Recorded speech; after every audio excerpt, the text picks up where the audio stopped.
Listen, brother, everyone looks at you and thinks you're a tiny little boy. You're posting on Twitter. It's the gayest soy thing you can do. Shut the fuck up, you little tater tot bitch. We are 2 minutes and 35 seconds into this video. I'm just as gay as the rest of us, motherfucker. Feels just the same. Another sunny day in LA. Everything is fun, so they say. Wonder what the news is today.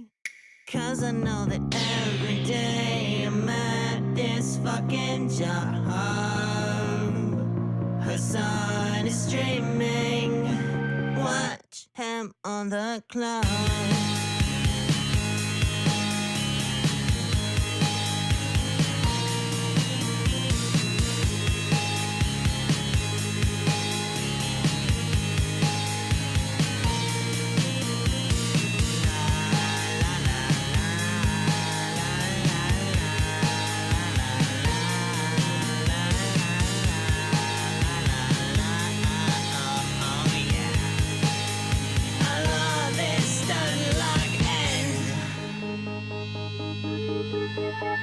Listen, bro, the Lyra does not need this. Trans people love playing Hearts of Iron. Eating pussy is the basic, bare minimum thing you can do. You can be like, you Where have a did they fucking fat find these penis, people, dude? and women want to have sex. Your job is posting, you're gay. Okay, God, I don't make the fucking women rules. so much. But is he really a socialist? He's such a himbo, I can't handle it. He's got a car and a house and it's better than mine. How the fuck can I sit here like everything's fine? That's just me being a fucking hog. Hasan is streaming. Watch him on that club.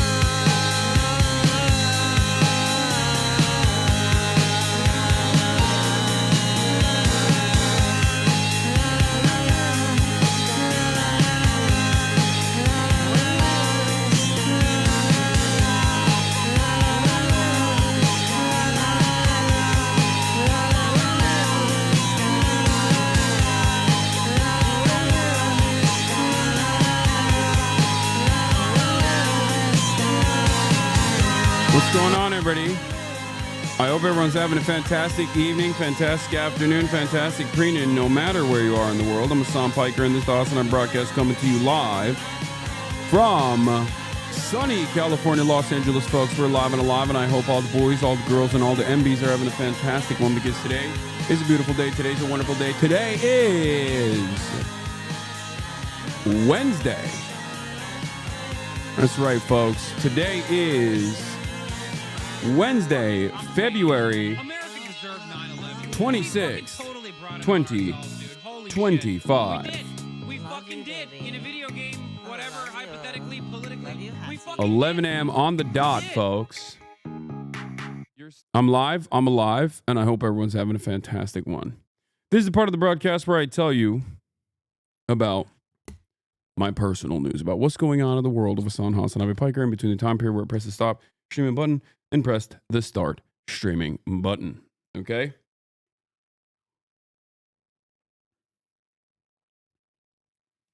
Not late, actually early, as a matter of fact. You saw the Trump video, right? No. This is the part of the broadcast where I tell you about my personal news about what's going on in the world of HasanAbi Piker in between the time period where I press the stop streaming button and press the start streaming button. And let me tell you, okay? Let me tell you, a lot has taken place in the world of HasanAbi Piker. You never said you were going to do a TikTok live stream. I didn't know that I was going to do a TikTok live stream. It was impromptu. Also, why are you freaking out? Who cares? But yeah. Last night I ended the broadcast and I thought, I'll go on my TikTok For You page. And I was browsing my TikTok For You page, and I came across a face that I recognize. His name is Dean. He's liberal Spider-Man, if you guys remember. Okay? Liberal Spider-Man.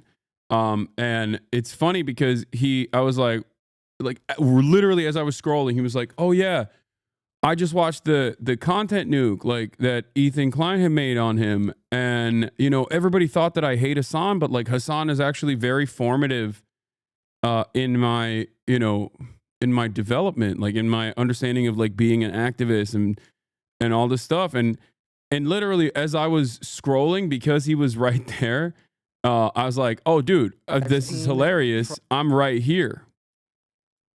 Like I'm literally watching, and you guys are talking about me. That's crazy. So I joined in on the fun, and then of course Harry Sisson, my goat, my DNC operative goat, he also joined in. This guy, his name is Matt. He was on. This other Matt was on. He's also another one of those liberal Jubilee debaters.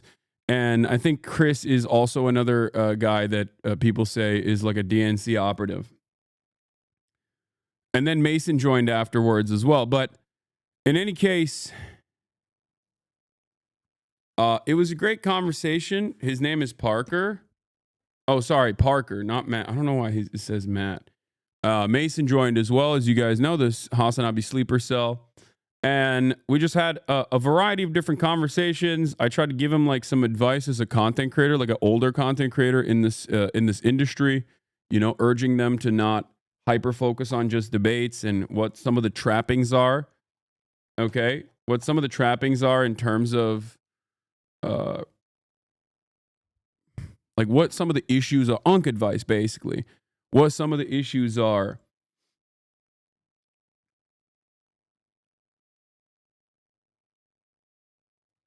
When you do like predominantly debate content, stuff like that.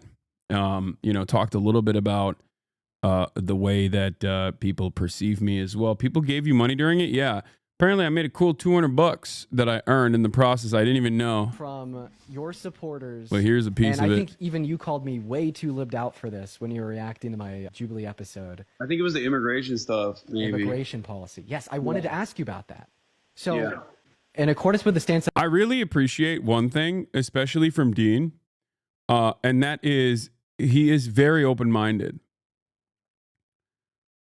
He is very, very open-minded. Like he hasn't had that like I've already established my worldview where I'm like I'm gonna hate you, and he could very easily do that. All of these guys could very easily do that. They're definitely much more Democratic Party adjacent than I am. I think part of that is because of age. Like, and this is not in a disrespectful way. I think when I was younger, I also had more of a firmly held belief and commitment in the Democratic Party. And then like you go through numerous election cycles, and then you basically turn around and you start realizing like, oh, this is not working. Like this is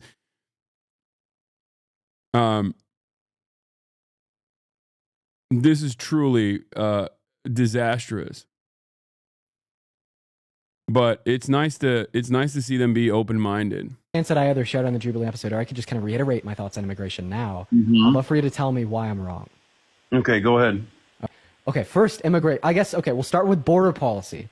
So border policy, what I want in my best version of the world is as many ports of entry that operate as efficiently and as quickly as possible with screening processes that specifically expel and do not allow people into the country that have committed violent crimes. And then for undocumented migrants that are already in America, for undocumented migrants that have committed violent crimes, to deport them. And for undocumented migrants that have not committed violent crimes, to offer them a pathway to residency or citizenship.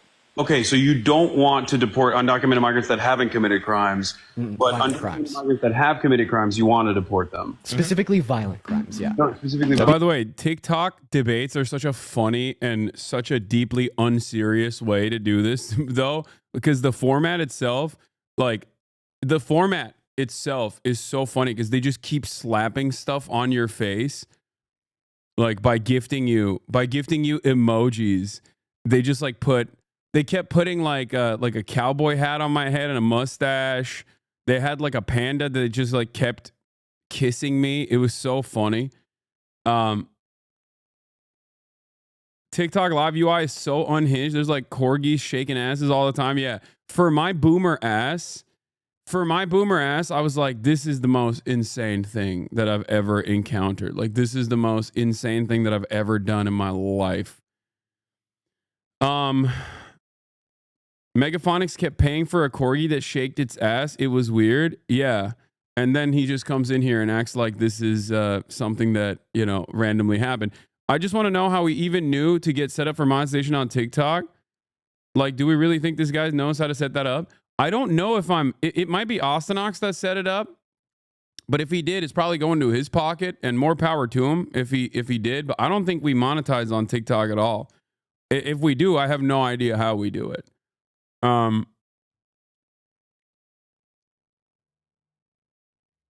So I truly don't know. I truly don't know how the hell that happened, but I do know one thing for certain. I kept seeing Megaphonics pay for ass shaking corgis on the timeline. That was weird. Mr. Wife Guy over here, he's moved on from being a Democratic Party mega donor to just like a ass shaking corgi mega donor. It's weird. I guess he has to funnel his funds somewhere. You know what I mean? Mr. Music Trailers over here. But yeah, it is what it is. It's fine. He just loves doing that. I don't know. You take the last dollar out of your naive fans' pockets, I will divorce. What? Dude, I don't even know how to monetize on TikTok. I barely monetize on YouTube.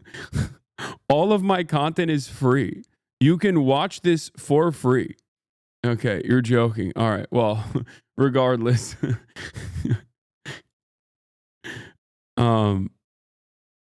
Let's keep going. Right. Okay.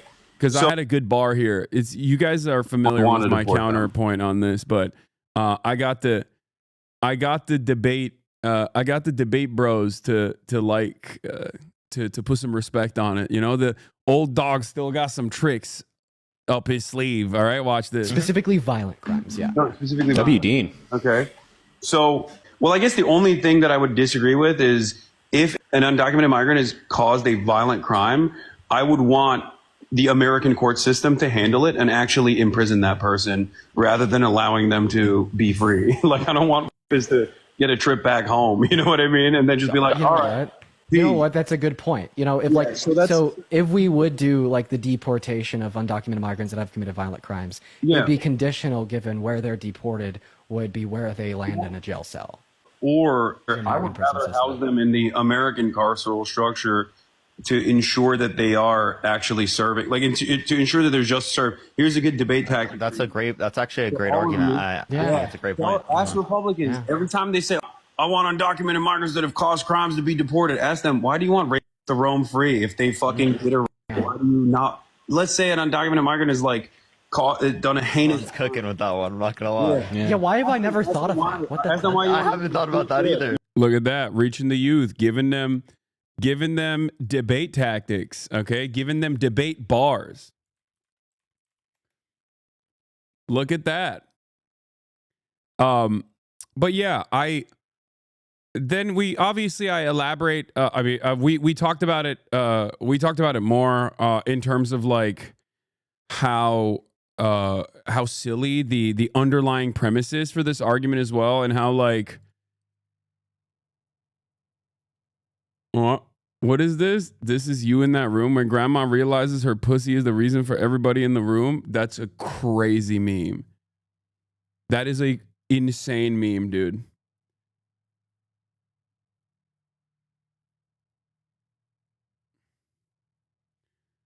I know someone raped and killed by an undocumented migrant. I'm not Republican at all, but they gotta go if they not undocumented. I don't understand. Why do you want them to roam free, man? That doesn't make any sense. Like, I'm not saying that's the craziest part about this. This is not about like me being nice about undocumented migrants. This is probably the opposite. Like, it just doesn't make any sense to me. Wait, what? You didn't even say anything? You just said normal shit? Yeah, normal shit to you because you've been in here for 36 months. You've heard me say these things a million times over. Okay?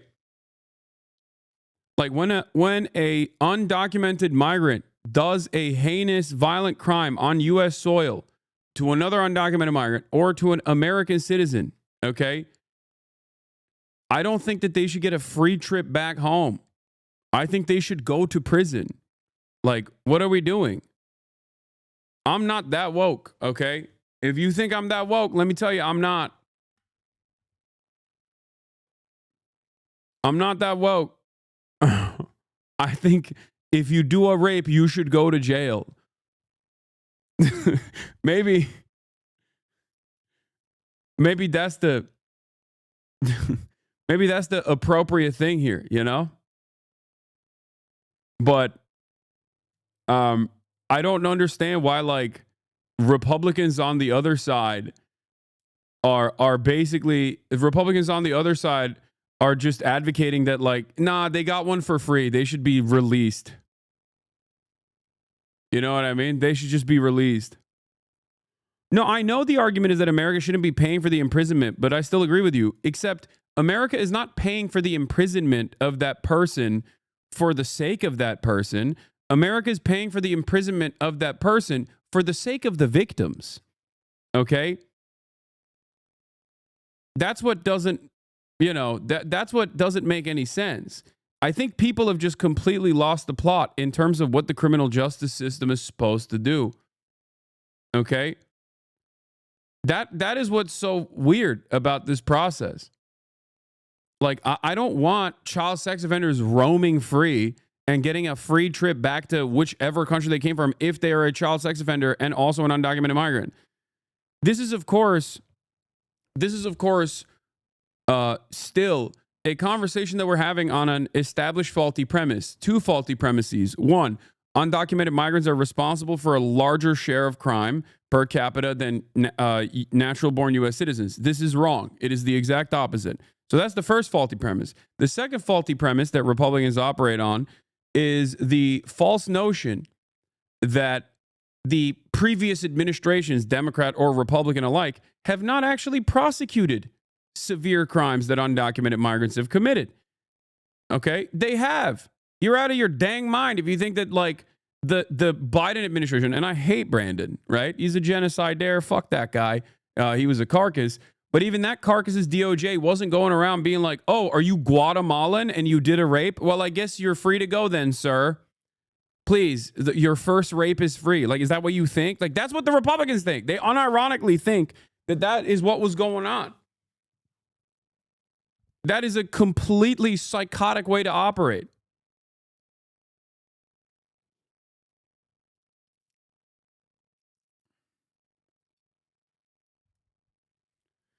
It's a great debate tactic, but how does this line of reasoning not fall into the NIMBY mindset that people don't care if it's not in their perceived community? I don't understand how this has anything to do with the NIMBY mindset.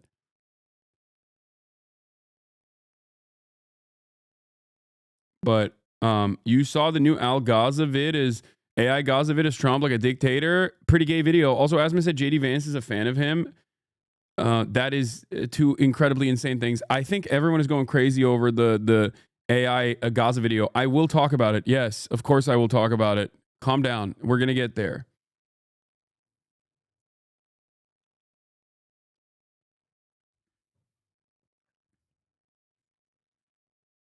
As in the criminal, I'll be free in a different country so they don't care. Yeah, but they don't understand that that's not how that works. Okay? This is what, that's not how this works. One, that person still has the capacity to come back into the United States of America illegally. That's number one. Number two, what do you mean they should get to roam free after doing a crime? That's just, you're doing harm to the victims in that situation. It don't make no dang sense. Okay. Anyway, this is when I didn't understand what the number was above my head. So that number above your head is $200. Yeah. Bro, why are you guys giving money to a millionaire? What the fuck's wrong with you? Because that's crazy. That's crazy. Did you just do a money spread on TikTok? Oh my God. I don't know how to collect this money. I don't know how to. Like, I don't think I get paid off TikTok. Yeah, bro. We got. Yeah. I'm such a boomer, dude. I don't know what that 44K was, but apparently it was like bits.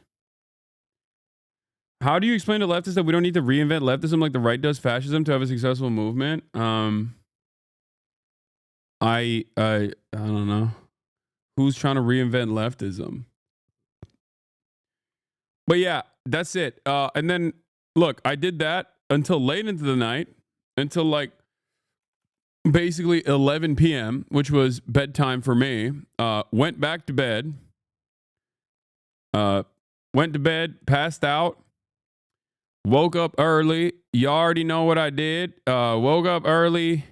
Oh, yeah, this was crazy. I saw this Daily Mail article, which is insane. YouTuber Destiny, 36, is accused of revenge porn by 4 women, but claims he's the victim of the leak. That is an insane article title. But yeah, this is what I did this morning. That's just my baby dog. That's just my baby dog. That's just my baby. Look at this hoe. Yeah, and then pump some weights as always. Pump some weights. Got some decent upper body motion, upper body push-pull day. You already know, doing some supersets. Boomer audio. That's just my baby dog's a boomer song. I don't care. I like it. Did you see that Kneecap reposted you? I only have a Reddit link. Sorry. Wait, they did? My goats?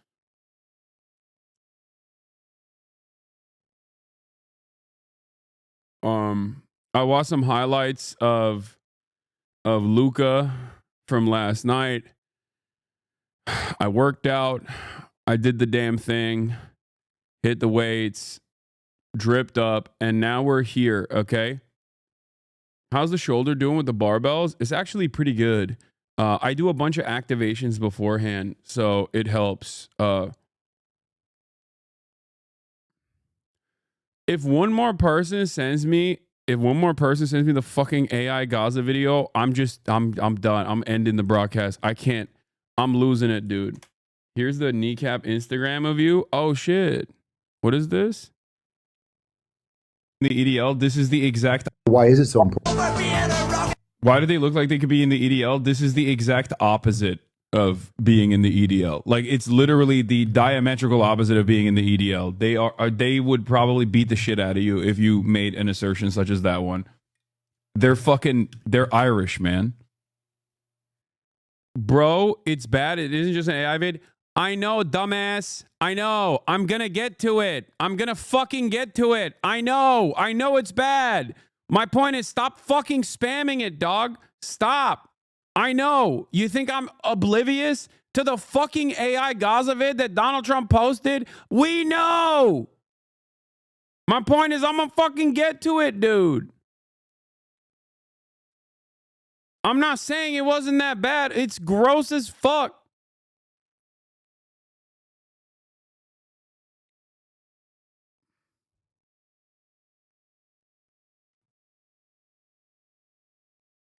Anyway, calm day to start. I know. I'm already flying off the handles here. God damn it.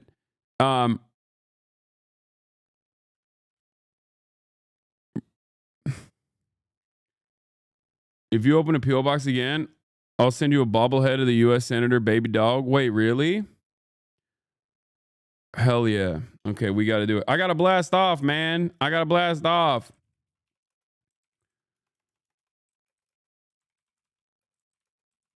I'm a TikTok live guy now. ELONxTRUMP cabinet meeting. Trump's gross Gaza AI video. Tuborg şişesi gibi kahve içiyorsun abi. Aynen öyle kardeş. This is a cold brew double concentrate from Stumptown. Okay? Not an ad.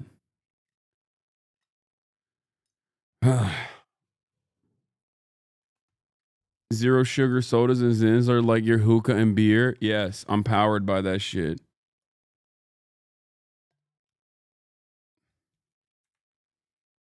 Good Trouble really wanted to meet you and showed up like 5 minutes after you left. Oh shit, I miss Good Trouble. I like his content. I like a lot of the TikTok left. They're all pretty good.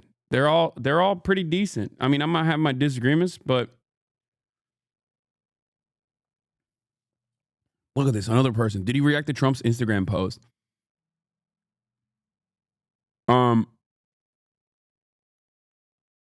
Thank you, Themasius, for the playlist. Yeah, I live off caffeine and nicotine. Let's be real. Real question. Why are you still using X? I'm not using anything by Elon. It's still, I'm holding on to the last piece here. Okay. Even though Twitter is absolutely garbanzo, I'm just simply holding on to whatever I can in terms of like making the best use of it.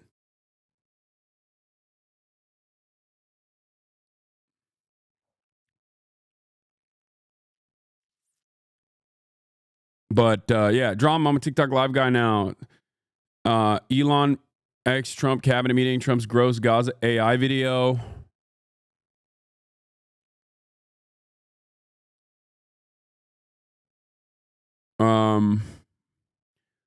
Wait, hold on. Let's turn the freaking music back on. Okay. Trump's gross Gaza AI video.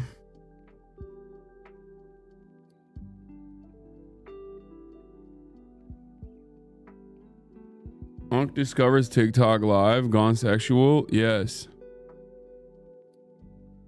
It's true. Budget cuts pass in-house. Bezos. Boss man Bezos says no more free press at WAPO. And more. Yeah, I haven't watched if there's a new Daily Show Jon Stewart video, I haven't watched it, but I'm kind of annoyed every time Jon Stewart comes out with a new video, y'all are like, oh, you got to watch it. And then the video is just like literally a 22-minute video of the past week's statements that I've made. All right. Yeah, okay. Here it is. Yeah, Bezos censoring WAPO. We'll talk about that. We got so much to cover today, dude. And my head's hurting a little bit, as I've told you guys, because of the dental work. Every time I do the dental work, like my sinuses explode. Not a fan of campus, but I like you. Well, possibly because I'm not a campus. If that's what you think I am, guess what? I am not. Also, campus is a term like tanky. It's mostly just utilized by liberals to talk about people who have a broader perspective on imperialism, like Western imperialism. Just a way to, you know, attack them without actually addressing the claims being made. Like there are people who are like that, for sure. Okay? There are certainly people who are like that, who are just like unconditionally anti-America and align themselves like with even the likes of Assad, right? And I think that's silly. You'll still be right more often than not, but when you're wrong, you're really wrong, you know? How many cavities do you have? It's not cavities.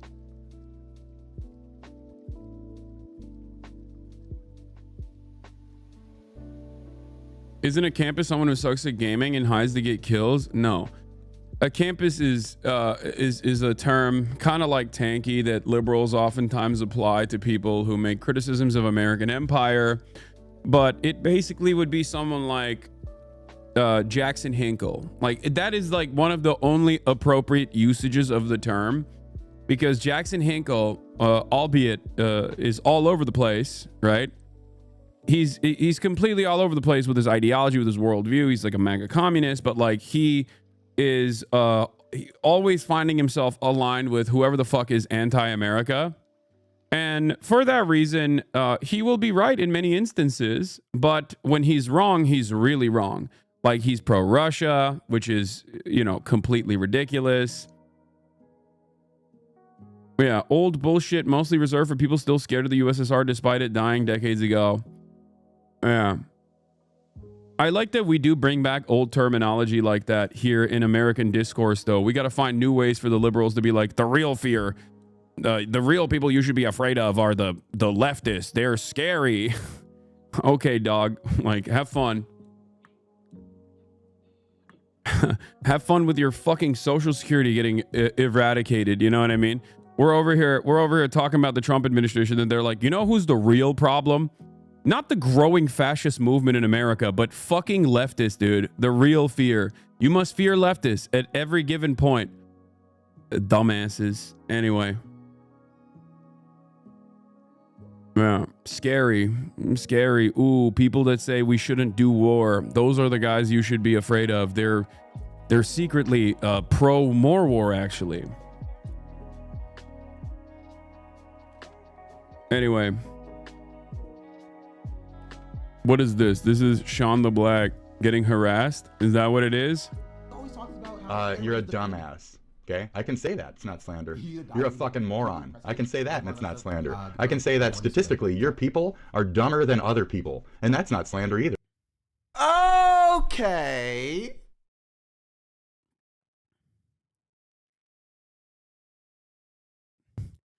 Yo, what the fuck?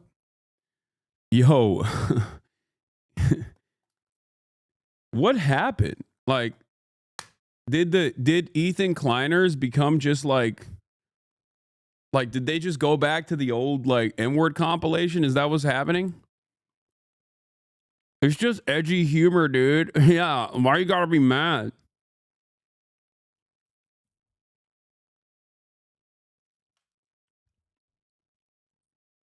Bro, I don't understand. That dude got a 7-day ban from Twitch. No, I don't understand. I don't understand how you can look like this, okay? Because you're putting out vibes that you're supposed to be progressive. Am I crazy? When I see a person that looks like this, I don't think they're just going to go, your people are statistically low IQ. Okay?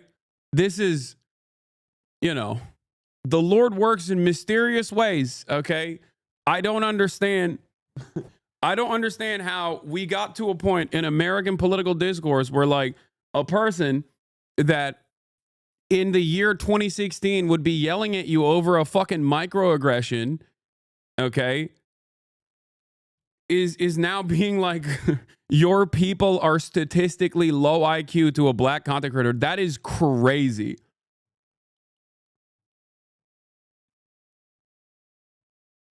How did this happen? When did this happen? Also, it's so funny because like Twitch will literally ban someone for making a fucking hummus joke, okay?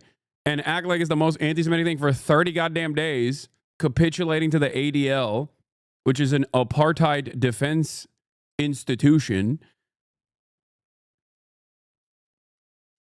And then dudes on the platform would turn around being like, yeah, your people are statistically low IQ. Okay. Oh, this is a YouTube streamer? Okay, my bad. Always talks about how Okay, my bad. No disrespect, Twitch. Didn't realize.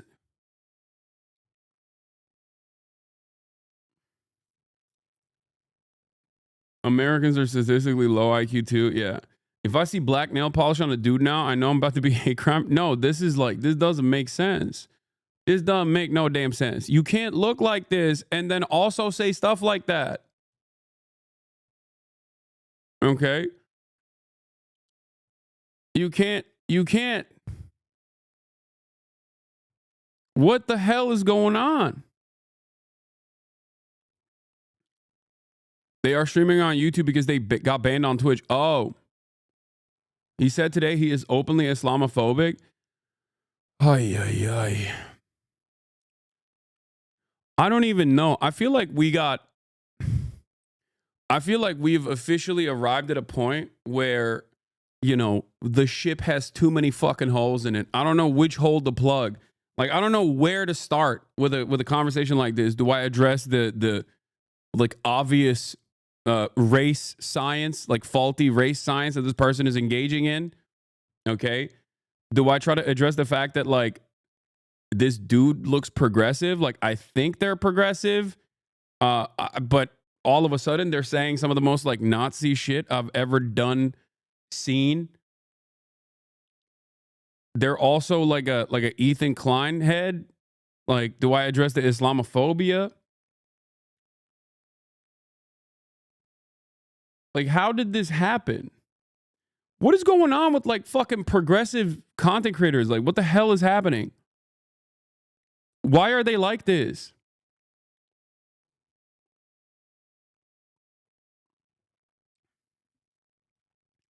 Just another example why grifting to the left doesn't work.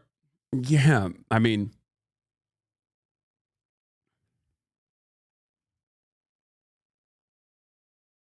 it's giving conservatism is punk. Yesterday, did you cover how the right wants to only allow some social media outlets to cover White House press conferences? Want to check the VOD if you did? I think briefly I talked about it. He is not progressive. He is a gaming anime guy. But I don't get it. You can't look like... If you look like this, I suspect you're progressive, okay? I suspect you're like woke as a pejorative, okay? Am I crazy? Like, am I too old? Has the world passed me by? I feel like if I see someone looking like this, I'm like, okay, that's a progressive person, okay? That's such a progressive person. They're going to stress me out about something that they think I'm lacking in terms of like not being woke enough on an issue. Like, this is a new type of person that we have unlocked again at the HasanAbi broadcast. Like, how do we unlock a new person, a new type? Looks are deceiving. No, I agree.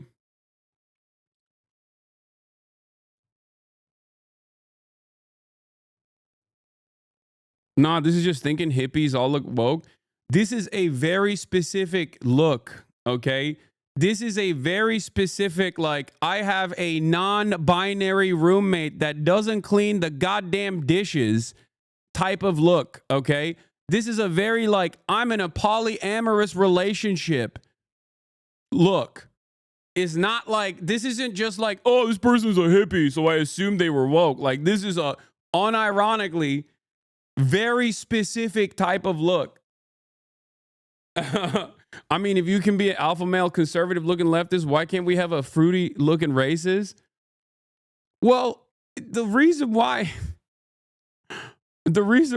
is because, like, would you think this guy would call you a slur? Oh no. Yo, why do you have to do that?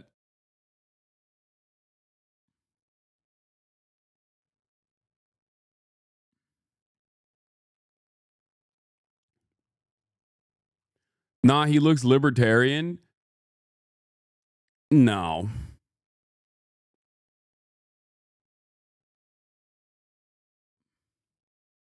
The aesthetics of leftism are really appealing to shitty people that are too cowardly to be upfront, have conviction in their beliefs. Oh. I don't know. I mean, I guess you guys are right. People do look at me and go, that guy's a fucking bro. That guy's a bro and definitely, oh yeah, we've already watched this on stream. That guy's a bro and definitely problematic. You know, they slap me with that shit all the time. So, you know, I guess, yeah, you can have like queer presenting fascists, but like a very specific type of queer presenting fascists where they're not like there's gay fascists out there, plenty of them, right? This is something different.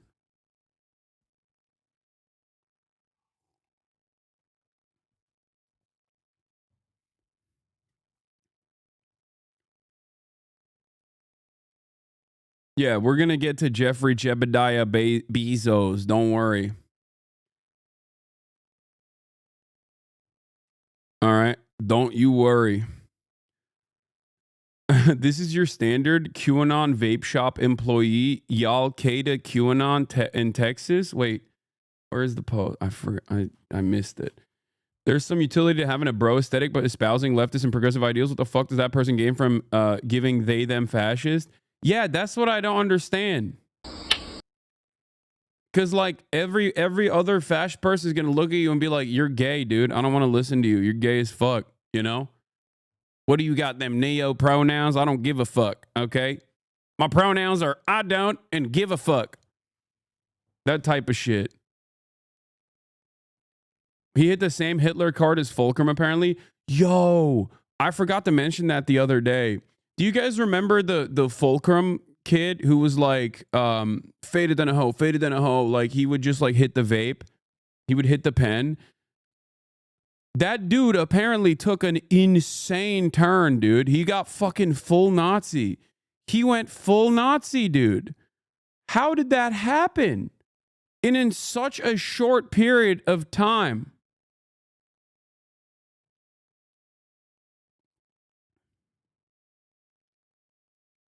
How in the ever-loving hell did that happen?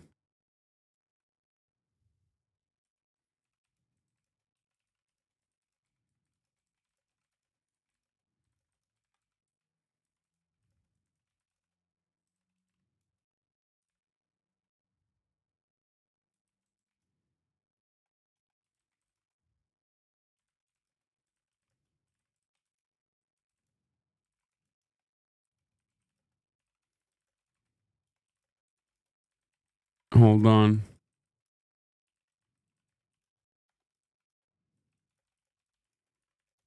What is this new?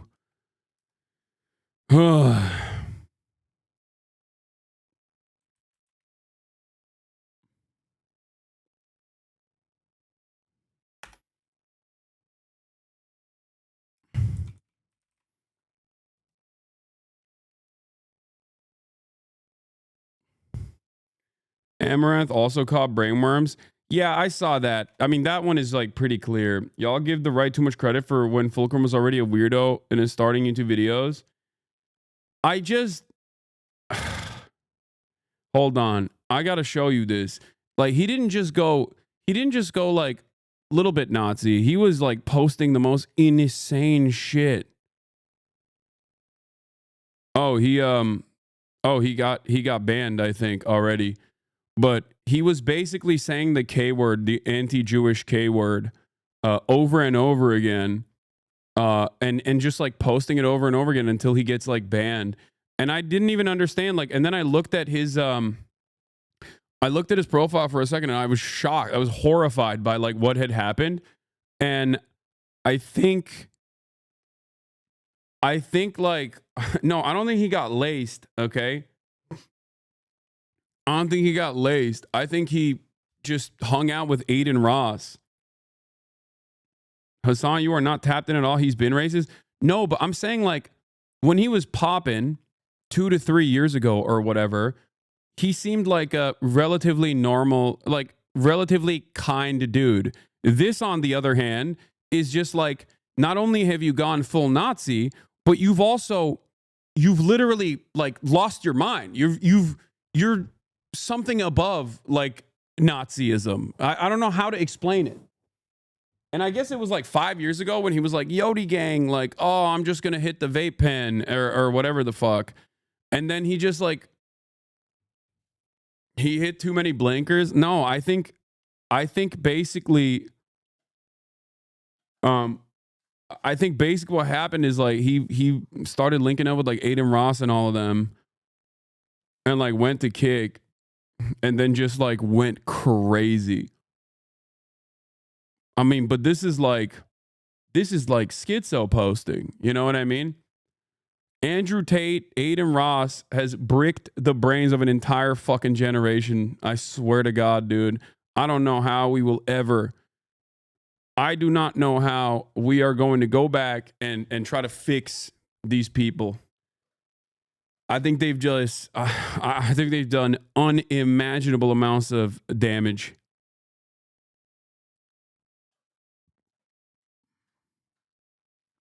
Gen Z is so cooked.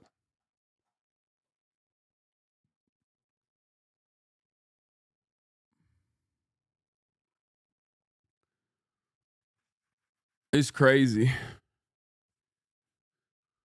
It's just crazy because like they never. How do you explain Amaranth though? Is it just kick? No, man. It's grift. It's grift. Okay? It's grift. Everybody understands that, like, look, content creators, especially those who don't necessarily care about politics all that much, can still read the goddamn tea leaves, okay? They recognize that there's a growing right-wing movement, and they recognize that it's very easy to farm right-wingers. It's that simple. Right-wingers are not particularly intelligent, and they just want to hear the same things that they believe, and they just want to hear that back. They want to hear things that they agree to be reiterated over and over again. And it's the easiest thing to do. That's why so many content creators, when their content was like getting dull, hit that, first they hit the fuck Hasan button, and then they hit the fuck the LGBT button, okay? It's just not shocking. At least at this stage, it's not shocking. It's like, it's something that people do all the time. Like, how do you go from, are you saying I can get rich doing that? Okay, don't.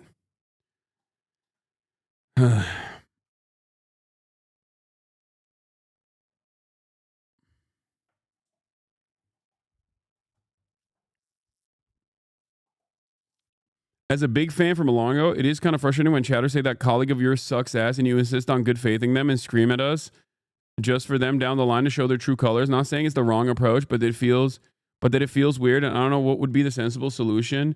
I mean, you can be more of a hardliner. I'm still going to fucking maintain I'm still always going to maintain my position.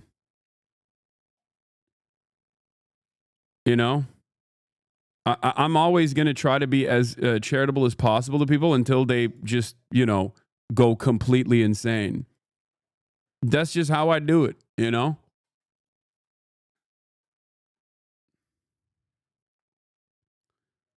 But yeah, where is it? This is like, it was on my community. This is like 9. Amaranth says that the LGBTQA activists shown here would have been burnt during the LA fires. Like, what the fuck? Like, what the fuck is this? What is happening? What's going on? This person had like a horse rescue or something. She's been in my house. Times out of 10, figure out exactly why they're saying. This is, in many ways, no different than when Elon Musk hits the fucking sig heil, other people do it too, and it normalizes that kind of attitude. It normalizes that kind of politics. And it's precisely the same thing that's happening here, okay? Asmongold says a bunch of unhinged shit, and he's popping off. Other content creators see that, as I've told you before, and they respond to it. They see that, and they go, ooh, I can get in on this as well. You know, have you ever considered that some of these people aren't grifting and that they actually do have the Hitlerian dog in them? It doesn't matter. Whether they're grifting or not doesn't fucking matter. You can have a dude who has like unhinged fucking politics, but ultimately their output is what is most important here, okay? If they have unhinged politics privately, it's usually going to come out. But what matters is what they're saying, because they're content creators. They have platforms, they have influence, they have prominence, they have audience members who love them. They have audience members who will be swayed by their attitude. Okay? I don't give a shit if they're genuinely in this regard, I don't give a shit if they're genuinely on board with these politics, or if they're just simply doing it for the grift. The only reason why I care about the intentionality in this argument is like whether or not I can convince them not to do it. Okay? What they're saying. Give the crazies all of California. It's already land of fruits and nuts. Yeah, we can give them California. I'm fine with that. They can live in LA. That's fine. It has been 1 month since Southern California exploded in a fierce fire tore through the Palisades and beyond. Just a few hours later, on the other side of LA County, another deadly fire breaks out, the Eaton Fire. This is also like such a lame way to be like, oh, they're burning in hell. Like, I mean, it's an implication. It's not even like direct. Just, you know. Across Altadena and Pasadena. The two fires charred more than 37,000 acres. They can all live. That sounds like a lovely community. Structures and cost 29 people their lives. Too bad it didn't cost the right people their lives. Months ago, she became an Asmongold watcher. Her biggest hits include saying that deportations are like evil people going to hell. Trans people should not have access to HRT because it's unnatural, being part of the deplatforming campaign, etc. I know this is drama, but I wanted to make people and well-meaning streamers who I like aware, like Mike from PA and others. Right-wing streamer radicalization. Step 1, go to Hasan's house. Step 2, get divorced. Step 3, watch Asmongold once. No, it's... I promise you two things. One, if there wasn't such a fucking high density of hogs that were looking for hog content, right-wing content, what the fuck's going on my camera today? If there wasn't such a high density of hogs that were like literally looking desperately for some kind of hog content on Twitch, which led to a massive amount of people gravitating towards Asmongold and Asmongold getting like fucking 50K every day doing right-wing commentary, none of these motherfuckers would do this, okay? They just wouldn't. That's it. For a lot of people, it's not like a genuinely held perspective. For many of them, they just don't care. It comes from a place of like, I don't really give a shit. I don't really necessarily give a shit about politics, but I see that this is like getting clout. And the perfect example I can give you is when the most prominent voice of politics on the platform before this last round was myself. Back then, did you think that every single streamer was hyper woke? I mean, there are plenty of streamers who were, but there were a lot of streamers who didn't necessarily give a shit, but basically played ball with that kind of politics. I think a lot of people in this community, because we're so intentional and so hyper aware of politics, assume that content creators in their fucking communities of rather apolitical people don't just like swing in every direction simply because, you know, that gains them more prominence. Okay? That is it. In many circumstances, that's precisely what's going on. Yeah. The reason I think that there was a baseline wokeness at Twitch was partially because whatever crime war hater. Wait, what? Oh. Yeah. Whatever baseline wokeness existed in the ether happened because of a reaction to Donald Trump. A lot of Gen Zers and their first foray into politics was resisting or reacting against Donald Trump, right? So they were woke. They were really woke. They were fucking rad libs. I even would regularly tell Minecraft stands to just like dial it back where they were going crazy. But basically, it swung in the opposite direction. And then the next wave of young people were annoyed at Brandon and the Democratic Party. And in that process, there were a lot of content creators who hit the, you know, fuck this woke nonsense button over and over again. And, you know, they did that when their clout was going down. And they got rewarded for it, which led to a bunch of other content creators who saw that and went, oh, I want to do that too.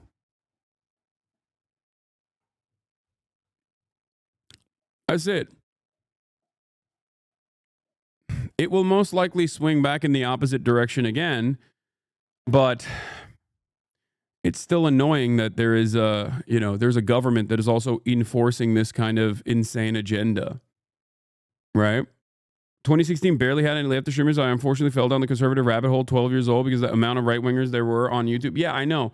I'm saying that I'm saying that changed though post 2016. There was some content.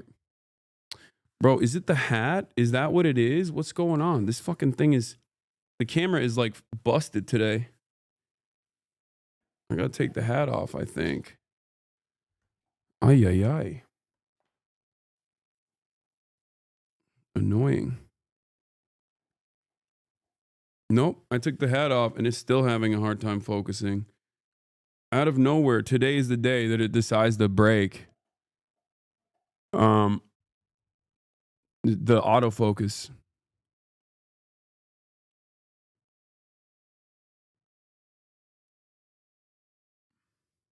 What makes you think the culture will swing back in a leftward direction? Just that's how usually things work. Like I said, it's a lot of people just basically react to whatever the fuck's happening.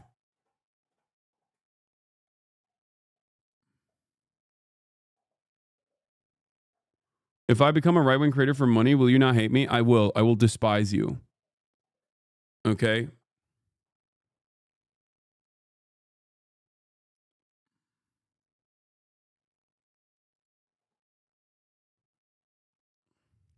Yeah, don't do that. Anyway, yo, what the fuck were you doing at the Twinks for Harris convention last night? We're trying to circle the wagons and have like some serious resistance against this growing fucking fascist movement. That's what I was doing.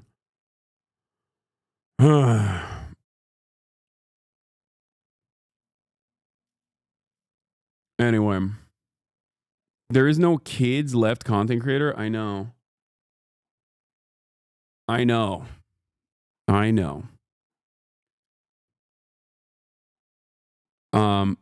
These young Trumpers have also never voted in years where their job prospects and salaries have gone up considerably. They haven't experienced austerity as grown-ass adults.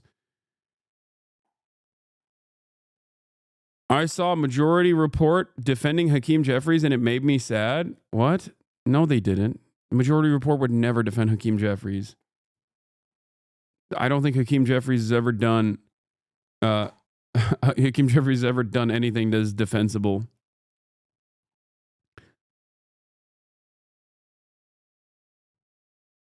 Mr. Weeks, not Majority Report? Who's Mr. Weeks?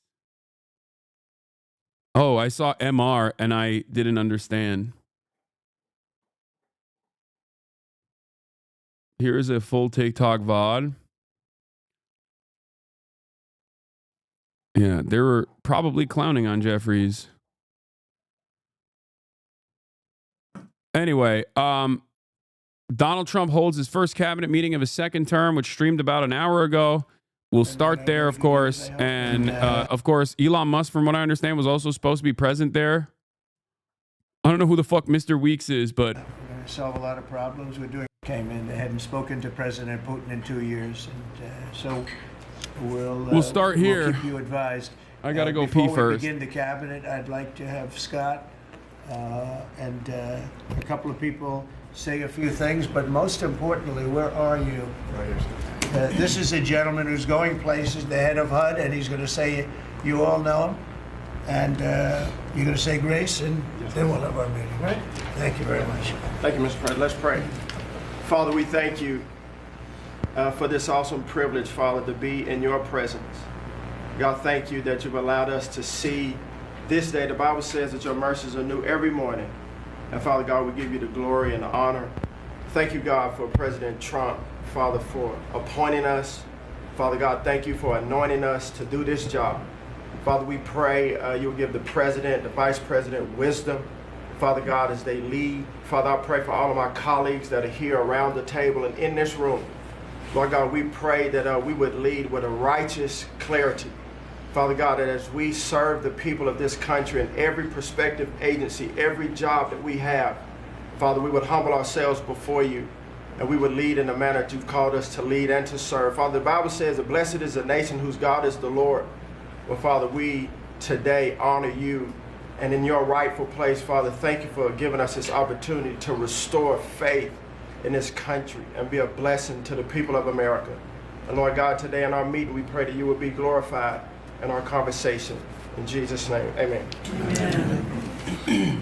Scott, that was a very good job you did.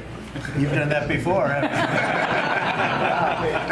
you? So Scott Turner's a terrific young guy. He's heading up HUD, and he's going to make us all very proud, right? Thank you, Mr. President. Thank you very much. Great job. In just over 1 month, illegal border crossings have plummeted by numbers that nobody's actually ever seen before. It's much more than 100%. And we've unleashed American energy at levels that will soon be reported. But we think we're going to get it going very quickly. We have incredible people on the energy front. Is the audio better here? I think we have really great people on every front. I'll let you know if they're not good, but I think they really are. And we're fighting every day to... group of people in this country. Not really. Tremendously successful guy. He's really working so hard, and he's got businesses to run. And in many ways, they say, "How do you do this?" And you know, it's he's sacrificing. You missed the prayer. Start from the beginning. I don't care, man. I don't care about the fucking symbolic. God, I'm cursing so much. Remember when I told you guys that I wasn't? No, I heard the prayer. I was pissing, but I heard it. You guys, at this point, you have to realize that if you don't see me in front of the camera, that doesn't mean I'm not paying attention to what's going on. I'm still monitoring the stream. Okay? Secondly, I made a promise this year that I was going to curse less. And honestly, this administration has made that virtually impossible. Okay? Mr. Weeks is a K-Hive Bernie hater from like 2015, anti-Chapo, Twitter, Lamau. I don't know where these chatters find these guys later on. I don't know who the hell this person is. I don't even know why chatters are like, I'm really disappointed in Mr. Weeks. Like, who the hell is Mr. Weeks, man? I don't know. I really thought I'd get away with just saying frick every now and then, but holy moly, this has gotten out of control, dude. It is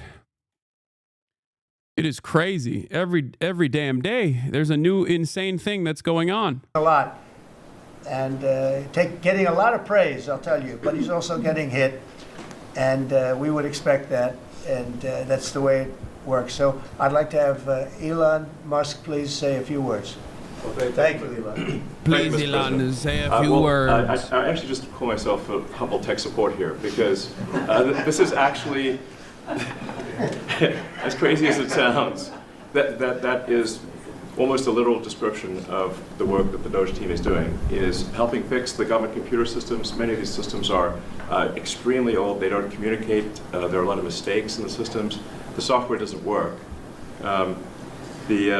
So we are actually tech support. It's ironic, but it's true.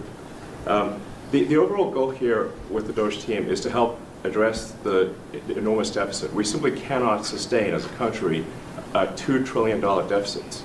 The interest rates, just the interest on the national debt now exceeds the Defense Department spending.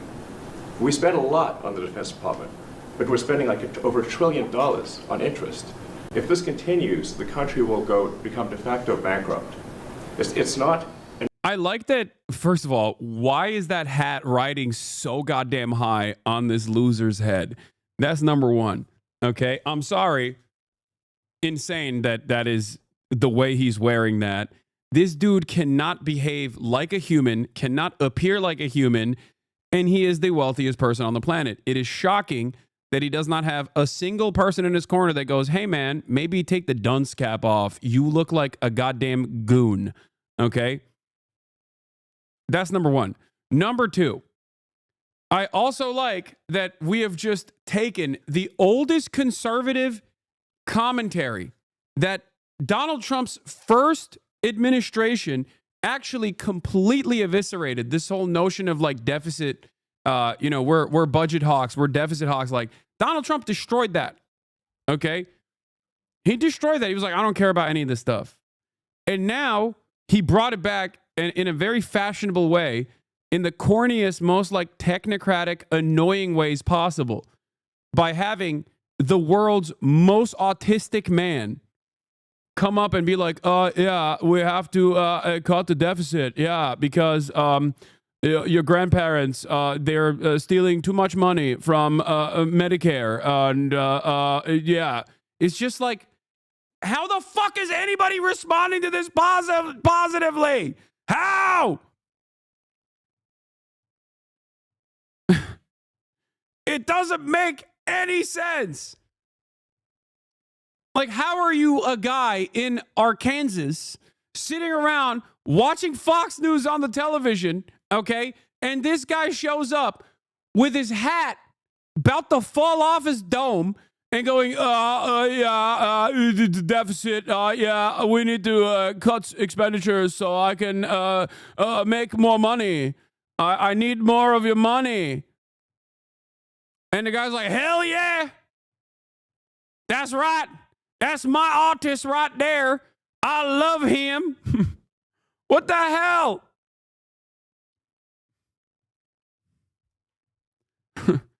That's mine right there. That boy, he ain't right in the head, but he's working for me. He's going to fix all the computers. An optional thing. It is an essential thing. That's the reason I'm here. And taking a lot of flack and getting a lot of death threats, by the way. I'm going to stack them up, you know. But if we don't do this, America will go bankrupt. That's why it has to be done. And I'm confident at this point, knock on wood, you know. Yeah, the idea that like a super wealthy billionaire would only do this because of genuine care and consideration for the country, because they already have so much money that they don't have to make more money this way, is, I think, the dumbest position you can arrive at. Okay? How do you think he got to this level of wealth, dude? Nice little bro, keep crying. I don't think you understand. Okay? He is going to screw up your life more than me. Okay? I don't know why this is hard to comprehend. Like, you're just purely operating on, it's making the woke libtards get mad. Okay? That's it. That's the only thing you got. Your one note. You're like, you're not scratching the surface of why I'm angry. I'm angry because he's going to kill your grandparents. Okay? I'm angry because he's going to make it so that you can't retire at a reasonable age, that you're going to retire at the age of 85. Okay? That's why I'm angry. I'm angry for you. You're too stupid to be angry, or rather, you're too stupid to be angry at the right reasons. So I'm angry on your behalf. Okay? Oh, we got him. Bro, but how's he going to kill my grandparents? What do you think will happen to everyone's grandparents when they cut Medicaid and Medicare? Okay? All of these conversations around deficit hawking do not revolve around auditing the Pentagon. Okay?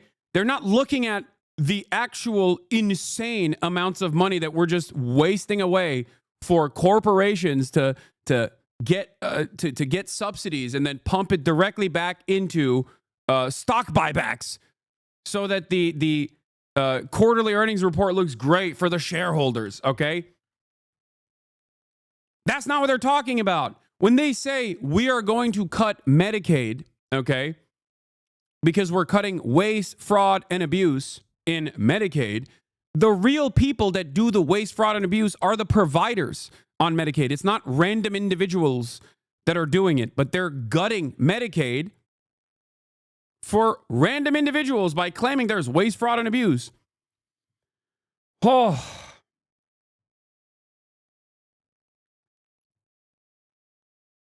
But many of you do not have the fucking foresight. Conservatism revolves around being selfish and harming others. And it revolves around not having, I think you're trying to take an emotional argument which doesn't hold up.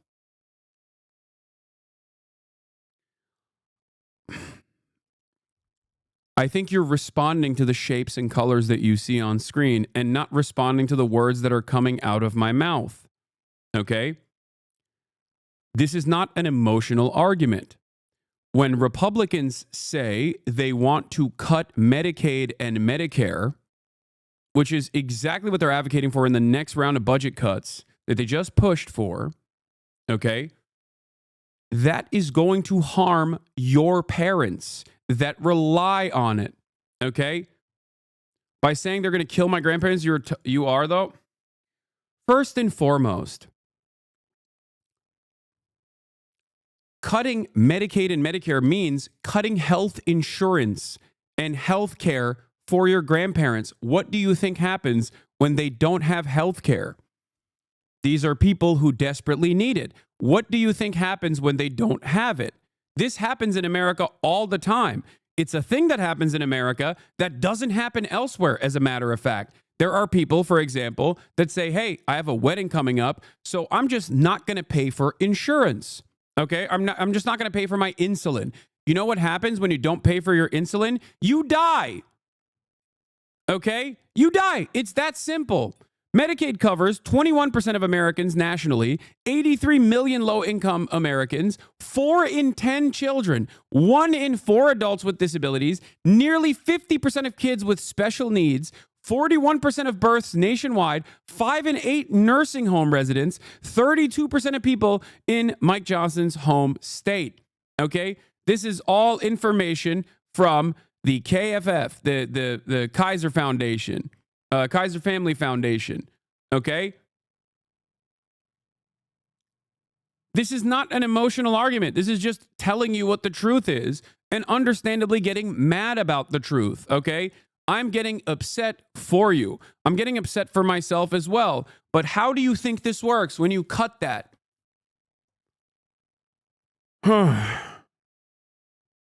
Just because you think it won't touch you because you lack the foresight to understand doesn't change the reality, okay? So listen to what I'm saying.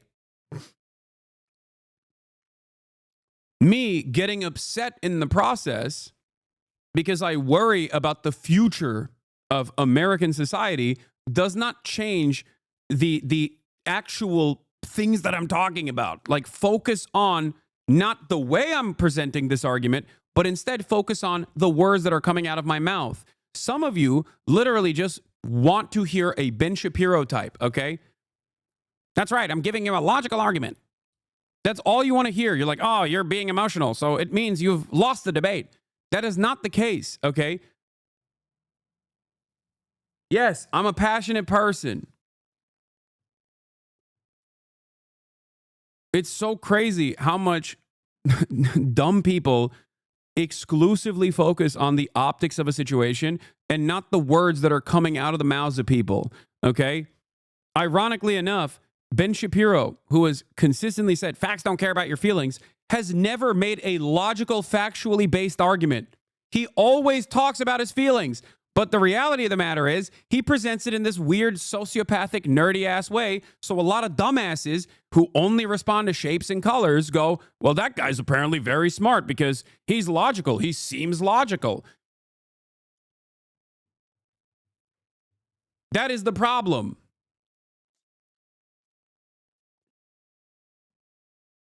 People are just tired of the emotional argument. So I'm not presenting an emotional argument. I'm not presenting an emotional argument. I'm passionate because I feel a lot of resentment towards wealthy parasitic billionaires completely dismantling the administrative state and laying off tens of thousands of employees that play a very important role in making sure that your food is not fucking poisoned, okay? When you go out and purchase at the grocery store, I care about those things, so I'm actually angry because they're doing this. They're evil for doing this, but you don't hear the words that are coming out of my mouth. You only look at the emotions. Listen to the words. Please. I just gave you factually accurate information. I gave you statistics about what this looks like, okay? And you just kept repeating, nah, you're just too emotional.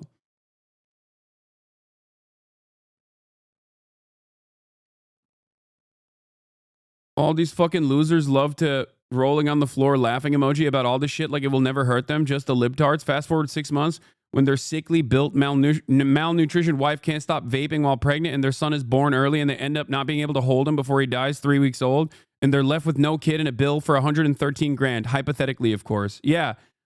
But the reality is when that inevitable thing happens to them, they still won't understand. They'll just be more angry and more resentful and think, we just didn't kill enough trans people or something. That's probably the reason. We just didn't deport enough Guatemalans. That's probably why my child died and I'm now having to foot the bill of 113 grand. Okay?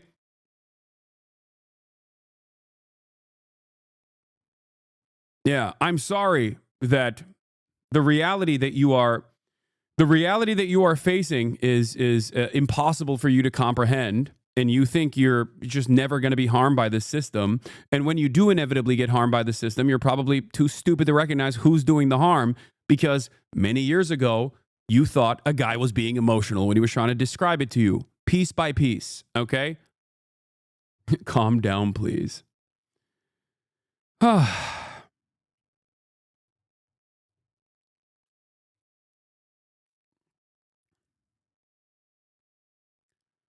It is truly difficult not to just pull the fuck these people attitude, okay? I get why so many liberals just have so much spite and resentment towards conservatives, and just like their entire worldview inevitably revolves around dominating conservatives and owning conservatives, in the same way that so much of the conservative politics revolves around spite against liberals, the liberal elite, the gay libtards that have ruined their lives. It's so frustrating, especially when I watch people, especially when I watch people deliberately and voluntarily advocate for their own demise.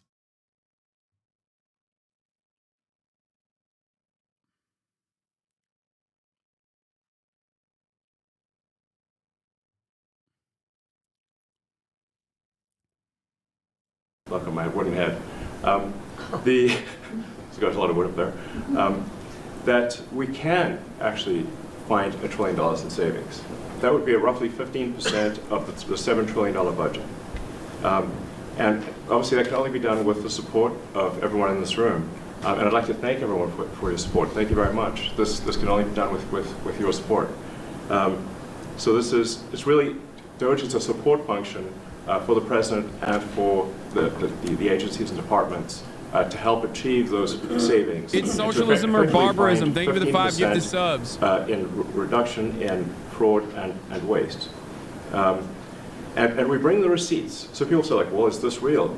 Just go to doge.gov. We line item by line item, we specify each item. So, and I should say, we will make mistakes. We won't be perfect, but when we make a mistake, we'll fix it very quickly. So for example, with... Yeah. For example, when we like impromptu fired a bunch of employees that were working on really serious stuff, we had to bring them back immediately. We just had to do that. We said, oopsie, my bad. We fired the guys controlling the nukes. Yeah. The other side of this supposedly logical and unemotional plea that Elon Musk is making is that it's just a fucking lie. Okay? He said they cut $8 billion already. It turns out they cut $8 million. Okay? It doesn't even make a dent in the vast expenditure of the federal government. $8 million. They just straight up lied. Does that not piss you off? This is the thing I don't understand about conservatives is that, like, they just don't even get mad when they find out that they've been duped. They just don't believe it. Like, there are people who literally think that Elon Musk is going to cut $1 trillion of the federal budget, okay, and then turn around and gift $5,000 back to every individual American. Yes, the facts are facts, and I don't think cutting Medicaid is good because of the facts you brought up, not because of that dumbass argument you had of they're going to kill your grandparents. Brother, the facts that I brought up is going to lead to your grandparents dying. That is my point. You're so out of touch. Yawn. Give me something better. It is the same argument. You're just literally upset that I'm giving you the conclusion of the argument, and then I'm walking back and explaining to you step by step how we get to that conclusion of the argument.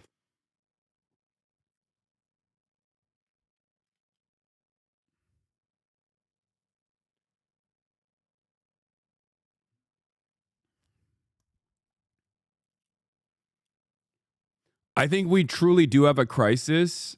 We do definitely have a crisis of people just not caring about the truth. We do have a crisis of people who are simply too stupid. That is a real issue. Like, not only are people too goddamn stupid, they're not living on the same planet as other people. Like, there is no established, like, objective truth at all.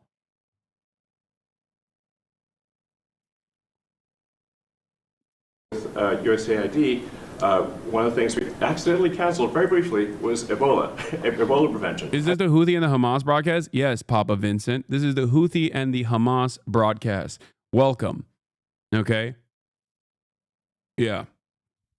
It's the Houthis and Hamas that are going to ruin your life, not the fucking guy that we're talking about right now. They're going to one day take over your life. They're going to ruin it. Poorest nation on the planet. I think we all want Ebola prevention. So we restored the Ebola prevention immediately, and there was no interruption. But we do need to move quickly if we're to achieve a $1 trillion deficit reduction in financial year 2026. It requires saving $4 billion per day, every day, from now through the end of September. But we can do it, and we will do it. Thank you. Would you have any questions of Elon while we're on the subject of those? Because we'll finish off with that. And if you would, he is literally brown nosing Elon, dude. I mean, maybe there isn't a lot of friction between Trump and Elon because he's just glazing Elon. As long as Elon's pockets keep funding Trump, and as long as Elon maintains Twitter as this like insane neo-Nazi platform that is constantly pumping out within the algorithm pro-Trump propaganda, he's just always gonna stand by. If you have any questions, please ask. You could ask me or Elon. Go ahead, please. Thank you, Mr. President. Thank you, Mr. Musk. I just wanted to ask you, the President Trump put out a Truth Social today saying that everybody in the cabinet was happy with you. I just wondered if you had heard otherwise, and if you had heard anything about members of the cabinet who weren't happy with the way things were going, and if so, what are you doing to address those any dissatisfaction? Elon, let the cabinet speak just for a second. Yeah, exactly. Is anybody unhappy with Elon? If you are, well, throw them out of here. Is anybody unhappy? Ooh. Oh my God, bro. This is literally, listen. Don't get mad at me for showing this, because I know a lot of like hard leftists are gonna maybe get mad at this, but like we are officially at this stage, okay? We are officially at, let me see if I can find don't you dare say Stalin. No. North Korea. No, I was gonna show you the old lady, the famous example. Where is it? God, all of these videos are so annoying. I just want to straight up show the old lady that always does the broadcast. It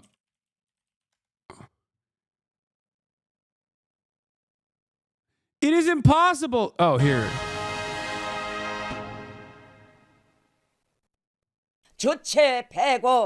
I love her. She's amazing. Kim Jong-un gave her an apartment in Pyongyang. It was awesome. I wish her well, and this lady has had a wonderful blossoming career, and I do love her, and I think she's done an incredible job, all things considered, and she deserved the new apartment that she got in Pyongyang. I was like legitimately excited. Remember when Kim Jong-un actually brought her to her apartment and she was crying? Tears of joy. Amazing. My queen. 16년 1월 6일 10시 주체조선의 첫 수소탄 시험이 성공적으로 진행되었다. Anyway, but that's like, what is this? What is this? Clap for Elon now. Look at this. And if so, what are you doing to... Speak just for a second. Yeah, exactly. Is anybody unhappy with Elon? If you are, well, throw them out of here. Is anybody unhappy? Clap for him now. Hey, yo. Hey, yo.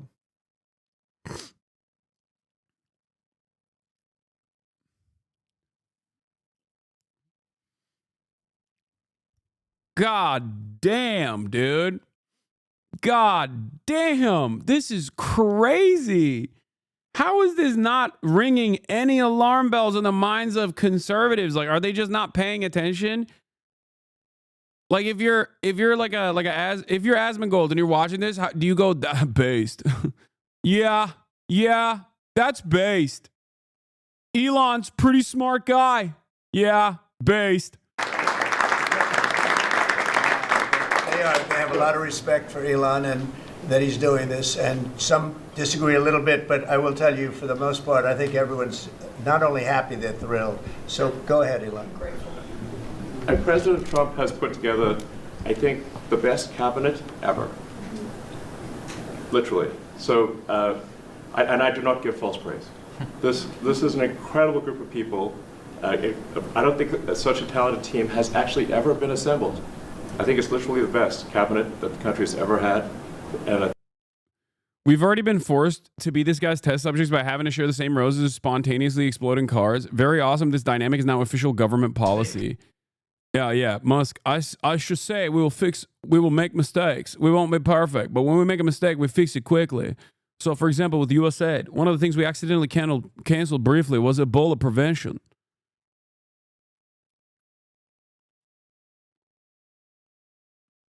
I feel like it's getting to a point where I guess if everyone is crazy, then the only sane people remaining are going to be seen as the abnormal people. Like, that is increasingly what is happening. If everyone is stupid, then, you know, if you're not as stupid as your fellow Americans, then you're going to be looked at like a weirdo.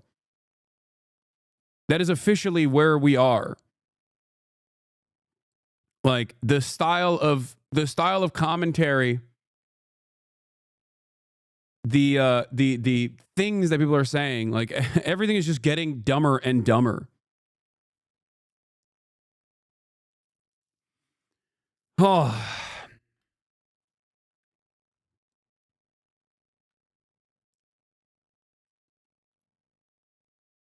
Ay, ay, ay.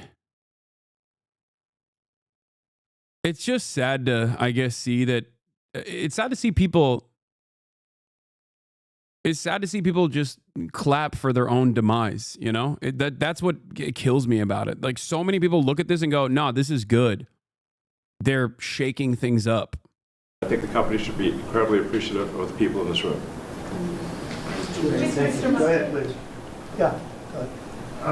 Mr. President, thank you. Mr. Musk, are there about half of the government employees so far appear to have responded to your request for what they've been doing over the past week? Is there a timeline in place for next moves for people being fired, and when can the American people expect to see results from that? Yes. Well, to be clear, like I think that email perhaps was misinterpreted as a performance review, but actually it was a pulse check review. Do you have a pulse? Do you have a pulse and 2 neurons? So if you have a pulse and 2 neurons, you can reply to an email. This is, you know, I think not a high bar, is what I'm saying. This is should be anyone could accomplish this. But what we are trying to get to the bottom of is we think there are a number of people on the government payroll who are dead, which is probably why they can't respond, and some people who are not real people, like they're literally fictional individuals that are collecting paychecks. Well, somebody's collecting paychecks.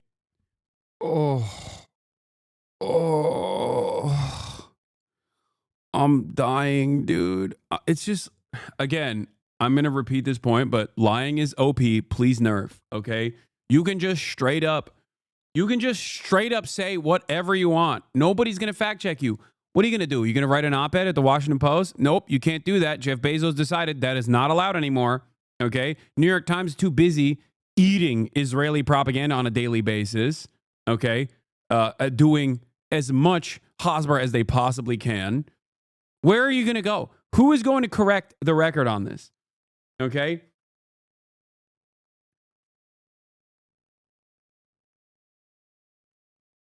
Like,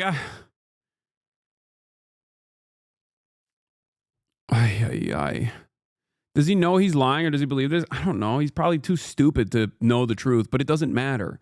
Okay?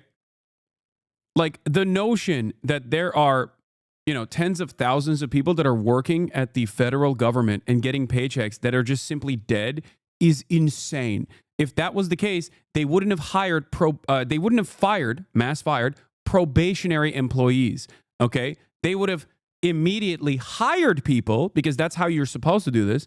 For the record, just so you understand, the way you're supposed to do this, if you were to do this at all, which I'm not an advocate for like mass firing of federal government employees, but if you wanted to do that, if you wanted to figure out if there was any fraud happening, you would have to hire people, not just like a bunch of Doge dickheads, but like actually hire auditors, okay? Forensic accountants, auditors that would have to go to these highly specialized fields and talk to the management to figure out and make an accurate assessment of who is actually working and who is not, okay? They're not doing any of that because the goal is to just rip it apart. You can't just like do an audit by being like, yeah, send me an email and I will have AI go through it. This is a process that is long, arduous, takes months, okay? Very complicated.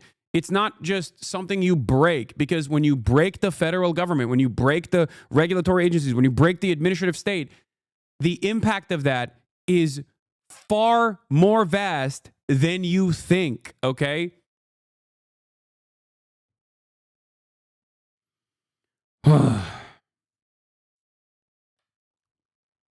Having said that, however, the notion that there are tens of thousands of dead people working for the federal government and just like collecting a paycheck is ridiculous, okay?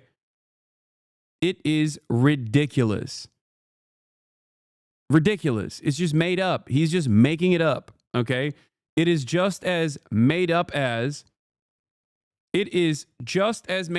like saying that voter fraud happens so much, and that's why we have to do voter suppression in order to combat voter fraud, because tens of millions of undocumented migrants are going out and voting in a country where out of the eligible voter population, the majority doesn't vote. The plurality doesn't vote consistently.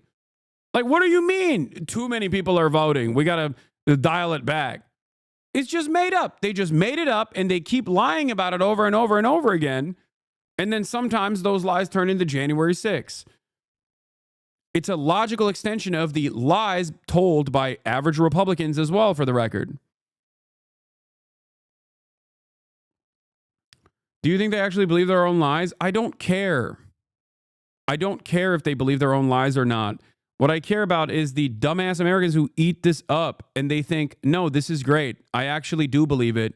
There are fictional employees that are getting paychecks from the federal government by the tens of thousands. Like, will they be able to find one or two people? I'm sure. And you'll know. If they find one or two people, they will publicize it, just like they do with migrant crime. Another insane concept that they came up with, claiming that undocumented migrants are responsible for hundreds of thousands of murders every year. That's what Donald Trump said. That's what Donald Trump ran on. The true number of non-citizens, both undocumented and documented, every fiscal year that do murders is 29, okay?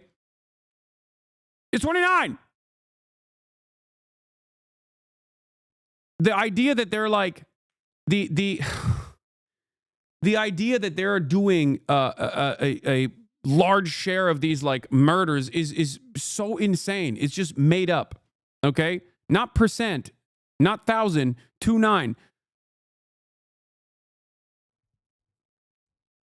But they just lied about us so much, and the Democrats never actually responded to that. They never counter-messaged against it. So it doesn't even matter at this point. It might as well be the truth, right? Like, that's what we believe now.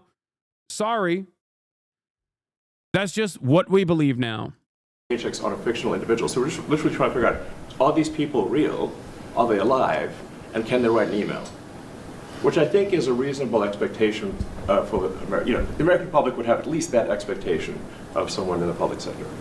Mr. Musk, roughly a million. This is not. How is it 29? What? On the news, there's footage of way more than 29? No, there isn't. There literally isn't. That's why they heavily publicize any time an undocumented migrant does any crime whatsoever. But the thing is, we should have zero illegal immigrant crimes because we shouldn't have any.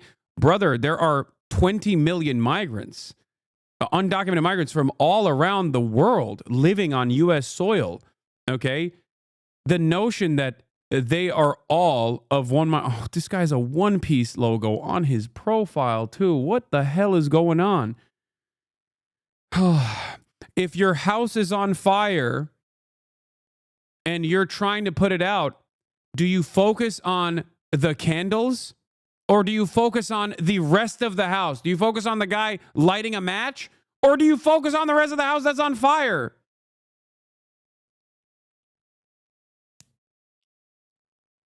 It makes no sense. America has a very high murder rate, okay? It does. Very high murder rate. You're hyper-focusing on one grouping of individuals that comprise of 20 million people by Trump's own numbers, okay? And they're not even unified. They're not like a monolith. Undocumented migrants come from all around the planet. They come from all different walks of life. The notion that they're all a unified hive mind is just pure idiotic racism. You got 20,000 homicides and involuntary, instances of manslaughter, and you're talking about 29 of them. You're out of your mind. Like, that is insane. That's a laughable notion.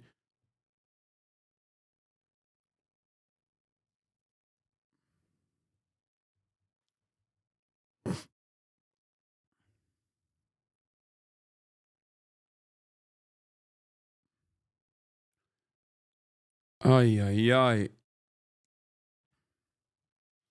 Yeah, one is too many is a ridiculous argument to make regardless. Like, you're arguing from a very stupid position. Like, yeah, I know, one is too many, I agree. The problem is you can't group an entire 20 million population as though they're all responsible for the crimes of, 20 people, 30 people, let's say 1,000 people. Okay? This number also includes car accidents too, yes. And this number also includes documented non-citizens as well as undocumented non-citizens. It is so crazy to me that we have approached this level of normalization for stupidity to this degree where people are just like, yeah, I don't get it. Yeah, kick them all out. It doesn't make sense. It's like saying we should arrest and we should just immediately arrest every white man, okay? Because white men are overrepresented in the child sexual assault cases, okay? White men are overrepresented in pedophilia cases, okay? So we should just automatically arrest all white men. That's crazy. That's a crazy thing to advocate for. Okay, stop. Guys, please, whenever I say this, everyone goes, yes, now you're cooking based. And then dumbasses see that and go, see, they're being serious. Look at Hasan's radical community, okay? Don't even fucking meme about it.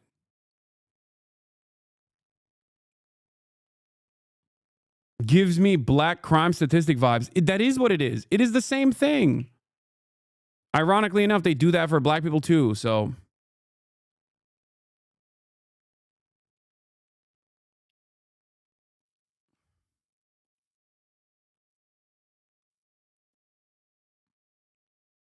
Men are responsible for the overwhelming majority of crime. Men across the board.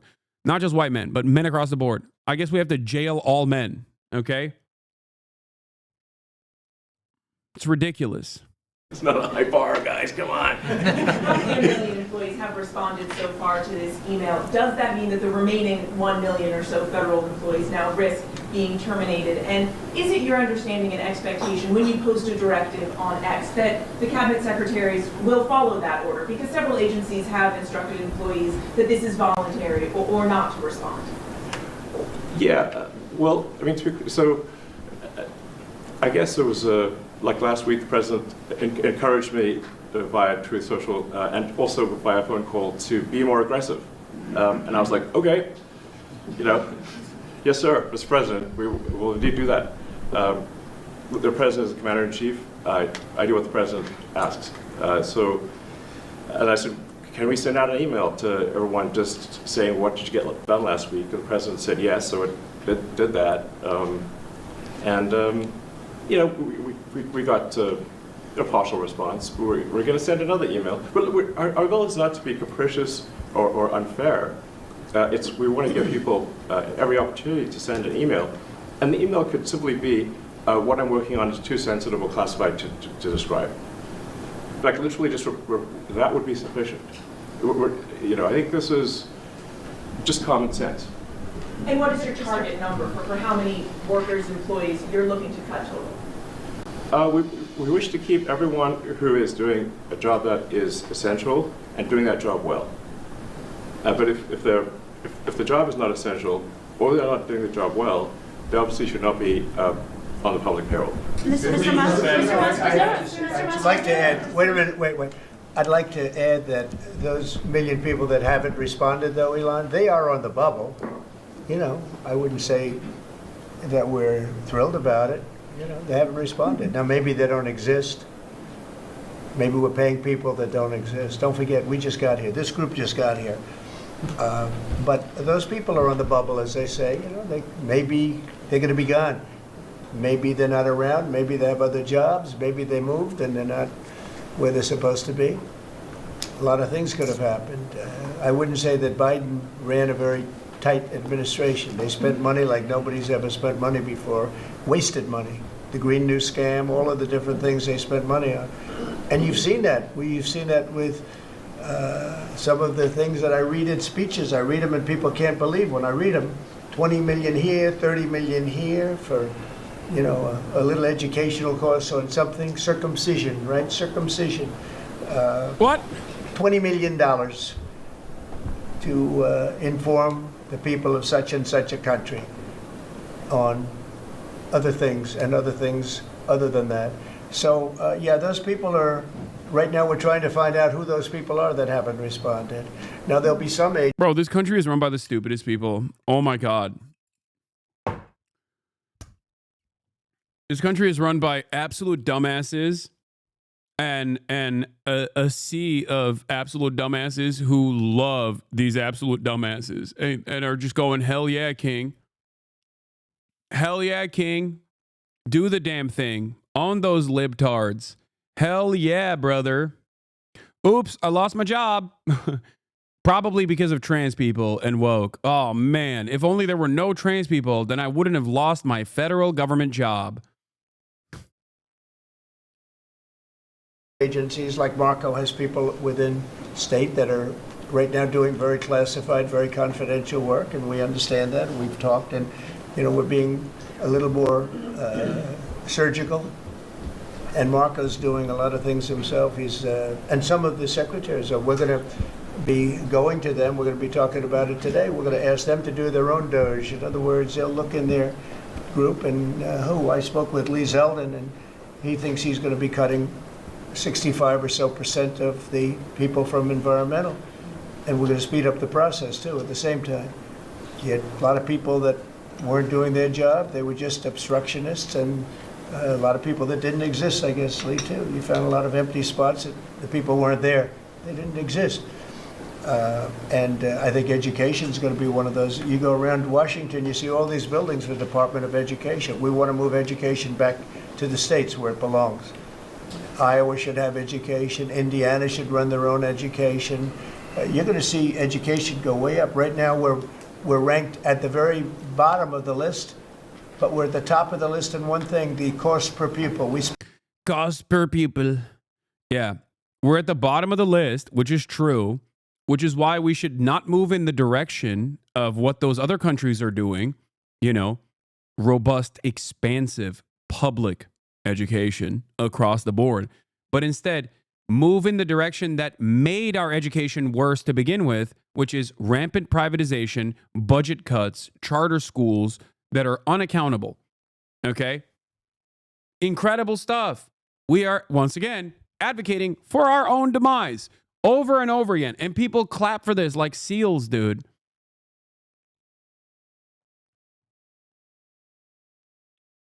It is crazy.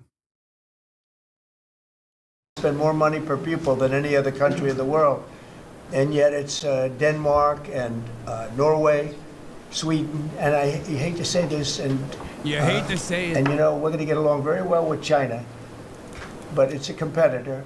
They're at the top of the list. They're among the top 10 usually, and they're a very big country, so we can't use that as an excuse. Yeah, I wonder why. I wonder why Chinese education is at the top of the list, dude.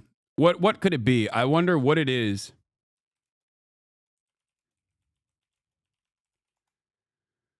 Huh.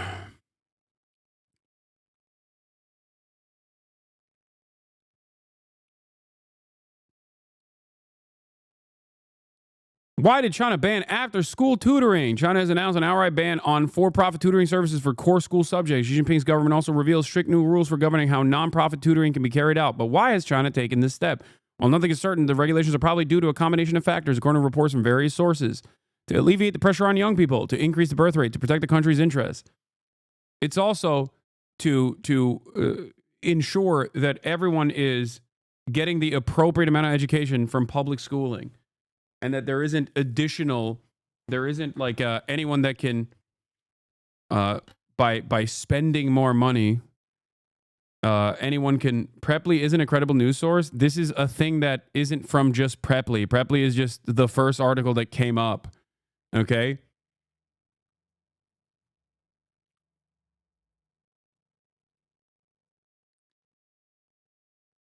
Jesus Christ, chatters.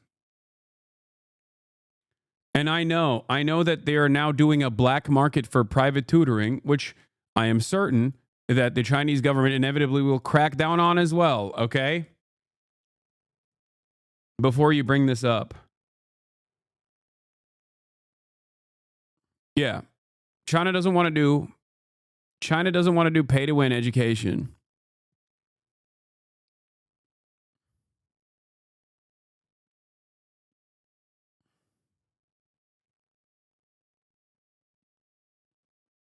Also,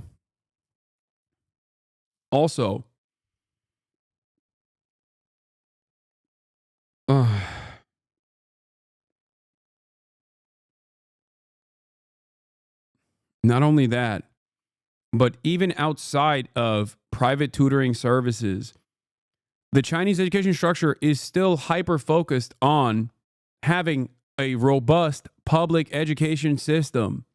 Okay? Obviously, Confucianism spans back thousands of years at this point in terms of like the early established understanding of a meritocratic approach.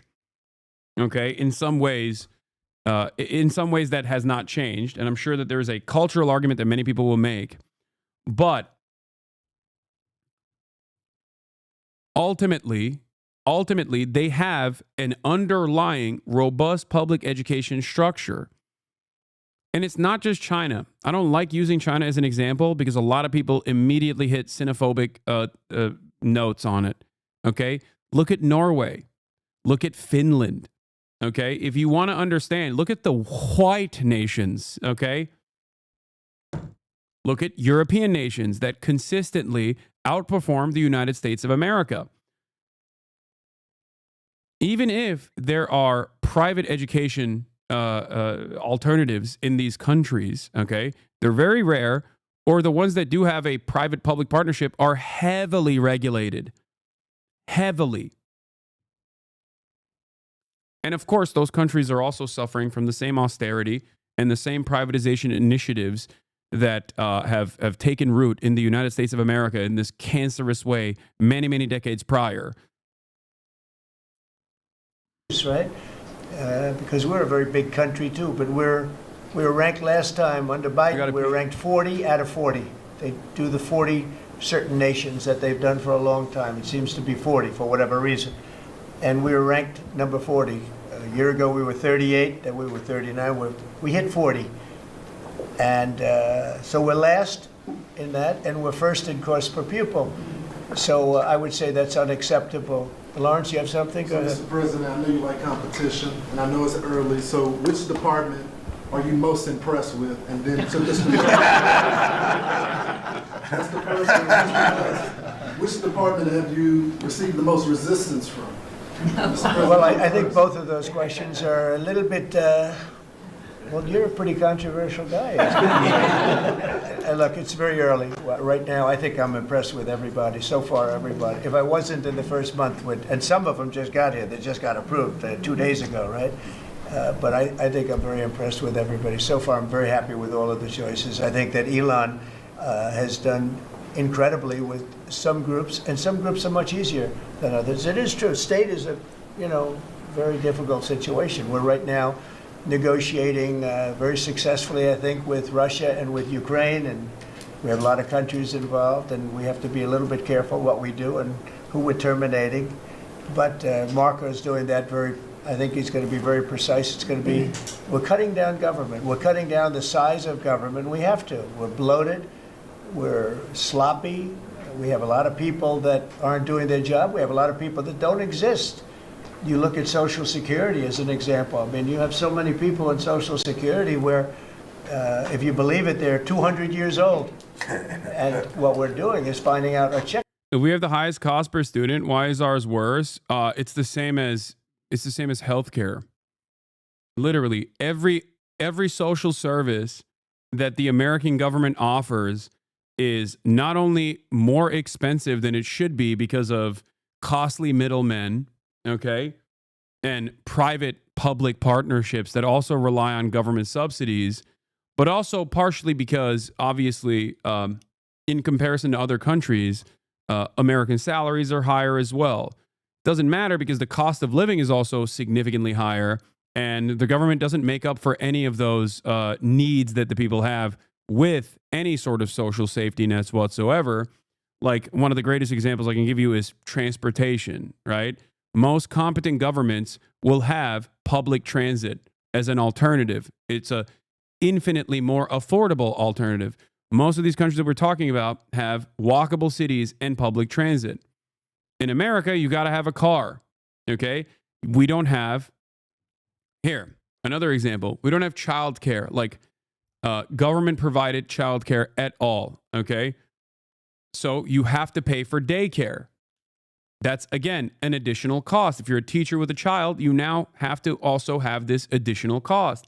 There are so many different reasons as to why, although our salaries are higher in comparison to our European counterparts, the cost of living is significantly higher as well. All of that, of course, factors into our expansive GDP, but it doesn't necessarily yield benefits for the average living conditions of the average American.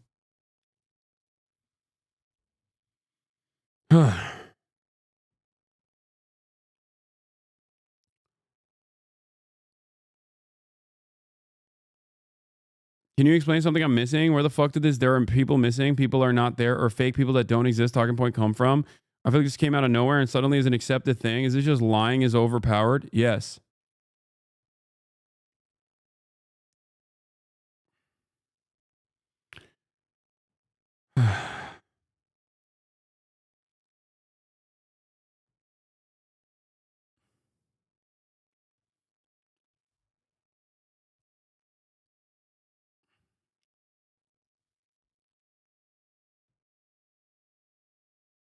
Everything is busted. Checks going out for that, and is somebody cashing those checks who's maybe 35 years old, okay? So there's a lot of dishonesty, there's a lot of fraud. But I think at this moment, I'll take Elon off the spot. I think that he's impressed. He said it very well, better than I can say it, that he's impressed with the people in this room, very impressed. And I am too, and it's too early to say, but I think everybody's on board. They all know. We want to balance a budget. We want to have a balanced budget within a reasonably short period of time, meaning maybe by next year or the year after, but maybe even sooner than that. Mr. President, your number one issue was the border. We just got new information that they're doxing our federal agents. They're putting their personal information out there, these activists, and they're disrupting the operation. So you got Trinidad Aga running off. Well, we have activists, that's true. And so a lot of what those, are we going to do about the activists? Yeah, a lot of those activists are acting illegally, and we'll give that to our Attorney General, and she'll take a look at that very strongly. But we also having tremendous support from Border Patrol, from ICE. The ICE agents have been unbelievable. Border Patrol, their leadership at Border Patrol has been incredible, and they're working very well. And as you know, and I saw you reporting it this morning, actually, we set records on the least number of illegal aliens coming in, migrants coming into our country that we've had in more than 50 years. And we did this all within a period of weeks because we took over a mess. The world was pouring in. And remember, they were coming in from jails and prisons and mental institutions and insane asylums, and they were gang members and drug dealers. Anybody wanted to come in, they came. And from not just South America, from all over the world. So it's amazing what they've done. And Christie and Tom Holman, the job they've done has been absolutely amazing. We set records for And we want people to come into our country, by the way, but they want to come in, they have to come in legally. I want that to be really understood. We want people in our country, but they have to come in legally. Can I follow on that, Mr. President, about the Trump gold card idea that you unveiled yesterday? I hope you liked it. I have way more information, but the question is, does this reflect a view on your part that the American immigration system has never been properly monetized as you feel it should be? Well, not so much monetized. It hasn't been properly run. It has been monetized. It used to be 500K, then it went up to 1 million, and now he's bringing that price up to 5 million. It's always been monetized for those who can pay to get into the country.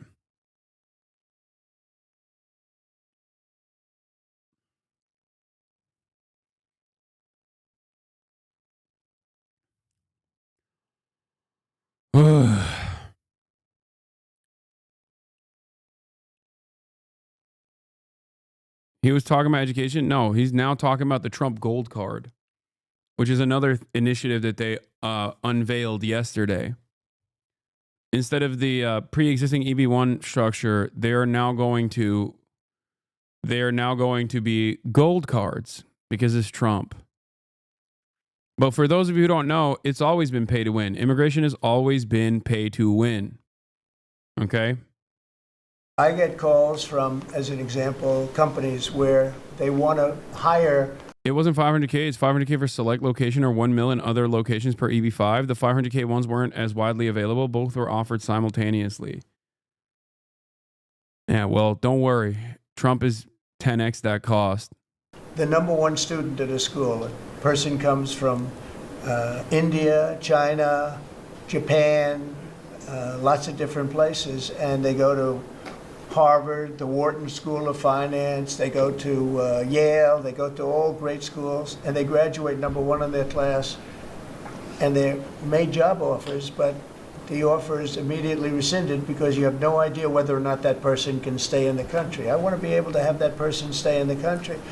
These companies can go and buy a gold card, and they can use it as a matter of recruitment. At the same time, the company is using that money to pay down debt. We're going to pay down a lot of debt with that. And I think the gold card is going to be used by not only for that. I mean, they'll be used by companies. I mean, I could see Apple. I've spoken with Tim Cook, and by the way, he's going to make a $500 billion investment in the country only because of the results of the election. And I think because of tariffs. He's going to want to be in the country because of tariffs. Because if you're in the country, there is no tariff. If you're out of the country, you got to pay tariffs. And that's going to be a great investment, I think, that he's making. I know it's going to be a great investment. But we have to be able to get people in the country, and we want people that are productive people. And I will tell you, the people that can pay $5 million, they're going to create jobs. They're going to spend a lot of money on jobs. They're going to have to pay taxes on that, too. So they're going to be hiring people. They're going to be bringing people in and companies in. And I don't know, maybe it will sell like crazy. I happen to think it's going to sell like crazy. It's a bargain.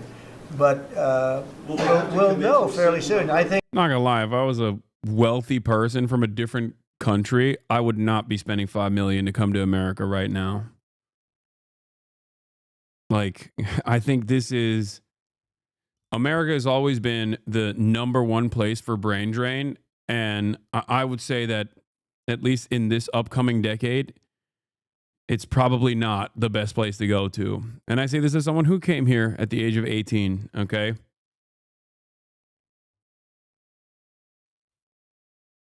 Straight up.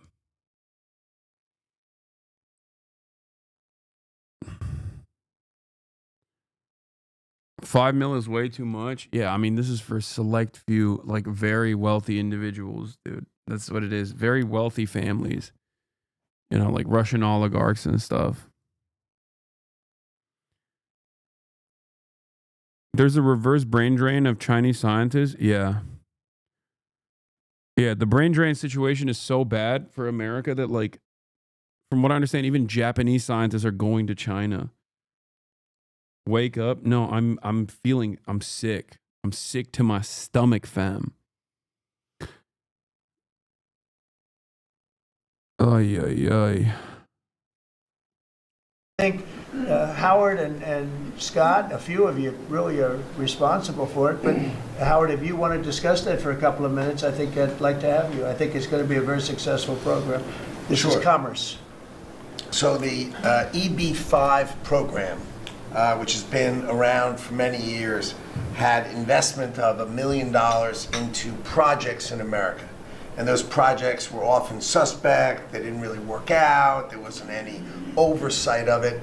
And so for $1 million investment, you got a visa and then you came into the country and ended up with a green card. So it was poorly overseen, poorly executed. Then you had our border open where millions of people came through. So the idea is we will have a proper business, we will modify the EB5 agreement. Christy and I are working on it together. For $5 million, they'll get a license from the Department of Commerce. Then they'll make a proper investment on the EB5. Oh, Jesus Christ. All right. Let's get to the, here, we'll look at Daniel Dale's fact checks from this cabinet meeting. Let's see how much he can get to in the first 10 minutes. Right to Jeff Zeleny at the White House. Jeff, again, there are a lot of things that we are going to get to in our discussion here and our, not just our analysis, but again, our fact check. But I do want to start effectively where this meeting started about an hour ago, which is where Elon Musk was asked to present what he was doing. The idea that the richest man in the world was standing up, holding court in the cabinet room, dressed in his dark MAGA outfit. And his allegation that what they are doing is, he says, not to purge people, or it was not, in his words, a performance review. He claimed it was a pulse check. Dana, it was extraordinary. Elon Musk did not have a seat at the table. That was reserved for confirmed cabinet secretaries and those who are awaiting confirmation, as well as a handful of senior staff. But he was center stage. There's no doubt about it. And that fact is not unusual. We have seen senior advisors to many presidents in a cabinet meeting, but never have I heard one be asked to speak and be given the floor like this. The cabinet of this administration was essentially the backdrop for another wide-ranging press conference we've seen the president do. But on Elon Musk, once again, this is the second time we've heard him talk extensively about his plans. But of course, since we saw him in the Oval Office a couple weeks ago, so much has changed. Largely that email that he sent out over the weekend. And that, of course, has caused some of the first rifts between some departments, some agency heads, and the administration, and certainly the federal workforce. But the president asked him to defend that and clearly made the very obvious point that he's on the same page with Elon Musk, that he does believe, he called it a pulse check. He said that 1 million people answered this response, this email, which means more than 1 million did not answer it. And he said they're looking for fraud in the system. But also reporters asked the president and asked cabinet secretaries if there was any dissent on this topic. This is what the president said about that. Hey, Elon, let the cabinet speak just for a second. Anybody unhappy with Elon? If you are, we'll throw him out of here. That's not Daniel Dale. He's going to come in a second.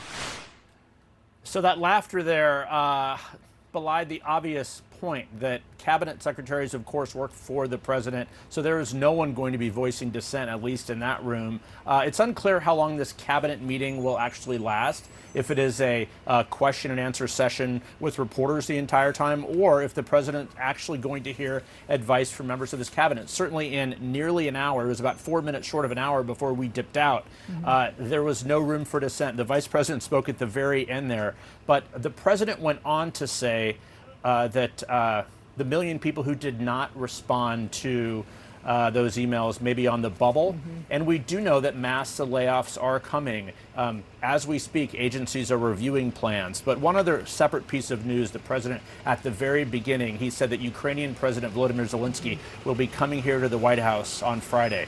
But again, making no security guarantees from the U.S., Dana. Yeah, he said that's going to be up to Europe to secure Ukraine's, to give Ukraine security, but also did say, as part of this land deal that they're talking about, that U.S. personnel would be there, made this sort of suggestion that perhaps there would be some fortification, if you will, just with business people. But when it comes to actual security, that would be up to Europe. Okay, thank you so much, Jeff. Now let's get to our Daniel Dale. Daniel, you were listening closely. There's so many things I want to ask you about. Can we just start with one of the things that we heard at the end there? Because this was just completely factually inaccurate.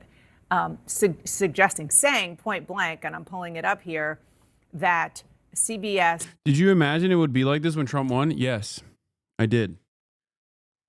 Why wouldn't it be like this? They actively said that it was going to be exactly like this. I just didn't think that as many planes would be falling out of the sky as we've experienced so far. That's the only thing that's been like kind of shocking. Oh, also, the administration actively saying that they're pro-Russia, like to the degree that they have said that they're pro-Russia. That was true. Those are the two things that were shocking. Outside of that, the dismantling of the administrative state, like that's all stuff that they said they were going to do, and they're doing it. I did expect that.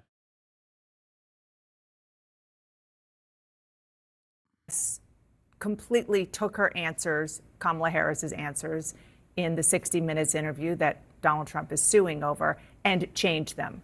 There were questions, and there was some controversy around it, but the idea that they just completely changed her answers, we now see the transcript. It's available thanks to the FCC. It's not true.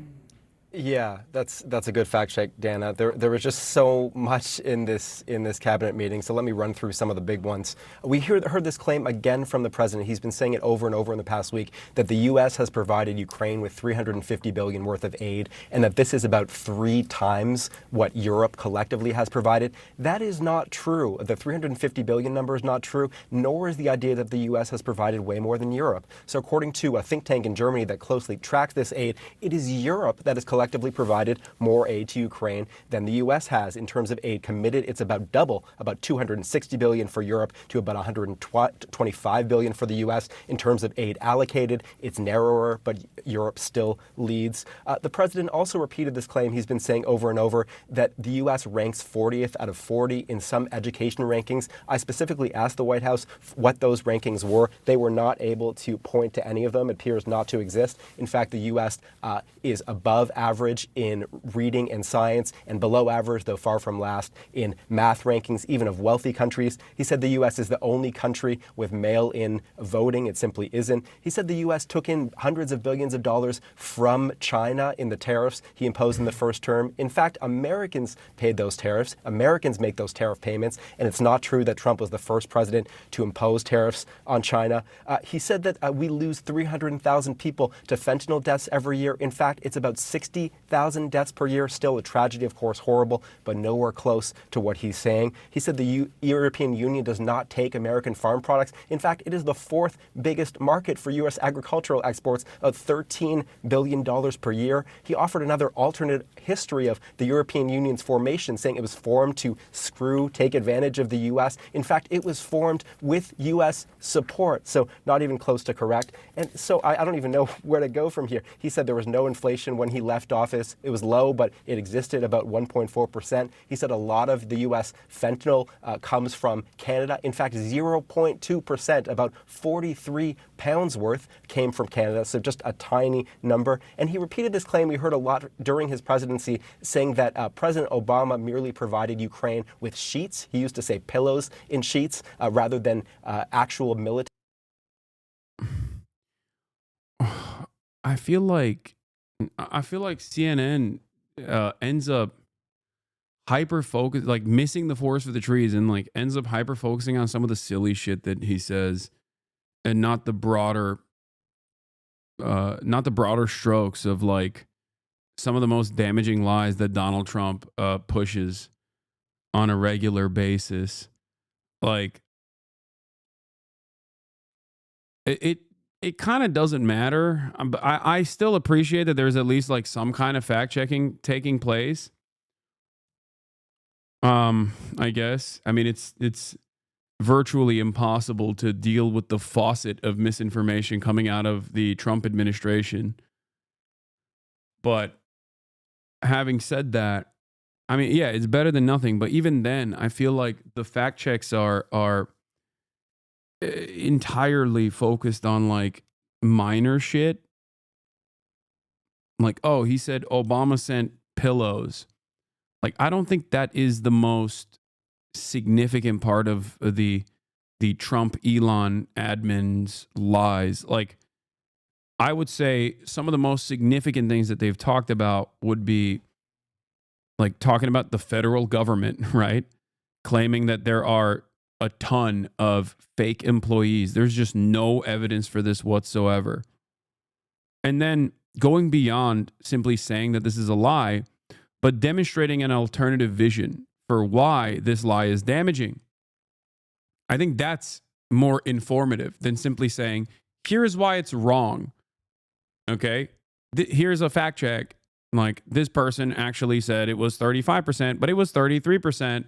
Like, that in and of itself is not going to lay the groundwork for a competent response to the Trump administration's actions. You know what I mean?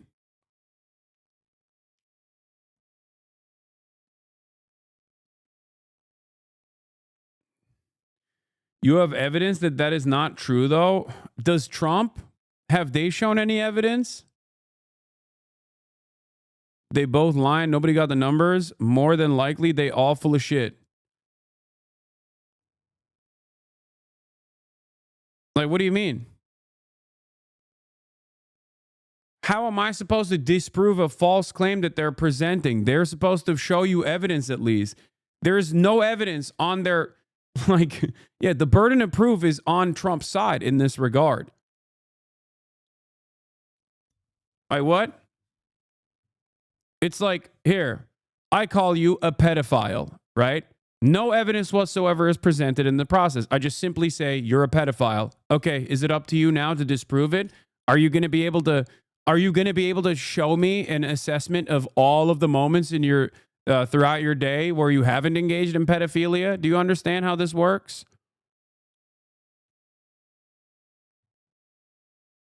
Do you understand? I'm not saying you're a pedophile, but I'm simply using that as an example.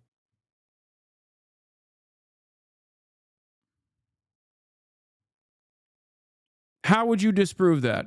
If I were to make this claim, how would you disprove that?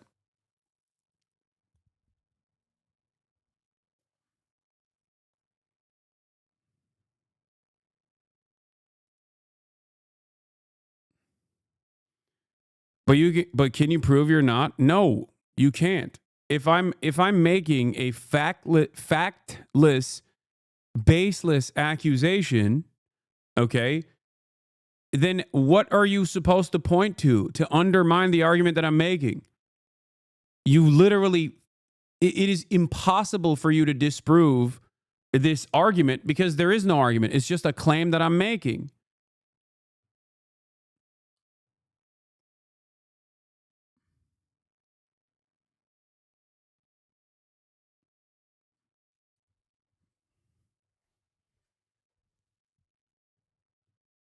That's it.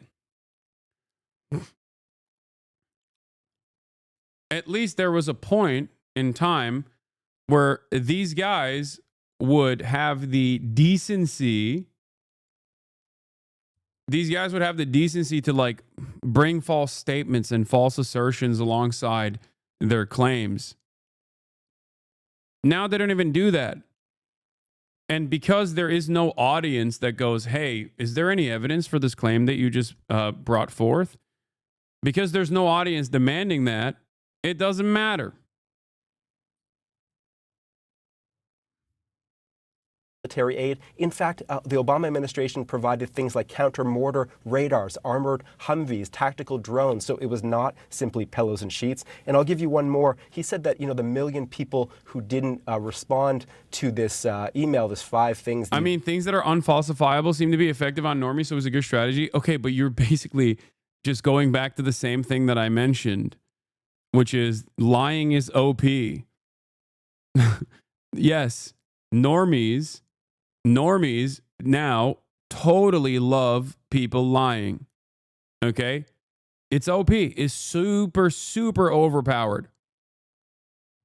Super overpowered. Especially because there's no collective truth. Like, there is no collective understanding or even interest in a objective truth or trying to figure out what the objective truth is. None of that. It does not exist. People are infinitely more comfortable existing in the echo chambers that they've created online than to actually seek out additional context, see if there's any nuance whatsoever to the claims being made. And it exists even in like online drama. It exists in like the stupidest ways possible, but it certainly exists in the highest stage of office. It exists now within the administrative state. It exists now within the executive office. We did last week email from Elon Musk team may not exist. I guess it's possible the U.S. government is paying some people who don't exist. But I think it's important to note that we had numerous agency heads, department heads telling their employees not to respond. So the simpler explanation is that people were instructed not to do this rather than them being, fictional, non-existent human beings. Yeah, that was one of the things I was going to ask you about. That is definitely something that when all is said and done, we're going to want the receipts on. Suggestions that the people who have not responded maybe don't exist, as you said. There was one other doozy, which was the allegation that there were Social Security checks going to people who are 150 years old. Those people got older during the cabinet meeting today. Apparently, they're 200 years old. So there is that. Daniel, thank you so much for that. Brian, I want to talk to you about the made-for-TV moment of all of this. Obviously, that is Donald Trump's MO. He knows how to orchestrate a moment that can be broadcast well, and he wants to make it watchable. This is typically a cabinet meeting like this. They go in, they do what's called a spray. You kind of just take some video. Maybe they shout our colleagues shout a couple questions, and that's that. This was different. Yes, very much so. This was broadcast live, for one thing. Normally these are taped and then shown later, but I think the Trump White House knows they're going to get more attention when these events are live, and they're longer as well. This is in line with Trump knowing that he doesn't just have to be president, he has to perform the presidency and have the appearance of action, the appearance of doing something at all times. It's also striking to me how he's trying to rewrite the dictionary again. He did this with the word hoax, for example, years ago, trying to redefine the word hoax to mean a true story that he doesn't like. Well, the new word that's being targeted is the word fraud. When they talk about waste, fraud, and abuse, he's trying to redefine fraud as spending he doesn't like, right? Spending that he and Musk don't agree with or don't approve of. And that's the kind of spending they're targeting. It's not fraud in the criminal definition of the term, but it's spending they don't like. And it's interesting how both Trump and Musk keep going back to those kinds of words. I was also reminded by the famous movie line, "I see dead people." It seems like Musk and Trump see dead people. They believe there are formerly alive federal employees collecting paychecks even though they're not alive anymore. And you would think there would be better ways to figure that out rather than send an email to everyone and hope they reply. But this is one of those things where Trump and Musk are doing what they call common sense, even if it's actually nonsense when you think about it. That common sense approach does appeal to a lot of people out there. Yeah. Before we get to the House Republicans passing the budget blueprint, which is also really devastating and shows exactly what their ambitions are and what they want to cut. Here is Representative Doge Caucus member Representative Maria Elvira Salazar on CNN talking about Elon Musk. And also talking about Doge. He doesn't think about it. He doesn't have to be doing this. He's the richest guy in the world. He could be on a rocket somewhere. Where is he? He's helping us. He's helping our government. Oh man, we should kiss the ground that Elon walks on. This parasitic billionaire whose entire wealth, his entire net worth relies exclusively on government subsidies, is actually now holding the reins of the federal government. This is certainly, even though this power play has actually increased his net worth by tens of billions of dollars, we should just assume that he's doing this out of the kindness of his heart. Why? Because I told you so. You are a real dumbass, dude. It's like putting a bank robber in charge of the fucking bank and then being like, excuse me, this bank robber made hundreds of millions of dollars robbing banks. Why would he not? He would know the best possible ways of avoiding bank robberies, okay? It's not like he's going to rob the bank again. Now he controls the bank. Why wouldn't he? Why wouldn't he just make it legal for himself to rob the bank? That's precisely what Elon is doing.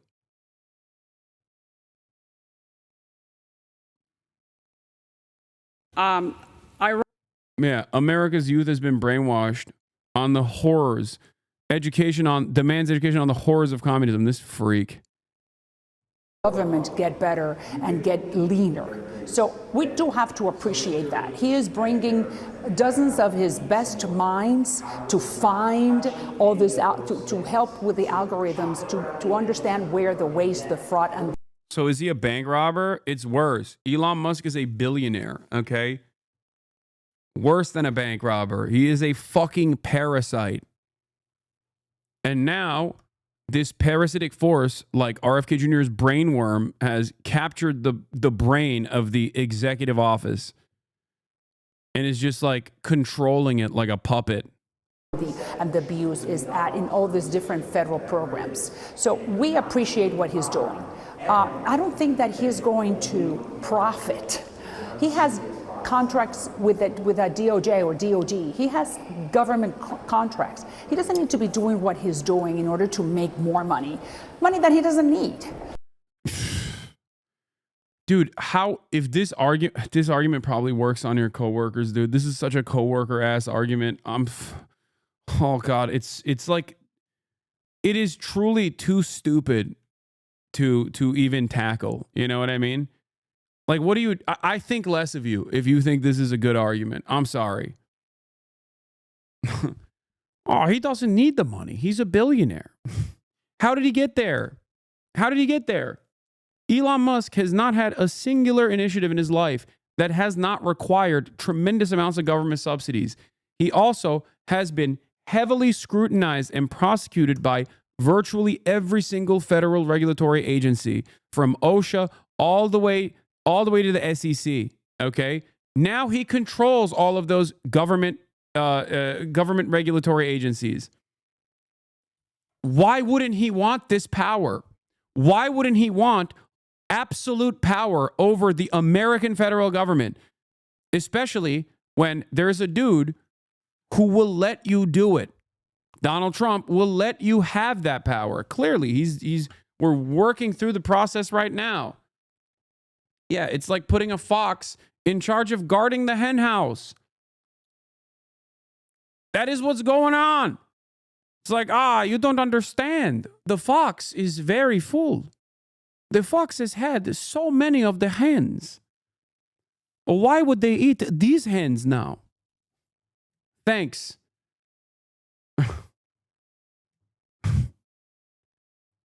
I'm resorting to like wordplay at this point. Like, stories that you tell to children.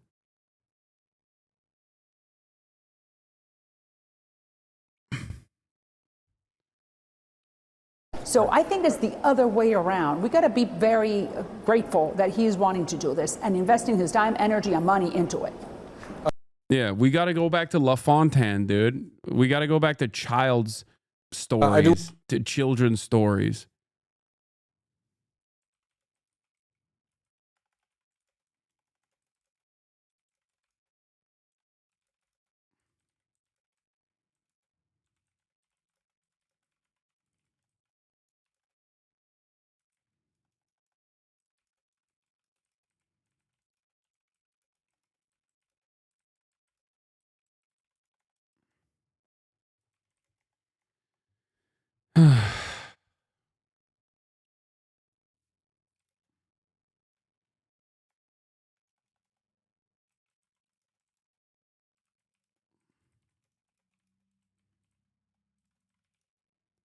I'm tweeting the hen house thing.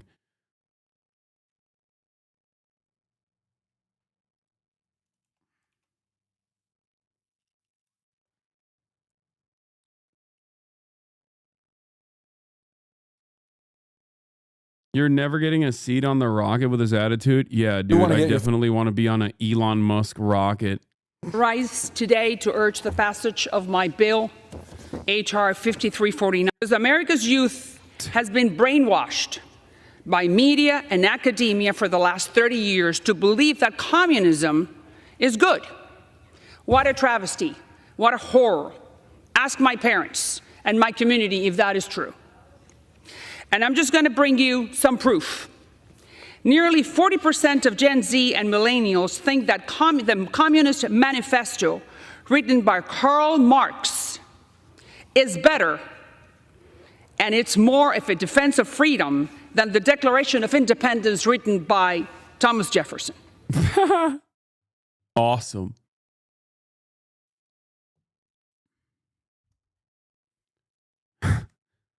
Awesome. Great. Because it's true.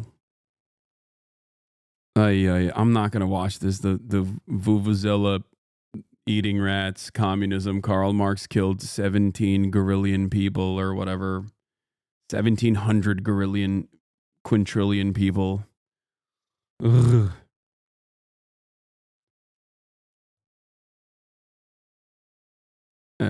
Karl Marx, the dictator. You do not understand. I bet this goes hard if you're a mentally ill 40-year-old podcaster. Yeah. Or just anyone that voted for Trump, too. Or most liberals as well. Anyway, let's get to the insanity beyond. I mean, the most insane thing that has taken place. Do we have the original video? Because I've only seen screenshots of this. And Aaron Rupar's version of this is like basically unwatchable. Look at how bad the quality is. Donald Trump posted a AI video about Gaza on his Truth Social account. On the 4chan Reddit? That's crazy. Yeah, let me go on the 4chan subreddit for this. Okay, I guess it's just low quality regardless. All right, let's take a look at what the Donald Trump Truth Social post looks like.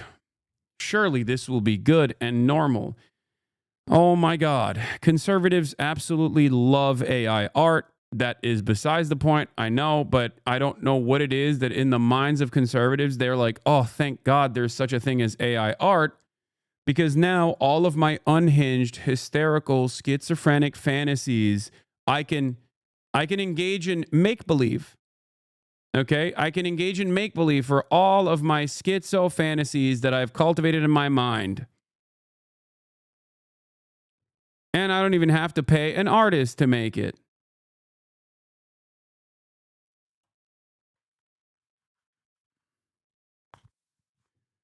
Yeah, AI art, the MAGA fever dream generator.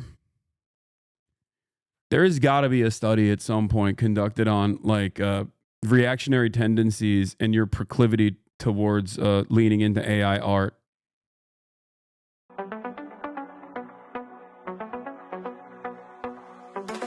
Donald's coming to set you free, bringing the light for all to see. No more tunnels, no more fear. Is that Elon Musk? 2025, what's next?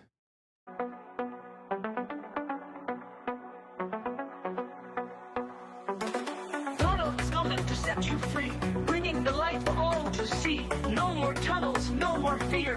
Trump Gaza is finally. What? Bearded belly dancers?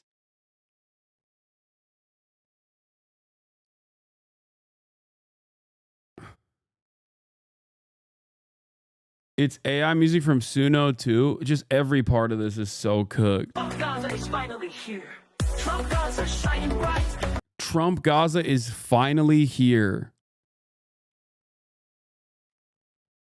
So Trump is going to make it woke?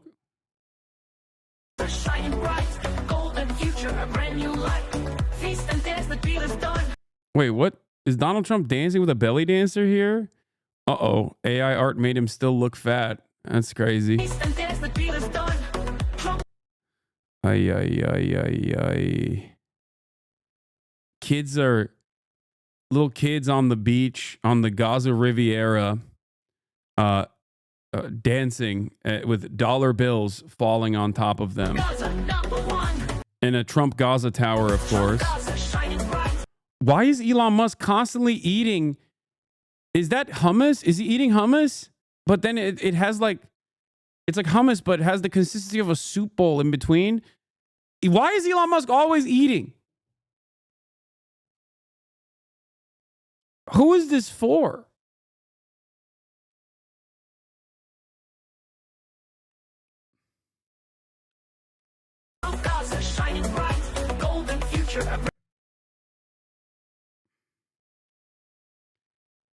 There's just like there's a golden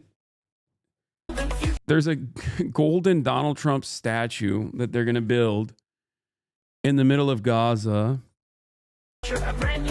And then they're selling a bunch of golden Donald Trump merch. And also just money is what? What the fuck? What is this?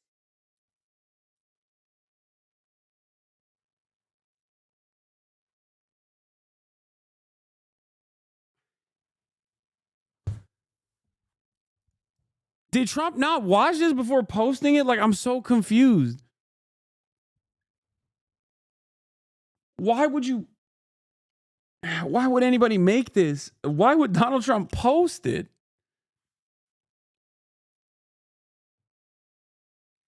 I'm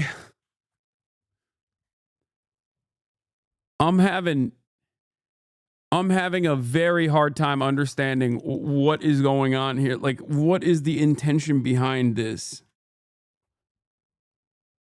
Like, Donald Trump and his gay partner, Benjamin Netanyahu, are going to be enjoying their wonderful vacation after what I assume is a full body wax.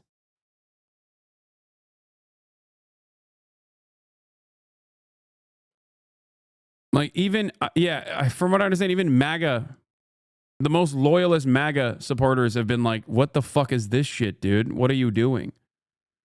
Go to the first second or two, it cuts from a kid laying in the street to being a red puddle. Seriously, why is no one mentioning that? Yeah, because there's so much to mention in all of this. Trump Gaza, #1. Like, okay, this is the type of stuff that when you ask me, like, oh, is there anything here that is unexpected? Okay, from your assessment. Is there anything that you consider to be unexpected? This is, okay?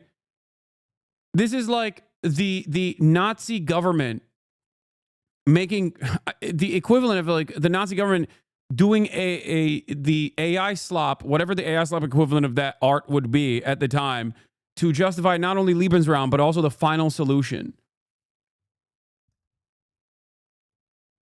Like, it's just so weird. Like, they are, like, this is, we look at this and we're like, haha, this is kind of stupid. Look at them. Look at Trump being gay with Netanyahu or whatever. But, like, this unironically is Donald Trump saying, like, we are going to officially ethnically cleanse the Gaza Strip and then rebuild it, buy out all of it and rebuild it in Trump's image.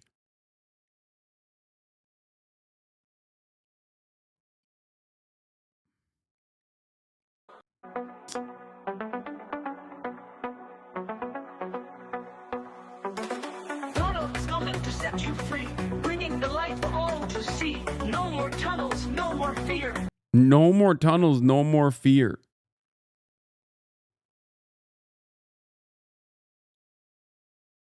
Like, who the fuck looks at that and goes, this is sick, Mr. President? This is just plain wrong. This video is in very bad taste and just plain horrible. The gold statue is 100% wrong, no matter which way you try to make it come across. This video makes me sick. That's a weird thing to get mad about, but sure, I'll take it. Bearded belly dancers, you dance it with someone other than your wife. This is weird for me, and I love you, Trump. This should be deleted, not good. These people are literally getting mad at the weirdest shit up on this video. They're getting mad at the dumbest stuff. No golden idols, please. And how dare you put trans belly dancers in the video? I mean, I guess I'll take it. I'll take it wherever it exists. The gold statue is a Bible meme. This feels all wrong and actually makes me sick. I've supported you since day one, but this is filth. There is no God in this. I'm very surprised that he did this. I'm a Trump supporter too, but this is shocking.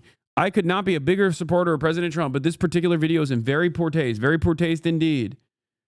Sir, this doesn't become you. Please take it down. Musk is a terrible influence on you. I'm a MAGA hat wearing dude, but I ain't sure what to make of this video, even if it's done humorously. I'm starting to lose respect for you, my guy. Knock it off. Stick to America first. OMG, is this for real? This is what we voted for? This video is evil.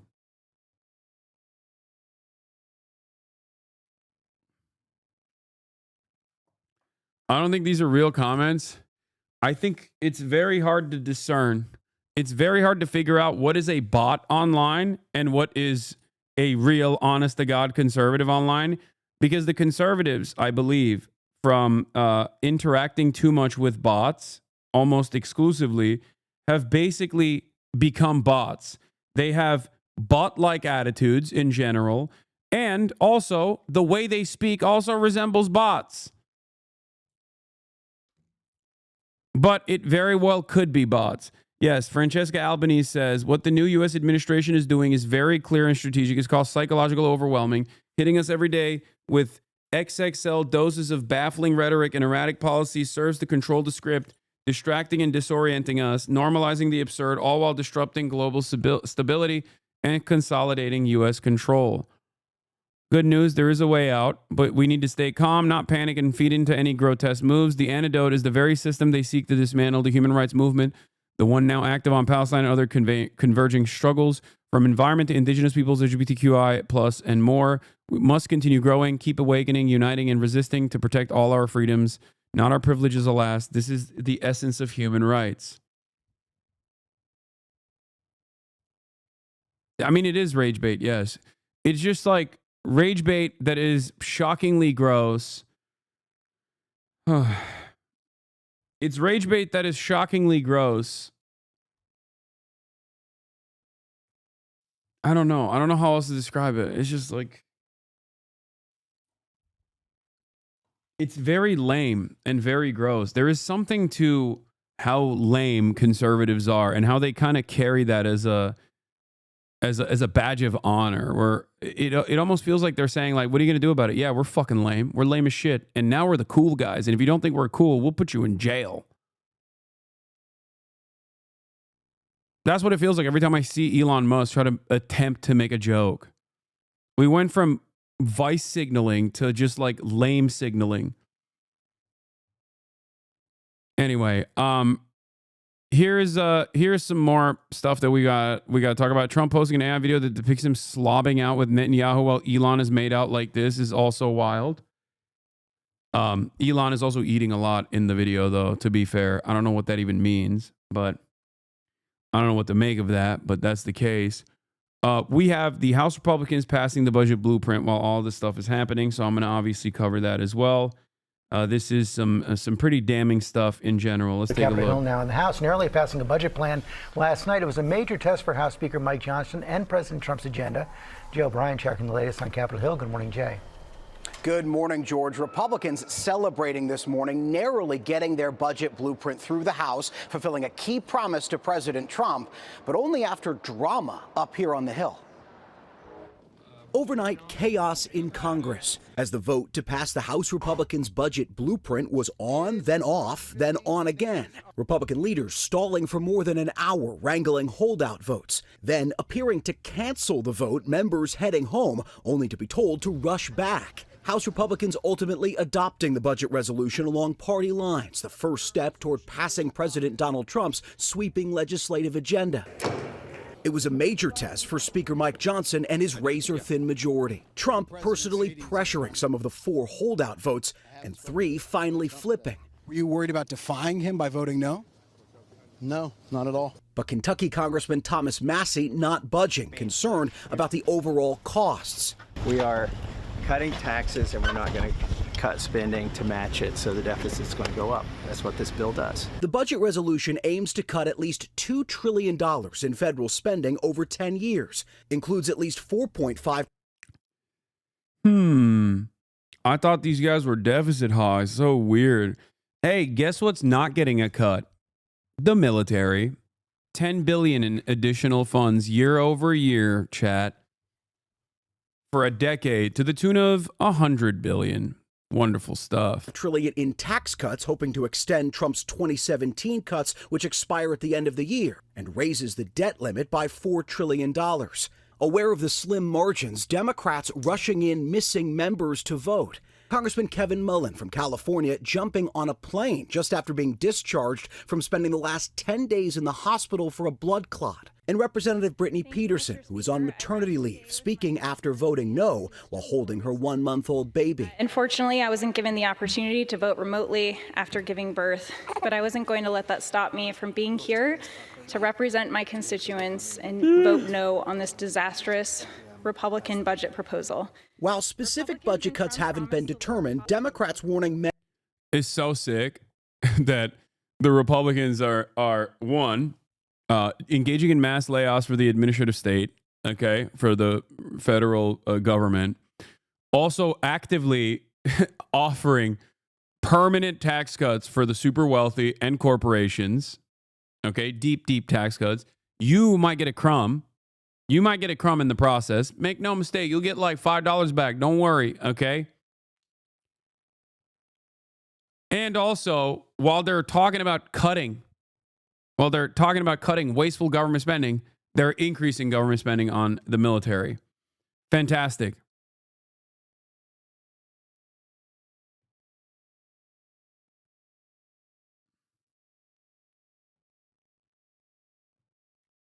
Medicaid, the health care program for low-income Americans and those with disabilities, is expected to be slashed.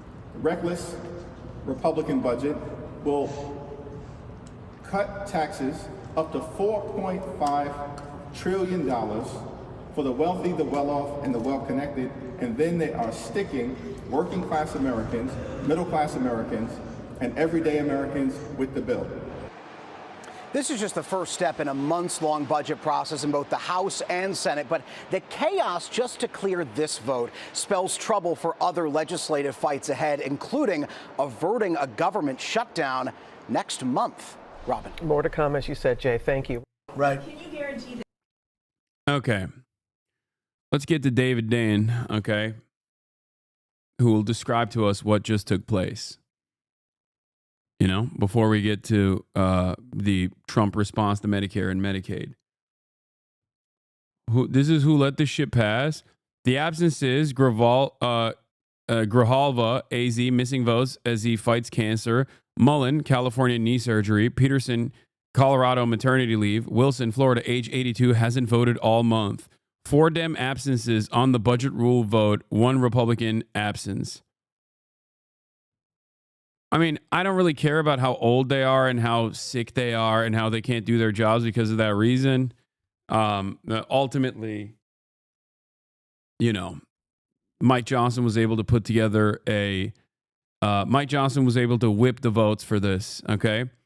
After sending members home for the night, House Republicans called him back on Tuesday and secured a passage of an expansive budget resolution that includes virtually the entire Trump agenda. The final vote was 217-215. With all but 1 Republican, Representative Thomas Massie from Kentucky, voting for the budget resolution, which sets a path for $4.5 trillion in tax cuts over the next decade, partially offset by at least $2 trillion in spending cuts. Now, $2 trillion in spending cuts is a whole lot of money, even though we're still cutting taxes for $4.5 trillion, as in it's still, if you're a deficit hawk, you're still increasing that, okay? So it doesn't matter. But of course, there's always room in the deficit for growth if you are cutting tax for the wealthy and corporations. Obviously, duh, shut the fuck up. What are you, some woke, gay, commie libtard or something? Like, what do you mean? These are the most productive individuals in American society. Anyway, let's continue. The tiniest of margins carried out. That tiniest of margins carried out. What is the easy part of the budget reconciliation package? And it isn't even done. In fact, the House budget resolution is taught to be dead on arrival in the Senate. Passage of the resolution represents a victory for House Speaker Mike Johnson, especially as it looked bleak earlier on Tuesday. Johnson was able to flip several conservative House members that advanced the measure, and he needed everyone after several House Democrats who had missed votes earlier in the day showed up for the evening. Representative Brittany Peterson of Colorado showed up 3 weeks after giving birth. Johnson was unable to corral the votes, mainly because the budget resolution is so indistinct. The resolution sets top-line numbers to instruct various committees, which will then come back with specifics. So you remember, they're basically, basically what's going on is Mike Johnson saying, we're just going to chop $2 trillion. And the way that it works in this vague, the vague ways in which this works is they just go back to the committees and say, hey, figure out a way to cut Medicaid. Okay. It's basically setting out bullet points and sending people home with, with goals to figure out how we are going to cut. Doesn't mean that it's going to happen, but that's the direction that they're heading towards. Throughout the day, House Republicans insisted that the proposed cuts didn't mean what they clearly meant because they were just instructions for committees that could be carried out in any manner. In reality, when the Agriculture Committee is told to find $230 billion in cuts, there's really only one thing that it could mean: a rollback on Supplemental Nutrition Assistance Program, SNAP, for those of you who are wondering, which helps feed poor people. Unless the Ag Committee decides randomly to wipe out the lion's share of U.S. agricultural assistance, they're going to have to go after food stamps, as was laid out in the menu of budget options earlier this year. They're never going to go after the subsidies. The Ag Committee is not going to cut subsidies, which also would have a damaging impact on the economy regardless, because it would increase prices a lot if subsidies were to be cut. So there's that too. They're going to cut SNAP, which will directly starve poor people. Okay? Now, SNAP in and of itself also works as an additional subsidy for the same agricultural producers as well. SNAP is a government benefit that companies like Walmart take advantage of as well. Okay? The problem here is when you say, oh, well, cut all this stuff. Who gives a heck? Who cares? You're advocating for the demise of millions of people. Okay? Hold on. My food is here, but I don't understand where it is. Did he leave it outside? No, he didn't. All right. Bill Burr's cooking once again. What did he say now? I made fun of the fucking Twitter guy for fucking Sieg-heiling not once but twice. And I never look at my emails. I was scrolling through my emails and it said my Twitter account had been flagged for I don't even tweet anymore. It had been flagged for what a fucking baby. Just like Hitler, a fucking baby. How about the fact that the Twitter guy he's not even from here. He's from South Africa. He comes to this country and wants to turn it into a fucking dictatorship. He doesn't feel that we deserve democracy. Can you just imagine doing that? Going to another country and just deciding, yeah, you know what? I'm going to change this form of government because I've decided. Yeah, he doesn't mind living under a dictatorship as long as he's on the good side of it. Fucking laminated face cunt. Because that's another thing. All of these people that are into fucking Hitler, you know what I mean? And like look at this guy like he was some sort of fucking hero. The guy's one of the biggest fucking cowards ever. All the pain and all the suffering that guy's caused and the war crimes the Allies had to commit, firebombing fucking cities to get that motherfucker. When it came time for him to pay the price for all the suffering he caused millions and millions and millions of people. Did he face the music? Nope. He gave himself a nice, quick, painless fucking death. That's your fucking hero? Fucking coward is what he was. He should have faced the fucking music. Great take. Going to another country and changing the government is a super American thing to do. Yeah, but, you know, he's doing America shit to America. It's not how it's supposed to work. I like the way that Bill Burr tackles all these issues. Anyway.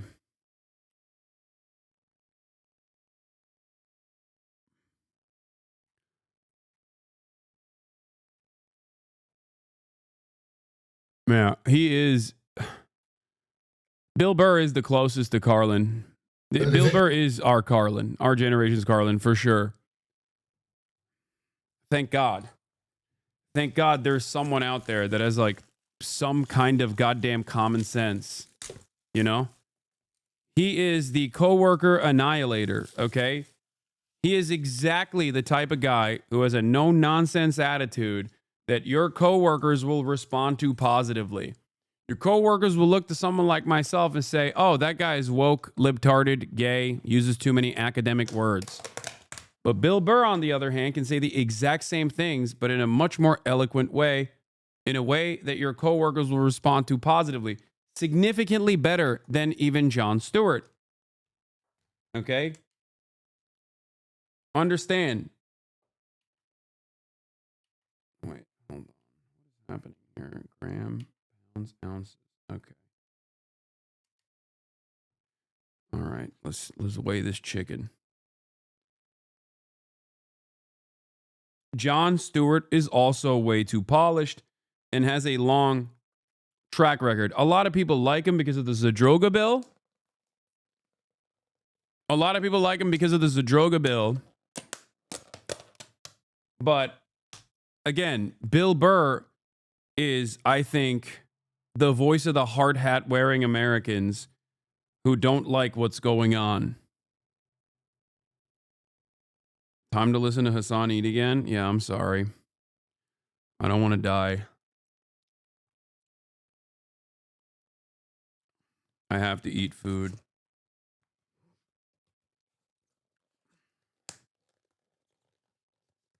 Ugh.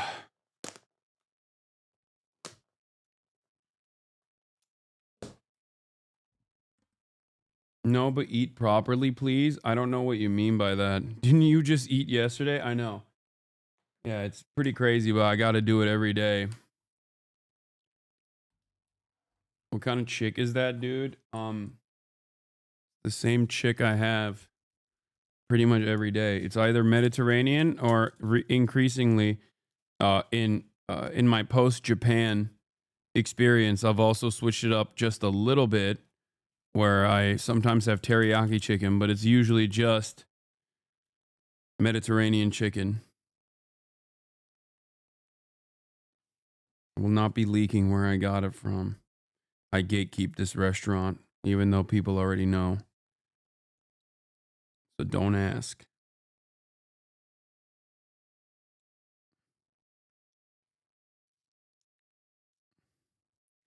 The teriyaki chicken is from Ono Hawaiian Barbecue. I don't mind.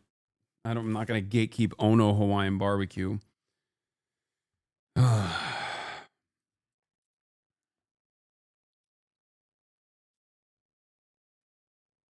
Would you vote for Jon Stewart if he ran? Sure. Why not? Why not? I don't know.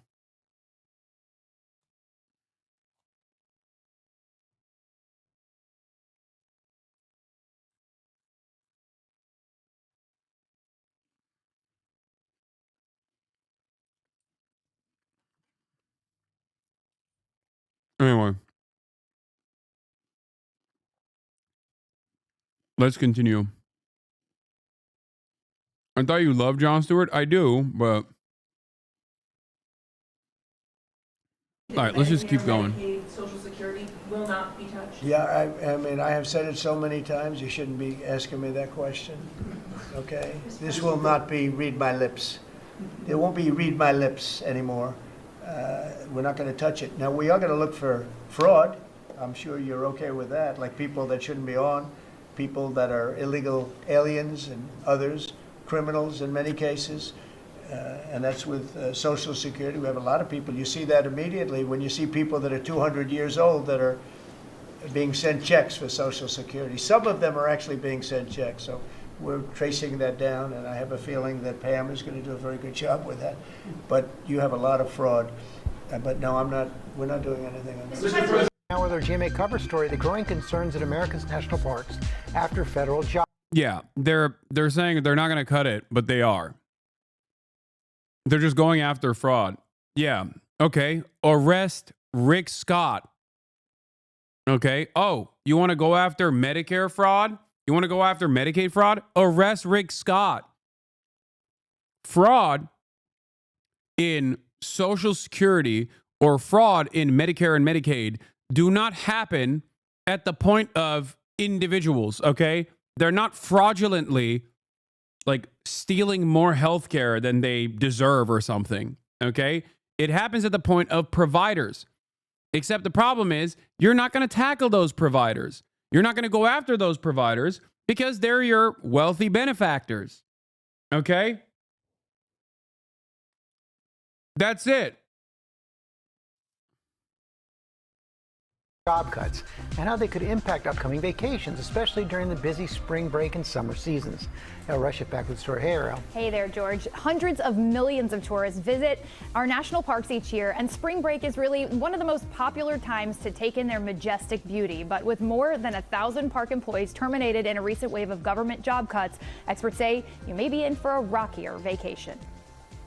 This morning, as millions gear up to spend spring break at some of the nation's most treasured parks, from Yosemite to the Grand Canyon, a warning from park officials that the deep government job cuts could have a noticeable impact on your experience.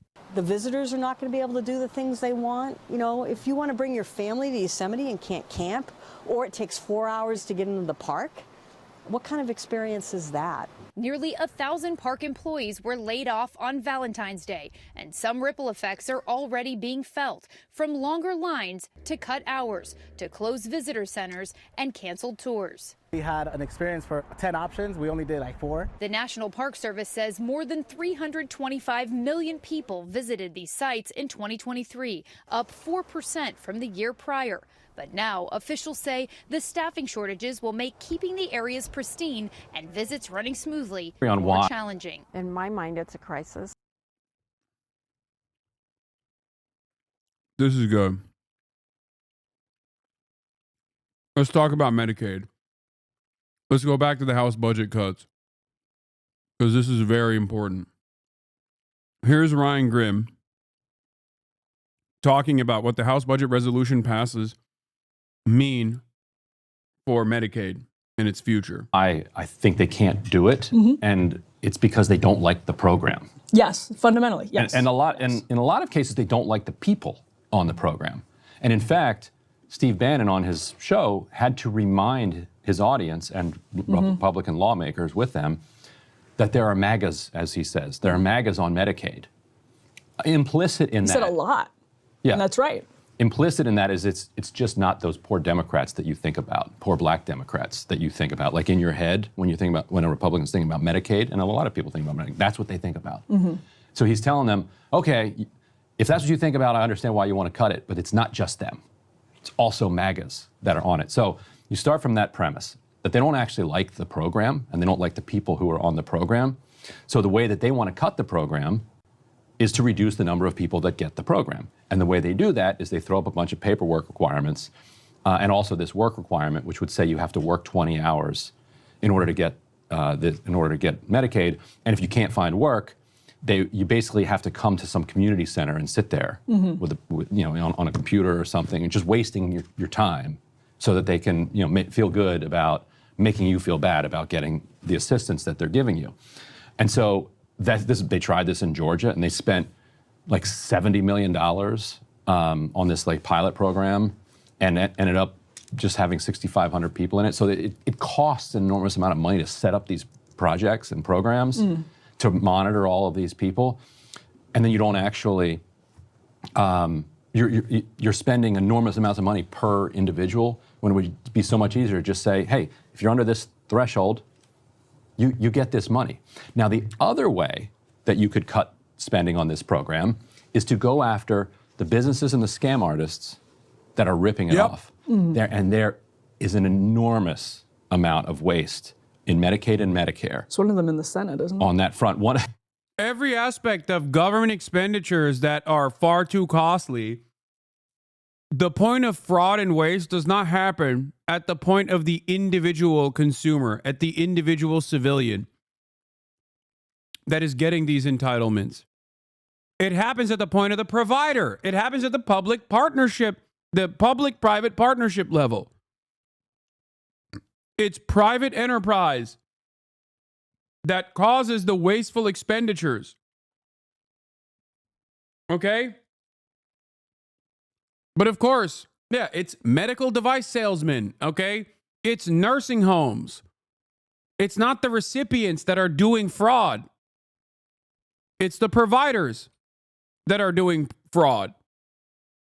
The problem is the providers also, with all the fraud that they're doing, have a lot of money to spend in lobbying funds. That's it. So they will never go after the actual costly middlemen.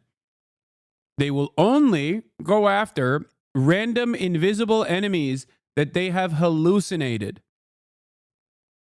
Yes, one of the guys in the Senate, Rick Scott from Florida, ran the largest Medicare scam in American history. And the way you do a Medicare scam or a Medicaid scam is, like I heard recently about a Medicaid one in New York where people were saying, like dentists will do these, others will like say, we'll give you a toaster for free if you will come in and sign a piece of paper that says I pulled your tooth or whatever. And then I submit this. You could invest money in inspectors and probably AI at this point, analyzing the different payment schemes and finding this fraud and targeting it and prosecuting it and going after it. I think the reason that Republicans won't do that is it would make the program work better. And as I said in the beginning, they don't like the program. What that would do. And they don't like the program because it helps poor people. That's it. It would solidify it, and it would make people feel better about the program, and so they would support it more. But there is indeed, you could, so it's $880 billion that they're trying to cut over 10 years. I think you could actually do that without hurting individual people, but you would have to stand up a serious program of investigation. Hey, guess what? There's like 150,000 federal workers who are well-trained that were just fired. You can go hire them to do that at pennies. Just continuing to pay their salaries. Actually, a lot of them are on administrative leave now or unemployment, so we're paying them anyway. We're just paying them not to work. So pay them, put them to work, go find the fraud. It was much easier to do Medicare and Medicaid fraud, before we have the technology that we do now. Like if you're some like South Florida like scam operation and you've stolen a bunch of Medicare numbers that you can find online, what they do is they steal these numbers. They pretend that they sold wheelchairs to them. They charge $7,000 for 100,000 wheelchairs. They cash the check, move the money, shut down, and then start up a new thing and do it again. I'm not a technologist, but it's got to be pretty easy to figure out how to make somebody prove that you actually did sell and have something to do with making wheelchairs or selling wheelchairs. Like, did you do it or not? Scooters is the big one.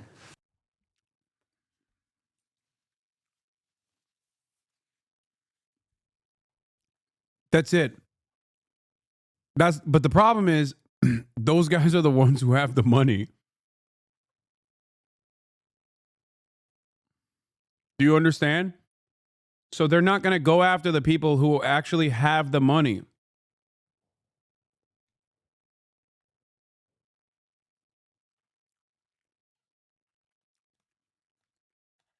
Because they're basically giving, at least a piece of those profits back to the Republican congresspersons that keep them safe.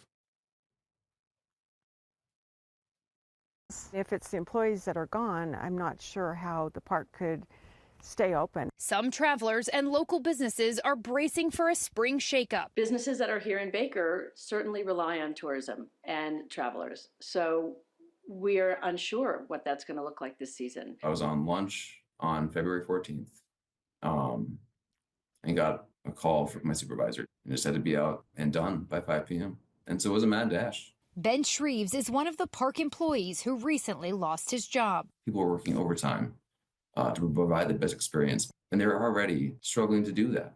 And part of that was just a lack of resources. And so now it's just like they have even less of that. Experts say if you're planning to traverse the parks this spring, to be patient and over-prepare. There's going to be a big imbalance between the number of people who are going to the parks and the amount of staff that can help them. And the Park Service has about 20,000 employees. The Trump administration has rolled back some of those firings and says it will hire 3,000 seasonal workers. In the meantime, if you're planning a vacation to a national park, prepare for a slightly different experience. You want to make sure you have your maps, make sure you have everything you need, because there may not be a park ranger or someone to help you out when you're out there. Big difference for a lot of people.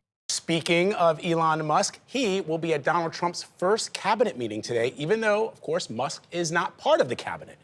There is new information. Yeah, we don't need rangers. You could just vibe the bears. Problem solved. Exactly. No, we don't need rangers at all, man. Who cares about forest safety, upkeep, making sure that people are safe and secure when they're visiting our national parks? Who cares? Actually, fuck the national parks. Let's just literally melt them so that we can have more lame-ass, fuck-ass AI art. Burn the forest down!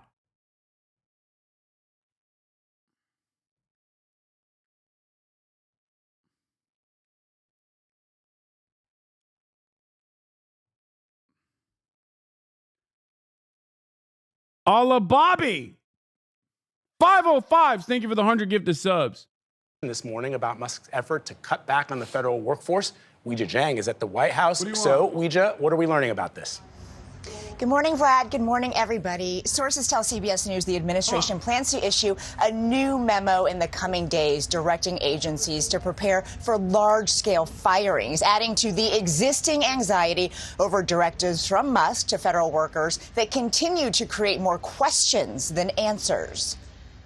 President Trump backed Elon Musk's latest warning to federal workers. While they have more time to submit what they accomplished last week, failing to answer would cost them a job. Well, it's somewhat voluntary, but it's also if you don't answer, I guess you get fired. But earlier, the White House press secretary said it's up to departments. Many have told staffers not to reply. For some of the agencies that you've seen who have said, please don't send these emails, it's in their best interest for that specific agency, and the president supports that. Now, the administration is preparing to direct federal agencies to submit reorganization plans by March 13th as part of sweeping reductions in force. In Musk's own Department of Government Efficiency, 21 staffers resigned, saying in a letter they refuse to compromise core government systems, jeopardize Americans' sensitive data, or dismantle critical public services. Musk called them Dem political holdovers who would have been fired. Oh, we are absolutely in a crisis mode. Randy Irwin is the president of NFFE, a union that represents 110,000 federal workers, many of whom he says are terrified about what Musk and his team will do next. Bro, what's happening in here? There's so many people who keep... Is it one guy who's just spamming this? Or is there a bunch of guys from Canada who keep saying, your fucking national parks are going to be nothing when the Canadians stop visiting them? Is it one guy or is it multiple Canadians who keep saying this? Is that the new thing? Is Canada doing a BDS on American national parks? I keep seeing it in the chat over and over again. Yeah, see? You're going to need those parks when we, Canada, stop sending wood across the border. Okay, this guy is actually tackling it from a different issue. But there's like hella people... There's a bunch of Canadians in the chat who keep saying, we're not visiting your parks no more. You're cooked.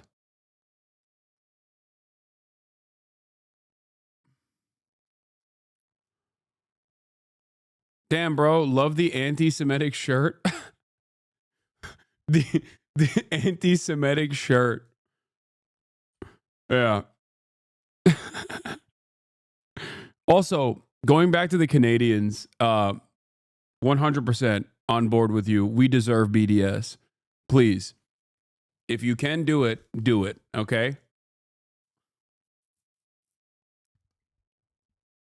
I literally cannot comprehend the concept of Canadian nationalism.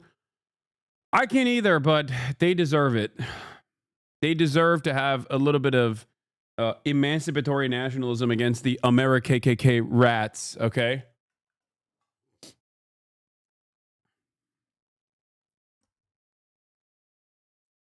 There is no country more deserving of a boycott, divestments, and sanctions movement outside of obviously fucking Israel. But even Israel itself, you could compound into America's crimes, considering that Israel is an extension of the United States of America. So, the problem, of course, is we are the big bad. So it's virtually impossible to avoid us. Just like the top of the hour ad break, which you can avoid by subscribing, Canadian or not, for $6 or for free with a Twitch Prime, is what I would say if I kept running 3-minute ad breaks at the top of the hour. I no longer do them, but you can still subscribe for free with a Twitch Prime or by getting gifted a sub if you're lucky. Is 12 in Canada? I don't know how much it is in fake Canadian Monopoly money. All right. But I hit you with that debate.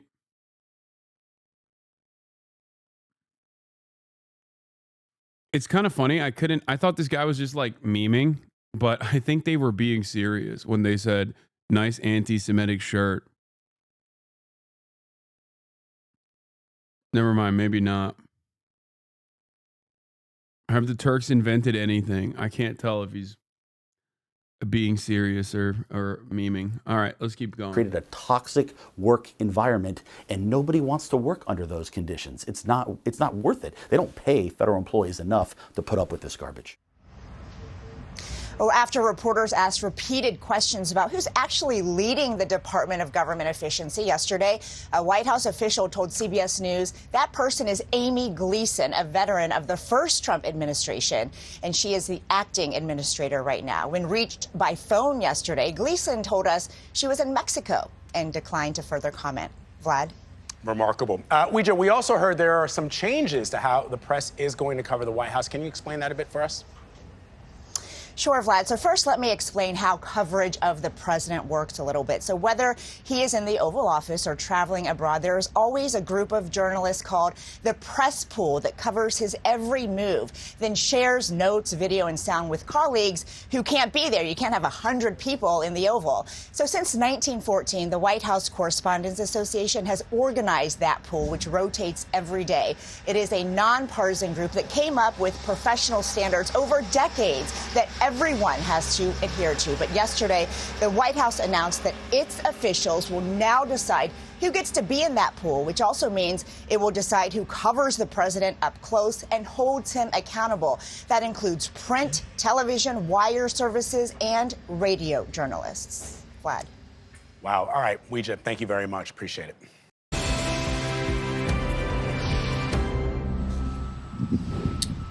So President Trump's first cabinet meeting will take place today, and Elon Musk is expected to be there. Joining us right now, White House Press Secretary Caroline Leavitt. Congratulations, my friend. Thank you. You've been making a lot of news at these briefings. This is the first cabinet meeting. Elon Musk is going to be there. I know there's been a lot of talk about the emails asking about the productivity. Is he going to be asking the cabinet members for an update today? Well, first of all, we're so excited.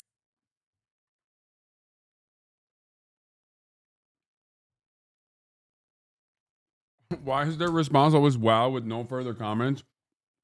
I mean, Loki, what can you say? Like, I agree. It's annoying.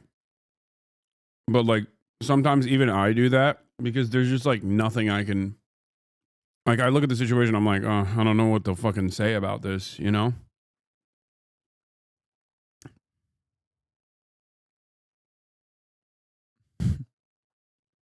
Sometimes all you got is a wow. That's crazy. You know? How many eggs you eat a day, brother? Unfortunately, currently the number is 0 because of the stupid ass avian flu. The number right now is 0. I'm very frustrated. I try to purchase eggs. I look all around. I've gone to multiple grocery stores. None of them have eggs.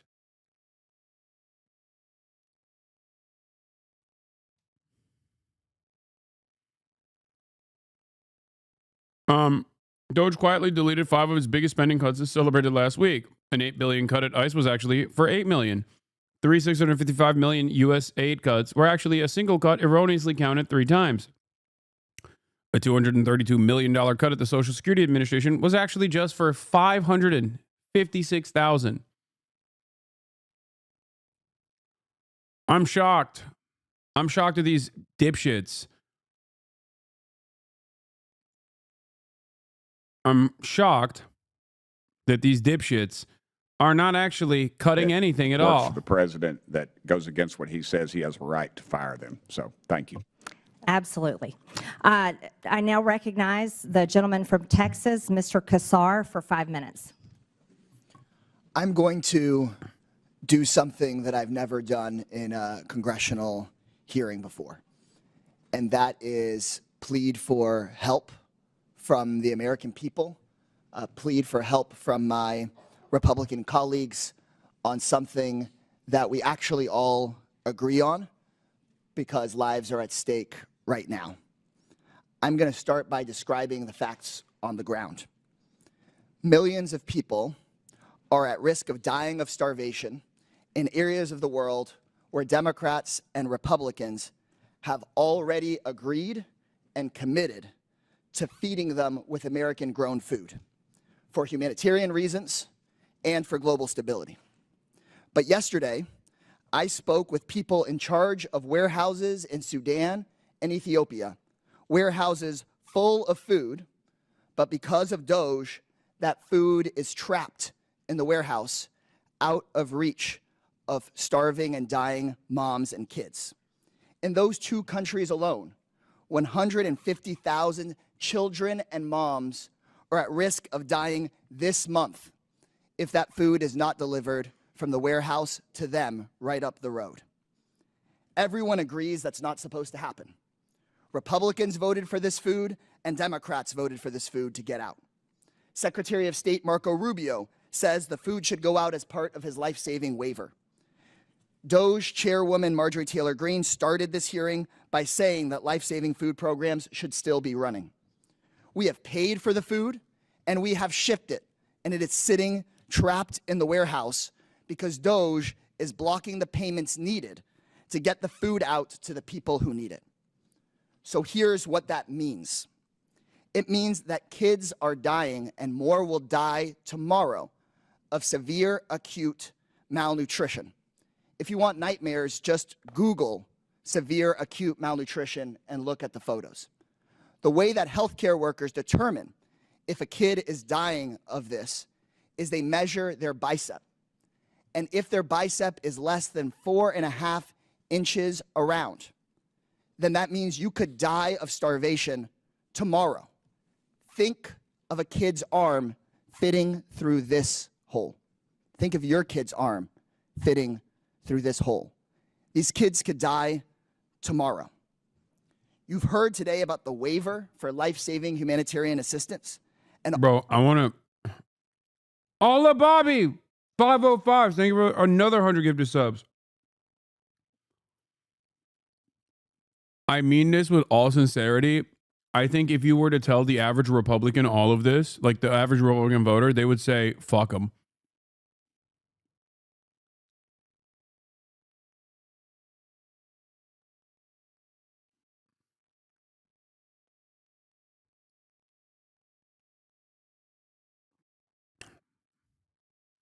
Holy crap. Slate did all thing on E. Take a day off, chatter. Named Hasan's poop sock. You think I don't know where that fucking link goes to?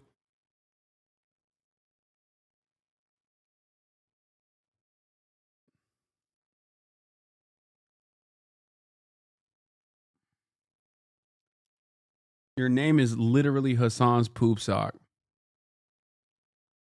Average Asmin viewer would too. I mean, the average Asmin viewer is a Trump voter. So yes, they would probably be like, yeah, I don't give a shit. Fuck it. Let the food rot. Kill them.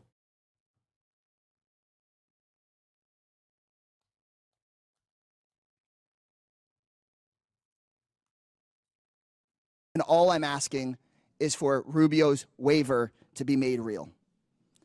People watching at home, you can do something about this. I know many of these hearings are live on Fox News. I'm a Democrat. For many of the people watching, you may not agree with me on many issues. But I think we can all agree that this food needs to get out of the warehouse and to these kids. I've gotten phone calls from conservative friends, people of faith that moved to Africa to live out their faith of I was naked and you clothed me, I was hungry and you fed me. And they agree that this food should be given out. So call your Republican congressperson, call the White House, tell them you know they didn't mean to do this, but that this food needs to go out tomorrow. If you're in the press, cover this story. Ask questions about Ethiopia. Ask questions about Sudan. Tell the world about this. And to my Republican colleagues, Doge is not going to listen to me, but you can fix this.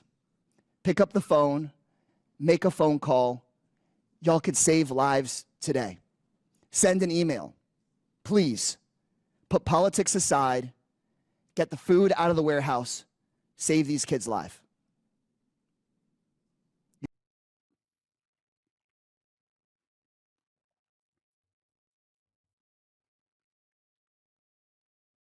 The Doge staff at HUD are all real estate bros. They're looking to sell off public housing. Incredible stuff. There was too much public housing to begin with. That's what I always say. Go to the comments. I'm curious. I love watching him cry. We the people cannot afford to feed ourselves. Thank you, Doge. I'm so happy that Doge is taking back our money. I'm ready for that $5,000 check. Then start a charity and raise your own money and feed them. The government. It's a government, not a charity. Told you.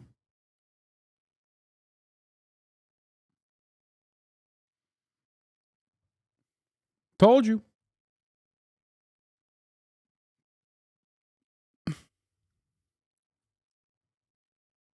Dude, conservatism basically revolves around being awful to other people.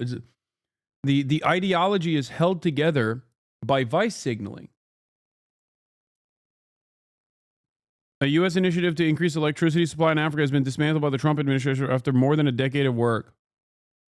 Yeah, well, China rising, baby.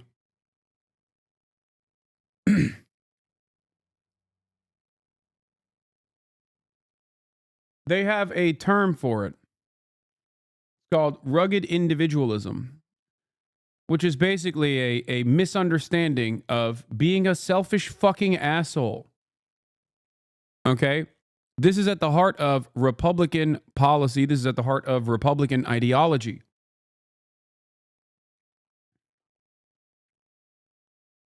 Ironically enough, a lot of the collectivist action that these guys yell about with regular frequency is not done out of the kindness of the American heart. We do not feed African nations or build their electricity grid simply because we want them to advance. We do not even do it because we feel embarrassed for the crimes of colonialism that we put African nations through. We do it for soft power in a similar way to why China does it. China also has an additional economic reason for it, but it's mostly for soft power. So that these countries collaborate with us, so that when push comes to shove and we want to invade a foreign nation and violate its sovereignty by lying on the global stage, we can turn around and say, hey, look, all these countries are behind us because we are the world's police. We help out all these other nations. So when America undermines its soft power capabilities, what it's actually doing is undermining global dominance. You know? Good luck. Good luck.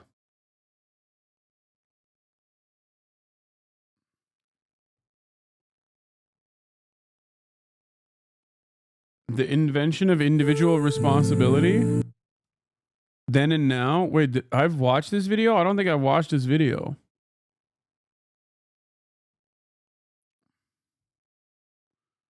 This video radicalized me a bit when you showed it on stream. Did I watch this video?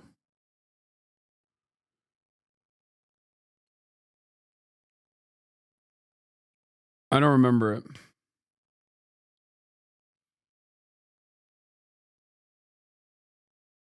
Then and now fucking cooks. A lot of people are saying yes, but I don't remember it.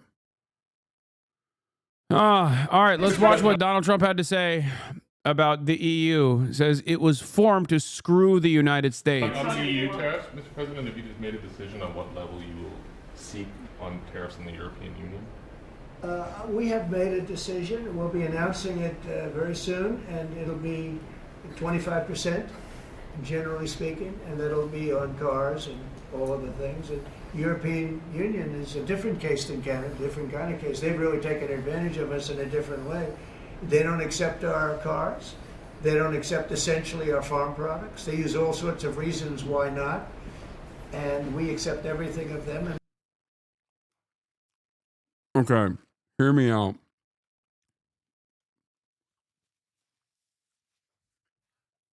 The European Union despises Chinese cars, and yet they allowed Chinese cars foolishly into their marketplaces until it got to a degree where the Chinese cars were directly outcompeting domestic manufacturing, and they had to put an end to it. Why is it that the EU does not allow American cars into its marketplace in the same way that they allow Chinese cars? You might be wondering this question. You might be wondering why that's the case. Is it because they despise Amerifats and they love the Chinese?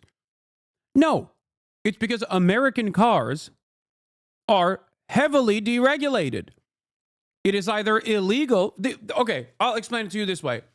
Ford F-150. Until this past year, it was the highest selling vehicle in the United States of America. This year, RAV4 by Toyota has actually passed the Ford F-150, but next year it will probably be Ford F-150. In order for someone to be able to purchase a Ford F-150 and drive it on any given average random European street, they would need a commercial driver's license. That is the most popular vehicle in the United States of America. That is before we even factor in all of the other road safety violations the Ford F-150 is in direct violation of. Okay? No shit, Europeans don't buy our fucking cars because our cars are ginormous. If you've ever been to Europe, you would understand that a Ford F-150, for example, the most popular car in the United States of America, would not fit on the average European street. Year over year, Ford F-150 has gotten larger and larger and larger due to CAFE standards.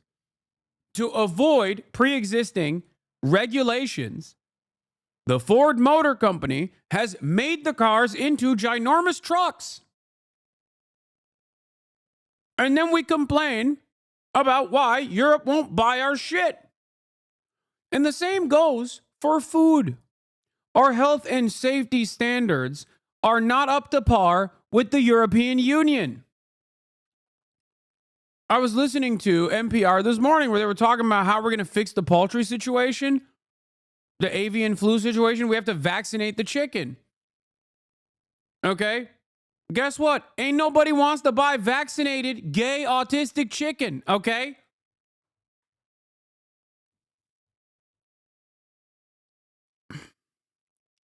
Nobody wants to buy gay-ass chicken. They want straight chickens that are patriotic and unvaccinated.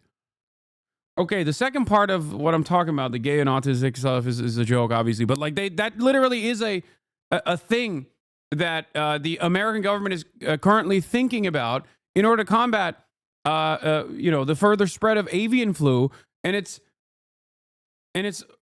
going to remove the actual poultry that was shipped overseas because people are not going to want to buy it, because you can actually hide illnesses if you sell vaccinated chicken, apparently.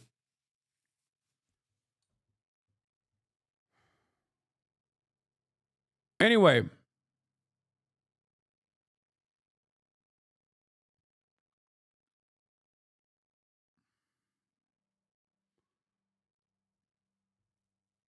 we also have shittier food safety standards, shittier health standards. And this is a problem. We force our product on the European marketplace, even when the European marketplace says, hey, this is like not something that we want.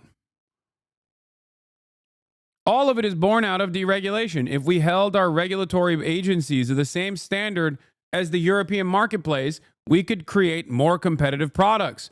We could also heavily subsidize certain industries to become the dominant force in the same way that China does. The difference is, however, the Chinese manufacturers care about global safety standards. That's the only difference. That's it. America, on the other hand, is like, no, we're the big guy in the room. Fuck you. Buy my F-150s, even if you can't fucking drive it on your roads. How insane. What an insane prospect. We did this to Japan back in the day. Literally. We were like, I don't give a shit. Your cars are too good. And also, they're too cheap. They're too good. They're too safe. They're too cheap. Fuck you. And because of that, we still can't even get a fucking Toyota Hilux in this goddamn country until it's like 25 years in the future.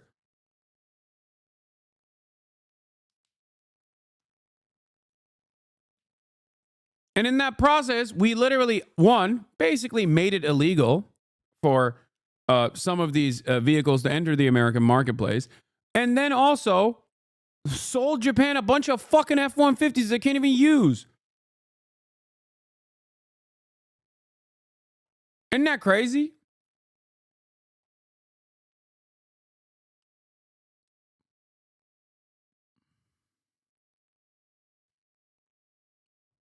Isn't that fucking crazy? Doug D is a communist now? Oh, I've seen him talk. I've watched this video. I'm astonished. They shouldn't have sent them to us. Now we know how good they are. Now we're like, crap, we got to catch up. If we let capitalism sort this out, China wins this game. All these automakers are pulling back on these EVs. If that's the way we want to go, then that's the way we want to go. But the Chinese EVs, I've driven them. They're way ahead. They're way ahead and they're way cheaper. And China's going to walk around and start selling these cars in the other markets and start gobbling up market share in all those places too. And pretty soon our auto industry is going to be Ford selling cars to Americans. When we eventually adopt it, when we have to, will China have already succeeded? Do you know what I'm saying? And they will have charging stations and better technology. Right. And yes, 100%. And that's the fear. That's the fear with walking this back. That's the fear with the government walking it back. And that's why we can't just necessarily just let capitalism sort it out when we have the conversation. Because capitalism may sort it out in a way that is not favorable for us. And our government has this isn't pure capitalism. Our government has the ability to kind of put their finger on the scales of what actually succeeds. This is not where I thought this conversation would go. I'm surprised to hear myself saying this too, but I've been thinking about this more and more over the last few weeks. And when you hear about Ford CEO a few months ago had a dude, this is the classic Jim Farley equation. Like, Jim Farley was like, yeah, they're cooking. They're cooking us. an interview where he said that he drove the Xiaomi SU7. He's been driving it around. And it's like, this is better than what we're building. Yeah. That's interesting. I drive these Chinese.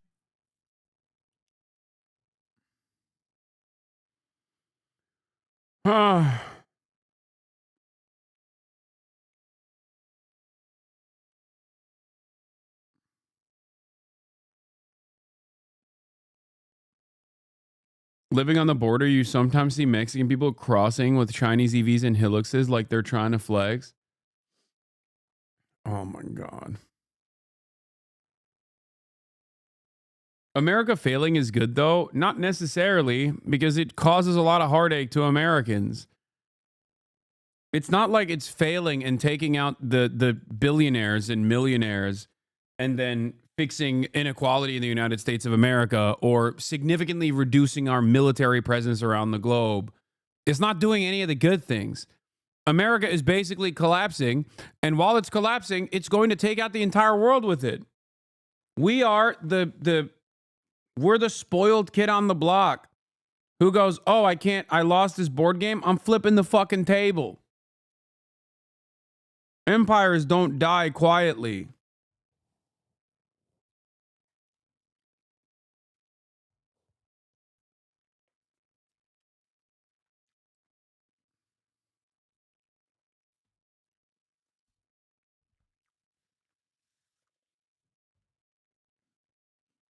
We have about a $300 billion deficit with the European Union. Now, I love the countries of Europe.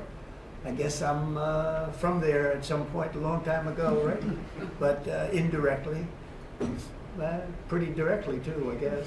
But I love the countries of Europe. I love all countries, frankly, all different. But European Union's it was formed in order to screw the United States. I mean, look, let's be honest. The European Union was formed in order to screw the United States. That's the purpose of it. And they've done a good job of it, but now I'm president. What will happen if these countries or the EU retaliate? They can't. I mean, they can try, but they can't. China did. They imposed tariffs that went into effect. China's retaliatory tariffs on the 10th of February. Has there been any impact that you've been able to observe? That's right. No, they can do it, and they can try, but the numbers can never equal what ours, because we could go off. We are the pot of gold. We're the one that everybody wants, and they can retaliate, but it cannot be a successful retaliation, because we just go cold turkey. We don't buy anymore, and if that happens, we win. Are you talking to Eric Ritz about privatizing deportations? Concessions would you like to see? What concessions would you like to see? Oh, I don't want to tell it right now, but I can tell you that I don't want to talk about that. NATO you can forget about. I think that's probably the reason the whole thing started. And I think, JD, we can say that. Do you have a statement on that? You've been very much involved. I gave him the beauty. Great. Gave me the hardest question, sir. I mean, look, as the president said, we're not going to do the negotiation in public with the American media. He's going to do it in private with the president of Russia, with the president of Ukraine, and with other leaders. And I think that's how this has to go. I think that I just want to push back against some of the criticism I've seen of the administration on this, because every single time the president engages in diplomacy, you guys preemptively accuse him of conceding to Russia. He hasn't conceded anything to anyone. He's doing the job of a diplomat, and he is, of course, the diplomat in chief as the President of the United States. I mean,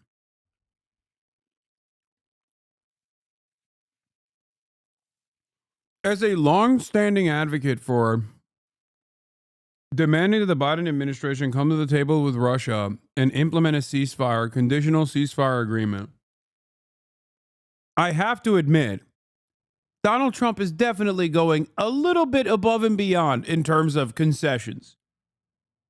Okay? Come on. Be for fucking real, dude.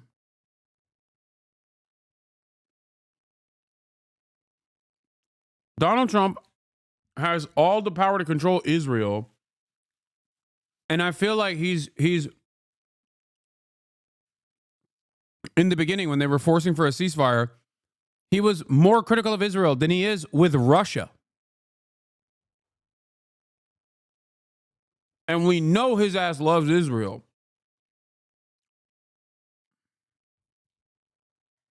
Like, in terms of the expectations, like,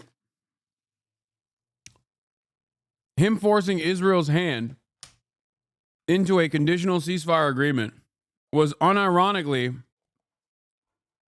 a little bit unexpected. And in this situation with Russia, the ways in which he is talking about the situation is certainly going way above and way beyond my expectations. It's a shocking level of glazing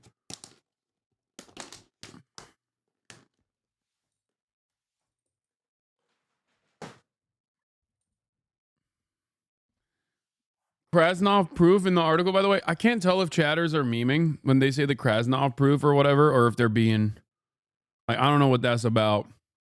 On the gold cards, sir, can you talk a little bit more about the vetting process? He'll go through a process. The process is being worked out right now, and we're going to be very careful. Will there be restrictions on, for instance, can Chinese nationals get No, we're votes, not going to Iranian restrict. nationals We're get- probably not going to be restricting too much in terms of countries, but maybe in terms of individuals. We want to make sure we have people that love our country and are capable of loving the country. Mr.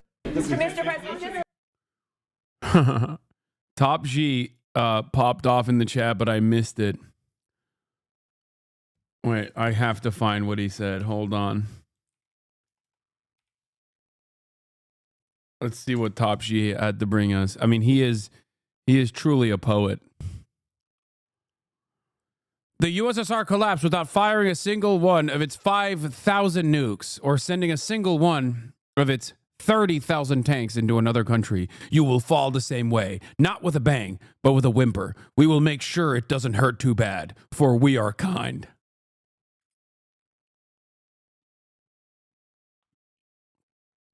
Elon is one of the few Americans allowed to maintain 100% control of business operating in China.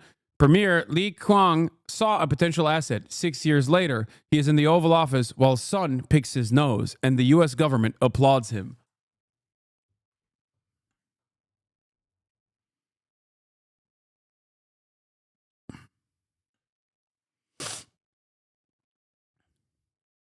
My favorite chatter, I think, even though he hurts my feelings a lot whenever he says, like, I will suffer for the crimes such as going to a dojo that was pro Hirohito. I didn't know, you know what I mean?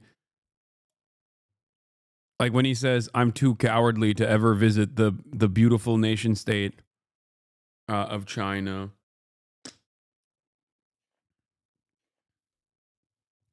The U.S. isn't ranked as low as Trump claims it is. How could it be? You have Chinese students in that country.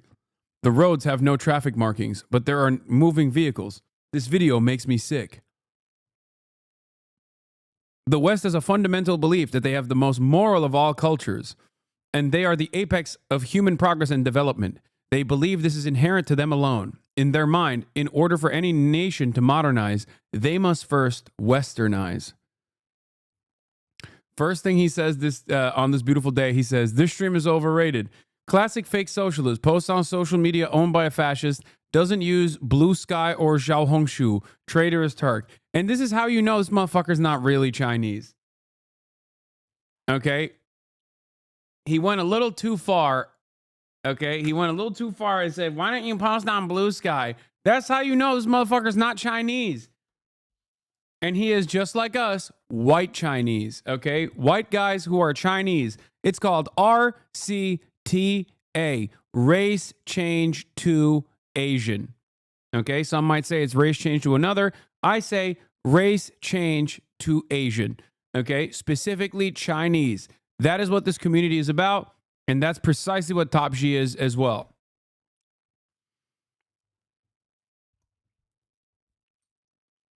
We pushed out traitorous Turks like you from East Asia before, and we will continue to do so today. You are no different from your colleague NS Contact Freedom, contempt for the Chinese, hated by Erdogan, and no talent for basketball. That's disgusting that you compared me to NS Contact. You fucking piece of shit. I've never... This is what I mean, by the way, when I say he's hurtful, because he says lies. Like, I display contempt for the Chinese. I've never displayed contempt for the Chinese. I am white Chinese. Okay? I am Chinese. How dare you? Only CRT I care about is Chinese racial transition. Yep. Have we been to China? No, not yet. I'm actually holding back on going to China because I'm going to like it too much and want to stay there and become a white monkey. Live out my white monkey dreams.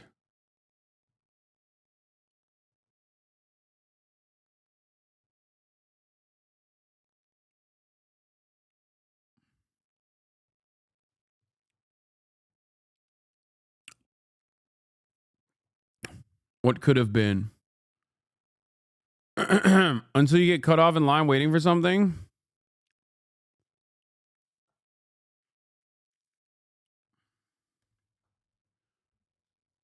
What will all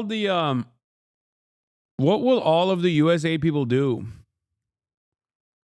that wrote all the anti-China stuff now that they don't have it? If I'm the Chinese foreign ministry, I'm immediately going, yeah, no, don't worry, King. I got you. I'll give you some money. I'll give you some money. Start glazing China.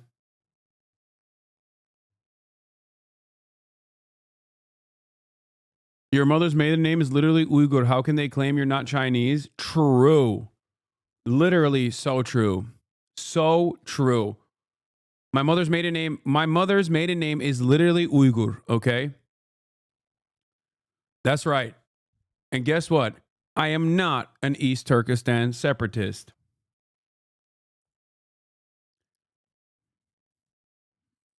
Xi Jinping, I love you.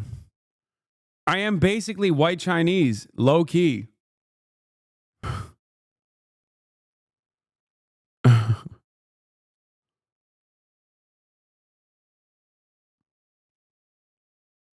right. News. Major changes coming. I like that right after me making jokes about being white Chinese, someone goes, Are you actually joking, or are you this pro-China? Or are you actually pro-China? I don't know, man. Look at what the American government is doing. Let's take a look. Major changes coming to federal government led by Musk's Doge. Most significant move to dismiss federal workers now underway. This is a big one. Agencies must submit plans to significantly reduce staff size by March 13th. Social Security admin under instruction to cut staff in half.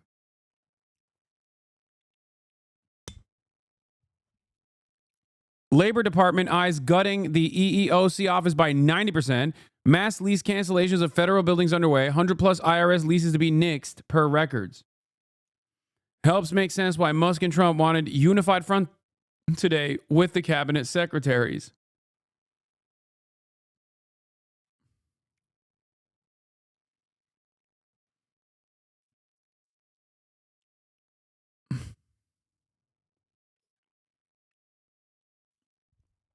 Great.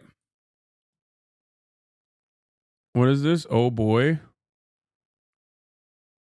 Big story from Jessica Burbank. An apparent Luigi copycat is on the loose in Oregon. Shots fired into the home of insurance CEO. Uh-oh. Lake Oswego police provided drop site news with an image of the suspect who is still at large. Around 4 a.m. on Friday, February 21st, the home of CEO of an Oregon's workers' compensation insurance company was shot multiple times according to a police report with no injuries and the house sustaining minor damage. The Oregonian/Oregon Live reported an internal email.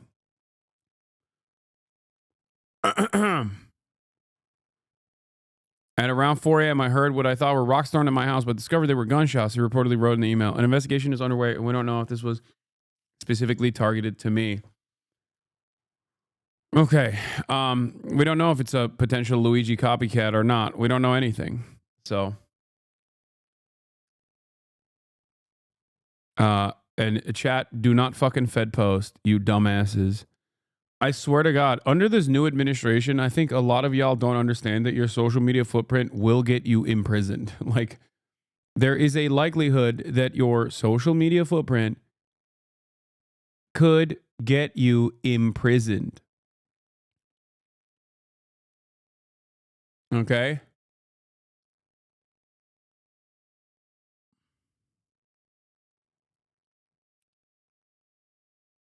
Anyway. I'll be in Mexico by then, broski. I'm not American, silly. All right.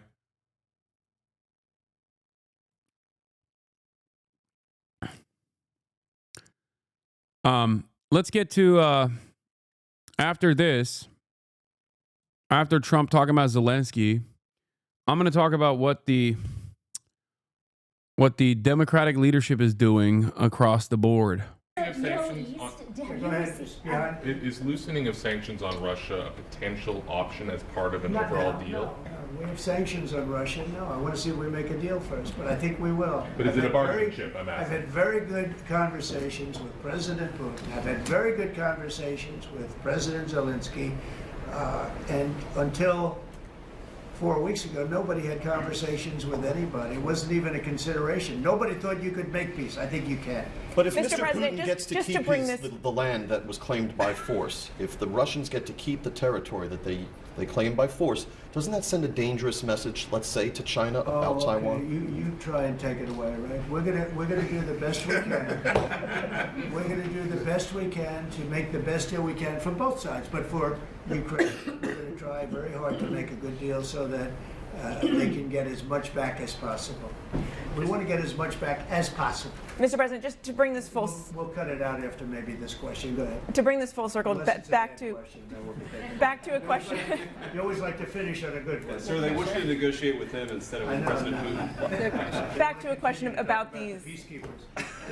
You have a lot of confidence in us because you assume there's going to be peace. You know, it's possible it doesn't work out. There is possibility. I had a question. I hope it does for the sake of humanity, because if you look at the pictures that I've looked at, you don't want to look at them. Go ahead. I had a question back on these cuts to the federal workforce. You mentioned you're interested in doing another round of this. That's a great cut. And then a great next video. Classic Channel 4. Not a Russian missile attack, but a controlled explosion in a Ukrainian mine for graphite.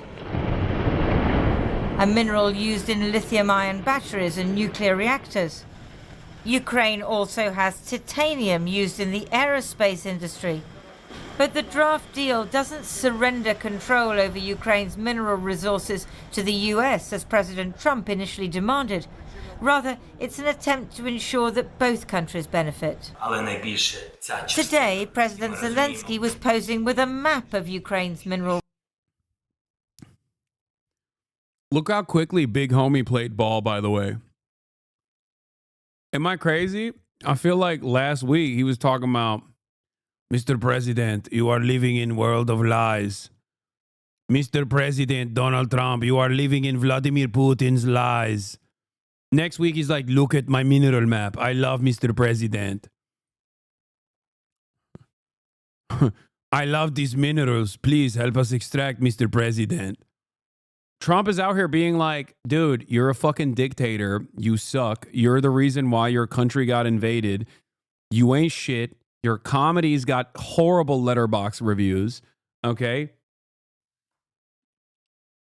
And when the fuck did Zelensky become French? I mean, he does. He sounds like that.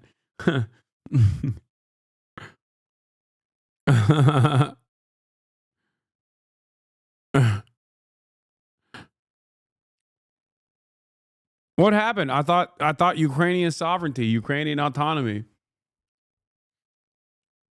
I mean, what is he supposed to do? To be fair, he ain't got nothing. But just saying, oh, Zelensky approval down 20%.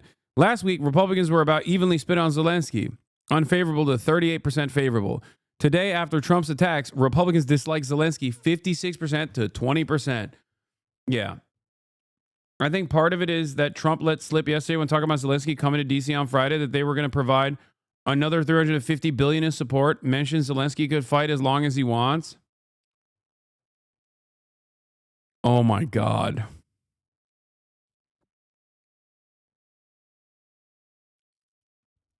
Oh my God. That would be... I'm not saying anything. I'm not saying anything. Oh my God. Are they going to fucking are they going to lower the draft age? If they actually end up lowering the draft age for Ukraine, I'm going to lose my fucking mind. All right, let's... resources. For him, the key is that any deal should include U.S. security guarantees. It's not yet clear whether it does. This deal could be a great success, or it could quietly pass. The big success depends on our conversation with President Trump. Here in Washington, President Trump made an announcement at the start of his first cabinet meeting. President Zelensky is going to be coming on Friday. That's now confirmed, and we're going to be signing an agreement, which will be a very big agreement. But he didn't make a future commitment to Ukraine's security. Well, I'm not going to make security guarantees beyond very much. We're going to have Europe do that because it's in, we're talking about Europe as their next door neighbor. And he seemed unaware that while Ukraine has many critical minerals, it doesn't have much in the way of rare earths. We very much need rare. Did Zell Disney dupe Donald Trump into thinking that Ukraine has rare earth minerals, which Donald Trump mistranslated to raw earth minerals? Raw earth. We're going to fuck the earth raw. Hasan, share your porn. Share my porn. Are you all right? Rare earth. They have great rare earth. It brings us great wealth.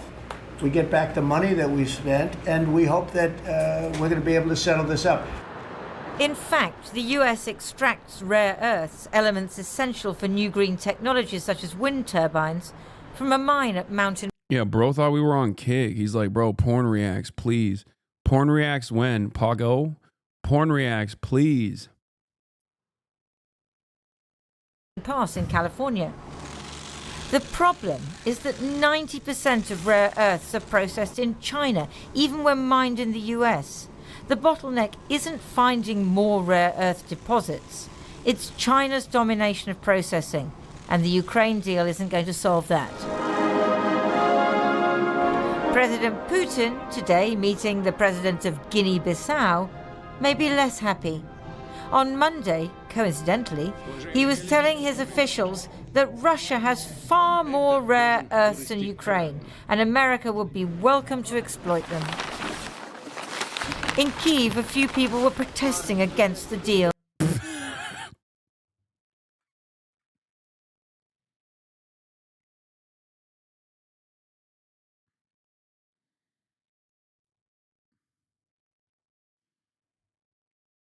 They fear that President Trump wants to loot their country's mineral resources. As Ukrainians say, the only free cheese is in the mousetrap. Well, Lindsay, Keir Starmer is on his way to Washington now. How's all this going to play into his visit? I think it's going to be quite complicated. President Macron of France was here earlier in the week. He and the Prime Minister have said they'd be willing to provide peacekeeping forces for Ukraine. But Foreign Minister Lavrov of Russia again today said there is absolutely no way that they would accept peacekeeping forces from any NATO country. That is out. And yet here we have President Trump saying, well, the Americans aren't going to provide any security guarantees. That's up to Europe. And yet all of this is putting the cart before the horse. There is no peace deal. There are not even any negotiations yet. Tomorrow in Istanbul, there will be discussions between the Americans and the Russians, but just about re-establishing proper diplomatic relations. They say nothing about Ukraine at all.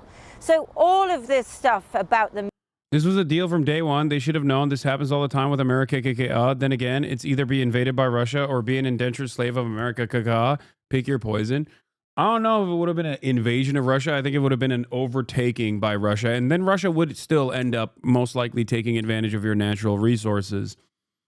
The invasion by Russia only accelerated America's interest in Ukraine, basically using Ukraine as a way to fucking fight back against the Russian military forces, offload a bunch of older weapons, and also force Ukraine to privatize key sectors and then pick it apart for profit with foreign capital.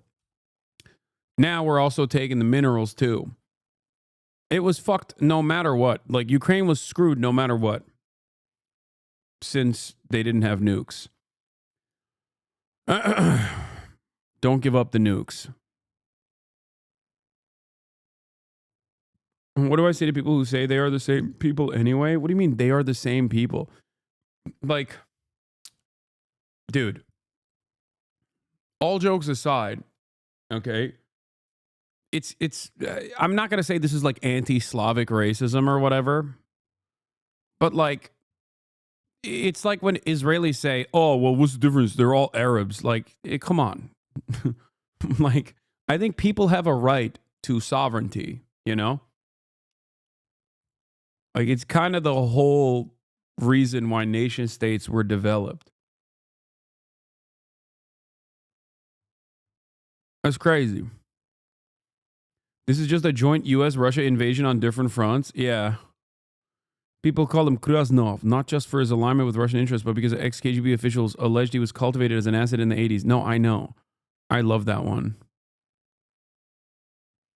Also, if Donald Trump is Krasnov,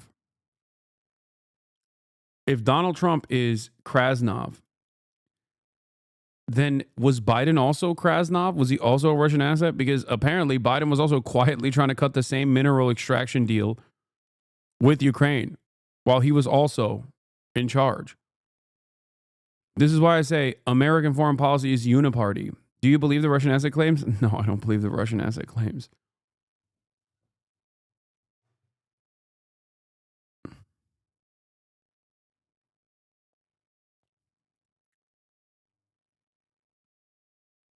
Anyway, HasanAbi, the double Krasnov theory. Oh my God. Misunderstanding my point that way is really funny. Yeah.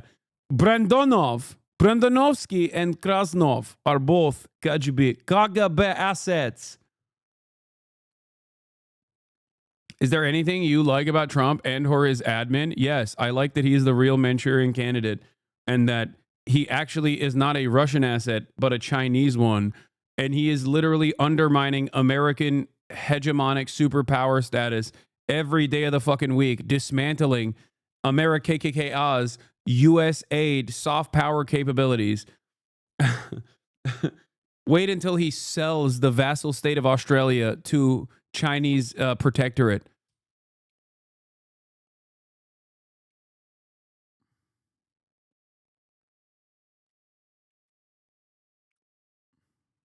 That's right. Donald Trump is not a Russian asset. He is a Chinese asset. Okay? Yeah. Say bye-bye to AUKUS, buddy. He's doing the same thing he did with Barack Obama. You know how like he wanted to undermine everything that Barack Obama had done? He heard Joe Brandon talk about the Finlandization of NATO, but the NATOization of Finland. AUKUS, Jack, one too many times and decided, you know what? I'm going to dismantle AUKUS piece by piece. Five Eyes? More like bye-byes.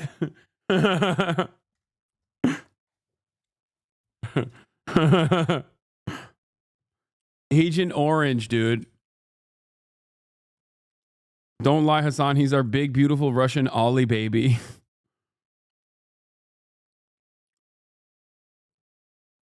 Yeah.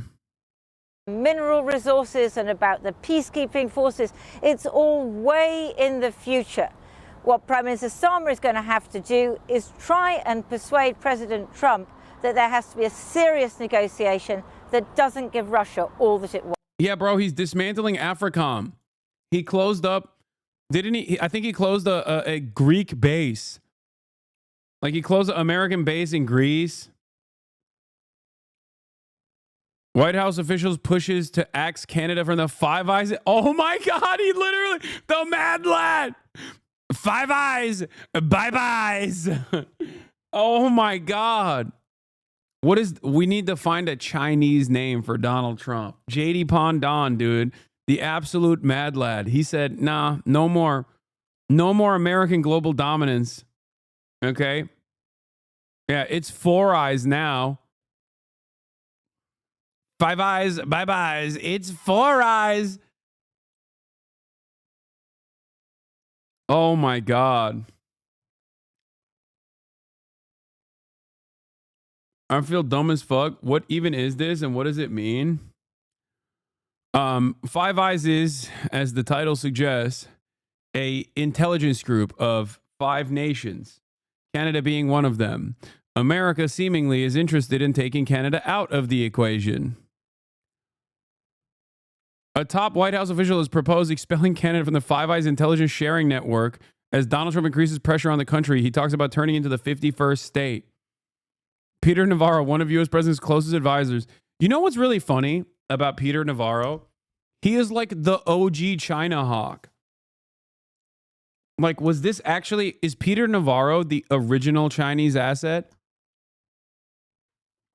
He wrote like 1 million books on how we have to fuck over China now, like many years before, when American capital owners were enjoying the bounty of outsourcing manufacturing to China. Peter Navarro was busy writing books about how devastating this is. This motherfucker's been on the anti-China tip far before it was even a consideration, like far before China developed and became a competitive superpower. Okay? And now he's the one who's saying, fuck Canada, take him out of Five Eyes. And Donald Trump loves Peter Navarro.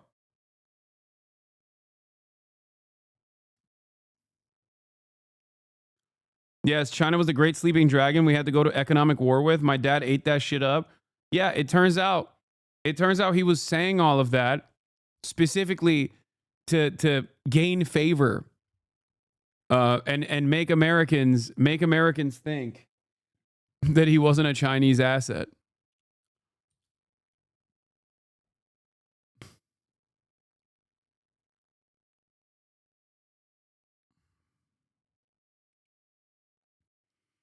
Trump has said he wants to annex Canada and has vowed the press ahead with 25% tariffs on imports in the country when a 1-month reprieve elapses on March 4th.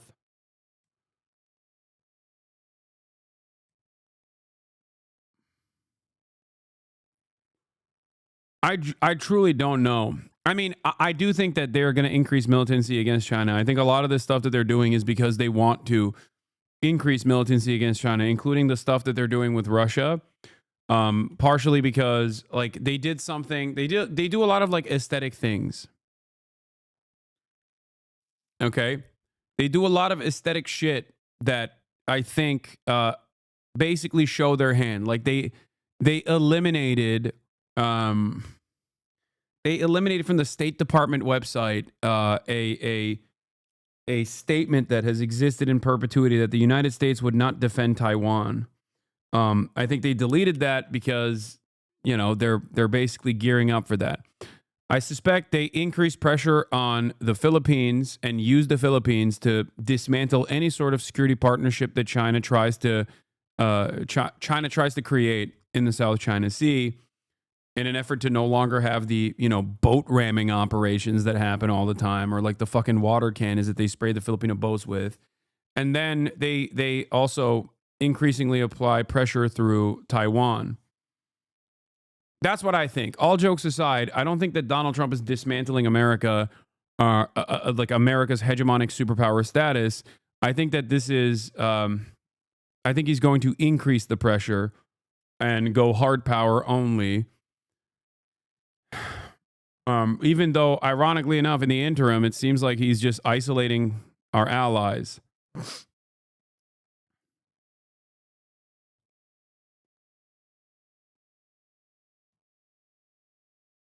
Yeah, many Chinese nationalists refer to Trump by a nickname, Chuan Shangao, meaning Trump the nation builder. It is supposed to be ironic. They mean he is making China stronger by undermining America. But also some admire the aspects of the president-elect. What the fuck are these replies, dude?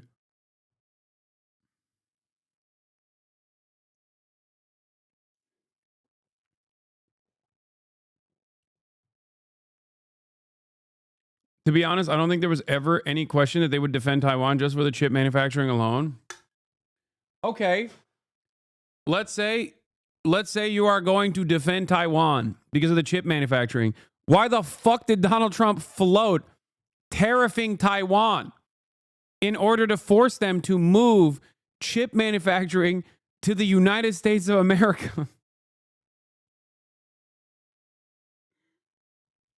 If I'm an administrator in Taiwan and I hear that, I'm like, get the fuck out of here, dude. Yeah, no. Chinese unification now.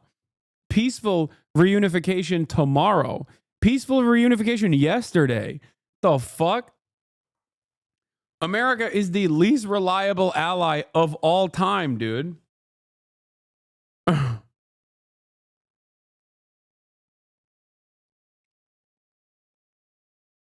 Anyway. It just genuinely, a lot of this stuff genuinely doesn't make sense.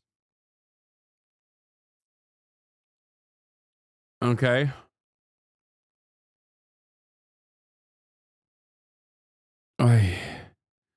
My head hurts. Once. Lindsay Hilson in Washington. Well, joining me now is the Ukrainian MP and leader of the Holocaust Party, Kira Rudik. A week ago, Ukrainians were talking about how betrayed they felt by Donald Trump. Is that still how you feel? Hello, Christian, and thank you so much for having me. Well, we feel actually very, very confused because President Trump is operating under the unconfirmed illusion that Putin wants peace. We did not see any fact that would support that in our last week or any time before. We are attacked every single night in our peaceful cities. The fighting at the front line continues.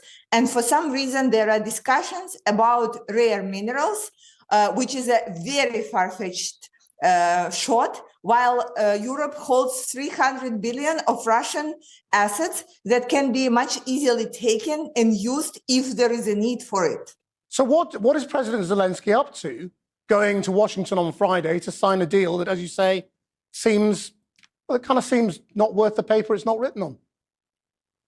Well, it seems that President Trump is trying to deliver on some of the promises that he made to the American people. And for that, he needs to have a deal that he can announce.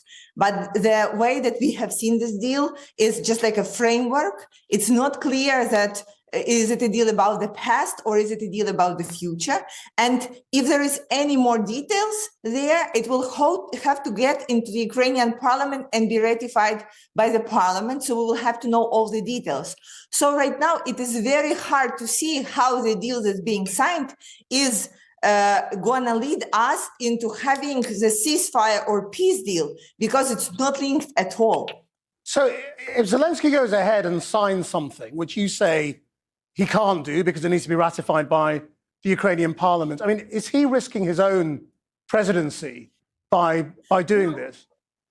No, he will sign the framework that he is allowed to. But if he would want to go into details, like, again, really deferring some of Ukraine's rare minerals, really changing the budgeting, really changing the taxes codexes in Ukraine and all kinds of bills, because we are not talking about like just one piece of paper. We are talking about like massive collaboration between the countries, the governments with the funds that will require pretty tectonic changes in Ukrainian legislation. So it's not as quick as going on the TV show and announcing it. It's a long-term legislative work that we'll have to do, and we will do if there is a need to. But again, right now, we do not have the details for it. We do not understand how it brings peace to our country. And most of all, we do not understand how is it that we have to give rare minerals to the United States, but Europe is responsible for our security. Right. Well, what do you make of the other side of this conversation, in which Britain and France are talking about peacekeepers and Russia is saying, forget it. You know, there's no way they will accept that as part of any peace? I believe that Russia is saying that, and I believe that as of right now, there is not a clear understanding that we have seen from any leader just yet of how to make Russia stop. Again, what we have heard that Russia wants to end the war is something that President Trump said that we were not able to confirm by any facts on the ground. So for us, things don't change. We have to fight at the front line. We have to try to save our lives during attacks, and we have to continue to operate as the country.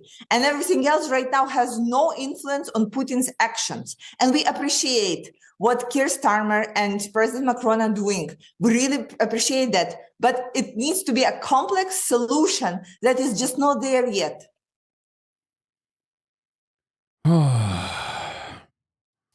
Who has given what to Ukraine, and what will they get?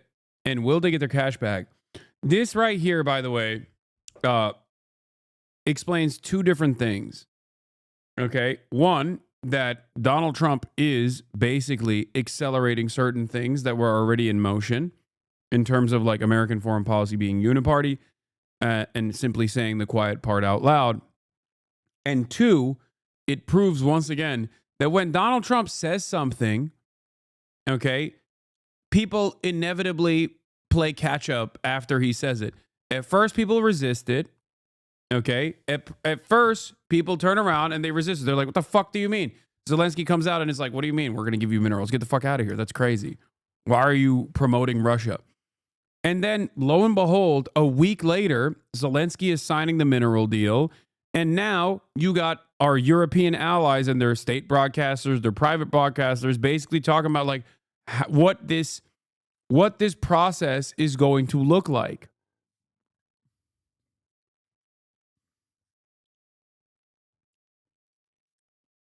That's it. Like we just moved away from the ethics of the situation. We just moved away from the ethics of the situation to, okay, well, how will we make this happen? You've probably heard all of this talk. My question is, why do they give in like this every time? Because the inception of it was also with American involvement.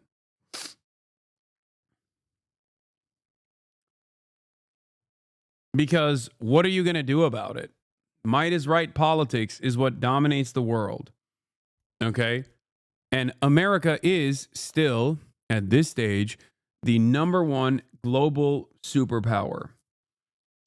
So whether they play ball and make nice and make you feel like you came to this conclusion on your own in the way that Democratic administrations do, or whether or even previous Republican administrations used to also at least apply a little bit of manufacturing consent, or you do it in the hardball style that Donald Trump engages with, it still doesn't change the outcome at all because America still holds all the cards. Talk recently about the amount of aid that's been going to Ukraine, about whether the US is going to be able to get billions of dollars back for that aid. What's really going on? Well, I'm going to give you a little primer here. Quick guide to all of this stuff, starting with how much money has been given in terms of aid. There's various different categories of aid. So military aid, that's Europe, 62 billion euros. The US slightly further ahead, 64 billion euros of military aid from the US. But of course, that's not the only kind of thing and the only kind of support gone out to Ukraine. There's also other aid. There's humanitarian, there's financial aid. That brings up the European total to about 132, and it's higher than the US, okay? And if you include other things, so the aid that's been promised but hasn't yet been delivered, Europe looks even further ahead.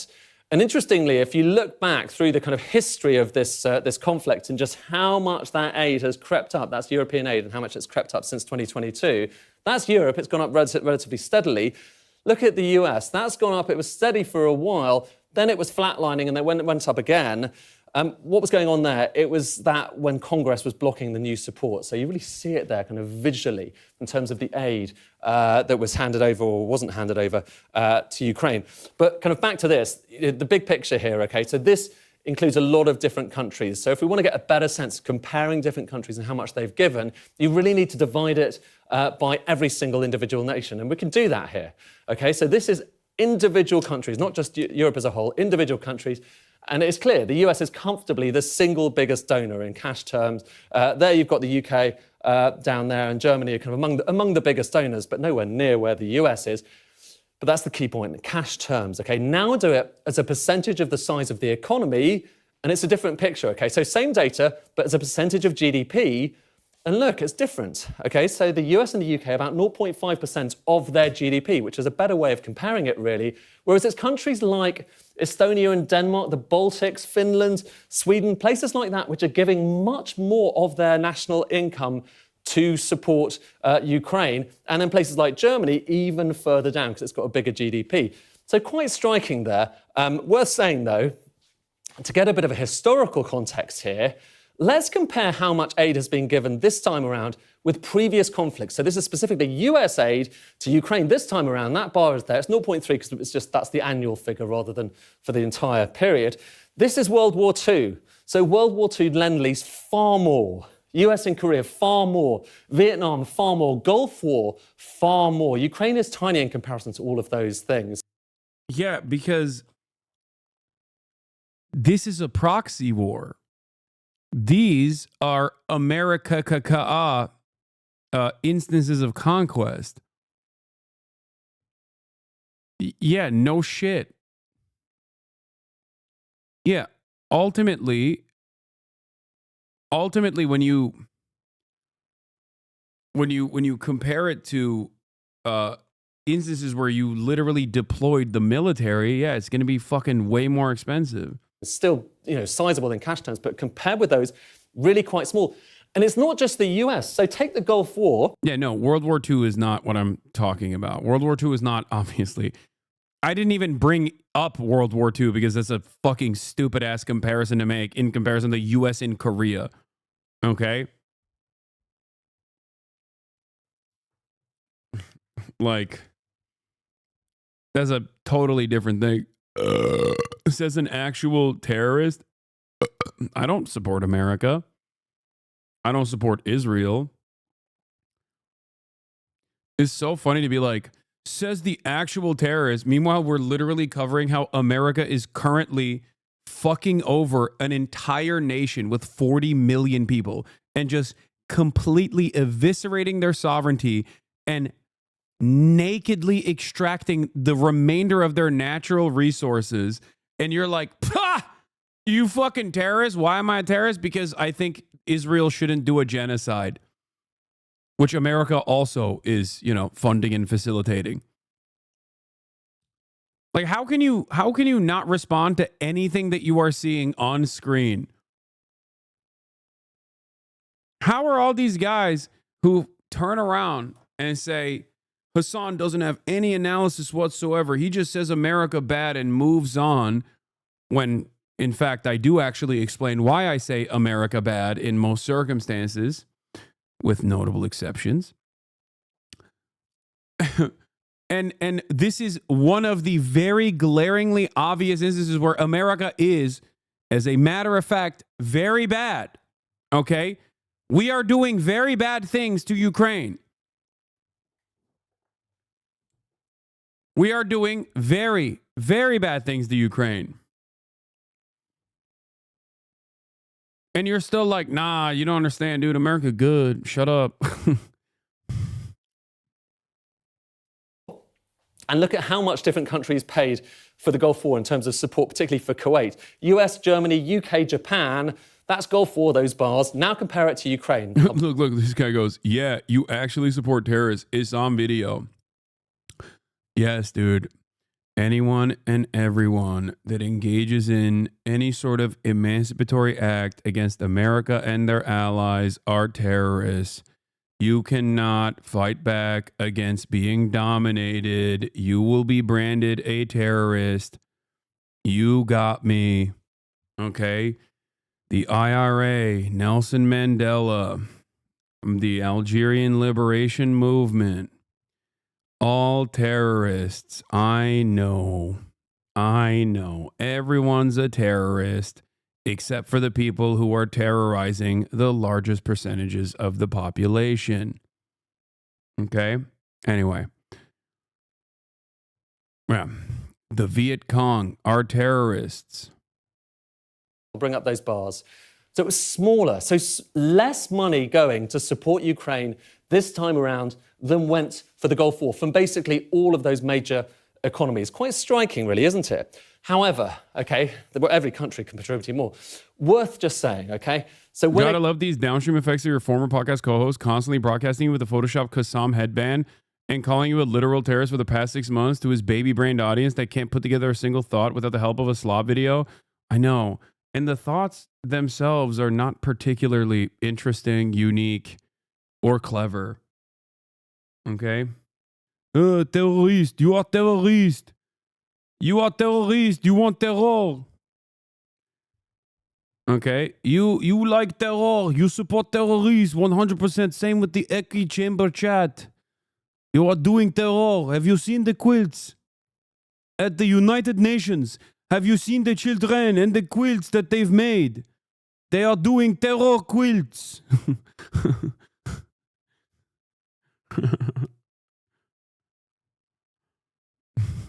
Stop with the terror. Terror babies. terror babies. They are doing they are doing terrorism. Look at this baby.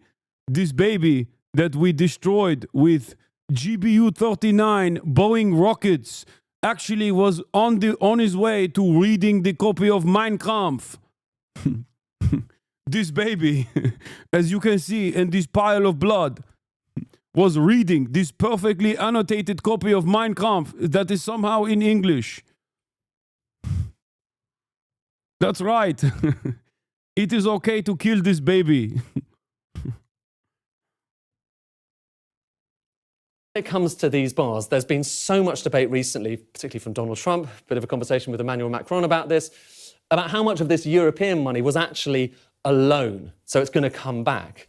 And that's what Donald Trump claimed. It's not entirely true. It's about kind of 1/3 true, because some of this money, particularly the financial aid, was structured as a loan. So some of that money theoretically will come back to Europe after a long period. It's a pretty lax loan, but still, it is a loan, whereas that's a grant. And that is why Donald Trump is saying, look, we take that money, we need to get something back. Okay, and he says he's done a deal, or at least he's in the process of doing a deal, certainly nothing's been signed yet, with the Ukrainian president, where he thinks that it could be $500 billion back in return for all of that aid given.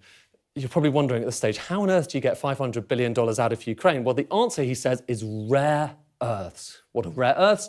They're a type of critical mineral, mostly used in electronics, in military equipment as well.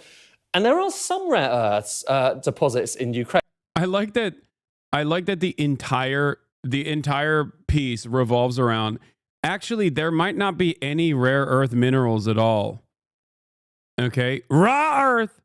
It's funny because it's like the only mineral maps that exist, I guess, about, from what I understand, okay?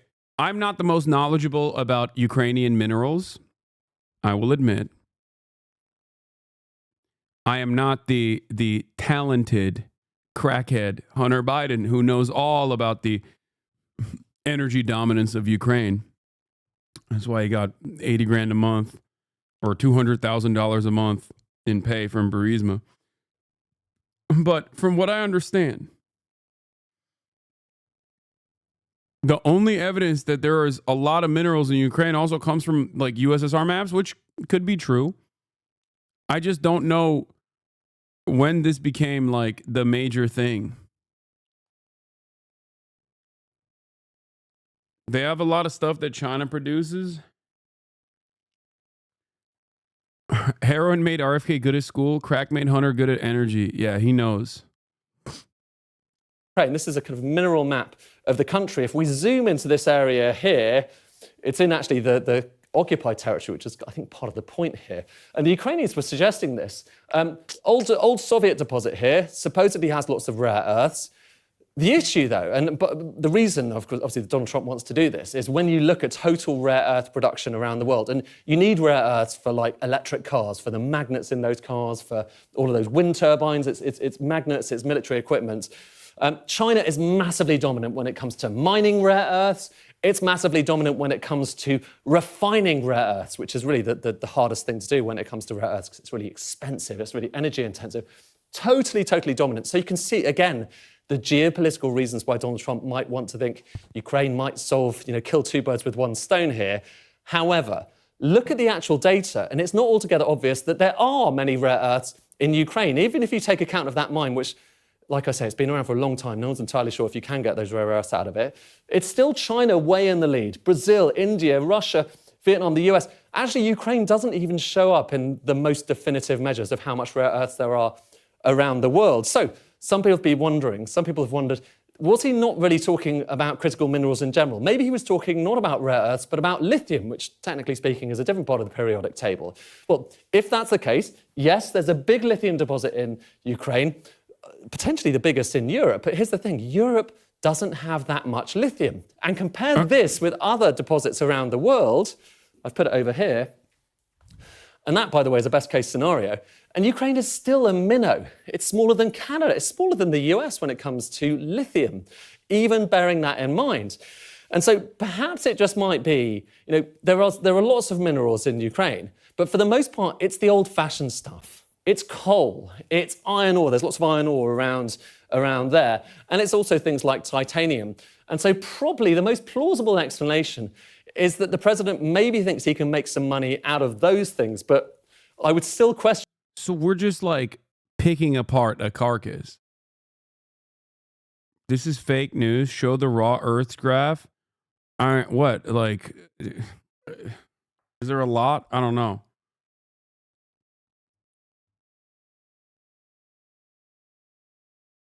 Rare earths have usually been found on mountains. No mountains in Ukraine. Ukraine, very flat land. Flattest land. Only a body can stop a bullet.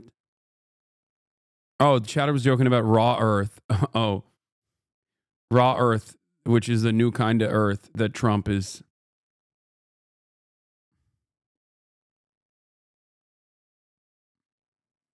I can't look at the situation in any way, shape, or form, but make the assessment that it's just a double fuck situation, an Eiffel Tower, if you will, where America is on the one hand, is on the one side, and Russia is on the other side, and they're basically ripping Ukraine raw of the seemingly minuscule amount of rare earth minerals or critical minerals it has to begin with. That's what it looks like.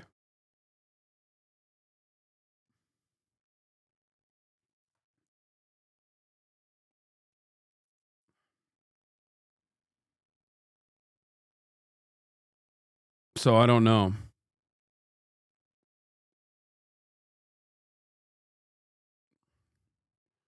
I just don't understand. I mean, beyond the fact that, like, obviously a ceasefire is an inevitability if the Ukrainian manpower is diminished, which I think is the real reason for why there will ever be a ceasefire. Because if Ukraine still had the standing forces and the capability of continuing to put up a fight against Russia, then yeah, America would keep shipping weapons because who gives a shit? You know what I mean? The bargain was always clear, which is for 0.5% of our GDP, or what is it, like, for what is the Lindsey Graham take? It's like for a minuscule percentage of our military budget, we've been able to undermine a foreign adversary's military by 50%, which, you know, disputable numbers, but whatever. For 5% of our military budget, we destroyed 50% of a foreign adversary's military without a single American soldier dying in the process. I'd say that's a pretty good deal.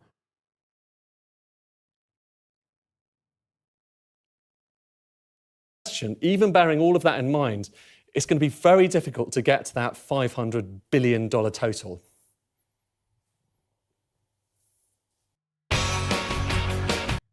I'm not going to watch this content moderation, but I do want to watch how terrorism became a dirty word by Bad Empanada. Someone said Bad Empanada also had a really good video about Ukraine as well. The Ukraine war, the only correct opinion.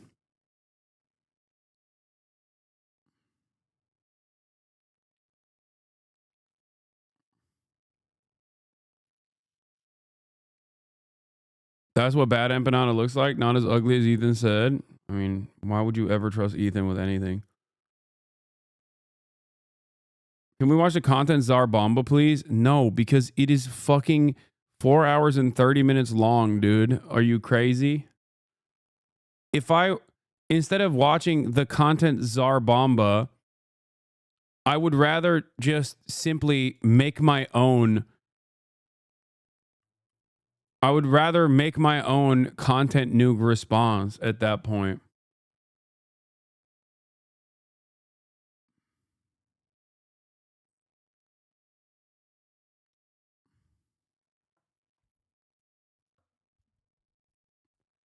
Another overzealous banger. There was, where is it? Is it Bad Empanada? It's Bad Empanada live, right? That's the other channel that he has. Where is it? Where he did a playlist? The nuke. the nuke playlist that he has, there was something in there that you guys wanted me to watch yesterday that I was going to watch. There's a big difference. You will E3 to watch BE. What does that mean? Yeah, he has 5-minute shorts.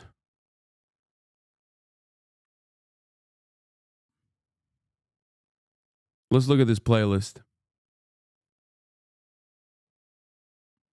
Ethan Klein spreads Saudi genocide propaganda content nuke destroyed. Oh, this was the one you guys wanted me to watch yesterday. So I just want to make some shorter clips here, going over some of the most egregious parts of Ethan Klein's supposed content nuke. And I'm going to start out here with Ethan Klein doing Saudi Arabian propaganda. So Ethan Klein, in his video, he was really desperate to sort of paint the Houthis in the worst light.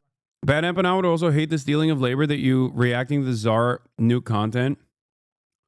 Yeah, I think he's backed away from that position.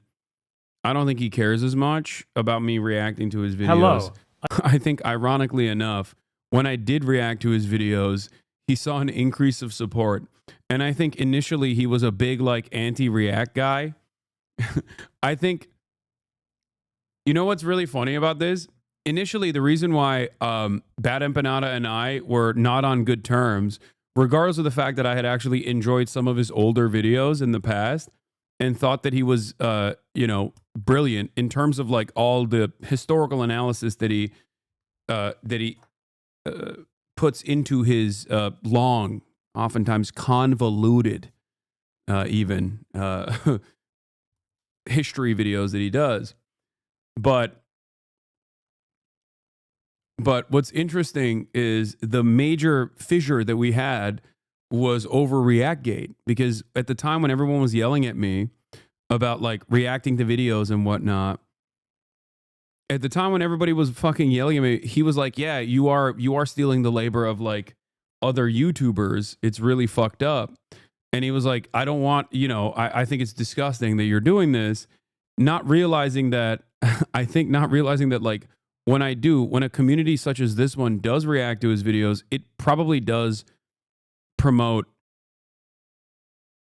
what he said on Do Not Worry Pod, that he doesn't mind you reacting to it because you don't do lazy reacts by letting the video run and not adding into it. Yeah, that's the funniest thing. I think he just didn't know. He just kind of got whipped away by the I think there's two reasons. One, he got whipped away by the frenzy, like he got clickbaited a little bit and thought that I don't add anything to the fucking political videos I react to, especially, or even like non-political videos in general. And also I think he truly thought that like this community and myself reacting to videos such as this one are not actually a mutually beneficial, if not incredibly beneficial story or situation for the content creator themselves. So those are the two reasons why he initially was like, I don't like it. But now I think he's changed his stance. He's a streamer who hates the streamer class, a true class trader. Yeah. I thought it was because you went to the DNC. Oh, there was that too. I mean, look, we have our disagreements. We have our disagreements. He is, I believe, Greek after all. So of course, it is always going to be in the heart of a Greek to never give full credit to the Turk. Okay? It makes sense. He might even, is he a Greek Cypriot actually, like Drew Pavlov?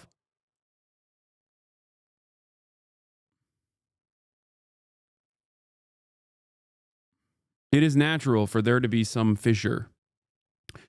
It is natural for there to be.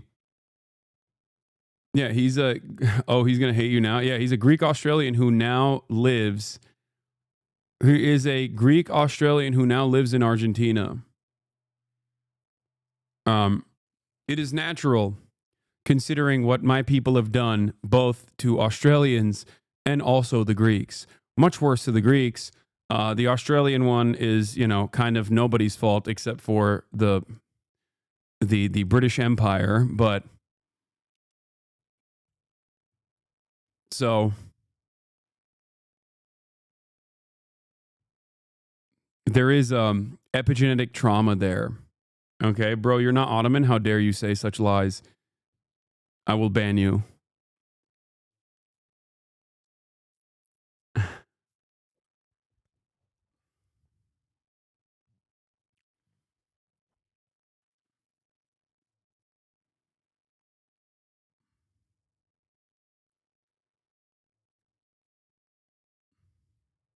He is a supporter of the Janissary program. He has a video on his YouTube channel. Well, considering that he is my Janissary, it makes sense. It makes sense for him to be a as my Maoist third world is Janissary, as my strongest soldier. Yikes, bro. Stop. I'm fucking joking, man. God damn. Shut the fuck up. Stop, Hasan. He's going to hate you. I'm not being serious. Is he a Nazi? No. He's... He's going to make a content nuke on you now? I would not be surprised if he did.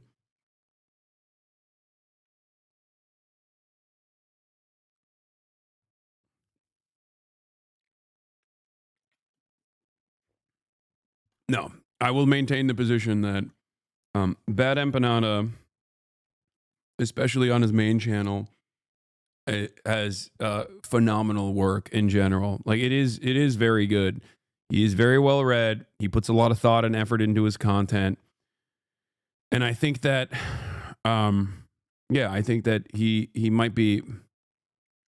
I can't speak for his other social media footprint, but he is a very impressive content creator in terms of the work that he puts into his long YouTube videos.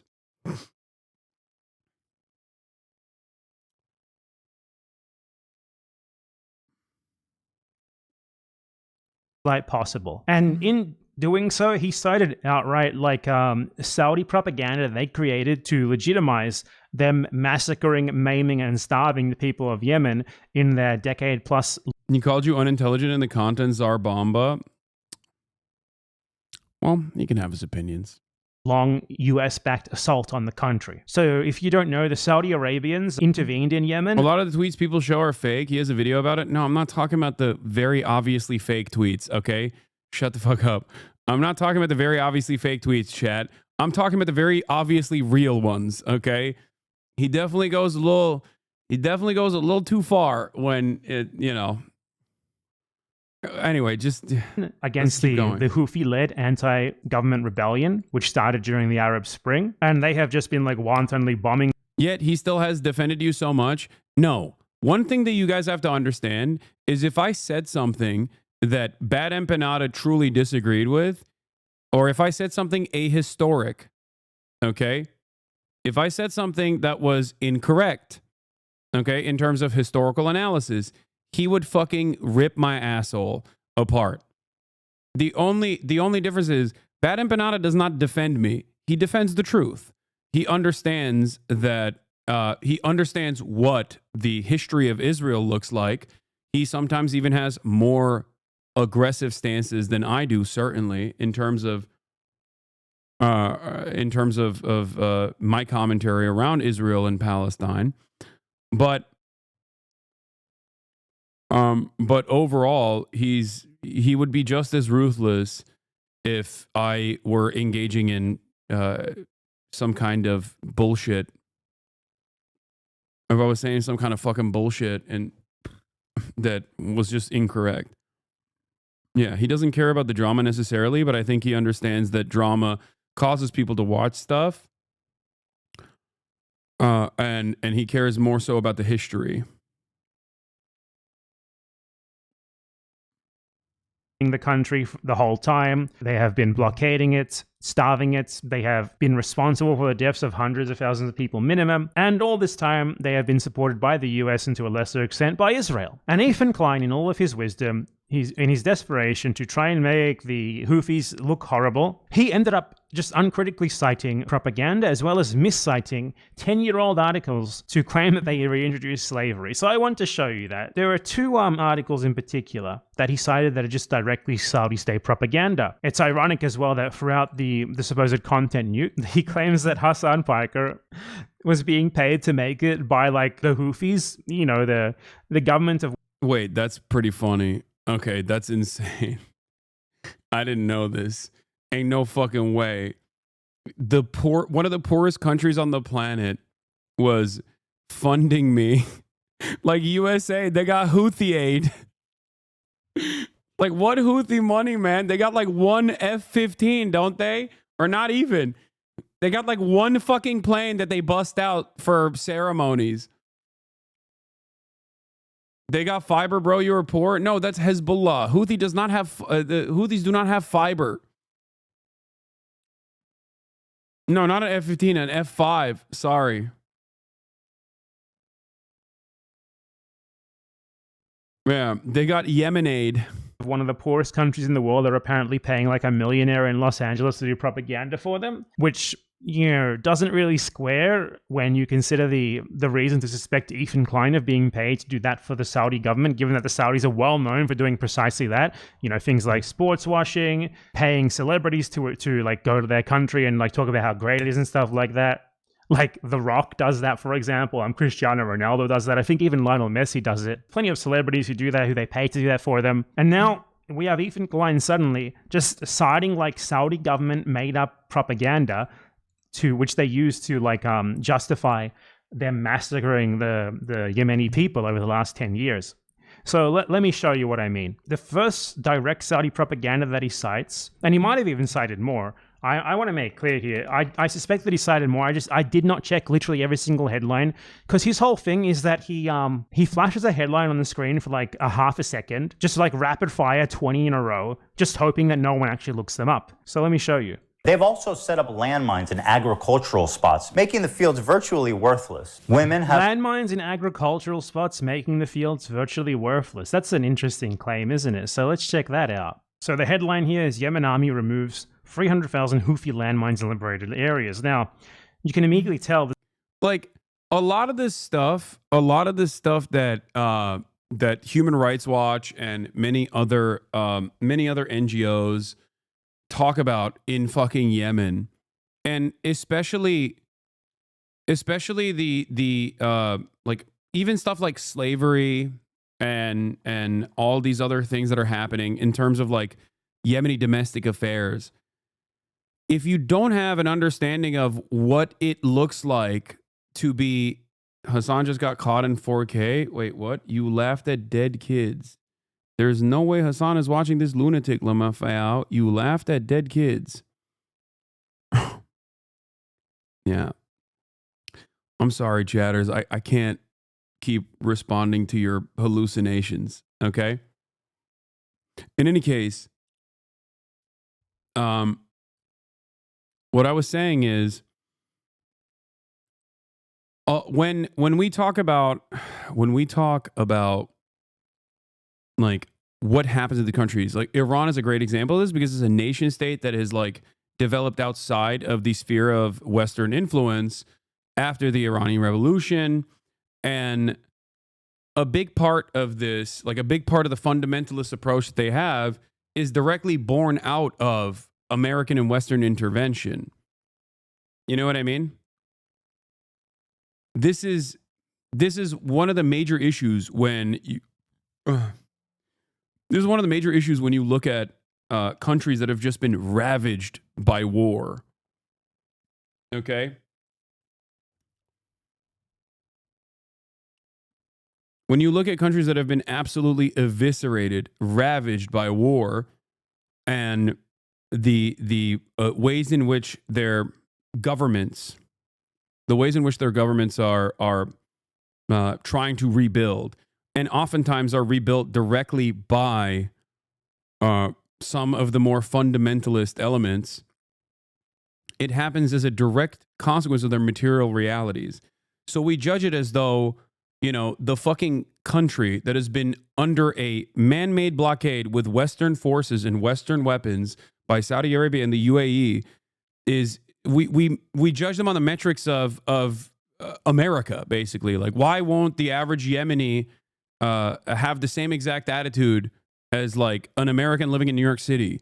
Why won't the average why won't the Yemeni government be able to fucking behave in the same way that like my local administrators behave? You know? Compared to Hasan, dude is 34 and tries to speak and dress like a Zoomer. What is oh, okay. We got the stands in here, I think. I don't think I try to dress like a Zoomer at all. I just dress the way I dress. But like, am I a terrorist who is an Islamist fundamentalist, or am I trying to dress like a Zoomer? Because stands basically hold these two things in the same to the same severity. You know what I mean? Like, you kind of betray like the major points that you're making.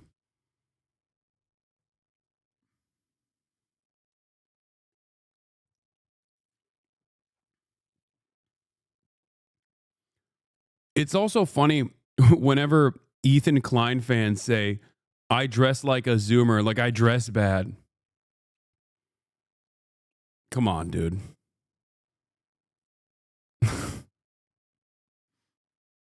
Like, how are you gonna throw rocks from glass houses like that?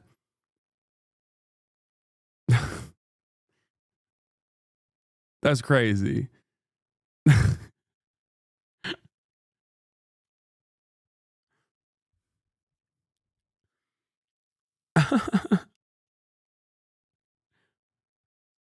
They came for your tabbies today? Yes.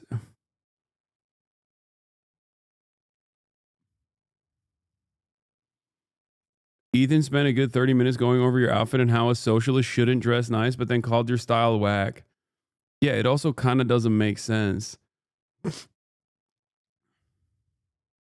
Let's continue. There's something weird here, because it's like citing the Yemen army saying this, and the Yemen army is the Saudi-backed, deeply unpopular Yemeni government that basically the entire country rebelled against. So that's already a bit weird, right? It also doesn't say anything about agricultural areas. So let's check out the actual article. So looking at the article itself, it doesn't actually say anything at all regarding agricultural areas and making the land useless. Ethan literally he made that up completely. It's not even here in this article, which, to be clear, is Saudi propaganda. So this article does nothing but cite the Yemeni government itself, who obviously are just going to say bad things about the Houthis or their opponents. And it's from April 2018, which is at the height of the Saudi genocide in Yemen. Basically, this is genocide-enabling propaganda, particularly when you look up what Arab News is. Let's look up this outlet. Who is Arab News? Arab News is an English-language newspaper published in Saudi Arabia, and it is owned by Turki bin Salman Al Saud, the brother of the ruling crown prince of Saudi Arabia, Mohammed bin Salman. The newspaper promotes the Saudi government. This is Ethan Klein's source.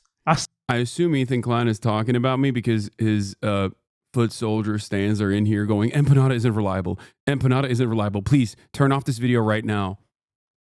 Stop platforming this guy. Stop. Hey, maybe you guys will actually fucking understand a normal, maybe even by pure accident, you might be able to learn a thing or two by watching a fucking YouTuber who unironically knows the fuck they're talking about, as opposed to Ethan Klein. Okay? He's threatening to open your stream right now.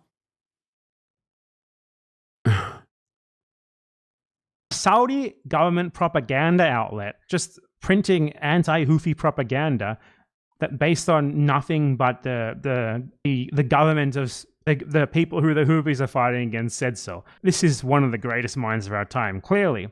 But don't worry, there's more to this, there's worse. Ethan Klein claims that the Houthis brought back slavery. Check this part out. Oh, I almost forgot the most fun one. They brought back slavery. The evidence of this is two articles, and one article rather, and one video. A video called article from the Saudi royal family's own propaganda newspaper, and also article from an actual reliable outlet, Al Jazeera, except the Al Jazeera article is from 2014, which is even before the Ansar Allah movement overtook leadership in Yemen. So one side of the story is literally the genocidaires doing propaganda. The other side of the story is actually the previous leadership that escaped to Saudi Arabia.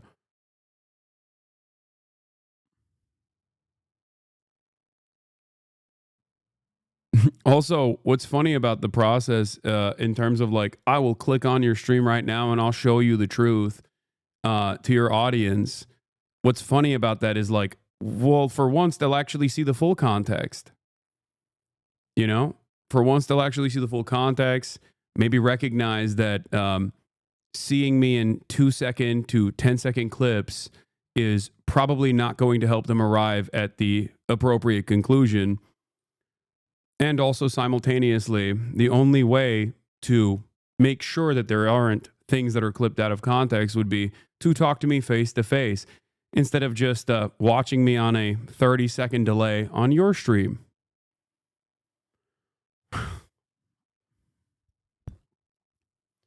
I assume that he's already clicked away considering that I'm watching Bad Empanada. Slavery in Yemen from Al Jazeera World, and an article called Exclusive, Houthis Restore Slavery in Yemen, which curiously doesn't actually include who it's from. So let's look first at the Al Jazeera World one. Interestingly enough, if you go to the page where this documentary is from, and you scroll down to the date, which was cut off by Ethan Klein, you see that it's from the 10th of September 2014, and you see that from the text here, despite government denials... Bro, just watch the actual video and know other people's opinions or takes on it. Interesting. Well, considering that I already literally just said the things that Bad Empanada is saying in this video, perhaps I'm, perhaps I've already seen pieces of this video and already correctly addressed it.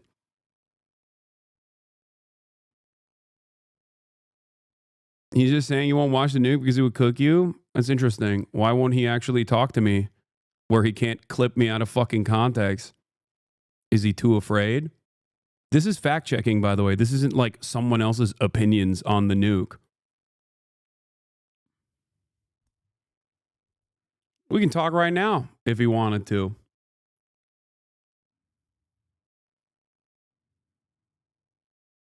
Investigation uncovers evidence of slave labor in Yemen.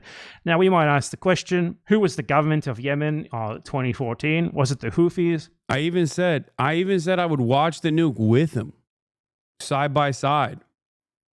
I already know what clips he used in the nuke. Because, ironically enough, if Ethan Klein's fan base wanted to know a lot of the context behind the clips on the content puke, they could simply go to a video on my YouTube page that came out months before the content puke actually came out. Ethan Klein versus Hasan Piker Explained 4 months ago.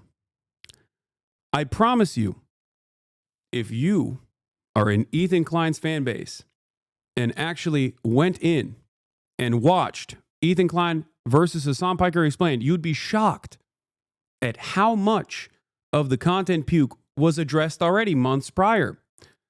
So if Ethan wanted to understand the context behind a lot of the clips that he'd used, if he was actually spending months and months and months on end doing research, he could have accidentally arrived at this video where he could have basically figured out what the actual background was. But I don't think he's interested.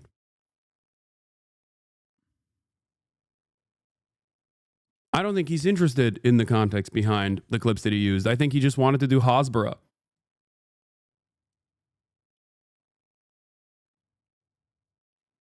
That's it. It's much easier to shelter your audience from the truth. I'm the one who's saying, if you have some brilliant takes, we can have a conversation in person where you can't clip me out of context.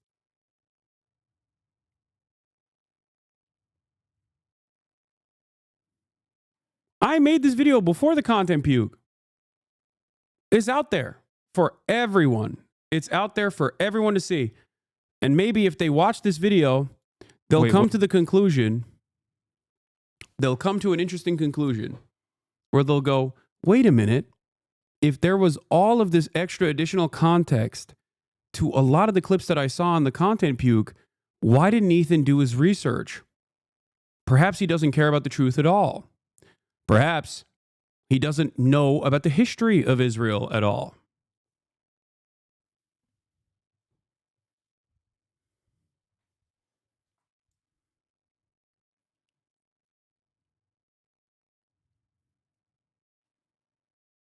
Why not?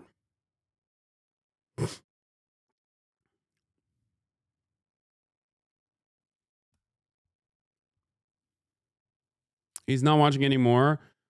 He pulled up to the stream for a bit and heard the part where he said he's afraid to talk to you, and all he said is going to give me back my hat. So sad, Lamau. What hat?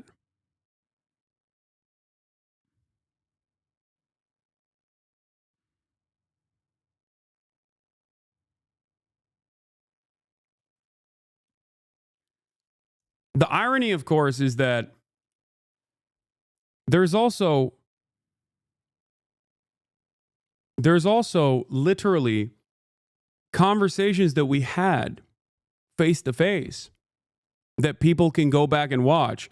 Ironically enough, he literally fucking clipped those conversations out of context as well. How do you clip chimp a convo that you were a part of a year later to completely change the actual points that I was making?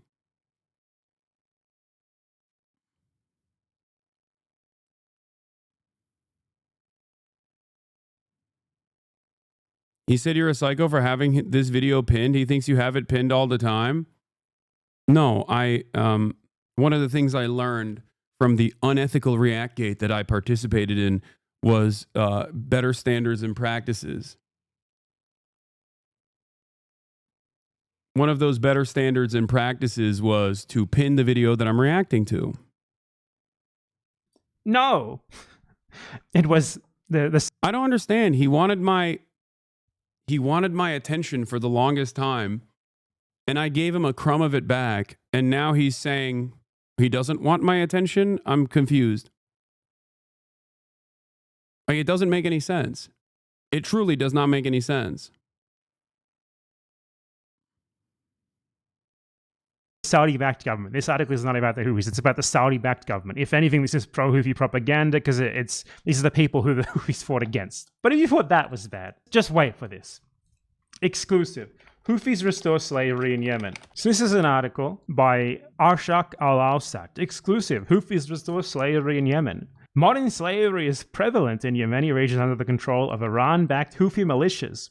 Sources close to the group told us that civilians have been forced into slavery by the Houthis. The Houthis are working tirelessly to restore slavery in Yemen. Several local reports have confirmed this. Yemeni activists have revealed this. They told us. A civilian who works for a pro-Houthi leader told us that he has been a slave for years without pay. And then experts confirmed that the Houthis have been forcing civilians into slavery. Wow, those are some really great sources. It's someone told us, we swear we didn't make this up. Someone told us, we swear we didn't make this up. Someone told us, we swear we didn't make this up. Like 5 times over.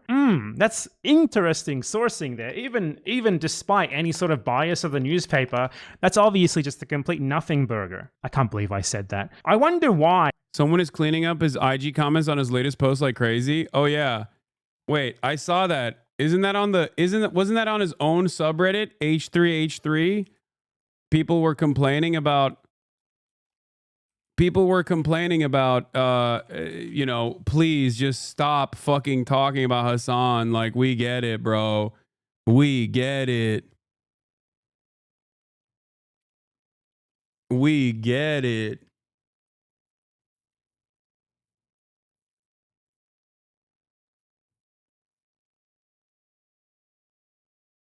Like, holy shit.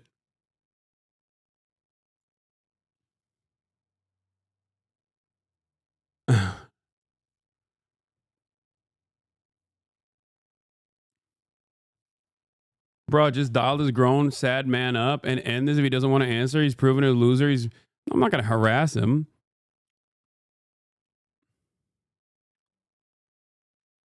On the H3 podcast IG, I wonder if they deleted the comments now.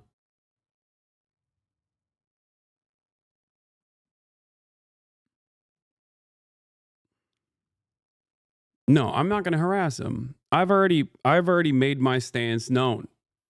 If he wants to talk to me about the content puke, we can talk about the content puke. He can have the clips ready to go. This newspaper would just say stuff like that so brazenly based on nothing except trust us, bro. I wonder why. I'll tell you why. I don't actually wonder. I know why. Because this newspaper, Arshak al-Awsat, was founded with the approval of the Saudi. Okay, I covered all this yesterday. I don't know why you guys wanted me to watch this video. Like, I literally covered all of this yesterday. I did this exact same investigation yesterday by basically going through these steps, piece by piece. Arshak al-Awsat. I mean, I guess there's more people in here. Probably more Ethan Klein fans in here as well. Maybe they'll actually see the truth as well. Even though then I'd have to basically explain to them like that the Saudi coalition forces with American weapons did a man-made blockade after the previous very unpopular Yemeni leadership escaped to Saudi Arabia. Saudi Arabia and the UAE basically created a man-made famine in Yemen and killed a shit ton of people. I don't know if you guys knew that or not, if we were in here. The other one we wanted you to watch was about the Jewish expulsion from Arab countries. It's like number 8 or so. Yeah, that's the other thing that I also talked about extensively as well. The comparison between Plan Dalit and the Nakba to forcible Jewish expulsions from other Arab nations who are not Palestinian, by the way, is ridiculous.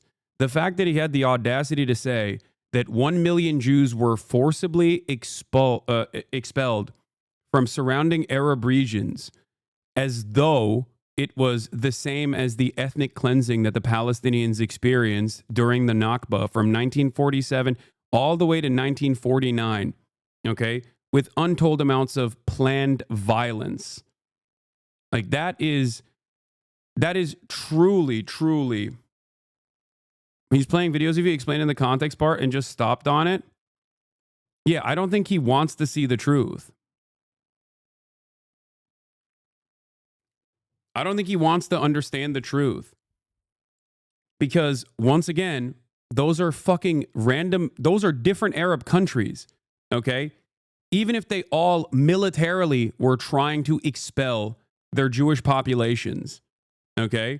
And I'm not saying that there wasn't harassment and people escaping these countries, okay, due to pan-Arabic nationalism, but also beyond that, the actions of Israel against the Palestinian population that created unimaginable backlash, as Jews often suffer around the world when Israel does violent actions that they masquerade as doing so for Judaism, okay? But the notion that this is even remotely comparable to the military actions of Zionist brigades, early Zionist brigades, is insane. Okay? There is no way to look at that. There is literally no way to look at that other than just pure Hasbara. That's why I pointed out that this is either pure stupidity, and Ethan does not know the real history, okay? Like, if he's calling me anti-Semitic for saying that the Israeli government also participated in collaborating and in some instances applying pressure from European countries, or rather directly blowing up synagogues in Iraq, for example, then he's not calling me anti-Semitic. He's calling Avi Shlaim anti-Semitic, for example. Okay?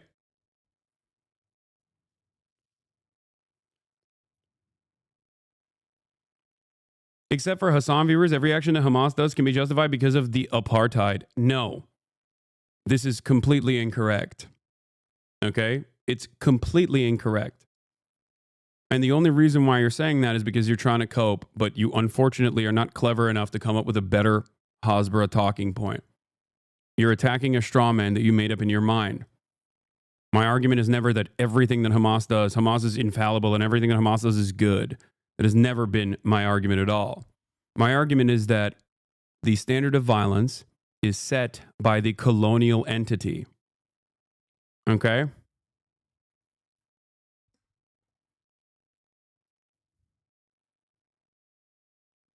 He is too afraid of addressing the truth. He's too afraid of educating his chat on the truth. I think it's an incredibly irresponsible thing to do as a massive content creator who has, you know, now a smaller audience, but still a relatively sizable progressive audience. Okay?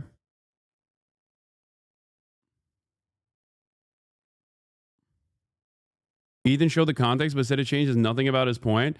If I can't call Klansmen inbred, what the fuck can I do?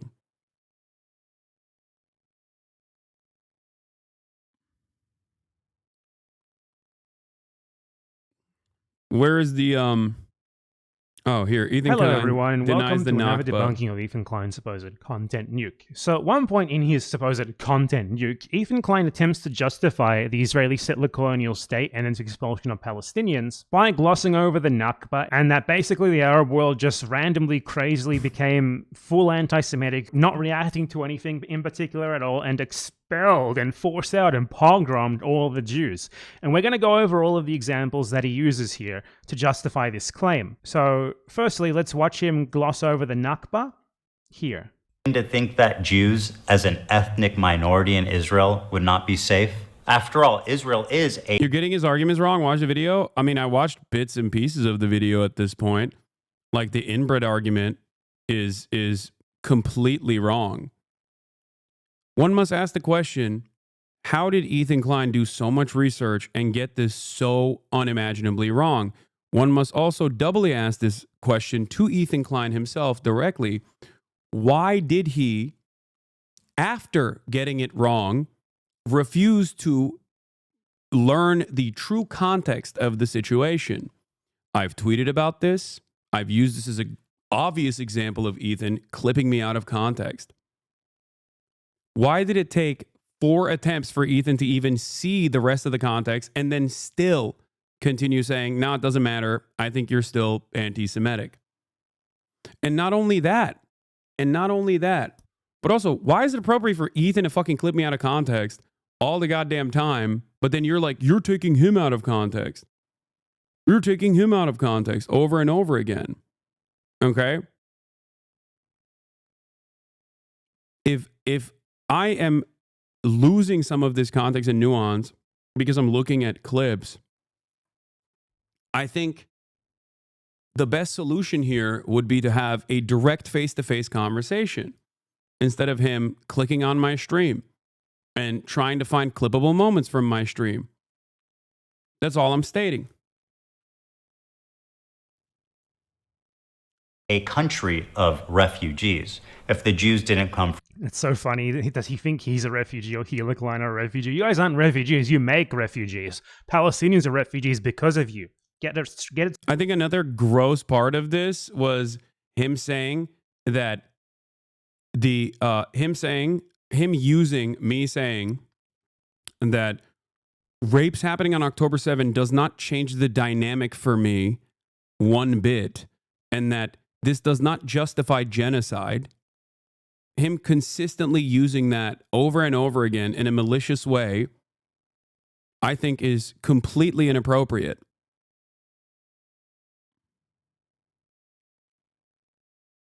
Completely inappropriate. You can say, bro, watch the video all day. I said I would watch the video with him. Okay? I said I would watch the video with him. It's straight, okay? From Europe after the Holocaust, they came from the surrounding... He is... Guys, listen. You can come in here and say, oh, you're crashing out or whatever all day, every day. Okay? The reality of the matter is, I think most people, reasonable people, can understand who has been on an extended crash out for the past 6 months, perhaps even longer. I'm not the one trying to fucking dox Reddit mods. I'm not the one going after random Redditors and declaring war on random Reddits, random subreddits, okay? I'm not the one posting at fucking 3 a.m. Instagram stories every single fucking day. As a matter of fact, I didn't even know that he was doing half of this shit for the longest time because I deliberately avoided looking into it, okay?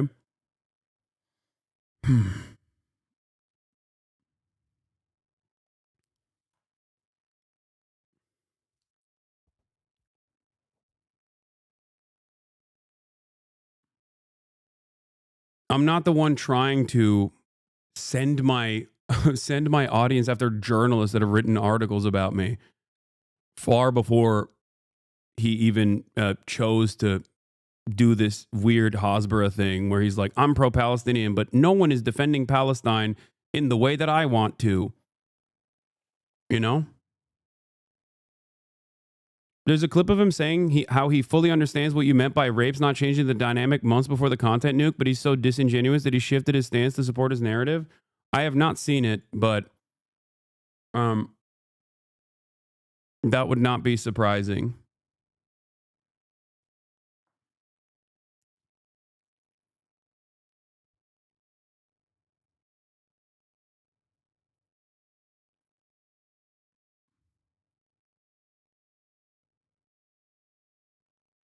He literally said he's considering getting journalists on Slate to do a retraction, calling them names live. That's so insane.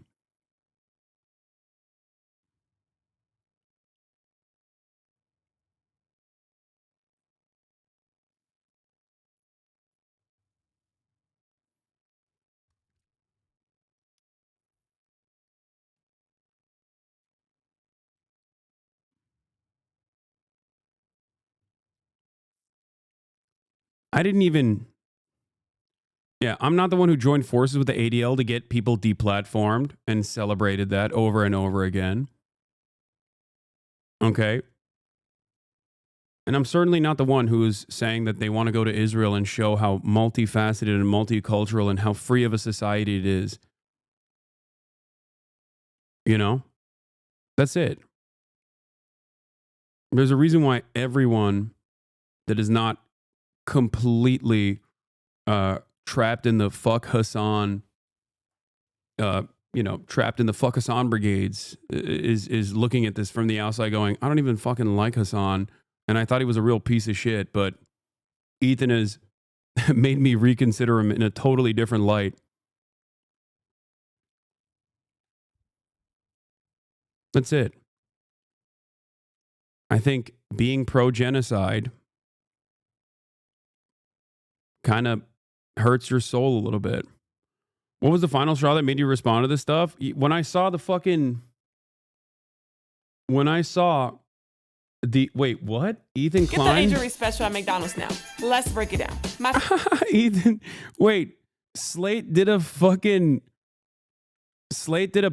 on Ethan Klein attacking How could you not? FOMO. After posting an Instagram story that claimed potential collaboration fell apart due to anti-Semitism, posts of problematic behavior and language the clients have exhibited on camera soon flooded the subreddit, calling out the podcaster for their past controversies. Since then, Ethan has used this platform to threaten multiple subreddits, seemingly gearing up to come after FOMO. I still don't know how to say the fucking subreddit. What's actually crazy about this is that Asmongold exists, yet he chooses to focus his small d energy towards you. Yes, because it's literally purely about personal vendetta. That's it. FOMO. The client's battle against FOMO begs the question, can you sue a subreddit for defamation? And should snark pages prepare public figures to fight back?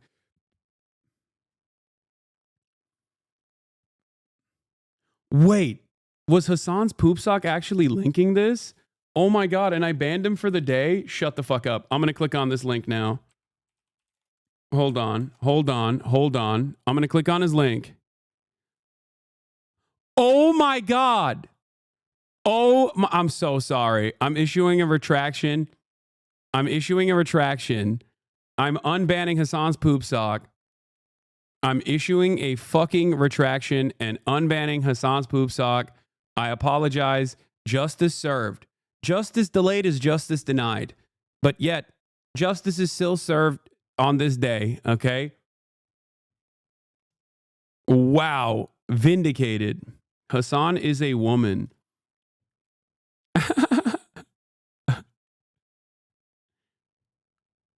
I am freeing him. I thought he was doing a poop sock. His name is Hasan's poop sock. Give me a break. Okay? You know what? Hasan's poop sock, if you're still in here after you got a 1-day ban, and I don't know if you are, but if you're still in here, you have one poop sock, like an actual poop sock that you can send me at any given moment. It doesn't matter. I could be interviewing Bernie Sanders, okay? And you can send me a fucking poop sock and I will click on it in front of Bernard Sanders, okay? You have a lifetime, one usage poop sock, okay? I think that is a appropriate IOU for the 1-day ban that I very quickly resolved after finding the truth. After 2 hours, his 1-day timeout turned into a 2-hour timeout, and I'm giving him reparations. Okay? And I'm telling him he has a one-time poop sock opportunity. He's currently watching an out-of-context clip of you yesterday, explaining the context of a clip he watched out of context. I can't make shit up. It's ironic because I also called this ahead of time that he was going to do that.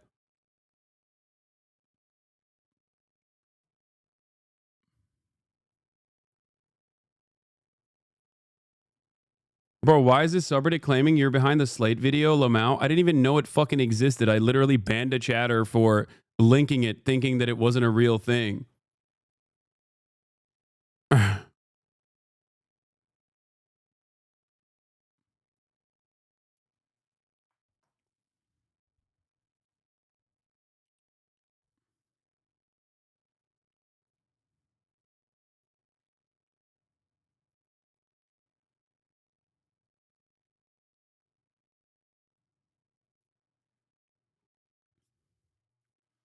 You were all here when the lifetime poop sock allowance was given.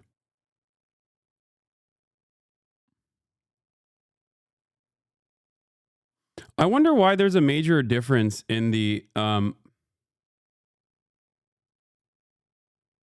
what? Creator Clash 3 needs a headline fight. Here are the options. Ethan Klein versus Hasan Piker. HasanAbi versus H3H2 Productions. Vape Nation versus Hank Pecker. Ethan's going to get mad at him. Ethan's going to get mad at iDubbbz for even saying this. I genuinely don't get it. Why is he so scared to talk to you? Because he knows I know more than him. That's why. What do you mean? This way he can shelter his audience from the fucking truth about all the lies he spread, not only about me, but also, more importantly, because I don't give a fuck if he lies about me. Who gives a shit? Okay? I'm just one person. But I think what is abhorrent is to literally misinform your audience, either deliberately or because you simply have not fucking done enough research on Israel and the history of Israel.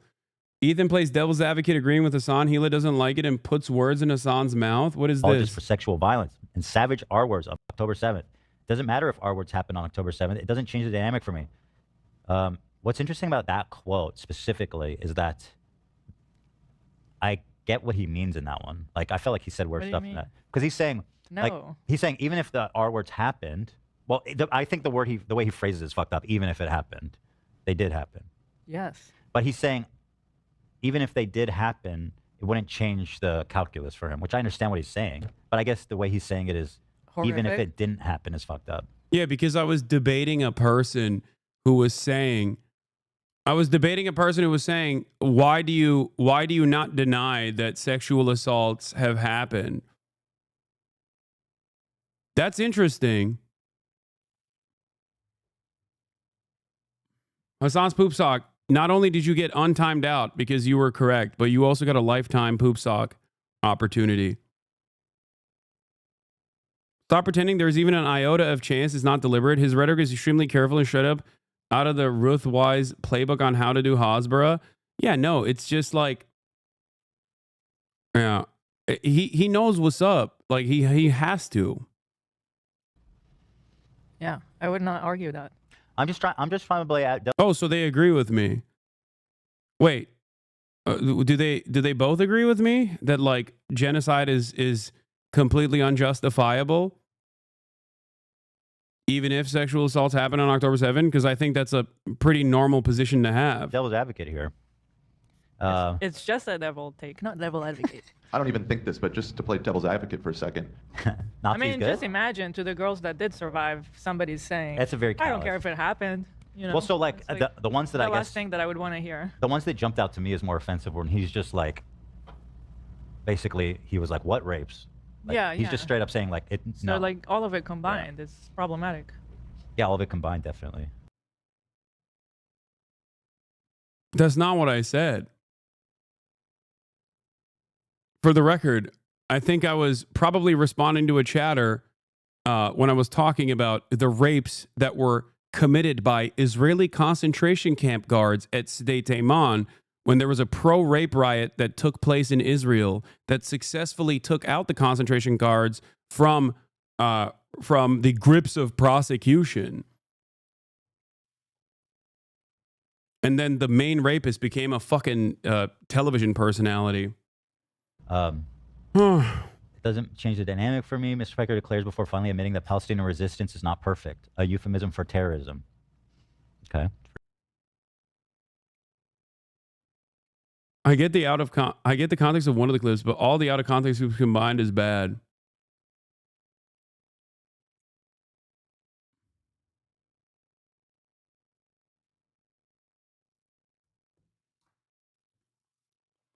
Also, for literally this entire process, like we're now going back and forth about like an out of, I think he is slipping up in this clip by giving you the benefit of the doubt, and Gila is correcting him to make sure they stay on message. Yeah. What's really fucked up about this process, by the way, is that one, I don't even know if they've like talked about the rape riots in Israel. I doubt it. Okay. But two, there literally is not even any fucking personal evidence so far, with one exception from the UN report. Israel literally denied independent investigators to actually investigate the sexual violence that happened on October 7. And also, Israeli newspapers literally revealed a couple months after the fact, or not even a couple months, like literally a month after the fact, that one of the organizations that was handling the bodies ruined the fucking forensic investigations that could have taken place. Okay? That is completely ridiculous. Why the fuck would I be why in the ever-loving fuck would you ever assume that I would not want justice for victims, regardless of what nation of origin they're from, even if they're from an apartheid state that's conducting a genocide? Okay? It doesn't fucking matter. I want justice. I want the truth. The Israeli government has denied the opportunity for the truth time and time again. Take it up with them and not me.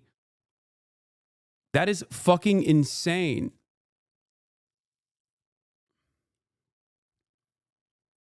This tactic was so commonly applied in the immediate aftermath of October 7, where people in America, prominent Zionists in America, would get mad at college students for basically saying the exact same thing that Haaretz's editorial board was writing and reporting on.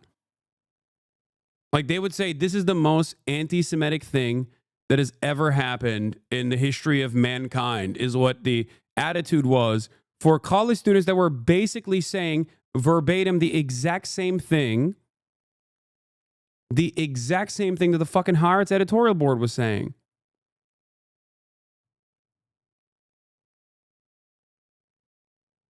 Yeah. Here it is. Israel blocks UN probe into Hamas sexual crimes from October 7 to avoid inquiry into abuse about to avoid inquiry into abuse of Palestinians. The UN Special Representative on Conflict-Related Sexual Violence asked to investigate Hamas's alleged crimes on October 7 and towards the hostages, but Israel refused their request to access Israeli detention facilities to examine the claims of IDF abuse. Israeli women's rights groups warned this could lead to Israel, instead of Hamas, being added to the UN sexual violence blacklist.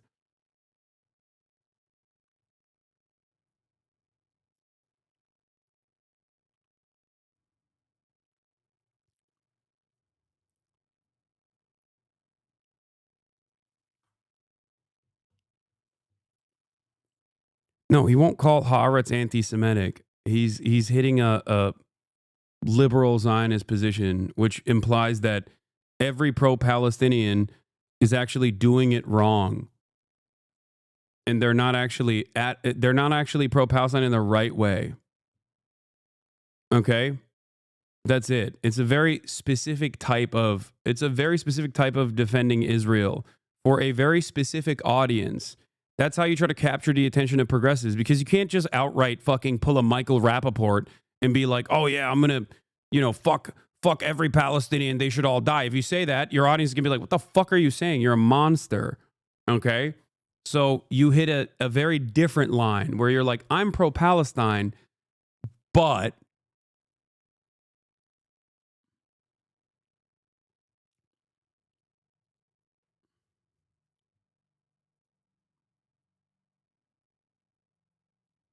I want to talk about Ukraine, so I'm going to. Oh, not this one. Hold on. This is what I was Arab countries that expelled them in massive amounts following the 1948 war. In fact, there was more Jews. Was it his original argument that you yourself weren't anti-Semitic, but your audience was anti-Semitic and you were harboring anti-Semites? What happened to that? Yeah. What happened to that is he just fucking went balls to the wall and started being like, no, I'm pro-Palestine, but Hasan is really anti-Semitic, because who gives a fuck? You know what I mean? Who gives a fuck? His audience is not going to double check it. His audience is not going to be like, wait a minute, this guy that you had a fucking podcast with, who literally has spent the past 10 years fighting anti-Semitism online to such a degree that you and him had the exact same neo-Nazi enemies who, still hate me seemingly more than they hate Ethan, which is what's so crazy. Like, I think what ended up happening here is like I'm not saying he's pivoting to the right, okay? Because that's what a lot of people's suspicions were, that Ethan is like pivoting to the right. But I think he got back into good graces of a lot of fucking bottom-feeding drama slop tubers by attacking someone that they hate more than even Ethan Klein. You know?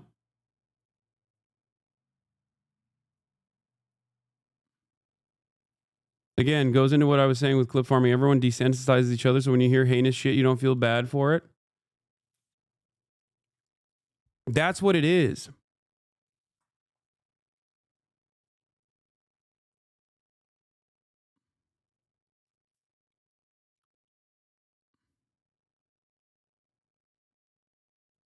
Displaced than Palestinians during the Nakba. So the Nakba for him was just a war, like this long-planned expulsion of Palestinians, which the Arab intervention was explicitly a reaction to. So how is it a nation of refugees when it declared its independence and its own like dominion over land that it had taken from Palestinians, when these people weren't even there yet, obviously? And then watch this. 1 million Jews. All of these surrounding Arab countries had vibrant Jewish communities and huge number, hundreds of thousands.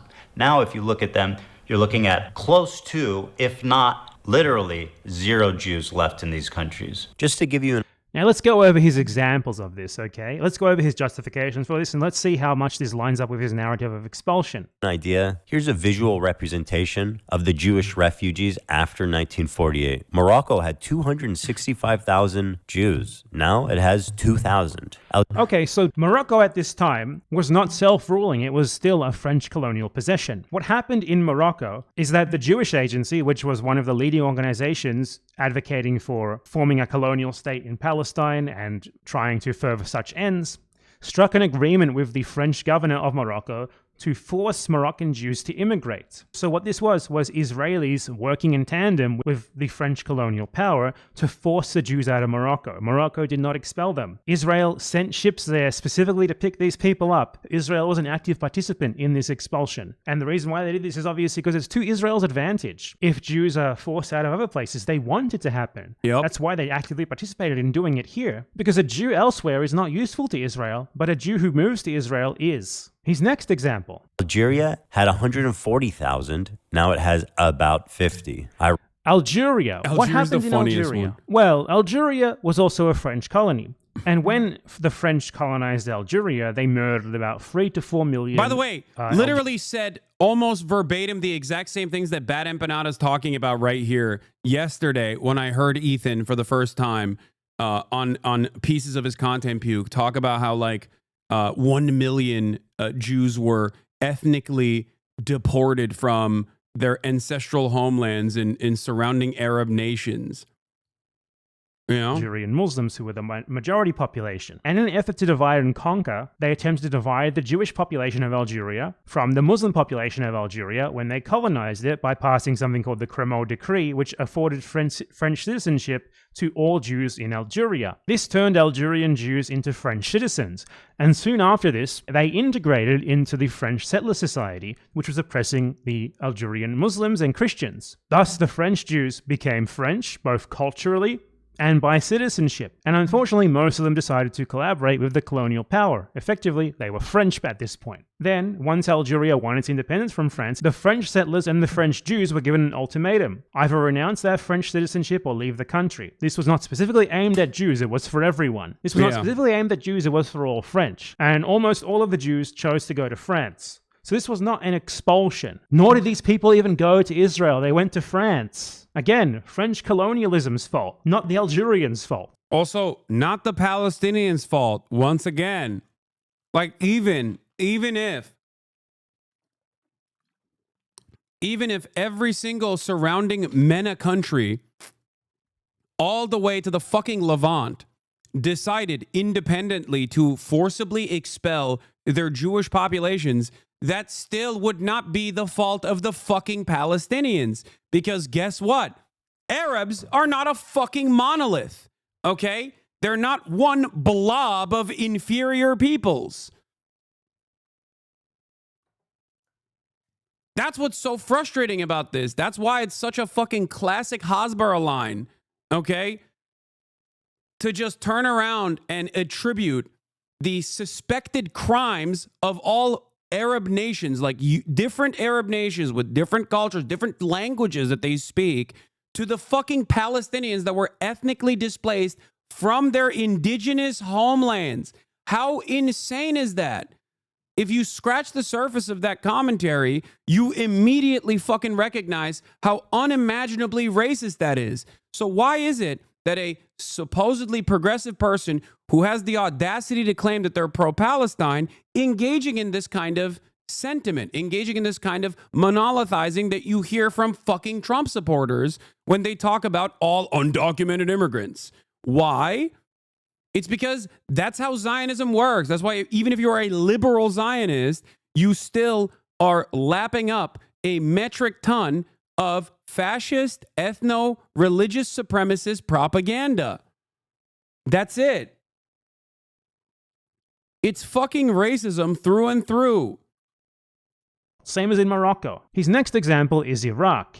Iraq is actually a country that very desperately tried to keep its Jews. Iraq even passed laws which forbid Jews from leaving for Israel, as you can see listed here in this article. But what happened? Well, Iraq was the target of pervasive terrorist attack by Zionist/Israeli agents in order to create a narrative there of Iraq being untenable for the continued presence of Jews. After a number of terrorist attacks, and the Israeli government lobbying the Iraqi government to allow Jews to leave, they rescinded the law that prevented Jews from leaving for Israel, which then resulted in mass migration of Iraqi Jews. So as you can clearly see, this is... By the way, this was also reported by Israeli academic Avi Shlaim, okay? He's British-Israeli of Iraqi descent.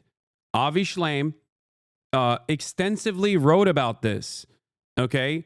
Once again, if you are a responsible supposedly progressive, supposedly pro-Palestinian content creator in the way that Ethan Klein claims he is, he should have done at least a little bit of fucking reading on the matter instead of going to a person who has done the reading on this matter and falsely smearing him with accusations of anti-Semitism at a time when anti-Semitism is fucking exploding. That's what's so crazy about this.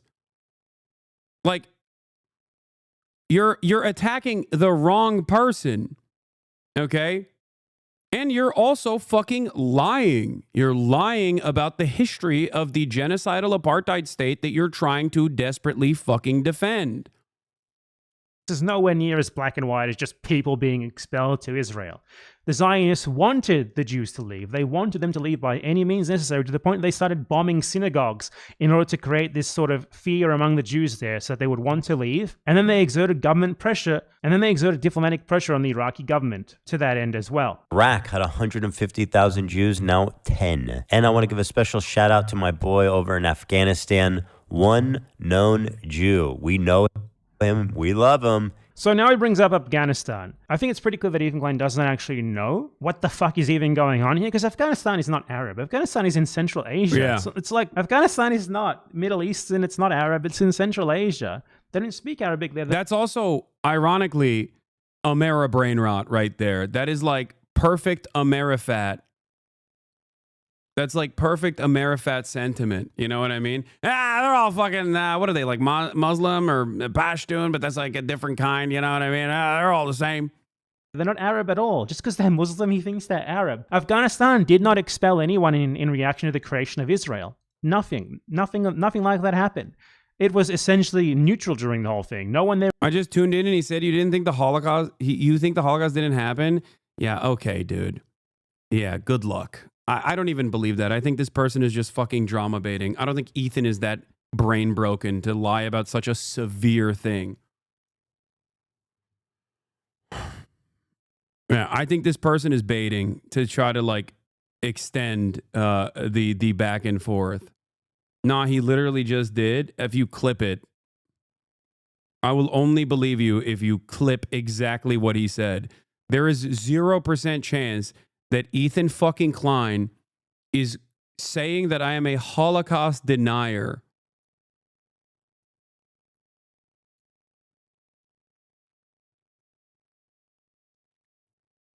There is 0% chance.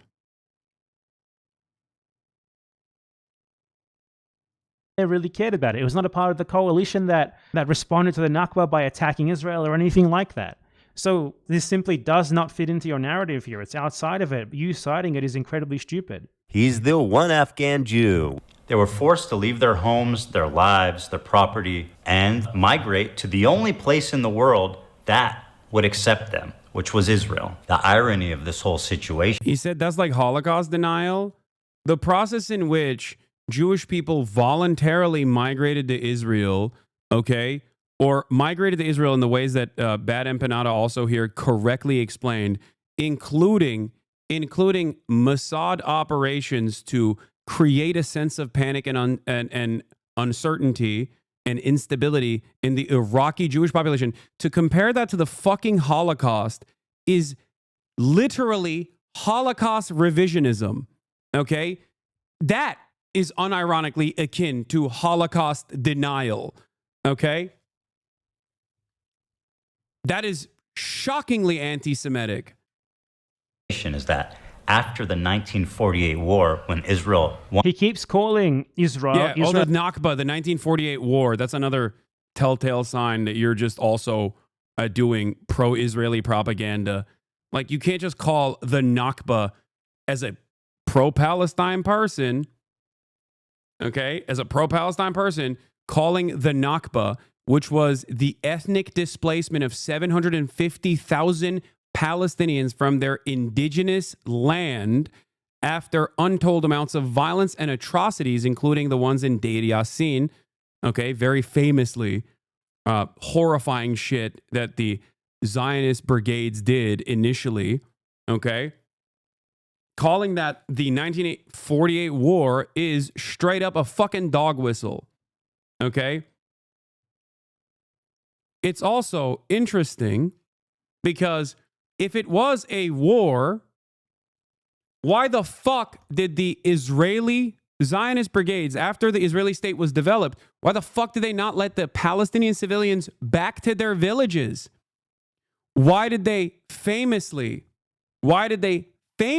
fucking shoot and kill Palestinians that tried to go back to their villages?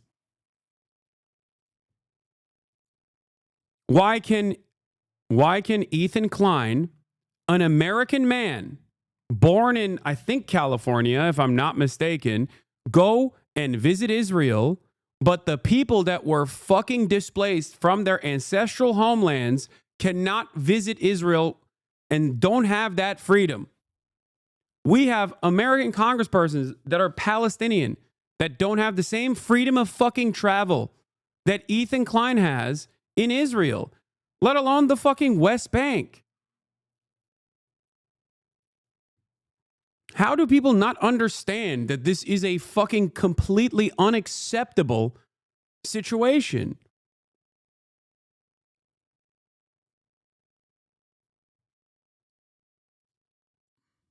Lena's birthday.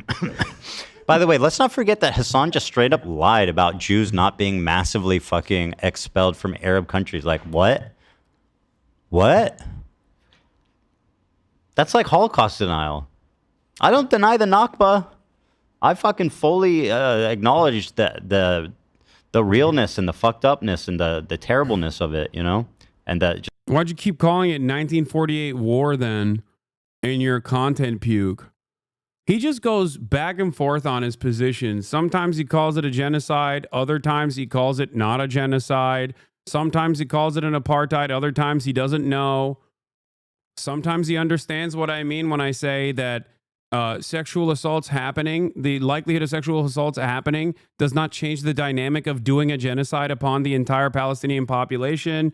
Then months later, he forgets that he understood the context and then puts that in his video over and over again, saying, oh, he's a rape denier. He's a rape denier. You know, Me Too means Jews too. That kind of fucking Hasbara bullshit. Okay? Just the trauma of that incident. But Hasan is basically like the Holocaust didn't happen. I mean, it's a million Jews being expelled from. Please tell me someone in this. Please tell me a singular person in the background, in the production side, was like, hey, Ethan, I think you're engaging in Holocaust revisionism by comparing. By comparing what you are claiming is the forcible expulsion of 1 million Jews from surrounding territories into Israel to the fucking literal Holocaust.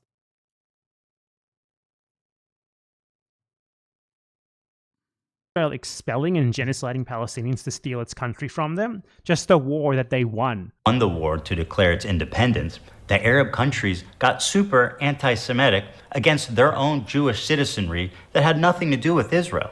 And that had nothing to do with Israel. I very much just showed you that a lot of it had a whole lot to do with Israel. Obviously, if you genocide an entire Arab population and do so while screaming, we're doing this for Jews, we're doing this for Jews, we're doing this for Jews, some people are going to take you at their word. But still, that's not even what happened in the majority of these cases, as I just went over. His Algeria example was just completely misconstrued. The Jews of Algeria, in their majority, went to France. And it had nothing to do with anti-Semitism, everything to do with, them not wanting to let the French colonizers keep living in their country after they kicked them out. Morocco, again, carried out by the French colonial occupiers with the enthusiastic collaboration and lobbying and pushing of the Israelis. Iraq. Correct the record of what he said originally. He said 1 million Jews were expelled during the Nakba, and he specifically made that comparison that it was more than the Palestinians expelled during the Nakba. Exactly. That's the other side of this. He literally said a more devastating thing happened to Jews in the MENA region, Middle East and North Africa, than the fucking Palestinians being forcibly displaced from their ancestral homes in a planned expulsion following massacres, deliberate massacres and planned ethnic expulsion of Palestinians. Okay? This was not Hamas. This was not Hezbollah. These were Palestinian villagers. Like in the case of Deir Yassin, the Palestinian village of Deir Yassin had actually a cooperation and friendship agreement with the surrounding Israeli villages. Not Israeli, surrounding Zionist or Jewish villages that had Zionist brigades working alongside the Jewish villages in the area. This was before Israel even existed. Okay?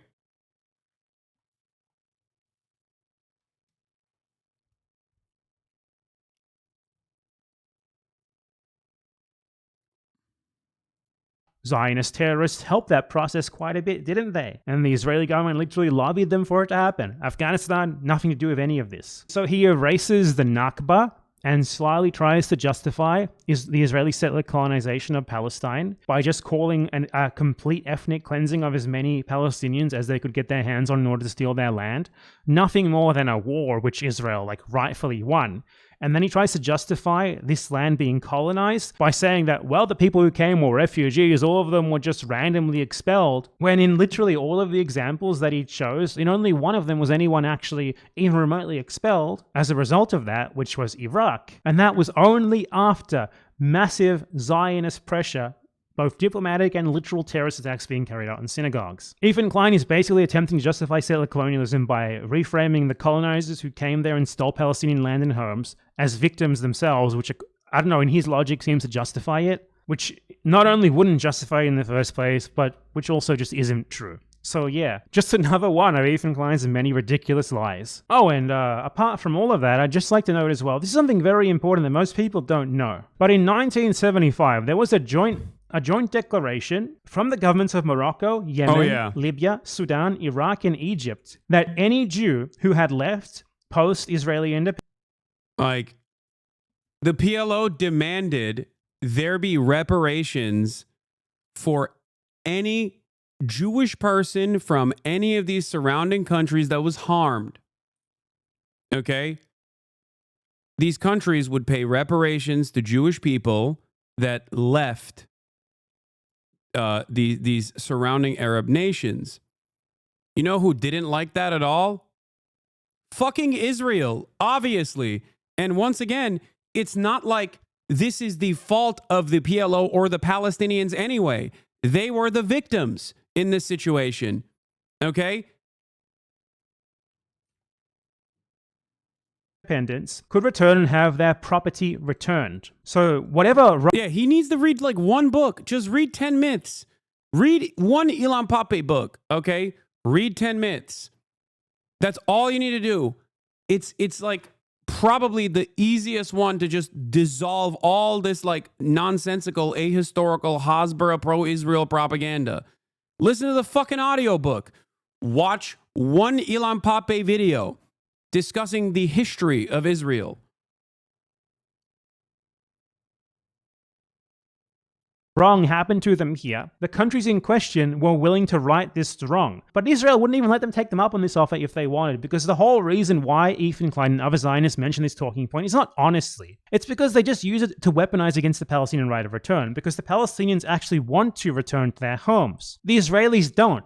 The Israelis live great. They don't need some grandpa's home in Iraq or whatever. They stole a Palestinian's house and land a long time ago. They're living large at the expense of the Palestinians. So them even bringing this up is total bullshit because, one, it was not simple expulsions, as Ethan Klein likes to claim. The other stuff that was really funny and really stupid and immediately dismissible was shit like claiming that I was denying the genocide that took place upon the Uyghur population in China.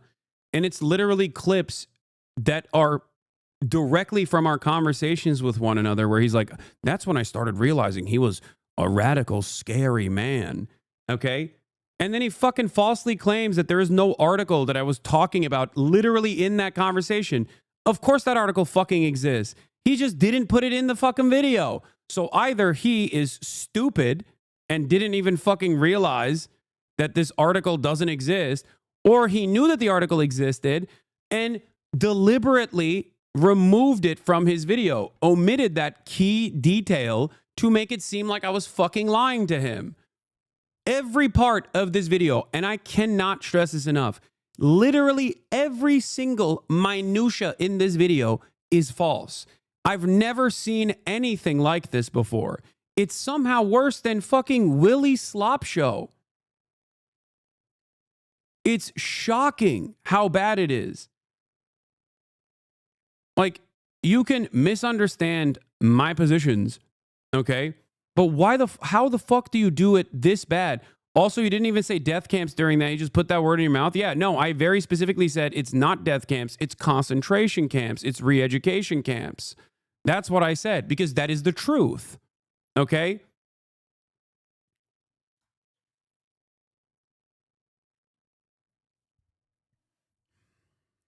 It was so bad, I think Willie Slop Show was fucking fact-checking Ethan. That's so funny.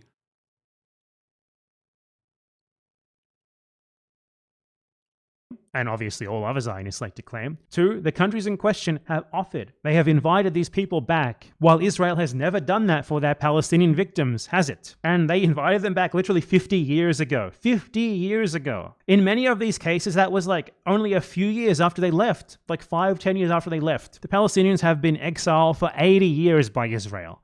There's no comparison here. Israel has never made any such offer like this. In fact, Israel has never even acknowledged Palestinian ownership of a single stolen plot of land or a house or anything like that. So yeah, there's no equivalence here regardless of how much Ethan Klein and other dishonest Zionists like himself want them to be. Just another one of Ethan Klein's disgusting lies in his pathetic content puke. What else does he have in here?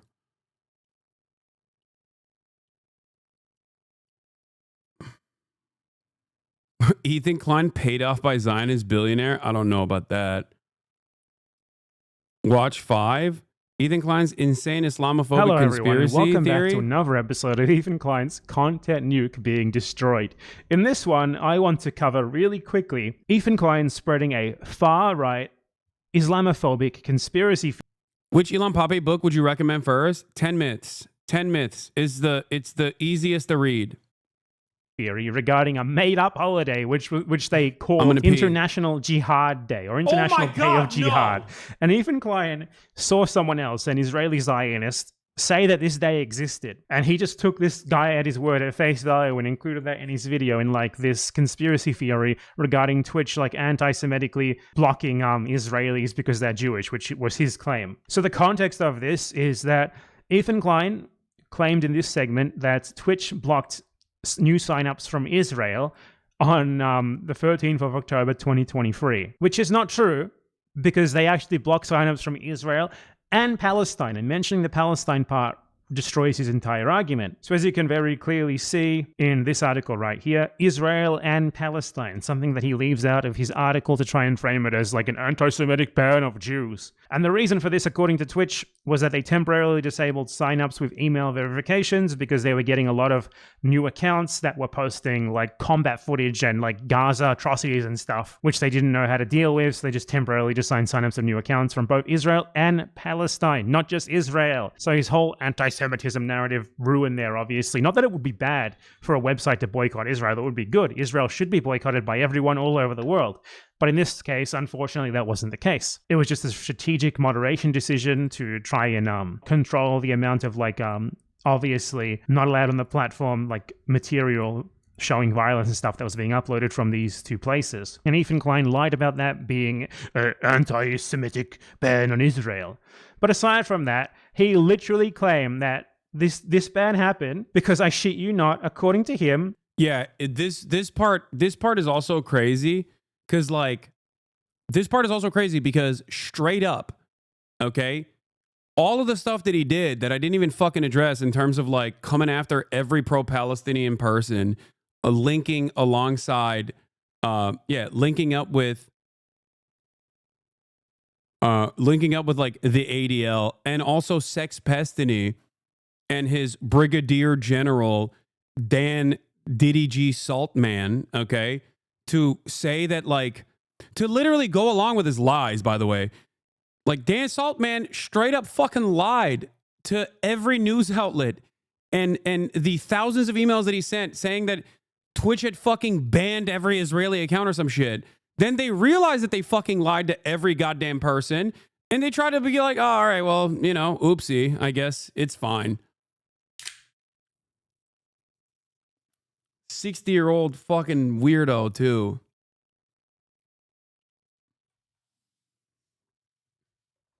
Daniel Blake Saltman, who got millions from Sean Diddy Combs to make, yeah, what was it, Tiny Chat or whatever?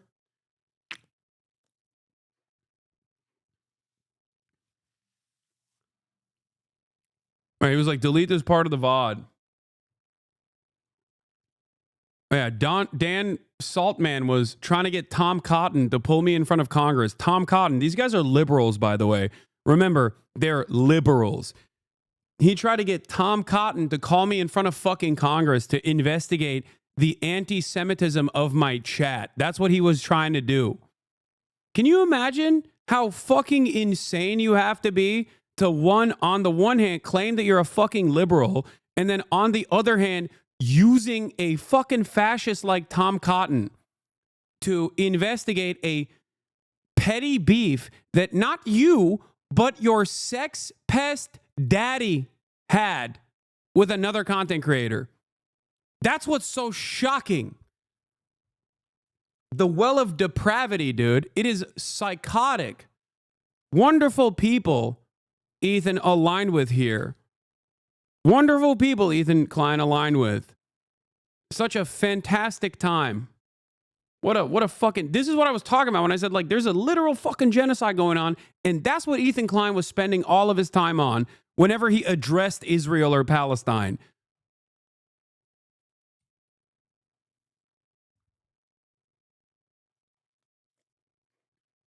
He can cry behind his Instagram stories all day, every day. I'm here. I can talk to him in person. Like, this is why it's so funny. Look. You think about leaving your echo chamber anytime soon. You wrote that while I was in the process of saying, I'm willing to talk to Ethan Klein in person. He's the one who's avoiding me. Like, how funny. I don't think you know how words work. You know what I mean? I don't think you understand the language that I'm speaking.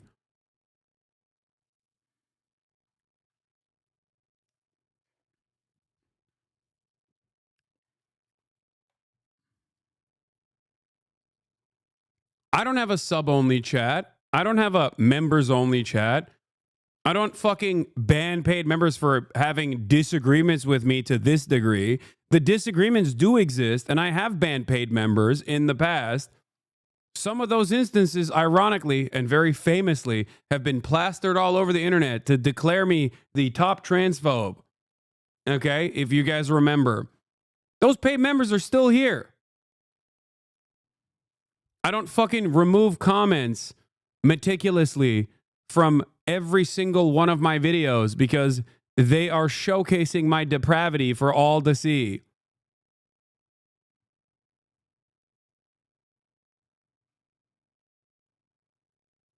You won't talk to you on stream because he can't erase the last 30 seconds of your stream like he can with his?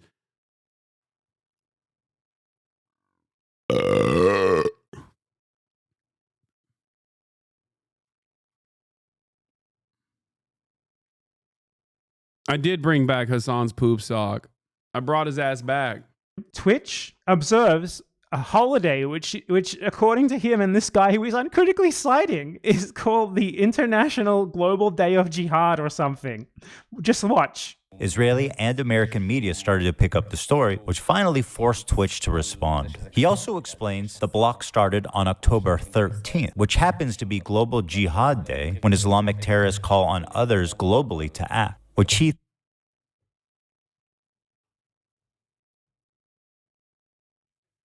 Bro, you can't be serious. Ethan Klein fans cannot be serious. And they were like, you have to watch this video. My favorite content creator happens to be the dumbest person alive. My favorite content creator happens to be the biggest moron of all time. And you have to sit there and watch his 1 hour and 43 minute hit piece that flopped because it was filled to the fucking brim with idiocy. Is this gonna be fucking poop sock? Twitch never banned Israel. Oh yeah, here. This is the famous incident. Here, let's take a look. And either be suspended for a year or never be hired again. I just saw something. Okay. I understand what happened here. The emails accused Twitch of suspending all Israeli accounts for a year. A claim the company debunked. Yeah, go back. Do you see what she did? Well, like that would be an egregious. That's like journalistic malpractice. That's a fabricated quote. I don't understand how this happens though. Like how does someone keep their job after doing this type of shit? Because like the thing is, I sent this to the editor and I said this was incorrect and that I've never said this. Okay. You're sure that your emails don't have the? Yeah. Again, tens of thousands, almost 100,000 emails were sent, okay, to every single fucking marketing company that was working with Twitch, to every single brand that was buying ads on Twitch. Why do they do this? Because I don't have fucking individual sponsors that they could go after. So they were like, fuck it. We'll just take down Twitch. That weirdo right here openly said, I'm doing this because this fucking sex pest and serial harasser and doxer, okay, and his fucking rabid community of sycophants are not getting unbanned on Twitch while Hasan is still dominating the airwaves on Twitch. They openly admitted it. He said he didn't give a fuck about any of this shit. He has said anti-Semitic shit. They both have said unimaginably anti-Semitic shit.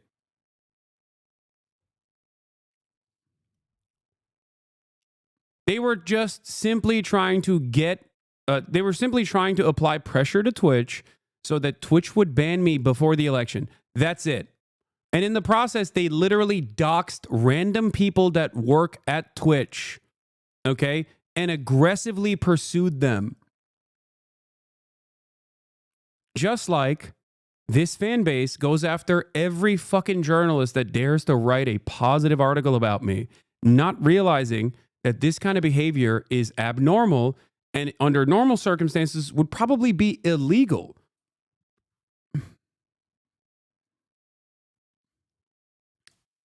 All they got in this process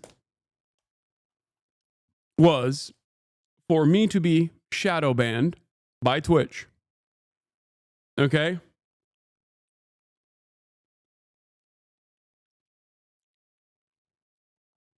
All they got in this process was for me to get shadow banned on Twitch. So on the day of the election, the only account that fucking popped up was Asmongold's account.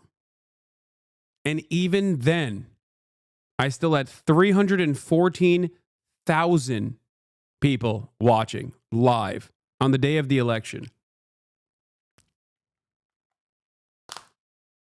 As in 300,000 plus people either were already subscribed or were already watching, were already following, so I showed up on their fucking list, their follower list, or they directly put in twitch.tv/HasanAbi to arrive at my page. So they fucking failed even in that regard. And Ethan Klein was pursuing this. And he was pursuing this with all of the fucking lies that these two morons were spreading. Yes. You sure? Yes. You can go to the site and click the button. It's been the same. Why would I ever say that they suspended Israeli users? I know that's not true. No one would ever say that. That's false. I found you. I wasn't following you. No, I was literally not on the algorithm. I've never said this, and they're saying that I have said this. I did. I sent an email to the editor, and I said I demanded a retraction or a correction on it. If they don't, fuck it. I will sue them. Oh, no, wait, hold on. Forget it. Delete this part of the VOD. Okay. Your fucking dumb email does say that. No way. Even more troubling, Twitch previously suspended all Israeli accounts for a year without public acknowledgement or explanation. All right, well, never mind then. All right, we'll just trim that part out of the VOD. Well, there it is. Even more troubling, Twitch previously suspended all his... They sent these out to every fucking advertiser. Twitch has every right, if they chose to do so, to sue the fuck out of these people. They actively brigaded using their Discord server, which the Bloomberg article that they're reading actually notes.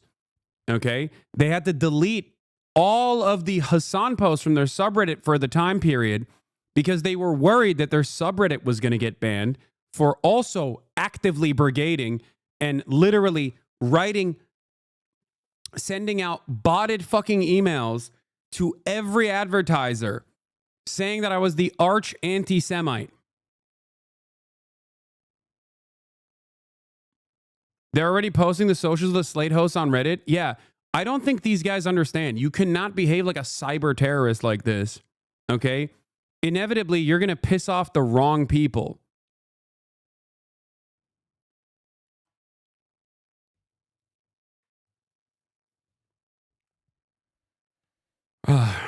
Why don't you sue? I'm a public person, okay?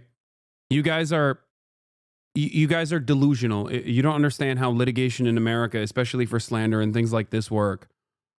The standard is incredibly, unimaginably high for someone who is a public personality. Okay? Especially in America, because you also have to prove malicious, you have to prove malice as well. Which, ironically enough, these guys are so stupid because they were doing it in fucking broad daylight that they actually do have a case for defamation. They do have a case for defamation because they have actually openly admitted to malice on camera like 1 million fucking times.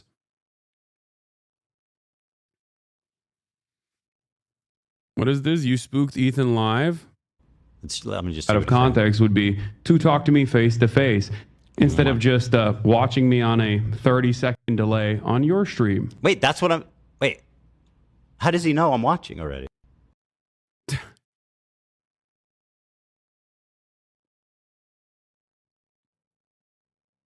You as a non-lawyer probably don't know enough to say that.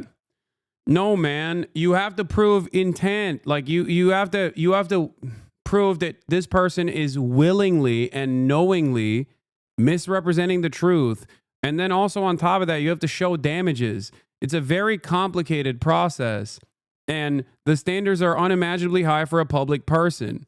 Okay? I'm not interested in engaging in litigation anyway.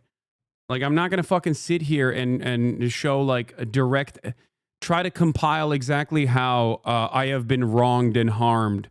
I don't give a fuck. Especially because I just explained to you that, especially because I literally explained to you, yeah, I know. Ethan literally said, I want Hasan to lose everything. That's malice. He went on to describe, he wants you to lose, which is your career, money, and livelihood.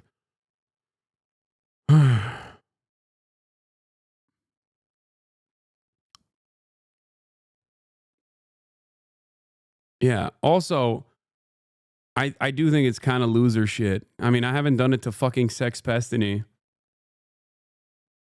Once again, 2 things I always say. Judge me by my enemies, and history will vindicate me, okay? I think a lot of these people end up fucking themselves over because all of that bad, toxic vibes, all of those awful fucking vibes inevitably end up crumbling the empire you've built for yourself. That's not what malice means in the law. It's an intentional wrongful act, not just I hate the guy. Hasan, why would someone want to hate someone this much? Is he mentally ill? I mean, I don't know what it is, but I do think that I genuinely have a way. I think I genuinely do have a way of making people fucking terrified, or I mean, making people completely unhinged. What is this? Ethan opens the Hasan stream, finds out he's fact checking, closes the stream. He actually talked to me, where he can't clip me out of fucking context. Bro, you are so pathetic. Is he too afraid? It's actually... This is fact checking, by the way. This isn't like someone else's opinions on the nuke. Whatever. So stupid. Oh, so stupid. Let's just move away. Oh, so stupid. I don't fact check, please. Yeah. God forbid you show in real time any number of different lies that you told to your audience about Israel's history. Okay. Not even just like me out of context or anything like that, but just lies you've told about Israel, Israeli history in general.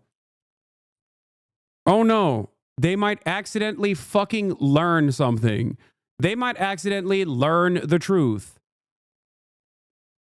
Oh, how far the mighty have fallen from doing this to fucking Steven Crowder to basically becoming the Steven Crowder.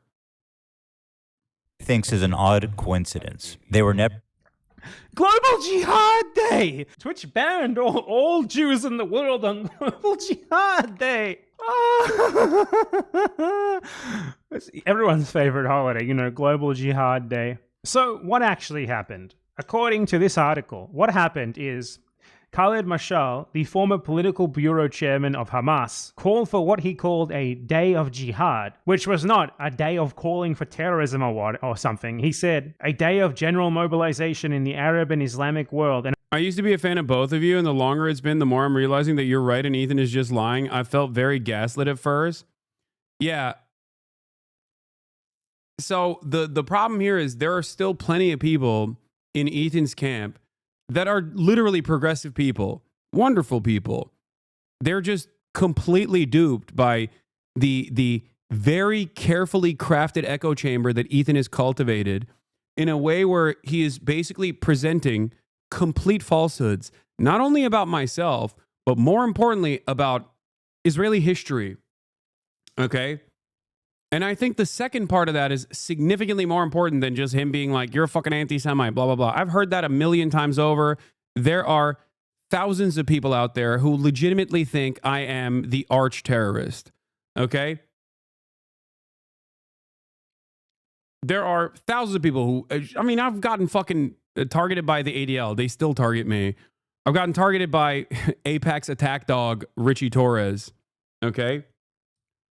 That's not an issue. You're not that smart. Drugs, HasanAbi, you're not that smart, to be honest. Who? Name one.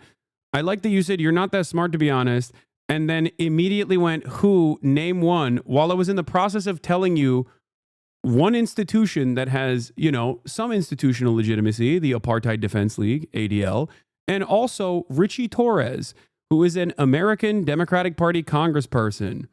So I don't know if I'm the stupid one, because I call myself stupid all the time, but I feel like you might be a little bit stupider than me.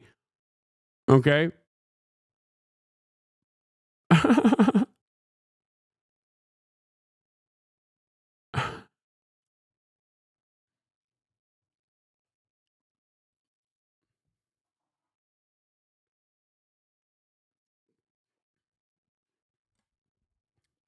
Oh, who could forget that random fucking psycho living in Long Island? My brother's an H3 fan and he doesn't like you. I don't think his politics are bad. I just think he's annoying. And even he knows something is up. Every time he talks about you, he knows something is missing in this conversation. At least a small part of it is that me, his sister, wouldn't be watching you if what Ethan said was true. Yeah.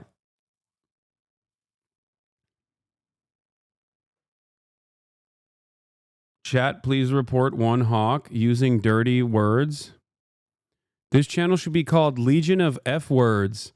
Another 2013 account using a slur. This is, of course, a massive terms of service violation, which is weird because you're going to lose your fucking 2013 account by doing this. I unbanned you because I want you to explain yourself. Here, let me ban and unban again.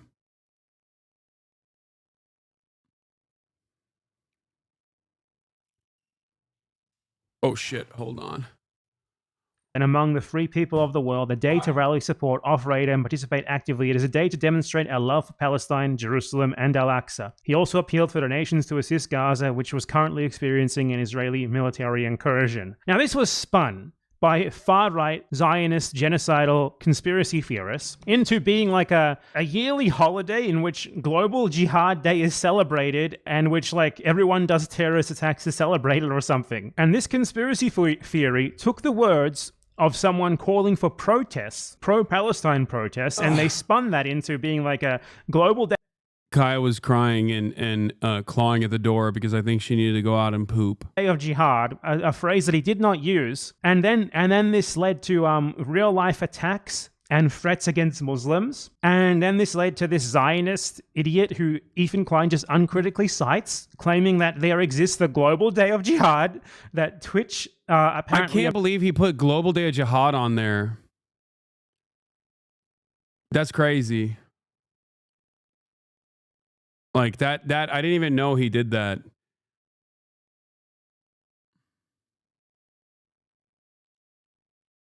Observes, like a yearly holiday that Twitch apparently observes. He just repeats that uncritically. Like he just straight up repeats a far-right, made-up Islamophobic conspiracy theory totally uncritically. So yeah, folks, Ethan Klein, everyone, he legitimately put forth the notion that the Twitch corporation, owned by the Amazon corporation, celebrates a global holiday called the Global Day of Jihad, and that them banning IPs from Israel and Palestine on this day was like their way of celebrating and participating in the Global Day of Jihad.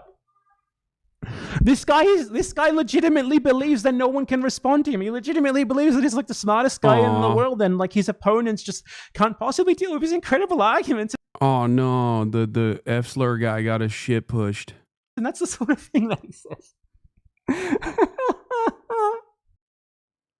Yeah, he got the wrong day of global jihad, dude. That's his problem. Didn't realize it was a blessing. It was you. It was that you were ignoring this clown. Ethan is fucking exhausting.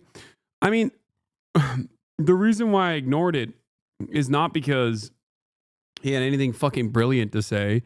The reason why I fucking ignored it is because I know how he operates. He's just gonna, if I reacted to it on stream, he was literally gonna clip shit out of context as he's done to the minimal amount of things that I've responded to already, where he will just cut it out of context and then be like, what's he even saying? What's he even saying? He's done that like 3 fucking times now. Why the fuck would I ever not directly talk to you if you're just going to keep cycling clips out of the sex pestiny fucking subreddit over and over and over again to make it seem like I'm just being crazy? You know?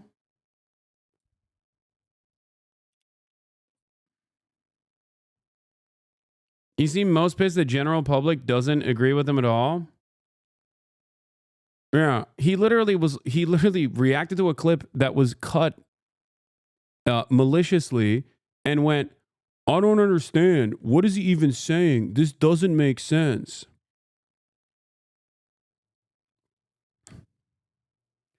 Anyway, ultimately, I think his audience is fucking getting annoyed with this shit anyway. Like, that's why they're leaving in droves. So all you can do is resort to Instagram stories over and over again. Ridiculous, petty shit.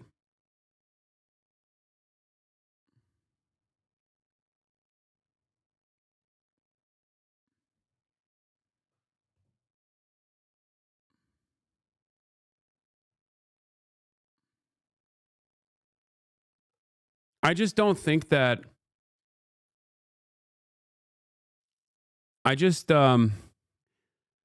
wonder why he's so afraid.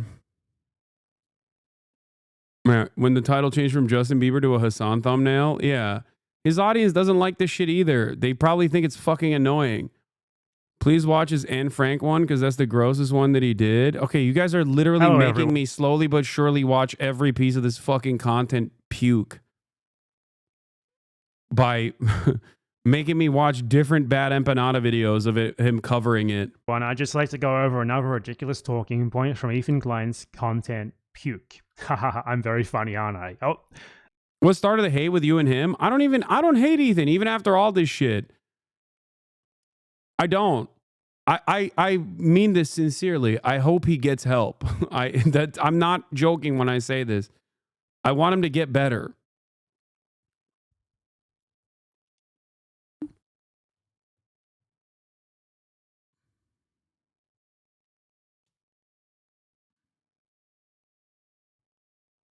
Why doesn't he just leave you alone? Hurt ego paired up with an inability to recognize that like his own community turned on him because of his positions on Israel, and also because I think drama is how he makes his money. I'm not the first fucking co-host that he is like literally pursued in this insane way for years and years. Ethan doesn't have any content if he doesn't have any fucking enemies, okay?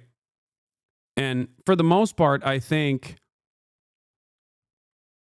it was like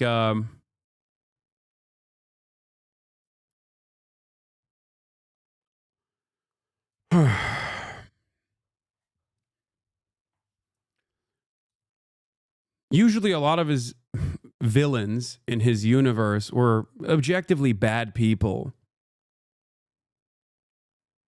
You're also discrediting that his wife probably dislikes you more and is pushing him to do this. Yeah, I think that's part of the reason why people weren't like looking at this stuff in the same way. I don't think he's ever vilified a person that wasn't like a fucking Keemstar. You know what I mean? But it is kind of weird that this is not the first time this has happened. This is the second time this has happened where he just like makes content out of just like people he's shitting on or people that he previously collaborated with. Thanks for warning us of a waste of an episode today will be. The show is not turning to shit despite these comments. Ethan has always stood up for what he believed on multiple accounts. Enough with the Hasan stuff, please. Completely unwatchable these days. Y'all, this shit is so boring. Please stop. I haven't watched it in months because of this stuff. Jesus, man, move the fuck on. Like, live your life. Just do the podcast normally. Get better soon, Ethan. We are praying for you. As a former fan, I don't know. The podcast feels sad vibes lately. Man, I love the show. I haven't complained about the content since I watched, but I skipped out on so many episodes lately because it's all Hasan. I missed the fun goofs and gaffs of the crew. Yeah, when I said he should go back to doing fucking goofs and gaffs, I wasn't... When I said he should go back to doing goofs and gaffs, I wasn't actually talking to diminish him. I wasn't talking to shit on him. I was saying that because I legitimately think if he just stopped doing this shit and went back to goofs and gaffs, he would inevitably rebuild his audience. You know?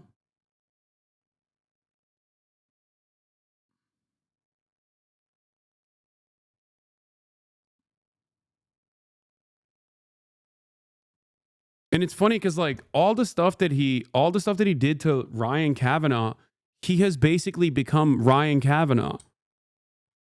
That's what's so wild about it. And what's extra wild is that his audience doesn't realize that he has literally become the Ryan Kavanaugh of this equation. And I didn't even do anything for him to get to this point. Who's Ryan Kavanaugh? He's like,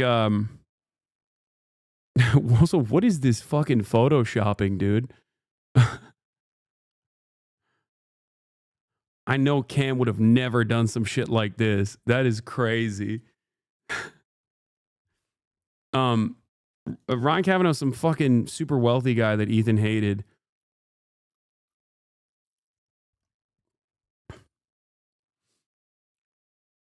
They were deleting messages that told him to stop live. Guys, I love you all. Watch every episode, but please, I'm begging no more Hasan content. I've been watching you since Vape Nation, but Ethan, please just ignore him. Y'all will never agree on anything. What's the point of dragging this fight for months? Go back to the goofs and gaffs, brother. This show's turning into shit, dog. Oh, brother, not this again. Enough with the Hasan stuff. We're so over it, bro.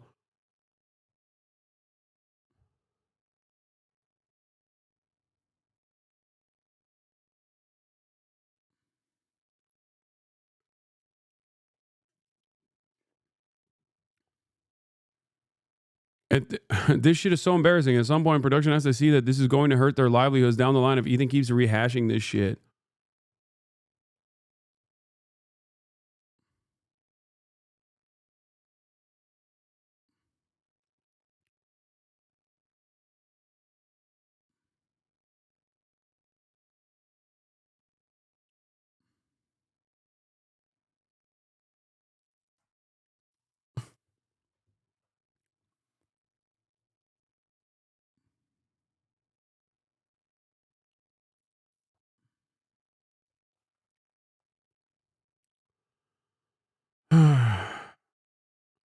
I think he's in a weird predicament where if he stops this, he's gonna lose out on all the Keemstar and like Sex Pestiny fans that come in for the fuck Hasan content.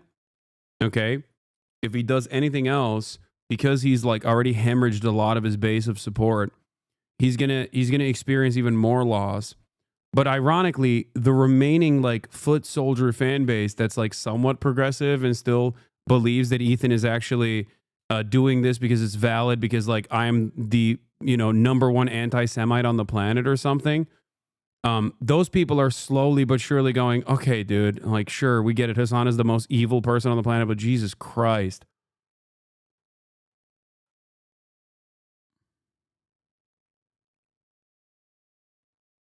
And it's a predictable situation. If I were to unironically spend this much time on Ethan, if I were to spend this much time, as much time as Ethan has spent on me, if I were to fuck my life up and spend every waking moment watching, the million different fucking Ethan Klein videos that exist out there, rehashing all the shit that he's done throughout many, many years in the least charitable way possible. Yeah, initially, I think I would probably get a bunch of people who fucking despise him. There are a lot of them online. There are a lot of people who despise me online as well. They would come in to the audience. But if I were to repeat that over and over again for a fucking year, okay? If I were to repeat that over and over again for a fucking year, the adults in my community would probably be like, what the fuck? Dude, shut the fuck up about Ethan. Who gives a shit, dude? You're a goddamn political commentator. And for Ethan, it's like, he's supposed to be a comedian, no? Am I crazy? I thought that's what he was.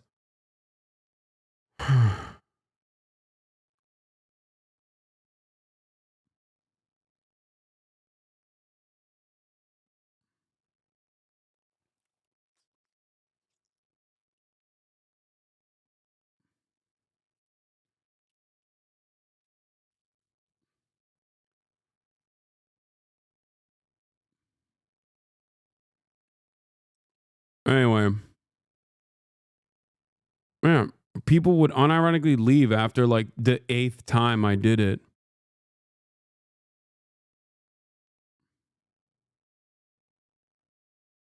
Because, like, where did the fucking goofs and gaffs go? Are you an activist? If you're an activist, what's your activism? What? Attacking a fucking progressive content creator when there's a sea of fascists out there hyper-focusing every waking moment on this dude because he correctly pointed out that Israel's an apartheid state and currently doing a fucking genocide? What an insane thing to try to maintain your position as a progressive, or even more laughably, as a as a pro-Palestinian content creator, and doing that this whole time.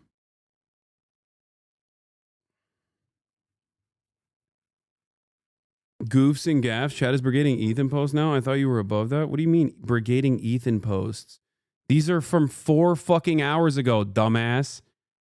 Like, this person doesn't even follow me. None of these people follow me. This person might. Nope. Doesn't follow me either. Ethan needs to let things go and just move on. Hasan, he wrote the double S, supported Ethan enough to co-host an entire show on Ethan's YouTube channel. But now they have a disagreement and Ethan is treating him like Keemstar. It just seems very disingenuous.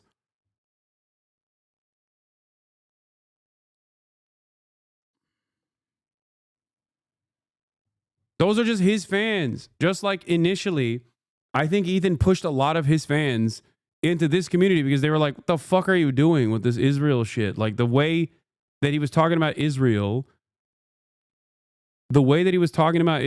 was not meeting the standards that his progressive audience had.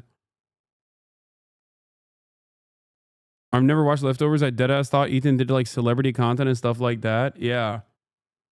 He did. He used to. And then he did politics for a little bit. And then he was like, I'm not going to do this. I'm not cut out for this. And then he thought, no, actually, I am cut out for this. But only from the perspective of saying Hasan sucks. That's his only politics.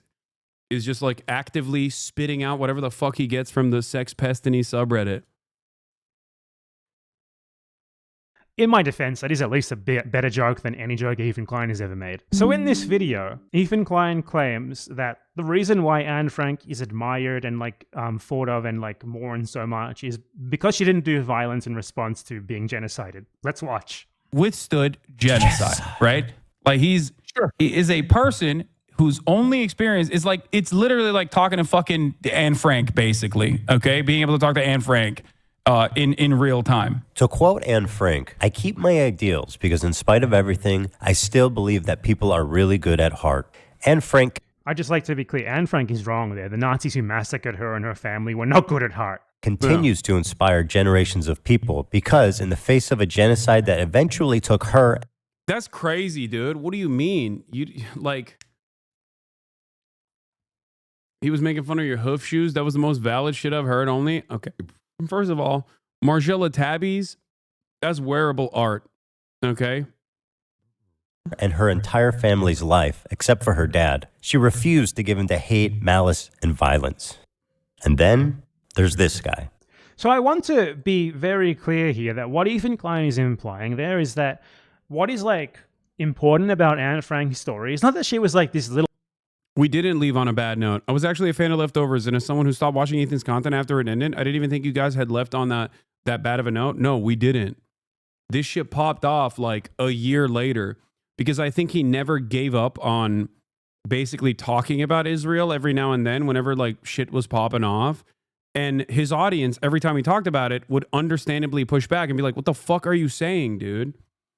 So I even defended him for the fucking next like couple of months where I was like, guys, I don't care about what Ethan is saying. People would bring up some insane shit that he was saying all the time. And I was like, I don't care. I don't give a fuck about what he has to say. There's, more important things to cover. And also that like, I kept saying, and now I know, boy, was I wrong. I kept saying that Ethan is pro-Palestine. He's pro-Palestine. He's pro-Palestine. He's not your enemy. He's not your enemy. He's not your enemy. He's not your enemy. Okay? And I was fucking wrong. Okay? I'm willing to admit that. I didn't know how much his opinion had changed, or rather, maybe he always had this opinion and maybe I didn't understand it or didn't want to see it. Okay? Ironically enough, that's what Ethan says about my socialism, which was never fucking sheltered. Okay?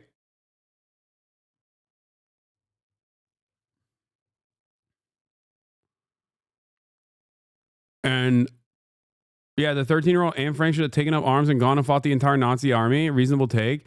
No, that's not the take here at all. Also, you changed the age. No, the take here is that saying that a Yemeni teenager that experienced genocide is very different than Anne Frank, because Anne Frank was a humanitarian, even though she was experiencing a genocide, is ridiculous. Like, what the fuck? It's like saying the people that did the Warsaw Ghetto Uprising were in the wrong.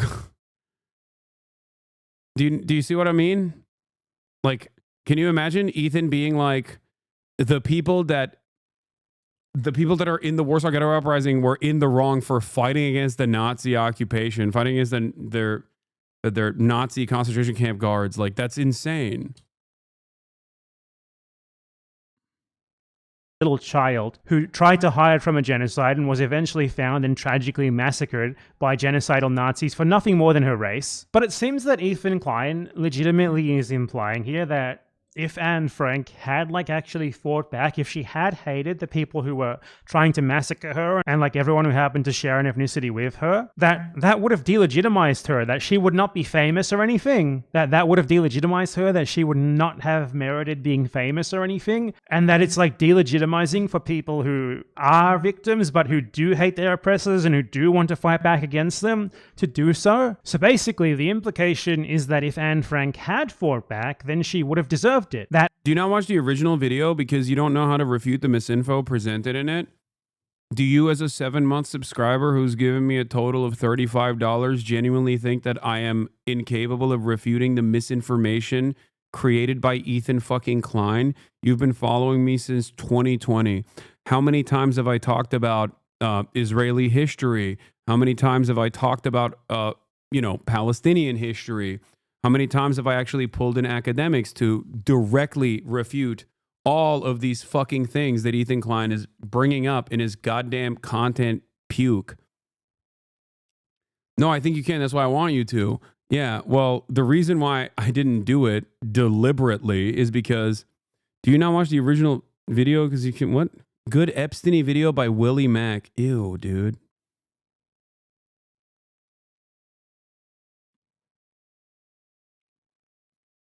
It's not like while I'm watching Bad Empanada and giving him a shout out because I think he did great work on this.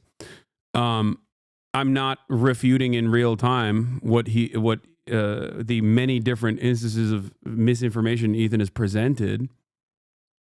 Yeah,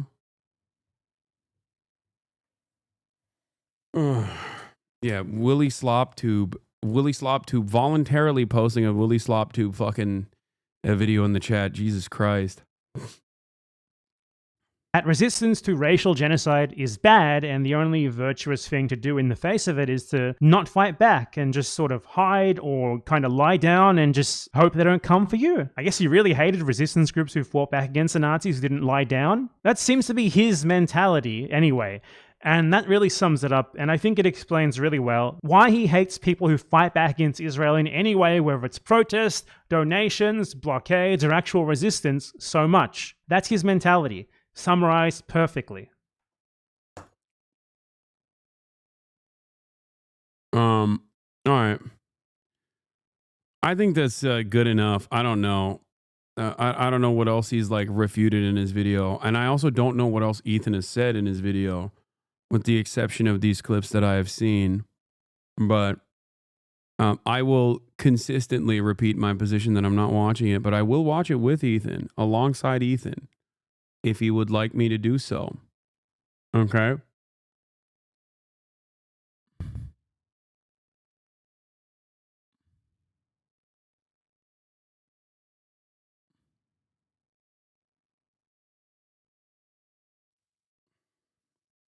Watch the bombing. Why not just use your own brain to comment on the video? I did. And not only did I... Wait. He didn't defend Israel at every turn. He just wanted a shred of empathy from Hasan to understand why people in Israel will feel the way they do. I know why people in Israel feel the way that they do. I've also had Israelis on this broadcast numerous times. I'm about to have... I don't want to leak it, okay? So I'm not going to say anything. But I'm going to have someone on the broadcast very soon, also from Israel, and perhaps one person from Palestine as well. Now, having said that, that's great. Yeah, dude, the fuck? You know, I had people from Israel on this fucking broadcast in the month of October in 2023. So why the fuck is Ethan Klein on an extended crash out like this? Think, chatter, think. It's because it's too embarrassing for him to actively be like, oh my God, I fucking love Israel and all the death and destruction. So he just has to resort to being like, oh no, it's my feelings that are hurt in this process. And it's my feelings that no one is entertaining. And it's like, yeah, of course nobody gives a fuck about your feelings, dude. What the fuck are you talking about? If Ethan has a Palestinian on, does that make him pro-Palestine? Has Ethan had a Palestinian person on his broadcast? Because I would love to watch that. Okay? And no, the Israeli citizens that I had on were not fucking pro-Israel. What are you, dense? They were anti-Zionist themselves. I'm not pro-Israel. I'm anti-Israel. Hello? Israel is a fucking apartheid state. I'm not saying I'm pro-Israel. I am, however, saying that obviously people who are... What about sex pestiny? You can't be fucking serious, dude. Yeah, Ethan's going to have son of Hamas on.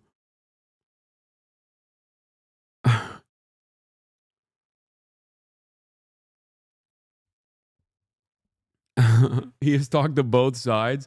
Yeah, you all...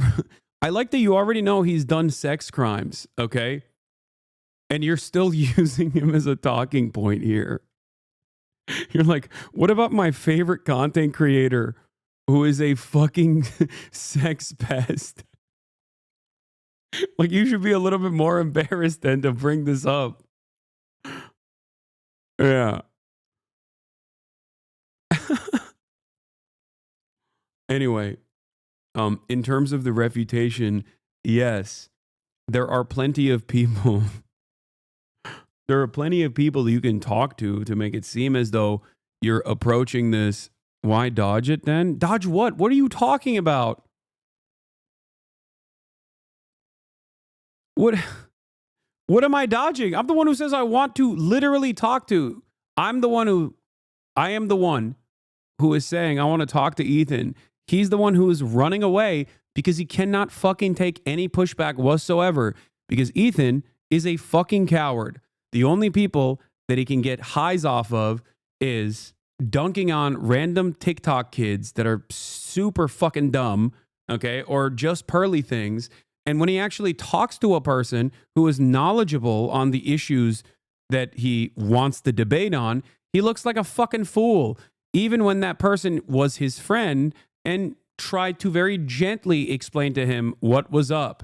That led to an extended crash out over the course of an entire fucking year. Just say he's pro-Palestine? No, I'm not going to say he's pro-Palestine. Okay? You in like 30 seconds went to a TikTok stream to brainwash them? Yes, dude. Yes. Dean and Parker and all of these fucking people are actually just dumbasses, right? They're so easily brainwashed. Come on, dog.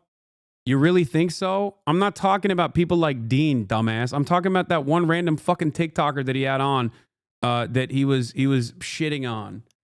Or the Nexium sex cult guy. Or just pearly things. Okay? If you want me to watch the H3 nuke, I said I would do it alongside Ethan. By the way, Hasan, the one Palestinian he had on was that insane Sneeko fan you met at the encampments. Oh, that fucking freak. Ugh. Yeah.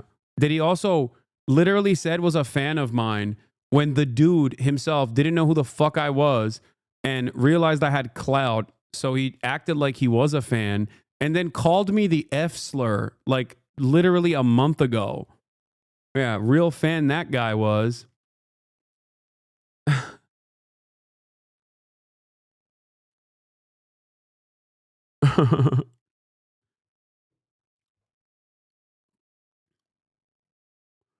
Don't even bother talking with Ethan. He could never talk in good faith. It doesn't matter. There's a difference between me reacting to his video and then him like very carefully and very deliberately clipping stuff to make it seem like I am not refuting his positions or some shit. Okay? Which he has done 3 times now. And if you want to count today, 4 times as a matter of fact. He has shown that he is not operating in good faith. So I'm saying I will talk to him in person because there's no way that he can clip me out of context in real life. He can do it after the fact, which I'm certain he will do if he ever actually, nuts up and talks to me directly. Yeah. He just wants to make more money. I didn't hear that, but that sounds good. Yeah, you don't hear a lot of anything because you fucking watch clips, you dumb fuck. Yeah, of course you didn't hear that because you are, you might not think you're that way, but you're fucking echo chambered. You came in here and dropped like 8 different talking points from the subreddit.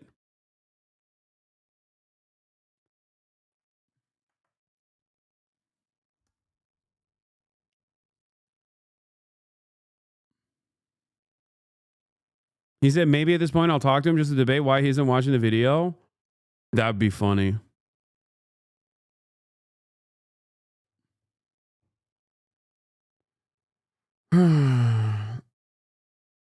Ethan said today he shouldn't have to defend his argument. That's why you have to watch it. What? That's an insane statement.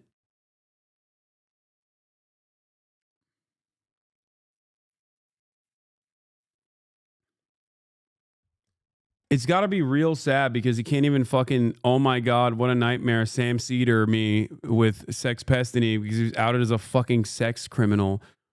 Lo and behold, oh my God, the chatter in my chat is a frequent user of the r/Destiny subreddit and also the H3H3 production subreddit. And lo and behold, also the Asmongold subreddit. The three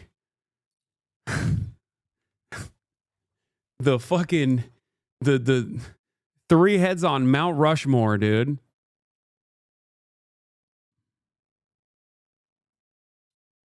The trifecta, the triple Monty. It's weird because it's like, for a lot of these people, they're on paper not aligned on politics at all. So how the fuck are they so aligned on one thing? And that is hating my ass, okay? Perhaps it has nothing to do with politics at all and everything to do with you advancing the cause of your own favorite parasocial daddy. What is this? Oh, this is from DGG. They're also in DGG watching right now as well, which makes it even funnier.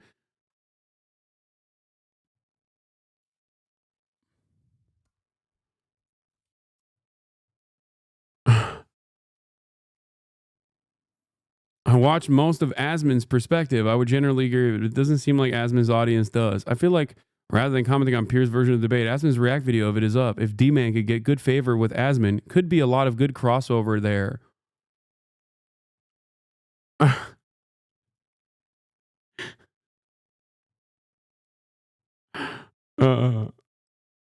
Anyway.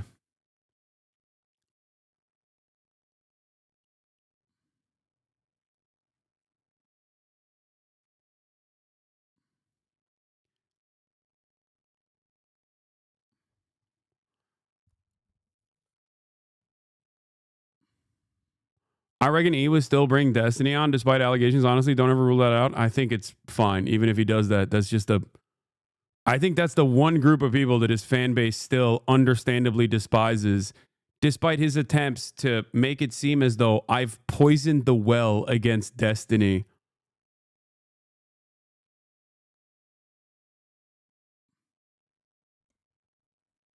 What? Please watch the 4th video on the playlist. Hello, it's me, Minecraft Steve, and welcome to another episode of Ethan Klein's Content Nuke being dissected, quickly and succinctly, on specific points that he tried to make within it. So this time we're going to be going over Ethan Klein's incredibly compelling evidence that he was pro-Palestine, which he mentioned in the video. As you saw in the previous video, Ethan Klein was very much against a blockade against Israel and its allies in order to stop shipping that was associated with them and put pressure on them to force them to stop doing genocide. In the rest of his video, he also revealed that he is vehemently against pretty much every single resistance action against Israel. He very clearly believes that it's wrong for anyone to militarily fight back against Israel in any context, whether they are Palestinian or some other country standing up for Palestinians. But there was one thing that he seemed to endorse, and that was charity, because he brought up the fact that he had made a donation to a Palestinian charity as pretty much the only evidence that he had of him supposedly being pro-Palestine. This is the last video I'm going to watch on this. Ironically, I clicked on this because I wanted to hear what his opinion on the war on Ukraine was. And then we sidestepped into this fucking massive black hole of whereas everything Ethan else content. Seems to point to the opposite. He was very proud of this, and he genuinely seemed to believe that mentioning this was evidence of him being pro-Palestinian. You know, a millionaire like him throwing $6,500 at something, which for him is nothing at all. We're supposed to just believe that's a huge deal that proves his goodness in spite of all of the Zionist propaganda that he's doing. And I think probably the best part about this is that he says it immediately after he frames like Zionist fears and painting of Palestinians as a like evil demographic threat in their own homeland. He does that, and then he immediately moves on to talking about how pro-Palestinian he is. It's absolutely crazy. Israel as a Jewish state, and considering the historical context of Jews being pogromed from Arab countries, is it really that crazy for them to not feel safe as an ethnic minority? Is it really crazy for us to keep out our genocided, colonized victims. And then he moves so fluidly from this into just framing himself as a Palestinian ally because he made a donation. A little bit. And that's pretty much the entirety of our disagreement. Despite what you've read on TikTok and Twitter, Yeah, our disagreement was just this. He's pro-Palestine, but he also understands why Israel has reasonable demographic concerns. Israel has reasonable fears of the scary Arabs that have wronged them consistently. Okay? Consistently. Please don't look into the history.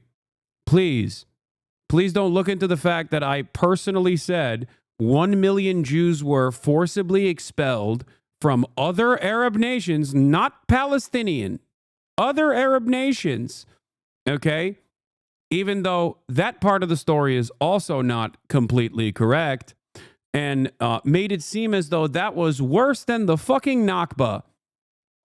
That is psychotic.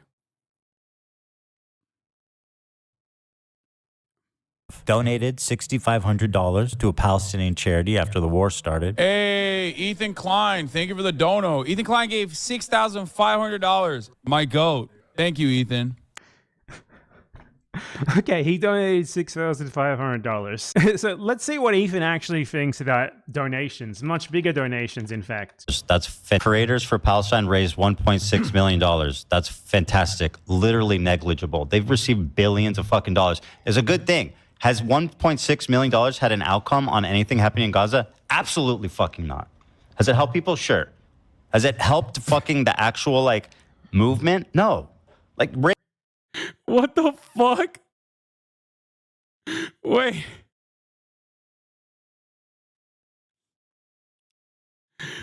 What an insane director of Creators Palestine said this a few weeks ago.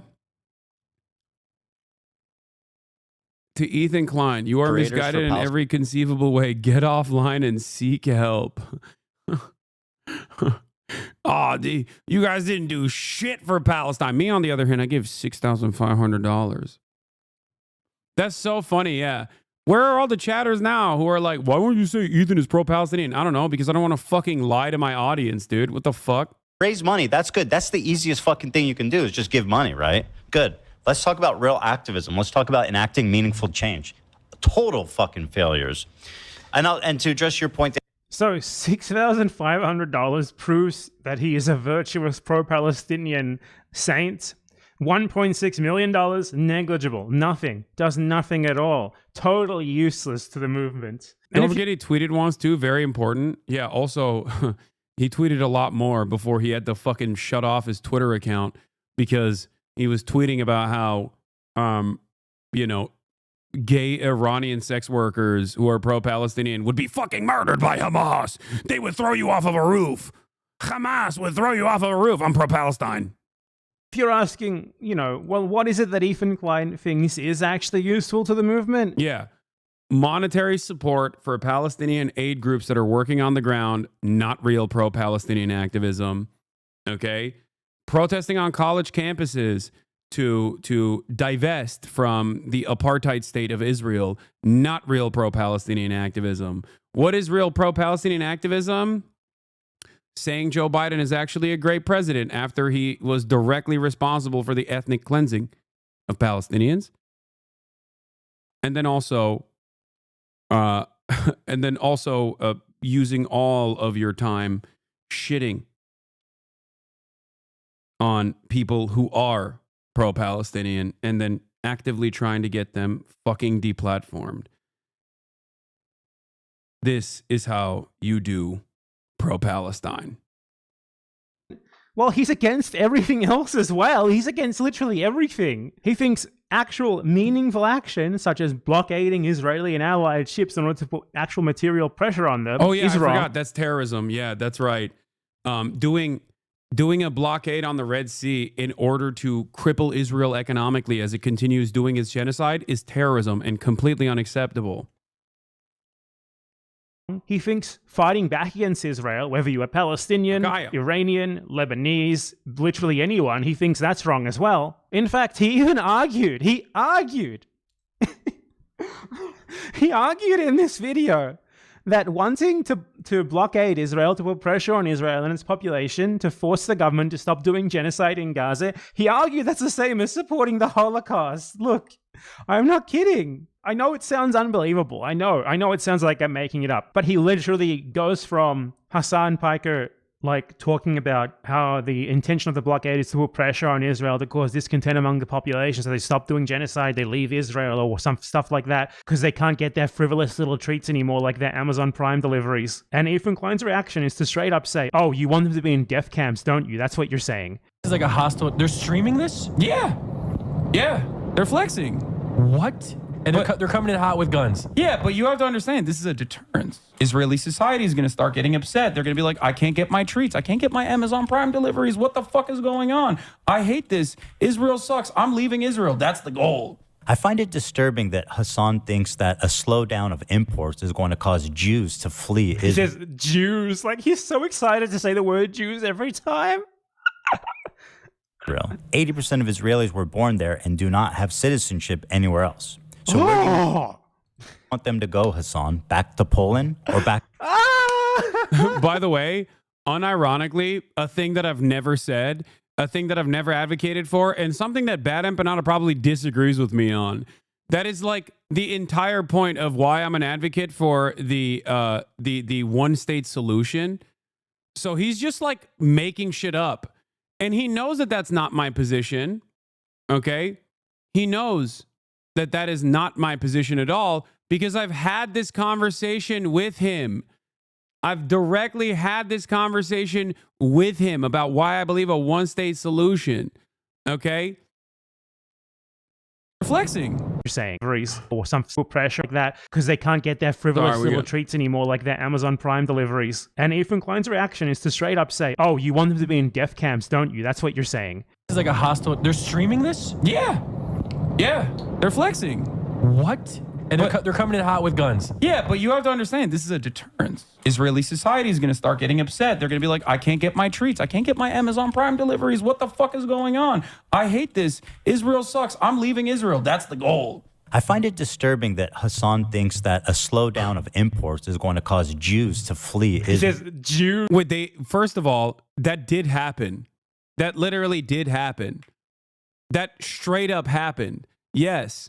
When you are adjusted to a life of privilege and those treats are taken away from you, that has an economic impact. Okay? And when that has an economic impact born out of this blockade and the economic pressure created by this blockade, which is, by the way, infinitely painless in comparison to a fucking literal genocide, okay? Remember that.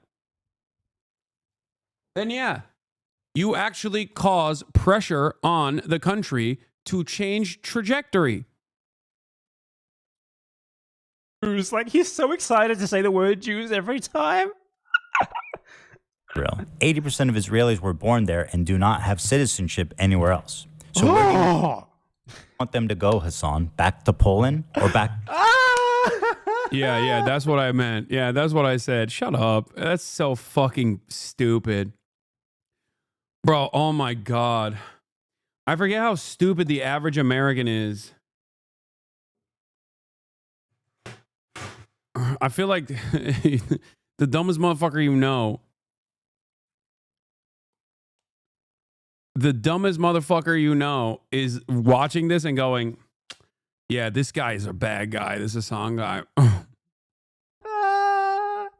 He flashed the picture of the fucking Auschwitz death camp. Like, so donations don't count. Donations aren't real activism. That's not effective. That doesn't help the movement.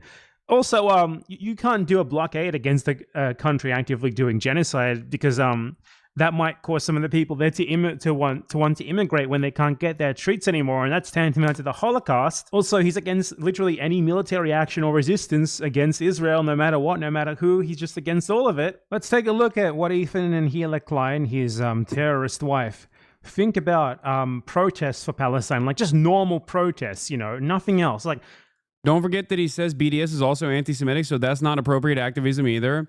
Yeah, we should get our notes from Ethan Klein on what the appropriate way to protest Israel's apartheid and genocide should be. Can't do BDS, can't do college campus protests, can't actually implement a blockade, okay? What else? What else? What else? What else? Can't even explain the context behind how militancy in the form of resistance exists, like Hamas, Hezbollah, and the like, because then that's, oh, God forbid, oh, you're scary, you're terrorist. Okay? Write it down quick. You can give $6,500 to a charity so that you can fucking say that you're pro-Palestine in perpetuity, but you can't raise more than $6,500 because if you raise $1.6 million and you're pro-Palestine, then at that point it's actually bad. Let me think.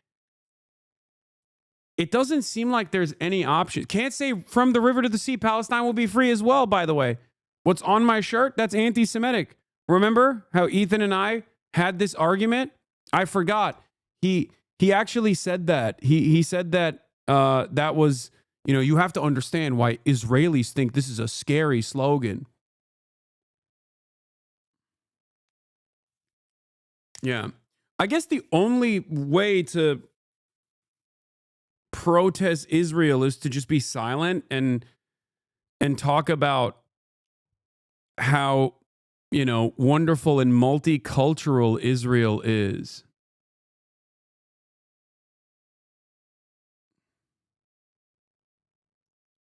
Is that...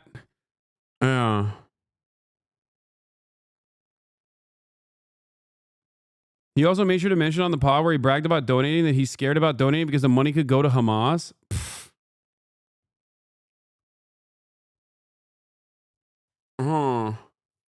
I guess there's not really anything you can do. You just got to send thoughts and prayers to the Palestinians. But hey, what if the thoughts and prayers that you're sending to the Palestinians is going to the wrong Palestinian?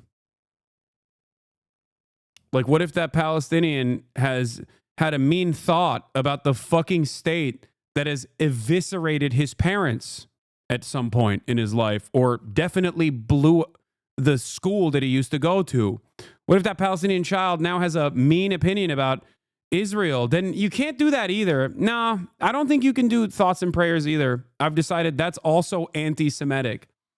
Other things that are anti-Semitic is when you have a long and extended crash out and consistently fucking attack a vocal pro-Palestinian advocate alongside virtually every other vocal pro-Palestinian advocate, and then artists that have worked with you previously or worked with your wife previously decide, hey, this is a bridge too far. Completely removed from me. I don't know how this happened. I'm not involved in this process at all. Even that's anti-Semitic. That's got to be anti-Semitic. If you don't work with my wife, you're anti-Semitic.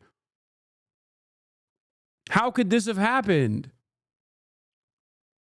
How could this have happened? I'm so pro-Palestine. Why won't people understand I'm so pro-Palestine? Oh, also, you can't fucking say, oh, yeah, I mean, obviously this is this actually the original account? Enjoy your drugs and being a sex worker. Hamas would kill you on the spot. Was this his OG account or was this... Am I getting baited? He said something along these lines, but I think this was the OG one. Oh, wait, I forgot. Hold on. Sorry. There's also some other stuff that's anti-Semitic. Being a fallen fan who is at odds with the way you present Israel. That if you go to a different subreddit and like post clips of Ethan Klein in other subreddits, that's also anti-Semitic. You should get doxxed and probably fired from your job.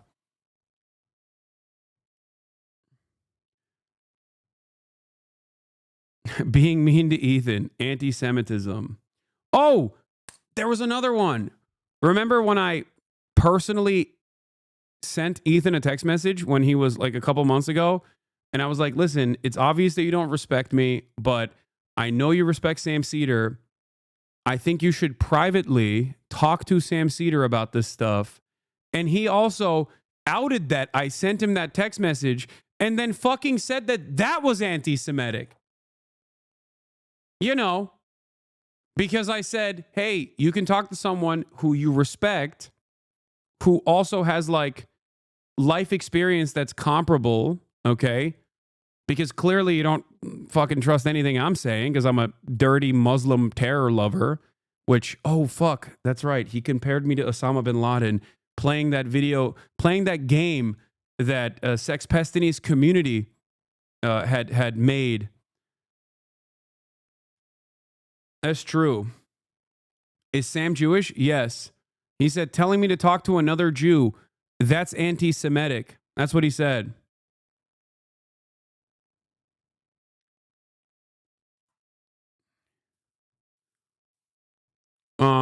What else? What else?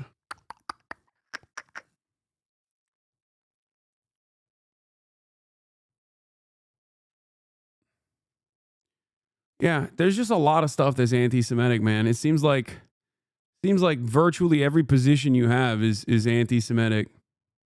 Wait, everyone he's thinking about going to Gaza, thinking about it. Bro doesn't want to watch the nuke and address the elephant in the room, yet squeezes and milks every moment once Ethan brings up your name. Talk about the allegations, red flag, red flag, red flag. Come on. This one is too stupid as a foot soldier for you to ban them like this, okay? The thinking about going to Gaza thing is also kind of stupid because I was invited by literal fucking journalists that work in Gaza, okay? And I, unfortunately, most likely will not be able to go because the people that I did talk to said that they could not give me security assurances that Israel would not fucking kill me or anyone really, because Israel is not allowing Western journalists to enter the Gaza Strip, by the way. Think about that. Okay? It's not even because like Hamas is scary and they're going to kill you or whatever. That's not the fear. That's not the problem there. The problem is Israel could fucking nuke you at any moment, and America will apologize to Israel for it. But yeah, no, it's such a laughable thing, dude. It's such a laughable thing. Not just me, by the way. Anyone at any given moment. It's also, oh yeah, that's another thing. Sabra hummus. Saying Sabra hummus sucks. Anti-Semitic. The highest level of anti-Semitism. Okay? Yeah.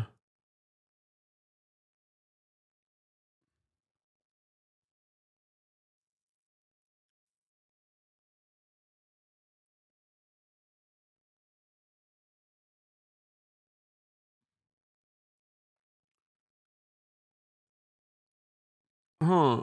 Hasan, you are digging your own grave and aligning with people like Bad Amp. Everyone knows Ethan is not PW brother bother. What does PW bother mean? You are not an imprisoned Mandela. As longtime fan, I'm deeply concerned and disappointed by how you are handling the situation. You are cultivating an audience and moving in a direction that you will not come back from. It's okay to admit when you were wrong. Seek therapy, please.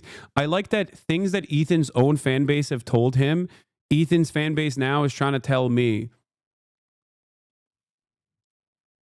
Brother, Ethan is aligned with Sex Pestiny, who recently got a fucking Daily Mail article written about him.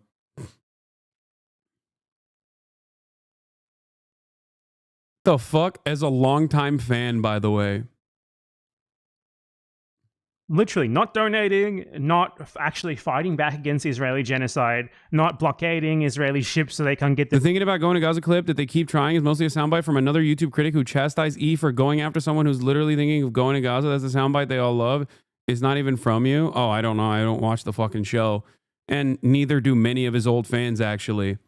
Yeah, Ethan Klein is currently aligned with Keemstar, Asmongold, virtually all the fucking Slobtubers. Some of them have already turned on Ethan because he's like very obviously lost his fucking mind.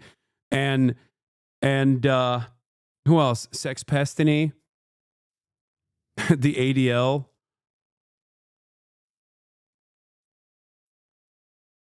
It's crazy. Their Amazon Prime deliveries because, you know, that would be the Holocaust. So let's check what they think about something as simple as protesting. But people who would like to criticize the army and Israel need to understand that it's a daily threat that something needs to happen about it. It's not like we have Palestinians are a daily threat. A choice. Do you find it ironic when there's these when you talk about privilege? Let's talk about someone who's going to UC Berkeley, paid by their parents $200,000. You got Myron defending you? No, the fuck he's not, dumbass. Get out of here.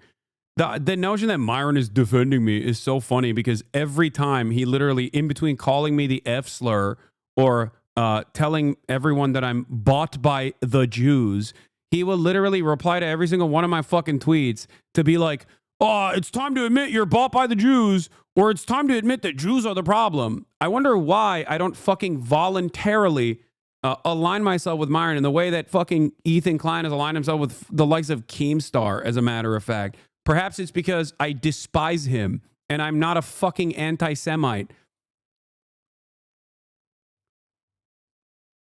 I'm at work, don't bully me. Yeah.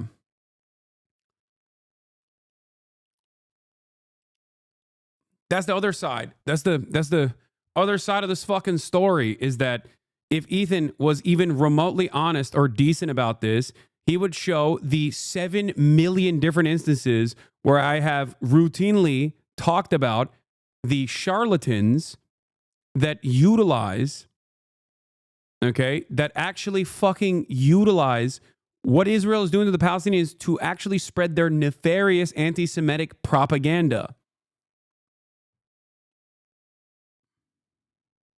Tuition on campus protesting Israel. Do you find that ironic?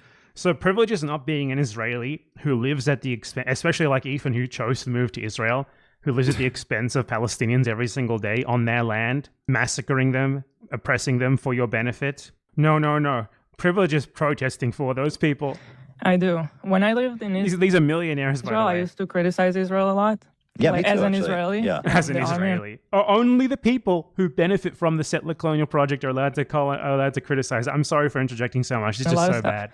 But when we moved here and I started to go on Reddit and stuff like that, and just being more aware of like the online criticism it's not just online, but it's not just online. Yeah.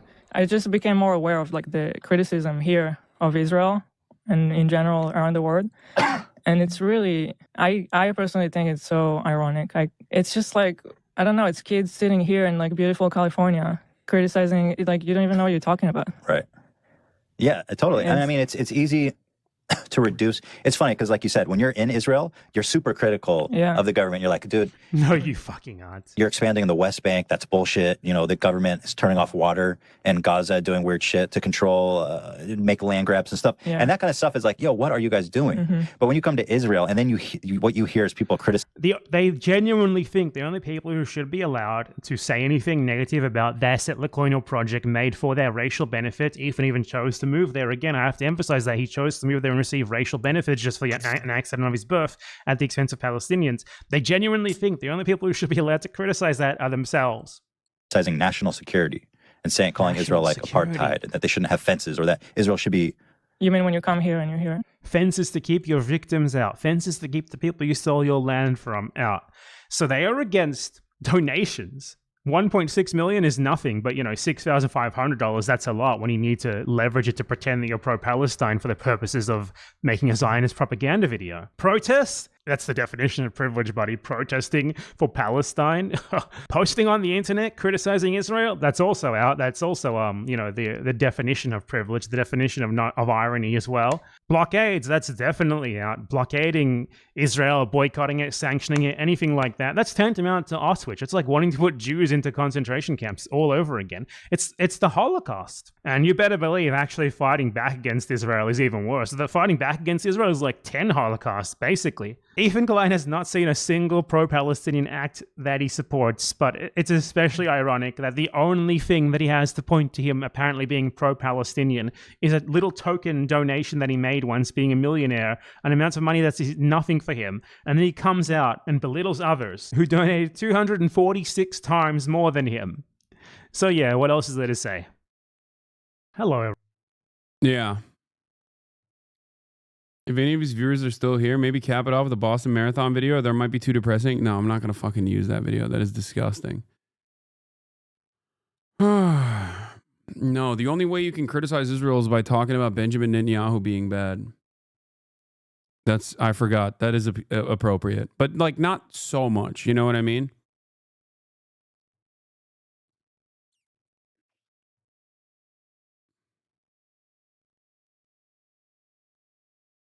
Full context for his tweets that turned off his fandom back in the day. Enjoy your drugs and being a sex worker. Hamas would kill you on the spot. You are a ghoul. Fucking freak. I'm the freak and ghoul, yet here you are, still refusing to criticize Hamas. I haven't killed any children or families or burned anyone alive lately. Who's the freak and the ghoul? Why do you have harsher words for me than Hamas? Was it hard to type that bullshit with one hand jerking out to the thought of queer Muslims being murdered? Bro, what the fuck? I'm fully in your corner. What's wrong? What was I wrong about?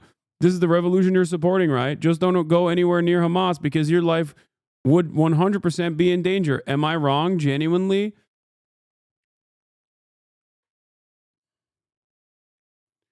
Ethan didn't know why they even called him BB. He literally didn't even know his name until recently.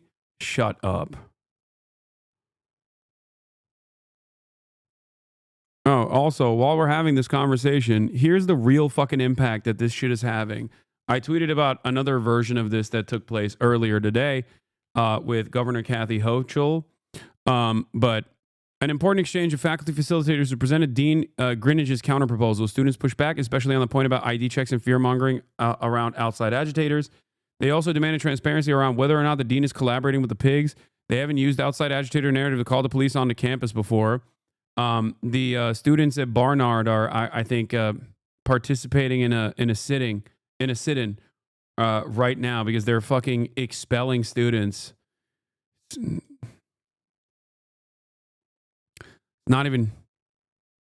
It's not even shocking that it's happening, but it is completely psychotic.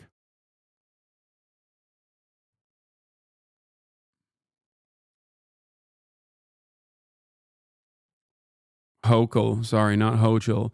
This is the other thing that I wanted to show you. Yeah.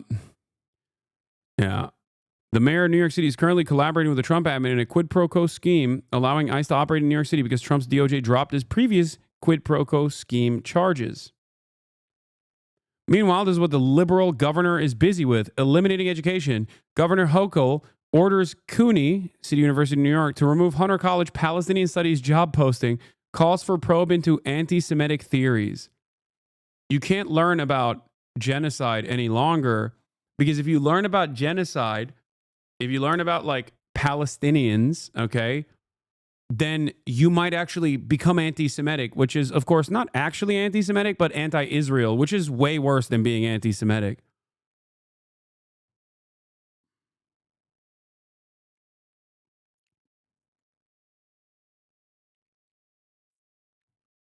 Yeah. Incredible stuff. More than 50 Columbia students have occupied the administration building at Barnard, vowing to stay until the administration meets them publicly. They're fighting for the reversal of the recent expulsion of 2 Barnard students, all charged to be dropped against students disciplined for pro-Palestine actions or speech. A public meeting with Dean Leslie Greenidge and President Laura Rosenberry, the abolition of Barnard's current corrupt disciplinary process and full transparency in all past, present, and future disciplinary proceedings. Brave students, man. Basically this. What?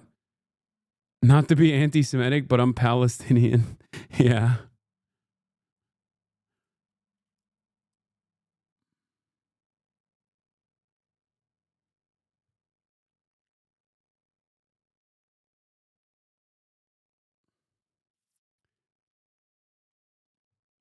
It's truly, truly depraved.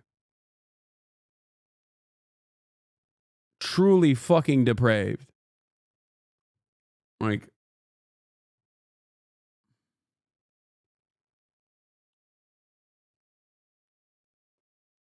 is it okay to stay if I'm Arab? Don't want to be bigoted? Nah, you know this is the number one. This is the...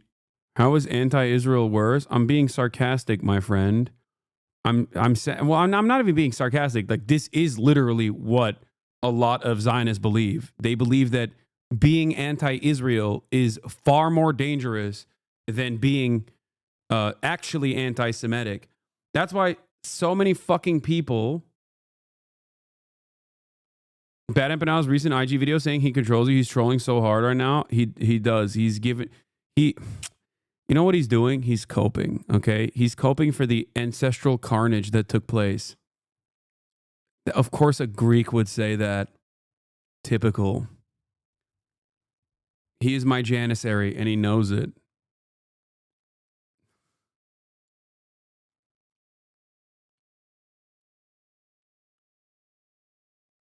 Is all of this making it hard to get Bill Burr on the broadcast? Are you kidding me? I don't think Bill Burr. I think Bill Burr is definitely pro-Palestine.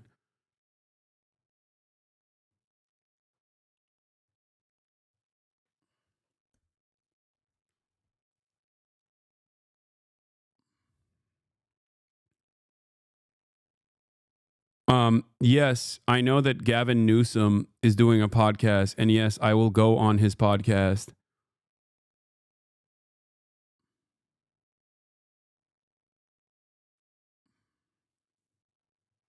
Yeah. Concern for Hasan. Guys, I'm genuinely worried for Hasan. I'm not a free speech platform. Hasan prefers discussion to be had in, but scrolling through his sub made me realize how badly he's been crashing out recently. It looks like he's maniacally obsessing over Ethan, which is so concerning because isn't Hasan like 40 something with a dog care and a genocide to cover? Hasn't Hasan been under so much stress that the past few months he's even resorted to covering his hairline? What? However, heard rumors that his hair loss might be due to drug abuse, specifically Adderall and Viagra. Viagra. Between his hair loss, obsession with Ethan, and speaking with such grandiloquence, I think Hasan needs to stay away from the online sphere. It's obvious no one cares about him other than racist suburb kids, and he's evidently struggling. So sad. I used to be a fan of his. #fallen fan. It's satire. Don't diagnose mental health issues unless you're qualified legally. This is what I mean. Like, this person is unironically a liberal, okay? Like, this person unironically is a fucking liberal. Look. And that person is 100% just duped by Ethan's insanity. And also, here's my hairline. Hairline check. Yeah. Viagra. They're memeing about a similar post from a snark stub. I'm not this invested in this shit. I don't.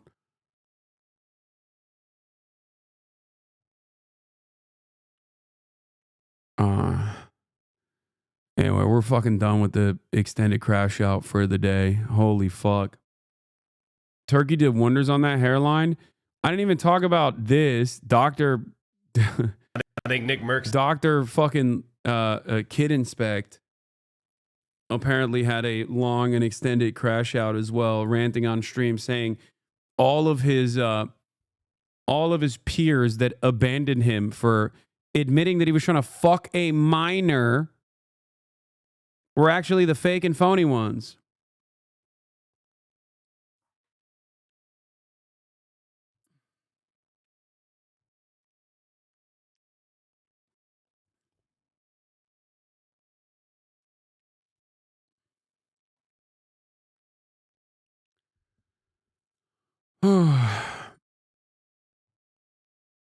Anyway, keep those bangs down. You're making LeBald look good. I think you're crazy. It's time to come. I'm going to come.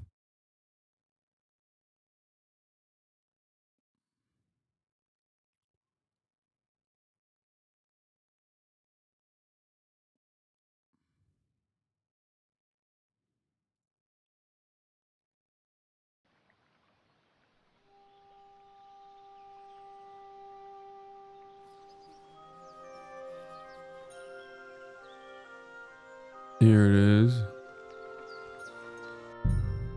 Me lordship, it's time for a good shellacking. Are you ready, my lord?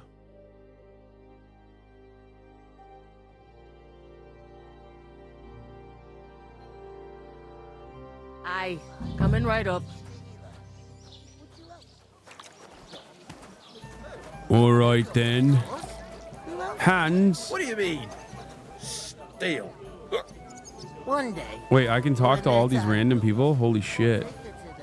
Whoa, what the fuck is this? Look out! What's happening with the... Why is it busted? I can see their eyeballs. We could come up with a plan to take her away. Somewhere she's out of sight. You know, so she's safe. It's a glitch.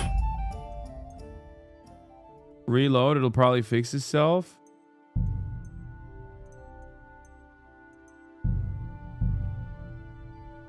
Or do I have to restart the game? Coming right up. What? Oh no, I have to restart the game, I think. It's fine. What do you mean? It's a buh. It happens. Just watch where you're going next time. Wait, what the fuck? Never mind. It's not getting fixed. I'm not gonna update my drivers right now.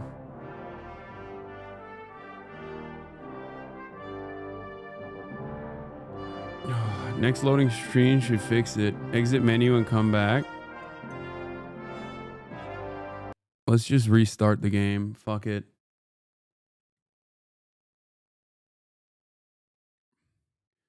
Classic case of wokeness. Doing the damn thing.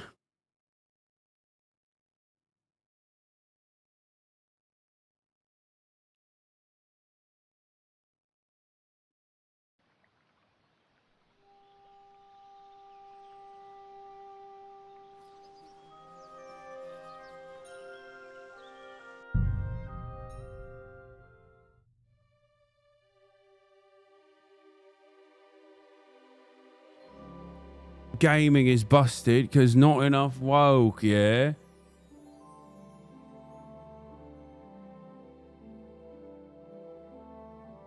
Aye, coming right up. Seemingly is fixed I talked to now. that woman from the pond. I noticed. It didn't look like she was too pleased to see you, though. The main thing is, she denied ever being at the pond. It's definitely her, though. You don't forget a figure like hers. I got the feeling she didn't want to talk about it for some reason. I did get something out of her, though. What? Don't keep me in suspense. Von Bergov is about to leave the castle. Sacra! If he pledges to Sigismund before we can get to him, everything's fucked. Calm down. Let me finish. There's also going to be a big wedding in the region. Young Warger, Lord Semi, thank you from for the local 30 noble gifted family, subs, lad. is getting married. He's marrying the local bailiff's daughter. It's going to be a big event. Why should some wedding in a shithole near Trotsky be of any interest to us? Because it looks like von Bergov will be there. Oh, that's fantastic news, Henry. So all we have to do is get on the guest list. And that shouldn't be a problem because you've got a cunning plan, right? No. I'll come up with think of something. I hope so. You can't expect me to do the thinking for both of us all the time. We'll ask the locals and see. There's something else we have to sort out first. I spoke to the innkeeper. I noticed that too. We can work off our debt. All we have to do is carry a few sacks of flour from that cart to the pantry. If we both do it, we'll be finished in no time. Lug sacks? Are you yanking my noble pizzle? My I'm noble serious. pizzle? I can't work. I'm a noble. What if someone saw me? Do you have any idea what you look Do you have like? any idea what you look like? Well, all right. I may not look much like a... People will remember my face, and when everything's cleared up, word will get around that I lugged as if the disgrace at the... You know, sir, not everyone is born with a silver spoon in their mouth. Ordinary people have to work their whole lives. So you should be able to manage it too, at least for one day. Henry, haven't you ever heard of the 3 states of man?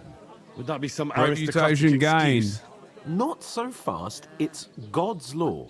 Oratoris, the priests who pray for us. Laboratoris. Okay, this is also Sexo Run, okay? I'm actually teasing him and simultaneously making him do labor to unlock his true potential. And just like that, I will unlock his true sexual potential as well. Do you understand? Like, that's what's going on here. Where, like, I'm negging him a little bit. Plebs who shovel shit and pay taxes. And Bellatorists, the warriors who protect the ones on their knees or in the fields. Now, which am I? So if you find me a sword, I can get to work. But we'll... You've learned Roman Catholic Church, feudalism, nobility. You've learned 3 states of man, and you've learned farming.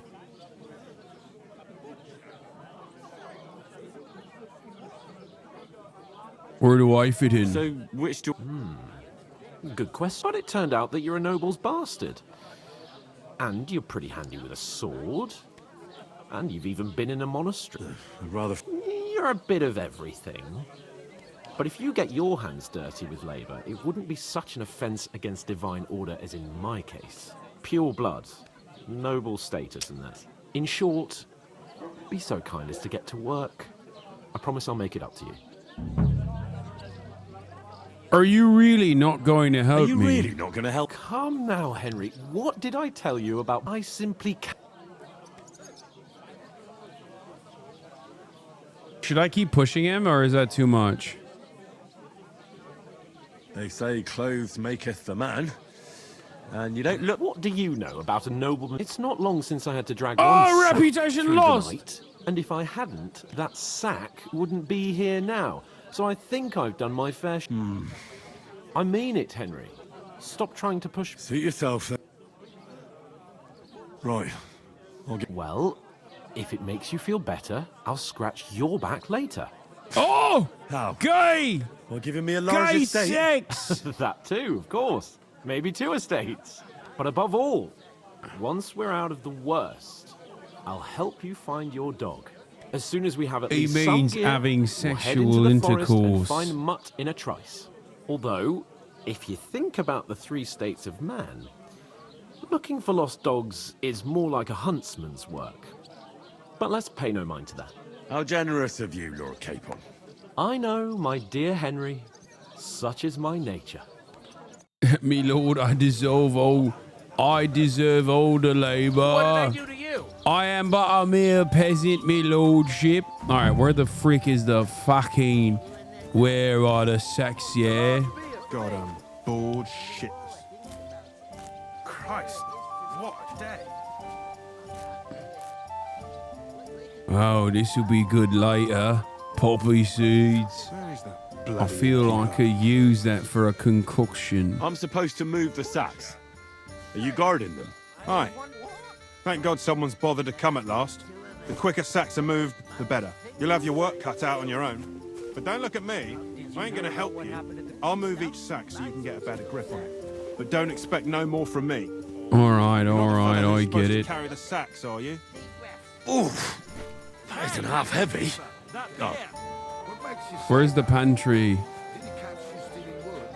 It's inside, yeah? One beer, please. I've gotten a good grip on the sacks, yeah? The biggest sacks. Is this it?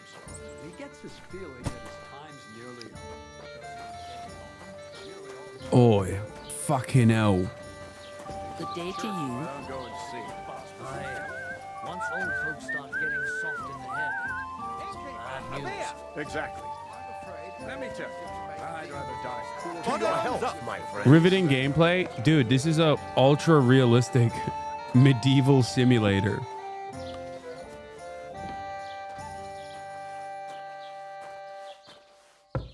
Like, it's not even a joke.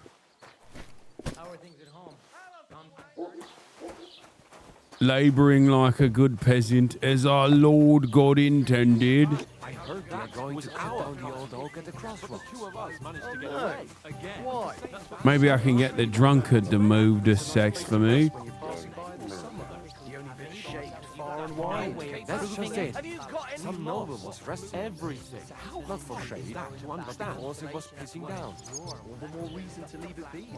Aye, but the weather has been stormy for you. Move out of me way.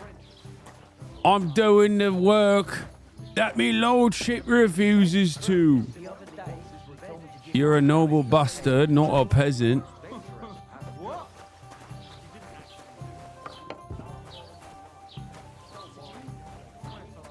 What did you say?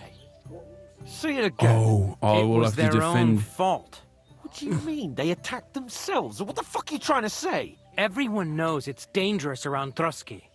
Making camp in such an unprotected place is suicide. Where else were they supposed to make camp, smartass? Somewhere in the rocks, maybe.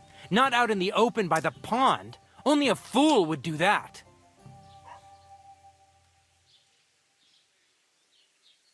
Stop insulting our dead companions. What dead companions? You think I'm gonna fall for that cock and bull story? Pack it in here. I'm sorry. I can't get over American accents in my medieval simulator. Okay?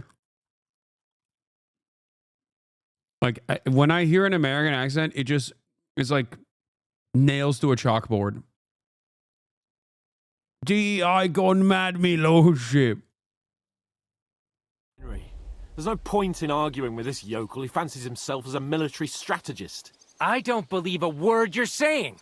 A weed like you surviving a fight against bandits even von Berghoff himself has trouble with? Believe what you like, but and in fact, I'm willing to overlook all your insults if you apologize right now. And invite me to that wedding. Oh, you want to come to the wedding, do you? Huh.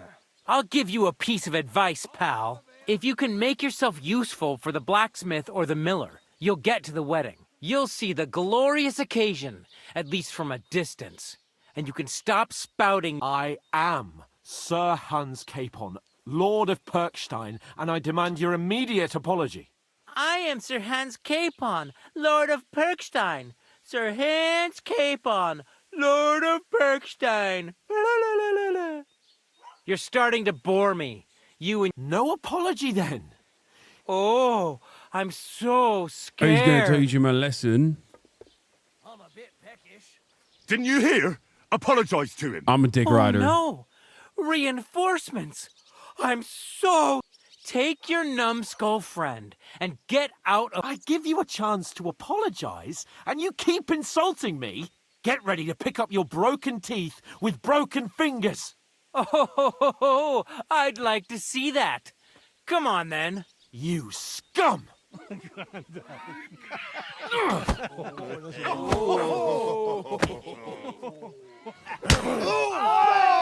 Oh! Law's got hands, me lordship. You, Hasan! It was him! Don't find him!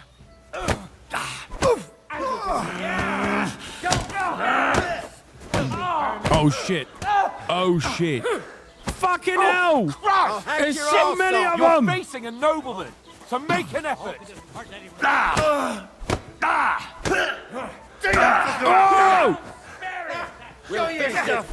Oh!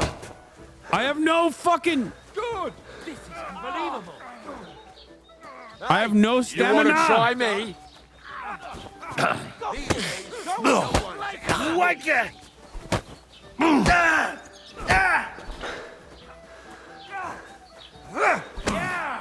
Don't spare him!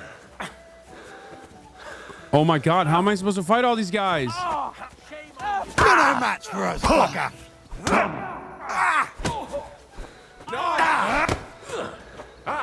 Zeig, was du drauf hast. You asked for it! Why am I fighting like 8 people at the same time? And my lordship is not fighting anyone! Shit! He's nearly got me! Surprised, eh? Dung grubber! Leave him alone! Filthy vermin! Yeah! Don't spare him! You're facing a nobleman, so make an effort! Show your... Fuck! Fucking hell! Okay, then.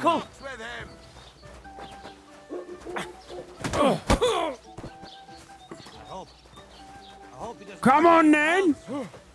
I'm all yours! Your arse open! That madman! Why did Oh! I got his ass! What the hell is going on here? Grab them vagabonds! Boyfriend's on the floor? Oh no.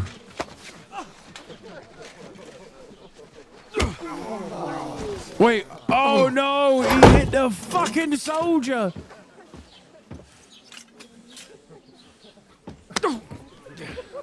Bastards! This will cost you dearly. Keep your mouth shut and don't make it worse. What? You behave like a spoilt brat. How dare you speak... Oh! You know, if you just shut up and done some work, we'd have coin by now and be on our way to the castle. But no, not his lordship. You've got a nerve. If you hadn't have played the hero... This is anarchist future, by the way. This is what anarchists want. This is prison abolition. This is community justice, okay? Understand, this is a democratically organized, no unjustifiable hierarchy ass solution to the crime. Would have been there long since, and I wouldn't have had to get you out of that mess. Oh, yeah, because This game is amazing. Fuck off. Shut up, or you'll get a whipping too.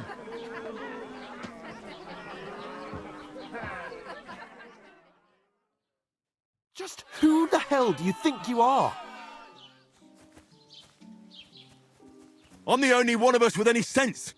I'm not the one who acts like a spoiled child. Spoiled child? You're in danger of crossing the line, Henry. Better keep your mouth shut. I shouldn't have brought you along. Well, that's something we can agree on. I could have been sitting in the mill instead of rotting in these stocks. And whose fault is that? I was just defending you. Should I have let that fop beat you senseless? I only wanted him to apologise. I'd expect my right-hand man to argue my case a bit better. What do you think I was trying to do? Ah, what an idiot I was to stand up for you. Oh, don't say that. Fuck all! If it hadn't been for me, we wouldn't have even been in that tavern. We've been in the shit right from the start because you had to play at being the knight in shining underwear, saving damsels in distress. It's a lover's quarrel. I don't believe it. You're trying to put the blame on me? Just like that? Who else is to blame? You're just a simple peasant who has no idea how the world works. Hey, let's just stop all this arguing. It'll just make things worse. There's kissing makeup. Fuck you. I've had it up to here with you. With you and your pontificating. No! You were supposed to make sure nothing went wrong. And how did that turn out? It was me who had to save your life. You're fucking useless. You couldn't even keep an eye on your own mutt. Oh, that's enough. This isn't getting us anywhere. I understand you're downcast after all that happened to us. And I understand you need to take it out on someone. I can take it. But we shouldn't forget we have a job to do. Is Sexo run over? We must. I will fucking restart the game. That's exactly what I'm doubting. Everything goes to shit when you're by my side. You don't really mean that. Calm down. I'm perfectly calm. That's it. My life went to shit from the first moment I met you. And I've only just realised it. You're like a ball and chain. And I'd have bagged that wild boar too if it weren't for you. Well... And none of the rest would have happened. I wouldn't have been showered in shit. Oh, come on, Capon. Don't you cape on me. Not another word. I'll have to consider what to do next. He's coming to realize his gay feelings. This is good. Okay. He doesn't mean it. He still loves me. How do you sleep like that?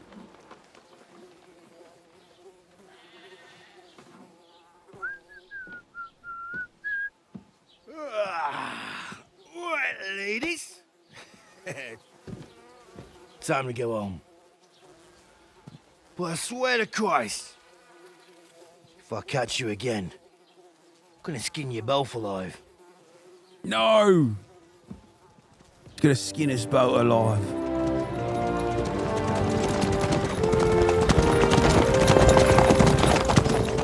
Isn't that Otto? Hey! Virgo, Virgo!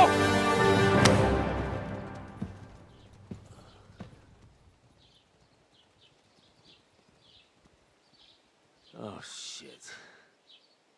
Right, where were we? That's crazy. Go on, get out of my sight. What is this accent? Some of these accents are crazy. What are we gonna do? You can do as you like. You can go and carry sacks or dig latrines.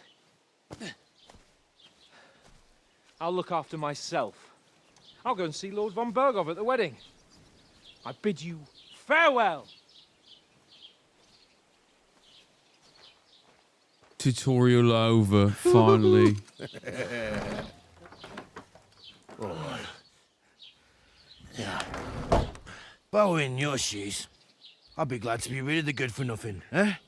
Yeah. Alright, off you go.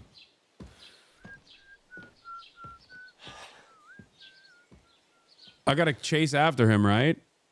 Or does he not like the chase? He doesn't like being chased. Oh, fuck. Ow, ow, ow, ow, ow, ow, ow, ow. Crime and reputation. Ow, ow, ow. I sneezed so hard, my fucking stomach cramped because I did too much ab work today. God damn, brother. I am an old man. Holy moly, I'm an old man. Reputation affects how people treat I you. already do need to find some job. I'll find muck without you. It's about Stuck up time. Lord of Perkstein. Come here.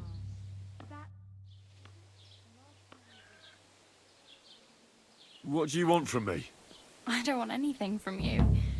I should actually be thanking you. Uh-huh. For what? I've been begging for arms here for days, but I didn't make any real... That's thanks to you. The scene you made brought out nearly all of Troskowitz. Okay, we're fucking. You're welcome. At least it was good for something. Oh well. Not many people can make such a strong first impression. Oh, we're fucking. But look on the bright side. Hmm? Now things can only get better. Yes, you're probably right.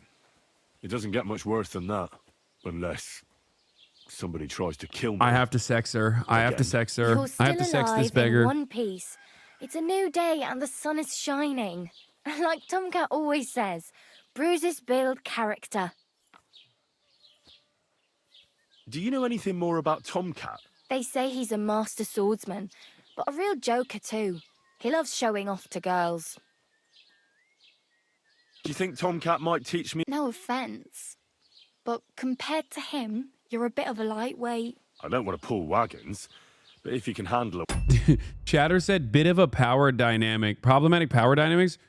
Dog, I'm literally half naked and the entire town threw their dookie at me. I'm the only person in the entire region that is lower than the beggar. The beggar literally said, hey, thanks for being a jackass because I could finally beg and get extra money.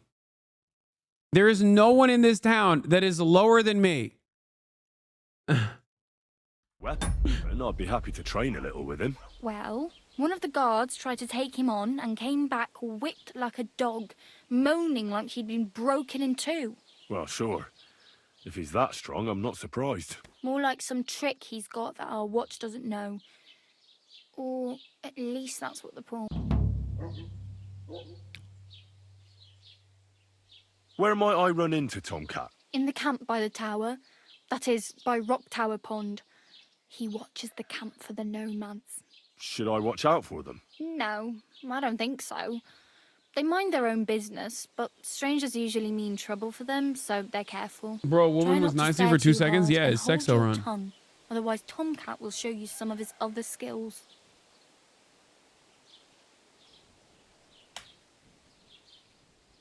Help me. Do you know where I might find accommodation? Betty in the tavern lets people sleep in the hay. But you have to pay. I'm not going near that tavern. I'd catch hell again. Got any other ideas? If you find some work, maybe you'll get a place to sleep. I'm practically naked. At least you're not walking around bare-assed. Although that might not be a Oh, sorry she sign. wants XO. She Yeah, wants very XO. funny. I'd rather you tell me where I might get some clothes. And what do you have in mind? Brocade and satin?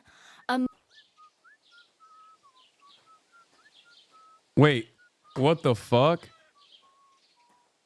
I'd like to look noble. I could use some armor.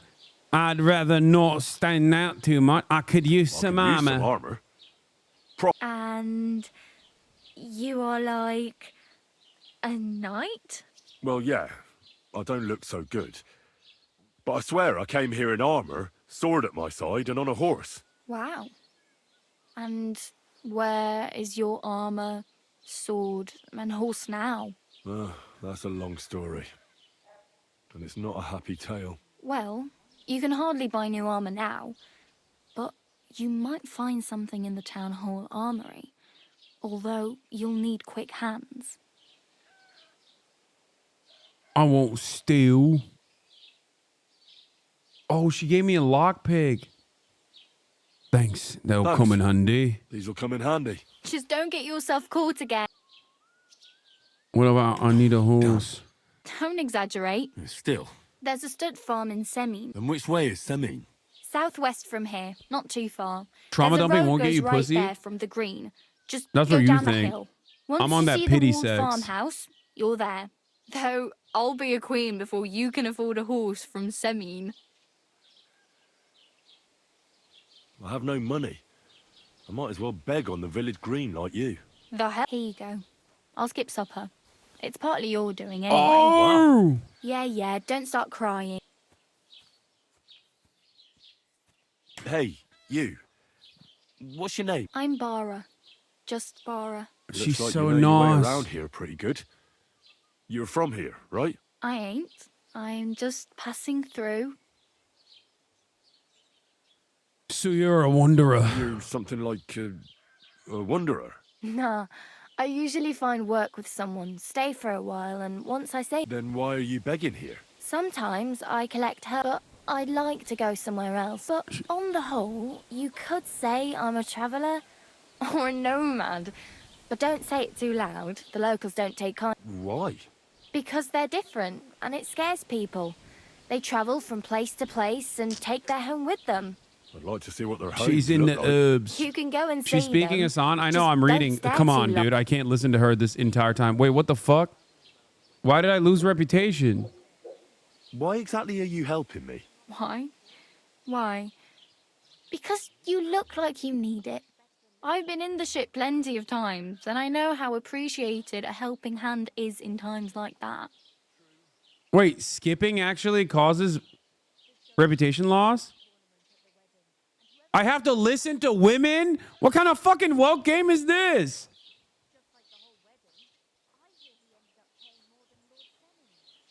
God damn it. I'm trying to do a sexo. What the hell?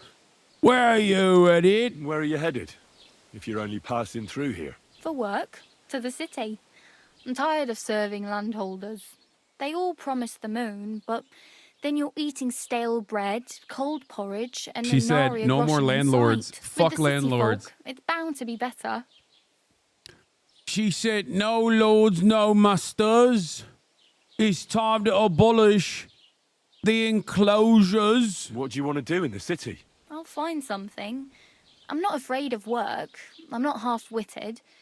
Maybe someone could use a cook or a servant. Don't get your hopes up. The city can be a pretty dangerous place for a girl on her own. You mean they don't hand out groschen by the bucketful? I appreciate your concern, but I have to get to the city first. That's going to take me a long while yet. You said you were going to a city. I'd like to go to Prague, but I don't know anybody there. Aha. Well, she doesn't know it yet, but I won't be troubling her long, just until I find a way to make a living. Oh well. It was nice to meet you, but I should probably get going. Don't worry, you'll manage. All right. Fucking hell.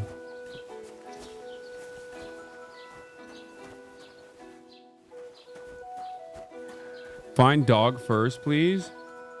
Why are you still naked? There's a human mission you can do at the Nomad Camp. I'm interested. Put your clothes on. Where are my clothes? How am I going to put clothes on? Everyone is so fucking annoying. Shut up, chatters. How am I supposed to take her with you? I don't think I can. Wait, I have clothes? Oh.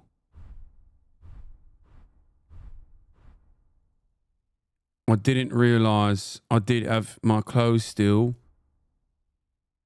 I didn't realize that I had my clothes still and my hunting sword.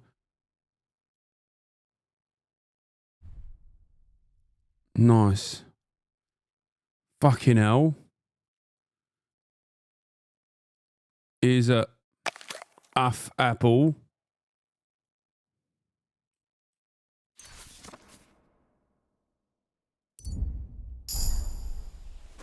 Don't cause any trouble. Got it? God be with you. Apologize to chat, bitch. Yeah, sorry, chat. All right, wait, how do I look at my map? Is it M? Quest tipster. Truskowitz. POI person of interest tipster. Where is the nomad? Get to the wedding party. Find out what happened to Mutt.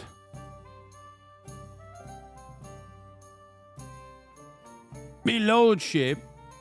Chatters know your place. There's three types of people. Chatters and nobility. And mods, which are the coppers, yeah? I am the streamer, which means I'm nobility. And nobility never apologize to the chatter serfs. Go southwest, send me into the wall building. You can get your horse back. Southwest, send me into the walled building.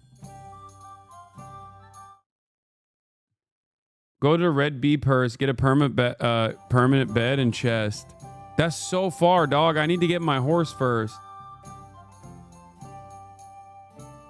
Shouldn't I get my horse first?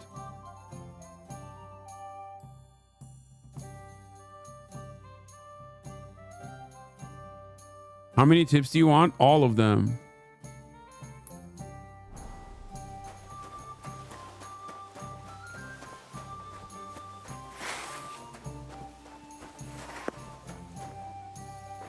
I'm not gonna steal. You can fast travel, but I don't know how to fast travel. I don't know. I don't think I can fast travel to an area that I haven't been to yet.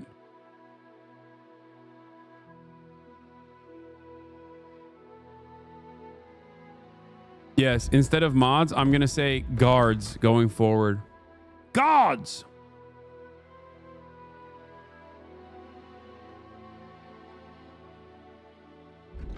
What we go here? Polish wares. Adept to the mystic arts. Who buy and sell potions and herbs. Artisan. You grew up in a forge, so you understand the craft and all the honorable and dishonorable practices. Selling buy weapons, armor, and clothing. 10% better price. I'll take it. I am an artisan, after all. And on the sword side, opening strike. Fortune favors the bold. A fully charged sword attack, your sword fighting skill will count 3 higher. If you successfully wound an opponent by striking an uncovered zone, it will be more difficult for the opponent to block your subsequent attacks. Which one is better, precise or opening?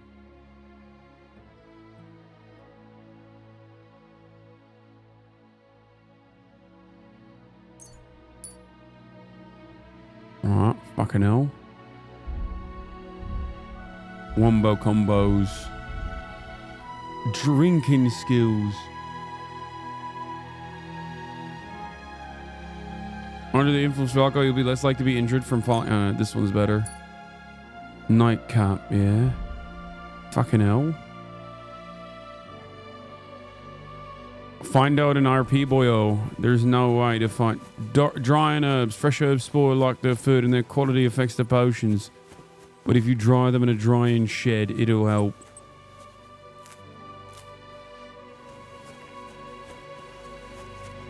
I love having thousands of sweaty gamers tell me exactly what I'm supposed to do. My dad is a blacksmith in LA. He can teach you how to blacksmith. It's great content. I've literally already done blacksmithing streams and learned how to blacksmith. Oh, that's where the castle is. What's the objective of the game? To recover my blade.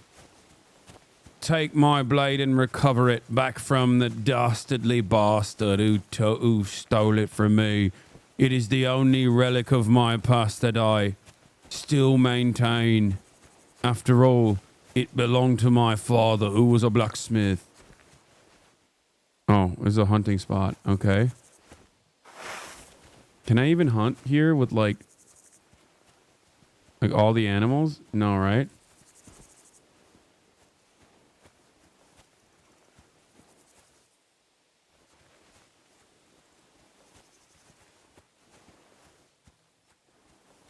Poaching is illegal, by the way? What do you mean? What? What's going to happen? You have a park ranger that's going to show up? It's defunded, my lord. Trotsky defunded the park rangers. There is no animal warden. Who's going to fucking know? Trotsky got the fucking gamekeepers and the wardens. He fired them all.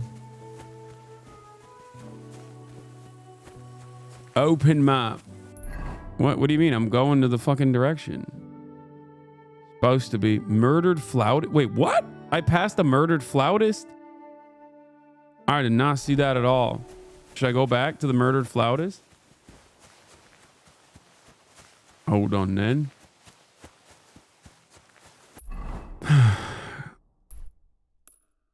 No. Okay, I'll go back. I'll go back to the murdered flautist. No, just keep going. No, I'm going to go to the murdered flautist. I'm going to investigate the crime, my lordship. Look at these trees. They cut them down. Fucking hell. He's just a person of interest. He's murdered. How can he be a person of interest if he's murdered? Watch for the wolves. This is a hunting area. Why would there be fucking wolves in a hunting area? Makes no sense. They'd be hunting the other animals. No, not me. Or maybe I spoke too soon. Could be that I'm walking into an ambush.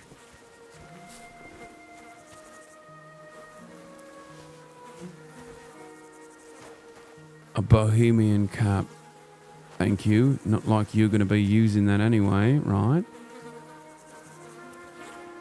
What's this then? Can I grab this? No. Investigate. God, he looks terrible. Why does he have a flute in his ear? Can I get all this, or is that messed up?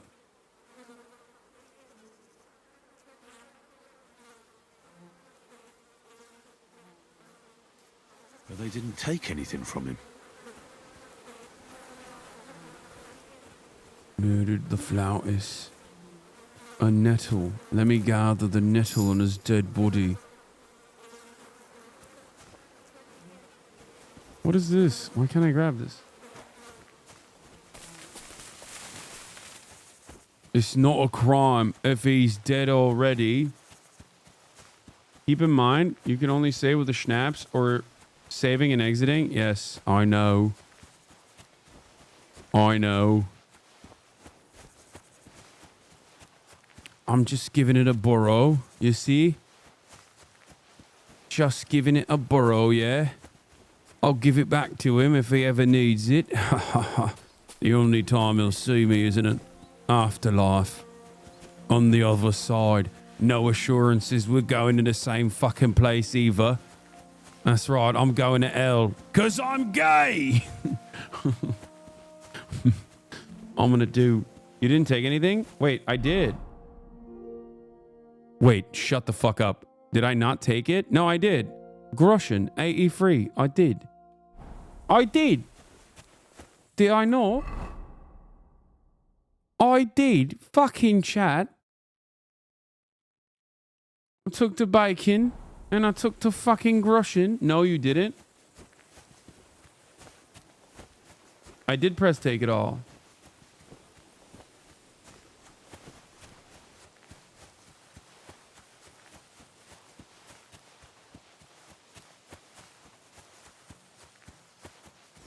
He said, watch out for the wolves. Put the hat on. Oh, you're right. It's time to look like a fucking noble. Put the Bohemian... Wait, what? Bohemian cap? Oh, it kind of looks Turkish. For a second, I thought it was literally a fez. But I feel like that would be too early for a fez. Be careful of the walls, my lord. Flee if you must. Oh, I will. I will run away. I don't even know if I'll be able to run away. But I'm waiting for the fucking music to change if there are walls about. I bet there would be a noticeable aura shift, yeah? A shift in the aura. Start a potato farm.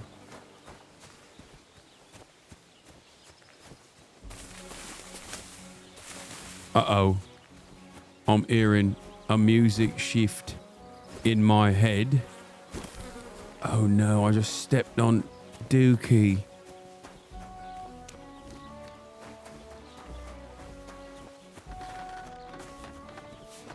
Greetings to you. Radovan's wife, Melina. There it is. Blacksmith Radovan. Alright, I gotta pee. I gotta fucking pee. I'll be back in a jiffy.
I'm back, yeah? Your lordship is back. Okay, I feel like I should probably save here before I talk to this man. Just to make sure, right?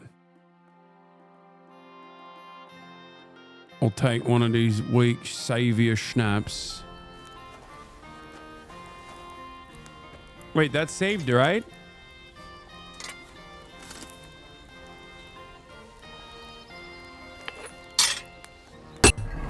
I might have to save scum it, yeah?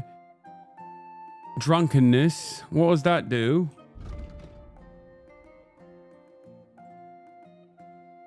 My conspicuousness is red.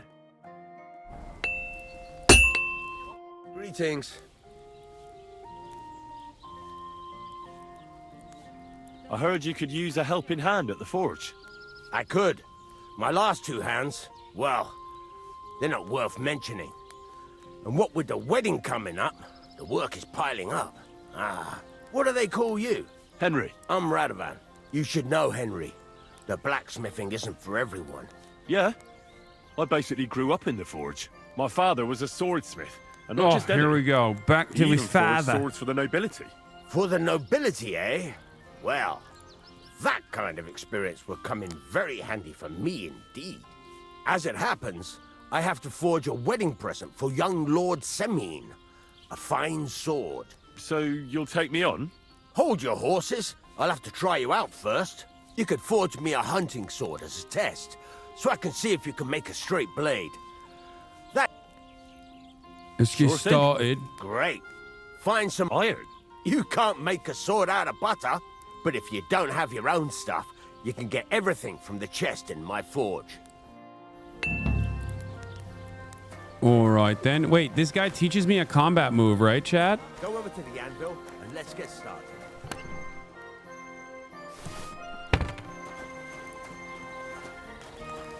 Wait, this isn't the guy who teaches me the combat shit?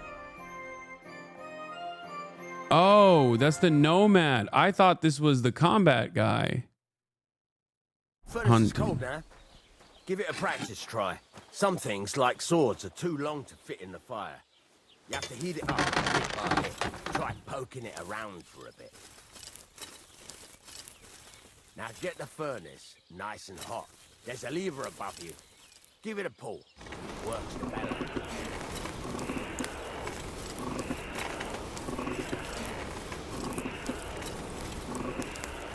Just the tip of it, yeah. Is it turning?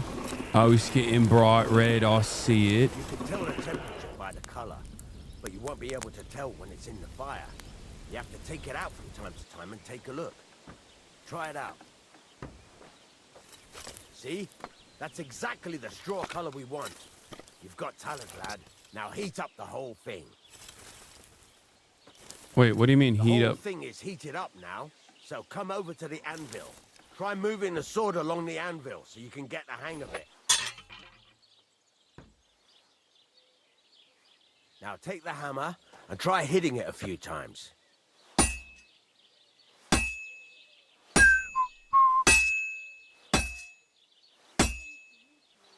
See the sparks? That's the sign of a good strike. The more sparks, the better. Also, you can hammer with different degrees of power. A stronger hit will do more, but it'll tire you out faster. Try giving it a few blows, as hard as you can, so I can see how strong you are.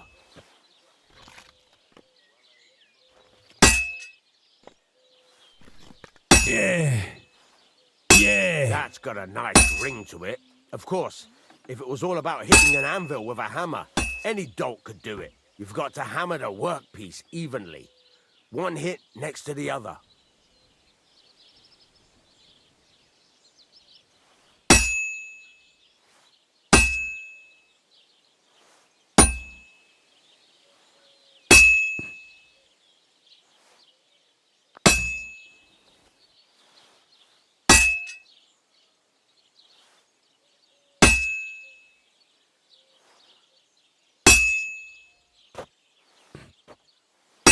I'm doing it. I'm going down Very nice. slowly. You're doing just fine. But when I say evenly, I mean it. A sword has two sides, like a lot of other things, including myself. Turn it over and continue on the other side. Rotate the workpiece.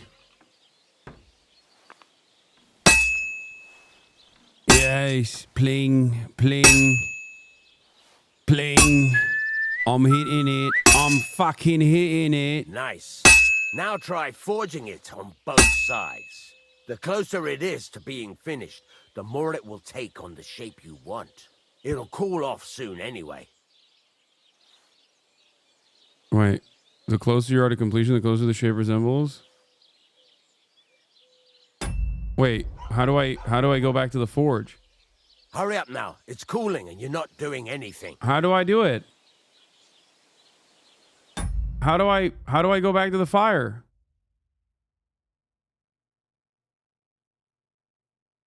Keep hitting it?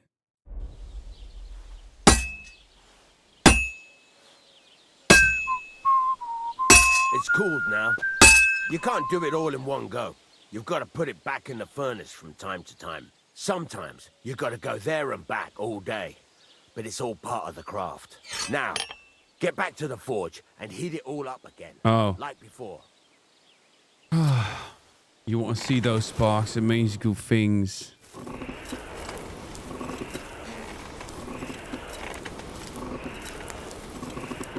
I can't believe I'm just raw dogging this with my bare hands, yeah. It's starting to get a little warm, yeah.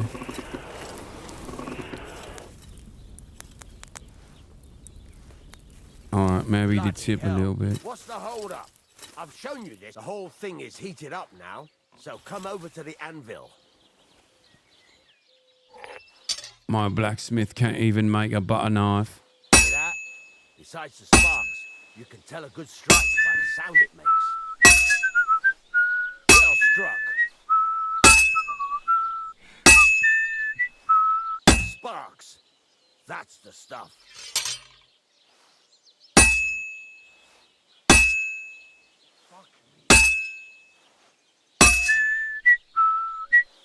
Fucking hell. I keep beating it. I keep beating it silly, yeah? That's the stuff.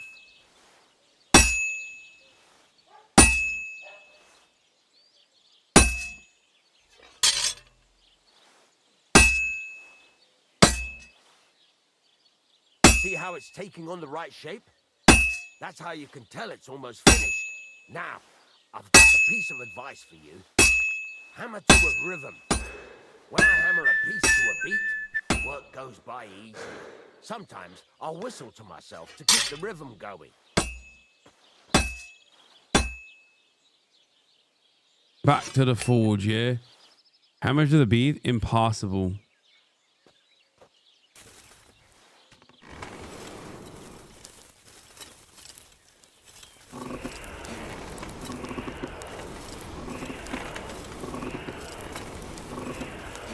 Dude, this is a crazy comprehensive game, like straight up.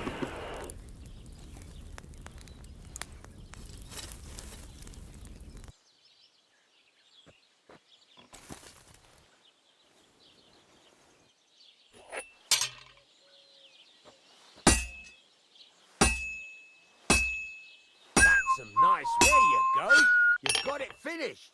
All that's left is to temper it. And the sword will be done. Nice. The rest is just tweaking. Wait, how do I temper it? Oh. I can watch you play this for 100 hours?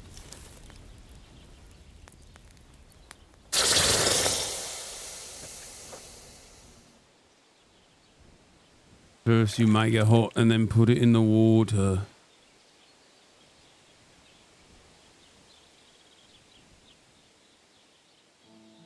Nice. I've made me own hunting sword, yeah? Right. Let's have a look. It's a nice one, innit? Very nice work. Your father taught you the trade well. He'd certainly be happy to hear that. Will it kill? If you carry Will on it cut? hammering as well as These you are the did questions today, I need answers you've to. definitely got a job here. Even so, keep in mind, it's all about making sure every strike does its job. That's why you can't let it get cold or keep striking the same spot. If you work evenly, each strike falling right next to the last one, you can't go wrong. Got that? Or is there something?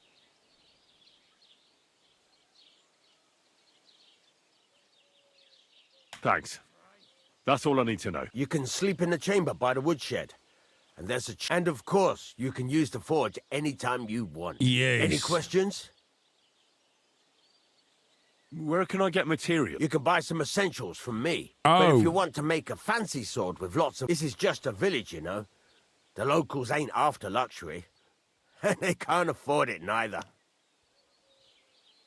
You sure have an active chat? Thanks, I guess. What can I do with the items I've fought? What now? What do you think? You're not going to be idle. I'll find you some work to do right away. You're pretty good at swords, but what the locals really need is axes and horseshoes. Right, here are some simple drawings that show what they're both supposed to look like. And some iron. You can get down to it right away. Just like that? You aren't going to help me? Sacre, lad. I chose you because you already know a thing or two. You take care of these smaller jobs. Forge away as long as you're able, and then sell it all. Once you've made some coin and feel like being out in the open again, I'll give... Nice. I've got me own bed now. Fucking hell. Nice then. Wash myself after a long day. Make axes. Fuck horseshoes. Is Henry a true Brexit geezer? It's a day in the life. Yes. Alright then. We've met the blacksmith. We can get information on the wedding party. But that's not what I want to do, is it? There's nests out here. Would that be considered poaching? Skill teacher. That's the guy. That's where I need to go, right? Go find your bed and rest. Alright then.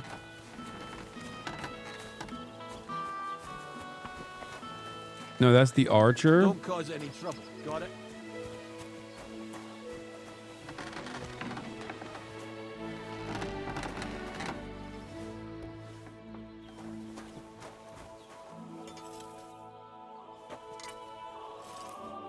I'll sleep in the bed for an hour.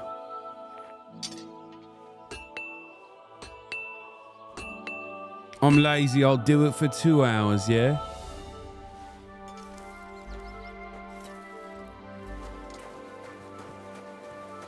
Wait, wrong bed. Oops. Where is my bed then? Rob? No, I don't want to rob this man who's graciously giving me a job, yeah? Where is my fucking bed? Is this it?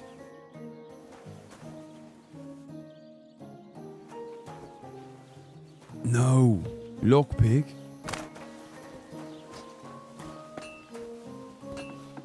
Second door. I've got my own place, yeah?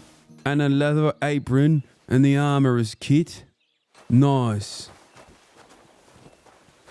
Where is my chest then?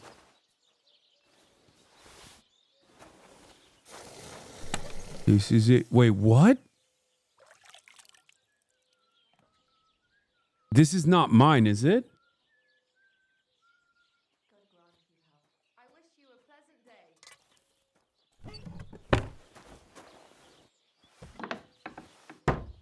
What the fuck? Wait, what does that mean?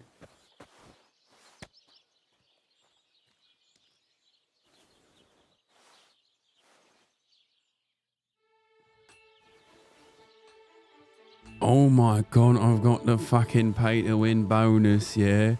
I've got the fucking pay to win bonus. Look at all these shields I have. Fucking hell. I've got a crossbow, hunting bolts, a Master Huntsman's hood, a Nimrod's coat, Master Huntsman's gloves. I should gear up, yes? Delete them? Smash. Delete the items, you fucking bastard. You are not supposed to be wearing those. Socialist. My ass.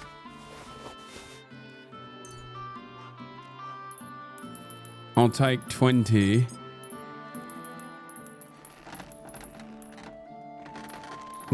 Doesn't Nimrod mean stupid?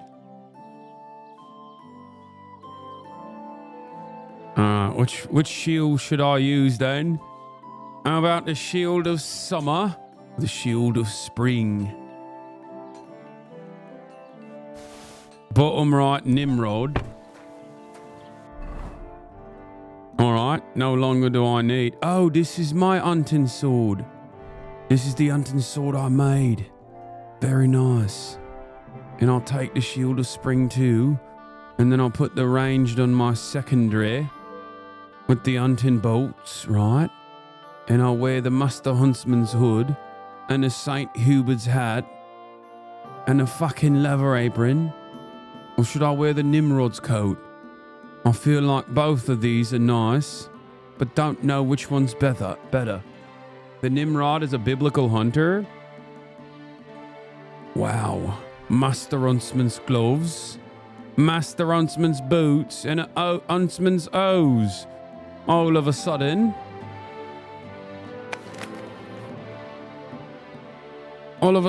We're cooking, lads. No longer a vagrant, me lord. Now put the old armor in the chest. Wait, why? Oh, just no reason to carry it? Shouldn't I sell it?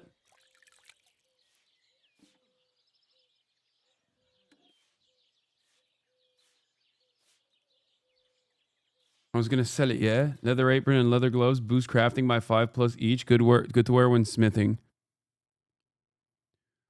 All right.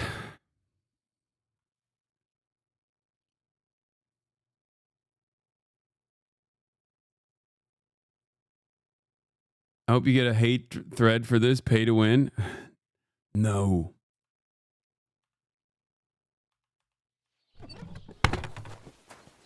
Keep it as a reminder from where you're from. You have bad selling prices. Best to keep. Is this mod? No.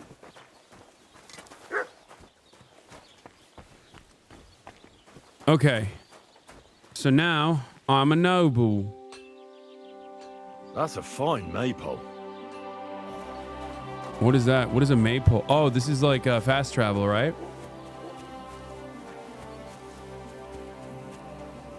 No, it's not a fast travel. Go find Mutt, you psychopath. Okay. Find out what happened to Mutt. Hit F1 to look at yourself. Ah! I look fucking great. Look at me. I look like I've got a nice pizzle. Interesting. What a nice outfit I've got on today. Right. You have autism 100%. Maria. Ave Maria Las. Trade. Alright, let me sell you some things, milady. Oh, you only buy the food, huh? Why are you wasting my time if you don't want to? Get your cock sucked, me lord. Jesus Christ, Shadow. Everyone is Czech, not British, by the way. I don't care. They have a British accent. Everyone knows, historically speaking, everyone at this time had a British accent.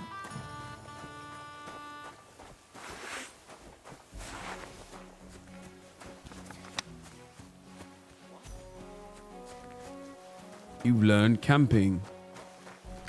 Hi there, good man. If you're looking for company, come and sit by the fire. Oh, I know what this is. I'm not looking for company, you bastard. I know a shady bloke when I see it from afar.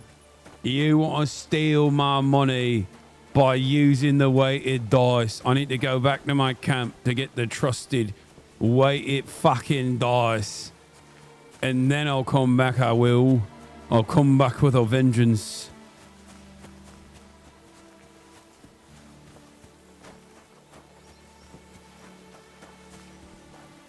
You're suspicious of gay people? I'm gay. Of course I'm suspicious of gay people. As a gay man myself, I'm quite suspicious of other gay people. What could they want of me? Hey? Get What? out of here right now, or I'll kick your ass. What? Whoa, hello. Why are you getting mad? What does that mean? Is that a bandit? I'm backing up, lad.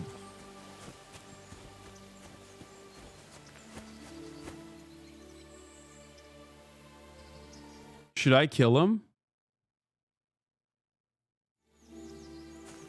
A wild bandit appeared. Can I? You will get your ass whooped?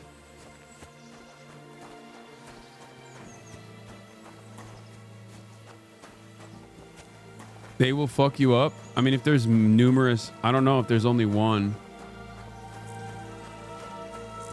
If there's only one bandit, it's one thing.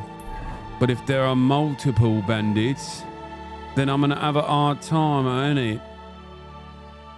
Fortune favors the fucking bold, lad. That's right. Fortuna Ave Maria, or whatever the fuck it's called. Wait, how am I going to get across this land? Are there bandits in this forest?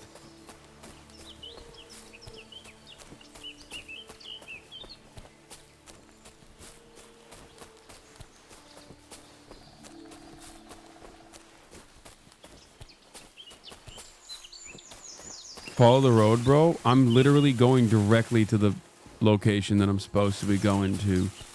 Keep a low profile. I'm trying to keep a fucking low profile, lad.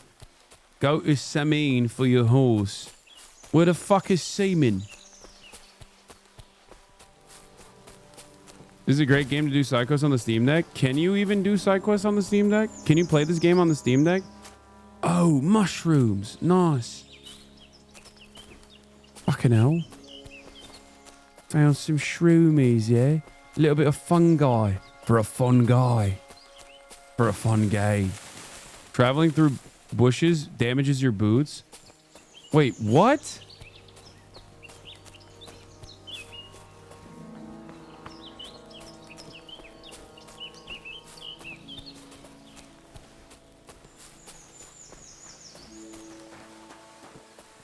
You guys have cooked me. I'm definitely doing side quests on the Steamy. Oh no. How will I get across this? Fucking hell. What do I do? How do I get down? And if I do get down, how do I get across? Fucking hell, I'm stuck, lad. No! Oh no! You have fallen to your death. That was crazy. I can't believe I got fucking... Help me, step-lad. I'm stuck. Oh no, when you die, you're just like... Ugh. Okay, that's a good place to end it for tonight. Jesus Christ, I'm not trying to fucking do that again.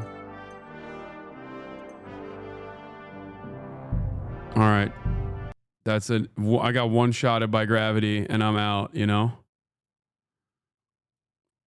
Now I understand why they have a fucking quick save mod, because the savior schnaps are not, at least at this stage, as easy to come by, it seems. But regardless, yeah, it's so good, lads. It's so fucking good, lads. We're doing a fucking thing. Gaming is alive. It's live and it's fucking alive, lads. We'll do the new Drewski tomorrow. Rage Quitter Hasan? Dude, it's 9 hours, bro. I'm fucking tired. You know, I have some time to myself in it. Gotta have some fucking time to myself in it. Alright, lads. See you all tomorrow. Have a jolly old time. We'll watch the Drewski thing tomorrow. Tomorrow is another day. After this off day, gonna go play on the Steamy. Well, taking a Steamy, yeah. Okay, I'm stuck. I'm stuck this way. I don't know what's going on. I can't stop talking like this. All right. Bye, everybody. See you tomorrow.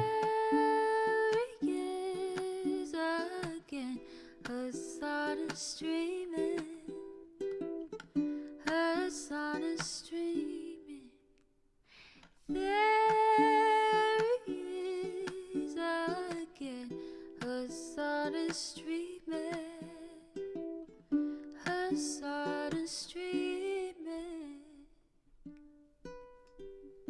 review in the P.O. box, Uncle Uger's face. Sudden discord at your prop, great names take embrace. Tiny Bernie Sanders, LGBTQ Air Force. The whole left at your fingertips, on at your door. H3 crowded debate, the Young Turks online show. 3 full fucking years of this, plenty more to go. 90-day fiance talks of champagne bourgeoisie. A Trump rally live reaction on mass riot at DC. There he is again, Hasan is streaming. Hasan is streaming. There he is again, Hasan is streaming. Hasan is streaming.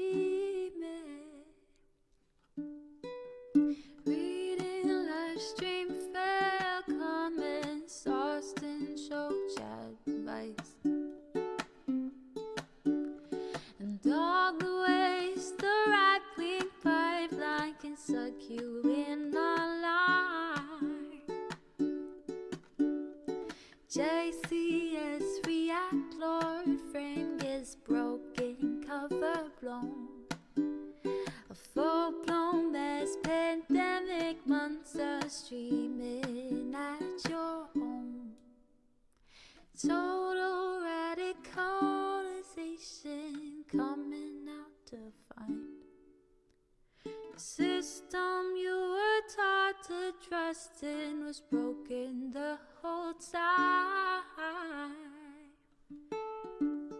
All these daily streams, whether big or whether small, have helped me and so many find the meaning through it all.